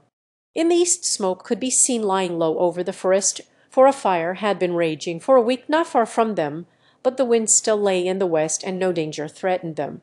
About noon Jane started off for a walk. She would not let Clayton accompany her. She wanted to be alone, she said, and he respected her wishes. In the house Professor Porter and Mr. Philander were immersed in an absorbing discussion of some witty scientific problem. Esmeralda dozed in the kitchen, and Clayton, heavy-eyed after a sleepless night, threw himself down upon the couch in the living room and soon dropped into a fitful slumber. To the east the black smoke clouds rose higher into the heavens. Suddenly they eddied, and then commenced to drift rapidly toward the west. On and on they came. The inmates of the tenant house were gone, for it was market day, and none was there to see the rapid approach of the fiery demon. Soon the flames had spanned the road to the south and cut off Candler's return. A little fluctuation of the wind now carried the path of the forest fire to the north, then blew back, and the flames nearly stood still as though held in leash by some master hand. Suddenly, out of the northeast, a great black car came careening down the road. With a jolt it stopped before the cottage, and a black-haired giant leaped out to run up onto the porch. Without a pause he rushed into the house. On the couch lay Clayton. The man started in surprise, but with a bound was at the side of the sleeping man. Shaking him roughly by the shoulder, he cried, "Oh, my God, Clayton, are you all met here? Don't you know you are nearly surrounded by fire? Where is Miss Porter?" Clayton sprang to his feet. He did not recognize the man, but he understood the words and was upon the veranda in a bound. "Scott!" he cried, and then, dashing back into the house, "Jane! Jane, where are you?"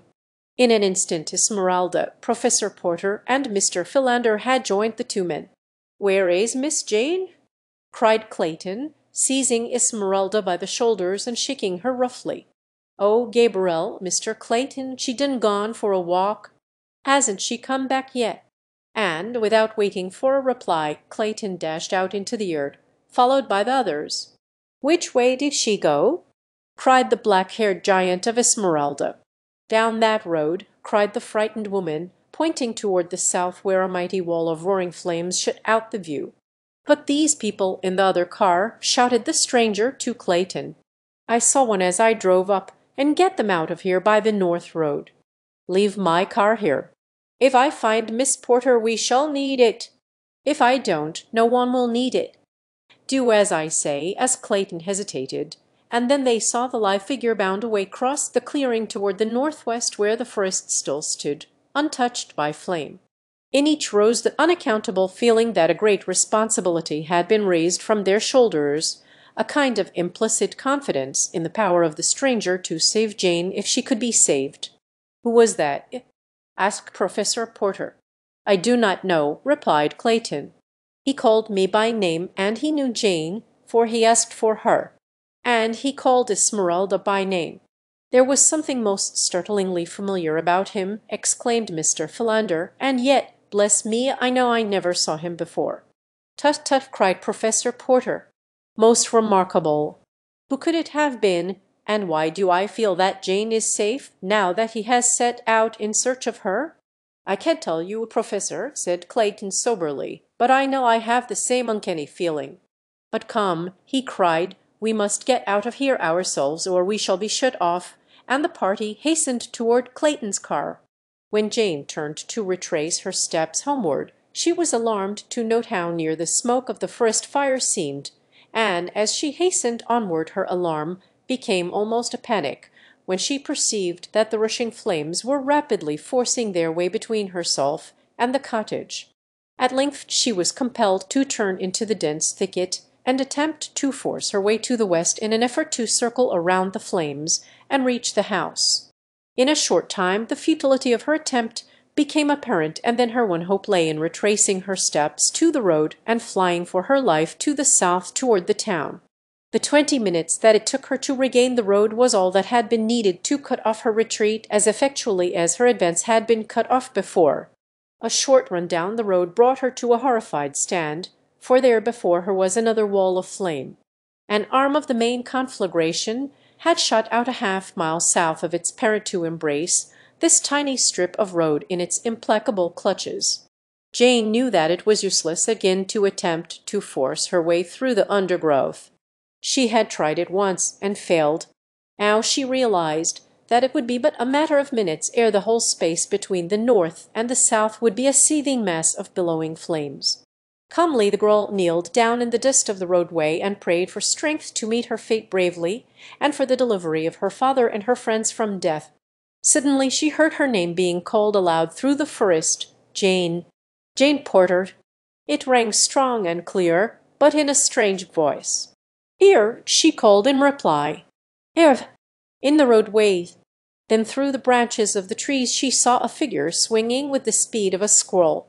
A veering of the wind blew a cloud of smoke about them, and she could no longer see the man who was speeding toward her, but suddenly she felt a great arm about her. Then she was lifted up, and she felt the rushing of the wind and the occasional brush of a branch as she was borne along. She opened her eyes.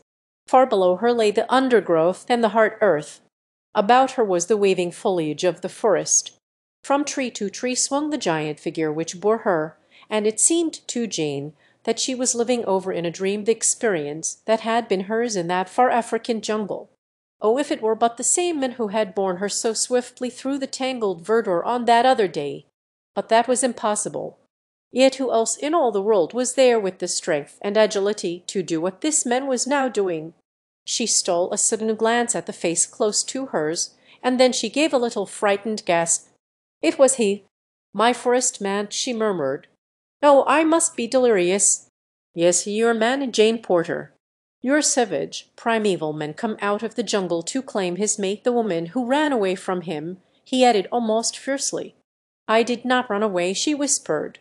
"I would only consent to leave when they had waited a week for you to return." They had come to a point beyond the fire now, and he had turned back to the clearing. Side by side they were walking toward the cottage. The wind had changed once more, and the fire was burning back upon itself another hour like that, and it would be burned out. "Why did you not return?" she asked. "I was nursing Darnot. He was badly wounded." "Ah, I knew it!" she exclaimed. "They said you had gone to join the blacks, that they were your people."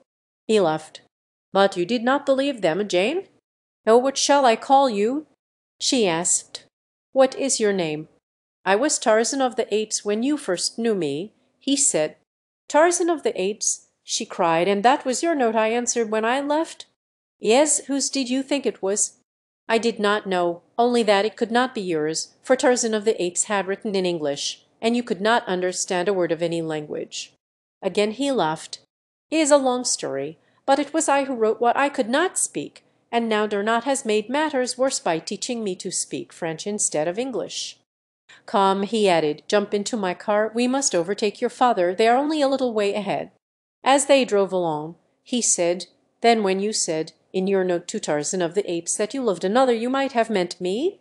"I might have," she answered simply. "But in Baltimore, oh, how I have searched for you! They told me you would possibly be married by now, that a man named Kindler had come up here to wed you. Is that true?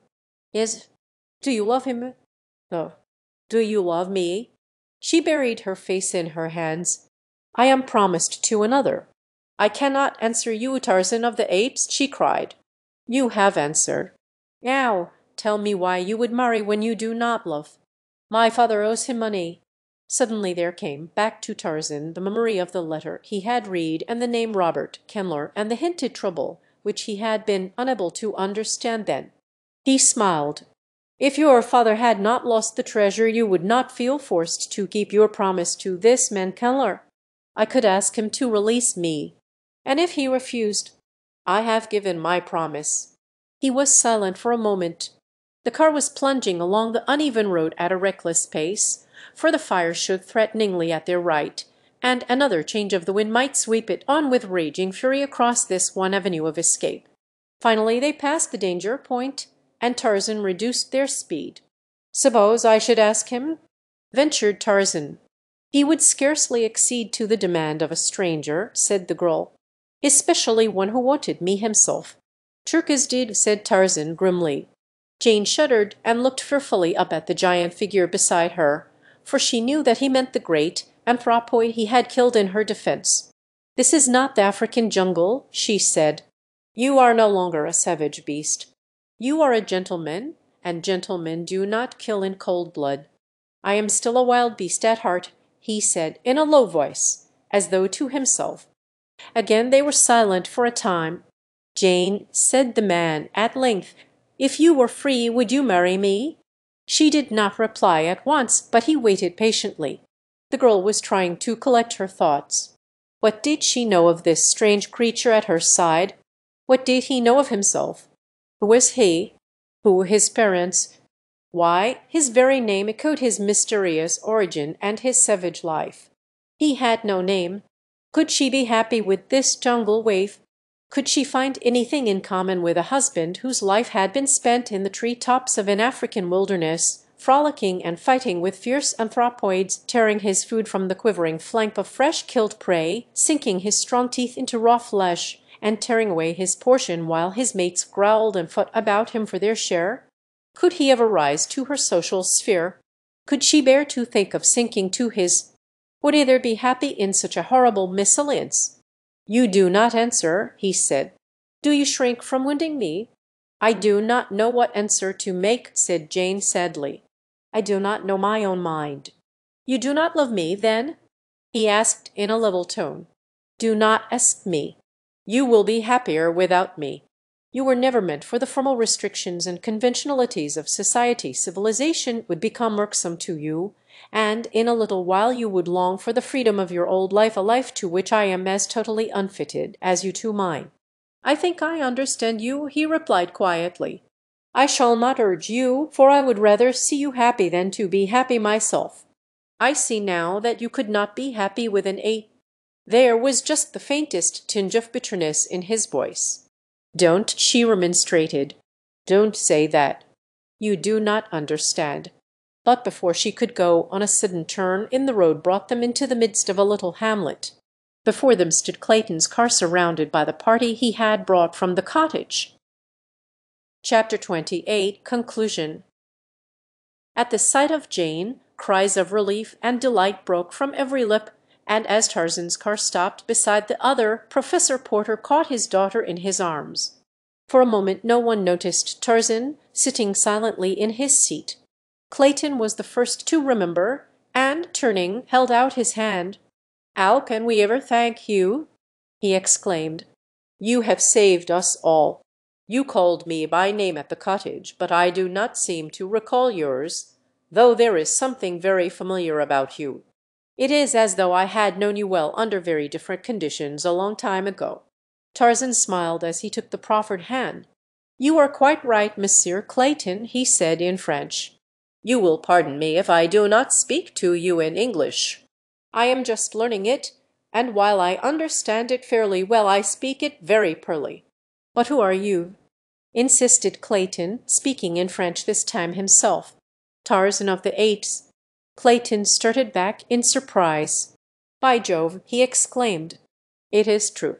And Professor Porter and Mr. Philander pressed forward to add their thanks to Clayton's, and to voice their surprise and pleasure at seeing their jungle friend so far from his savage home.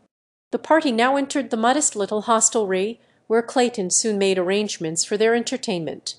They were sitting in the little, stuffy parlor when the distant chugging of an approaching automobile caught their attention. Mr. Philander, who was sitting near the window, looked out as the car drew in sight, finally stopping beside the other automobiles. "Bless me," said Mr. Philander, a shade of annoyance in his tone. "It is Mr. Kenler. I had hoped, or I had thought, or how very happy we should be that he was not caught in the fire," he ended lamely. "That, Mr. Philander," said Professor Porter, "that I have often admonished my pupils to count 10 before speaking. Were I you, Mr. Philander, I should count at least 1,000, and then maintain a discreet silence." "Bless me, yes," acquiesced Mr. Philander. "But who is the clerical appearing gentleman with him?" Jane blanched. Clayton moved uneasily in his chair. Professor Porter removed his spectacles nervously, and breathed upon them, but replaced them on his nose without wiping. The ubiquitous Esmeralda grunted. Only Tarzan did not comprehend. Presently Robert Candler burst into the room. "Thank God!" he cried. "I feared the worst until I saw your car, Clayton. I was cut off on the south road and had to go away back to town, and then strike east to this road. I thought we'd never reach the cottage." No one seemed to enthuse much. Tarzan eyed Robert Candler as Sabre eyes her prey. Jane glanced at him and coughed nervously. "Mr. Candler," she said, "this is Monsieur Tarzan, an old friend." Candler turned and extended his hand. Tarzan rose and bowed as only Darnot could have taught a gentleman to do it, but he did not seem to see Candler's hand. Nor did Candler appear to notice the oversight. "This is the Reverend Mr. Tousley," Jane said, Candler turning to the clerical party behind him. "Mr. Tousley, Miss Porter." Mr. Tousley bowed and beamed. Candler introduced him to the others. "We can have the ceremony at once, Jane," said Candler. "Then you and I can catch the midnight train in town." Tarzan understood the plan instantly. He glanced out of half-closed eyes at Jane, but he did not move. The girl hesitated. The room was tense with the silence of taut nerves. All eyes turned toward Jane, awaiting her reply. "Can't we wait a few days?" she asked. "I am all unstrung. I have been through so much today." Candler felt the hostility that emanated from each member of the party. It made him angry. "We have waited as long as I intend to wait," he said roughly. "You have promised to marry me. I shall be played with no longer. I have the license, and here is the preacher. Come, Mr. Tousley, come, Jane. There are plenty of witnesses, more than enough," he added with a disagreeable inflection, and taking Jane Porter by the arm, he started to lead her toward the waiting minister. But scarcely had he taken a single step ere a heavy hand closed upon his arm with a grip of steel. Another hand shot to his throat, and in a moment he was being shaken high above the floor, as a cat might shake a mouse. Jane turned in horrified surprise toward Tarzan, and as she looked into his face, she saw the crimson band upon his forehead that she had seen that other day in far distant Africa, when Tarzan of the Apes had closed in mortal combat with the great anthropoid Turcos. She knew that murder lay in that savage heart, and with a little cry of horror she sprang forward to plead with the ape men. But her fears were more for Tarzan than for Candler. She realized the stern retribution which justice metes to the murderer. Before she could reach them, however, Clayton had jumped to Tarzan's side and attempted to drag Candler from his grasp. With a single sweep of one mighty arm the Englishman was hurled across the room, and then Jane laid a firm white hand upon Tarzan's wrist and looked up into his eyes. "For my sake," she said. The grasp upon Candler's throat relaxed. Tarzan looked down into the beautiful face before him. "Do you wish this to live?" he asked in surprise. "I do not wish him to die at your hands, my friend," she replied. "I do not wish you to become a murderer." Tarzan removed his hand from Candler's throat. "Do you release her from her promise?" he asked. "It is the price of your life." Candler, gasping for breath, nodded. "Will you go away and never molest her further?" Again the man nodded his head, his face distorted by fear of the death that had been so close. Tarzan released him, and Candler staggered toward the door. In another moment he was gone, and the terror-stricken preacher with him. Tarzan turned toward Jane. "May I speak with you for a moment, alone?" he asked. The girl nodded and started toward the door leading to the narrow veranda of the little hotel. She passed out to await Tarzan, and so did not hear the conversation which followed. "Wait!" cried Professor Porter, as Tarzan was about to follow. The professor had been stricken dumb with surprise by the rapid developments of the past few minutes. "Before we go further, sir, I should like an explanation of the events which have just transpired. By what right, sir, did you interfere between my daughter and Mr. Candler? I had promised him her hand, sir, and regardless of our personal likes or dislikes, sir, that promise must be kept." "I interfered, Professor Porter," replied Tarzan, "because your daughter does not love Mr. Candler. She does not wish to marry him." "That is enough for me to know." "You do not know what you have done," said Professor Porter. "Now he will doubtless refuse to marry her." "He most certainly will," said Tarzan emphatically. "And further," added Tarzan, "you need not fear that your pride will suffer, Professor Porter, for you will be able to pay the Candler person what you owe him the moment you reach home." "Tut, tut, sir!" exclaimed Professor Porter. "What do you mean, sir?" "Your treasure has been found," said Tarzan. What is that you are saying?" cried the professor. "You are mad, man." "It cannot be." "Is though. It was I who stole it, not knowing either its value or to whom it belonged. I saw the sailors bury it, and, ape-like, I had to dig it up and bury it again elsewhere. When Darnot told me what it was and what it meant to you, I returned to the jungle and recovered it. It had caused so much crime and suffering and sorrow that Darnot thought it best not to attempt to bring the treasure itself on here, as had been my intention, so I have brought a letter of credit instead. Here it is, Professor Porter." And Tarzan drew an envelope from his pocket and handed it to the astonished professor, $241,000. The treasure was most carefully appraised by experts, but lest there should be any question, in your mind Darnot himself bought it and is holding it for you, should you prefer the treasure to the credit. "To the already great burden of the obligations we owe you, sir," said Professor Porter, with trembling voice, "is now added this greatest of all services. You have given me the means to save my honor." Clayton, who had left the room a moment after Candler, now returned. "Pardon me," he said. "I think we had better try to reach town before dark and take the first train out of this forest. A native just rode by from the north, who reports that the fire is moving slowly in this direction." This announcement broke up further conversation, and the entire party went out to the waiting automobiles. Clayton, with Jane, the professor, and Esmeralda occupied Clayton's car, while Tarzan took Mr. Philander in with him. "Bless me!" exclaimed Mr. Philander as the car moved off after Clayton. "Who would ever have thought it possible? The last time I saw you, you were a veritable wild man, skipping about among the branches of a tropical African forest, and now you are driving me along a Wisconsin road in a French automobile. Bless me! But it is most remarkable." "Yes," assented Tarzan, and then, after a pause, "Mr. Philander, do you recall any of the details of the finding and burying of 3 skeletons found in my cabin beside that African jungle?" "Very distinctly, sir, very distinctly," replied Mr. Philander. "Was there anything peculiar about any of those skeletons?" Mr. Philander eyed Tarzan narrowly. "Why do you ask?" "It means a great deal to me to know," replied Tarzan. "Your answer may clear up a mystery. It can do no worse, at any rate, than to leave it still a mystery. I have been entertaining a theory concerning those skeletons for the past 2 months, and I want you to answer my question to the best of your knowledge. Were the 3 skeletons you buried all human skeletons?" "No," said Mr. Philander. "The smallest one, the one found in the crib, was the skeleton of an anthropoid ape."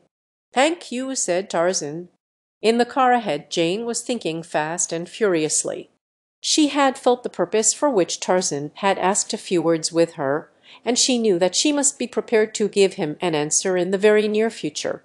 He was not the sort of person one could put off, and somehow that very thought made her wonder if she did not really fear him. And could she love where she feared? She realized the spell that had been upon her in the depths of that far-off jungle, but there was no spell of enchantment now in prosaic Wisconsin. Nor did the immaculate young Frenchman appeal to the primal woman in her as had the stalwart forest god. Did she love him? She did not know now. She glanced at Clayton out of the corner of her eye. Was not here a man trained in the same school of environment in which she had been trained, a man with social position and culture such as she had been taught to consider as the prime essentials to congenial association? Did not her best judgment point to this young English nobleman, whose love she knew to be of the sort a civilized woman should crave, as the logical mate for such as herself? Could she love Clayton? She could see no reason why she could not. Jane was not coldly calculating by nature, but training, environment, and heredity had all combined to teach her to reason even in matters of the heart. That she had been carried off her feet by the strength of the young giant when his great arms were about her in the distant African forest, and again today in the Wisconsin woods, seemed to her only attributable to a temporary mental reversion to type on her part to the psychological appeal of the primeval man to the primeval woman in her nature. If he should never touch her again, she reasoned, she would never feel attracted toward him. She had not loved him then. It had been nothing more than a passing hallucination, superinduced by excitement and by personal contact.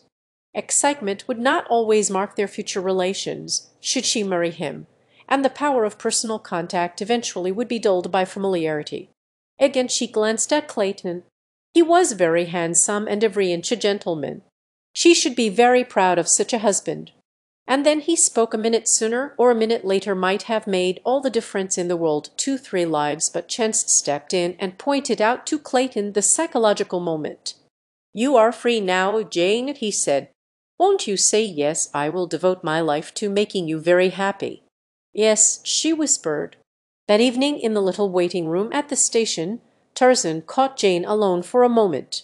"You are free now, Jane," he said, "and I have come across the ages out of the dim and distant past from the lair of the primeval men to claim you. For your sake I have become a civilized man, for your sake I have crossed oceans and continents, for your sake I will be whatever you will me to be. I can make you happy, Jane, in the life you know and love best. Will you marry me?" For the first time she realized the depths of the man's love, all that he had accomplished in so short a time solely for love of her. Turning her head, she buried her face in her arms. What had she done?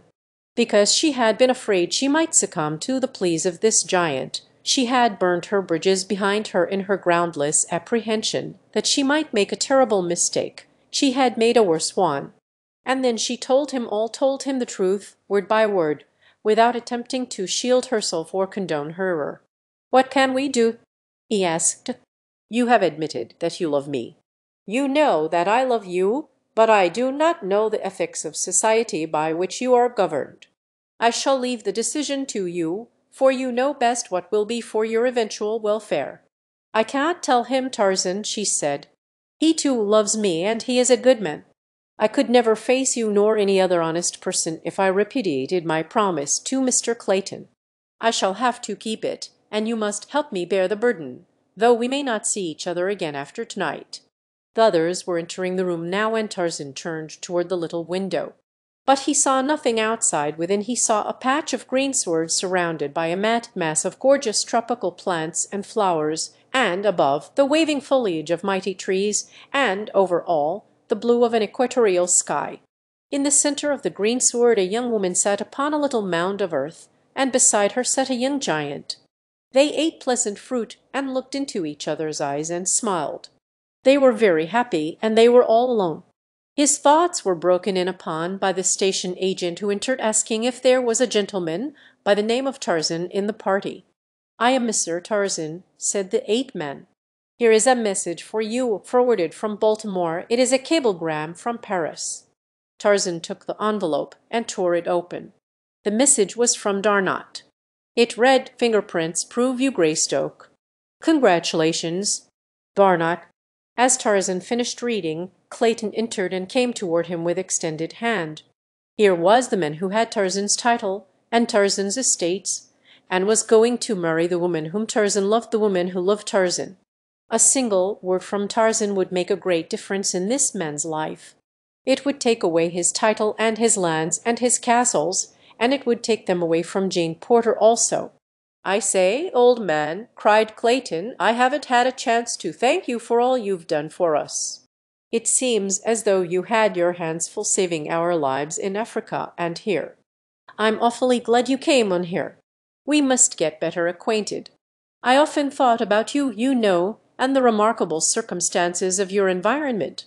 If it's any of my business, how the devil did you ever get into that bally jungle?" "I was born there," said Tarzan quietly. "My mother was an ape, and of course she couldn't tell me much about it. I never knew who my father was.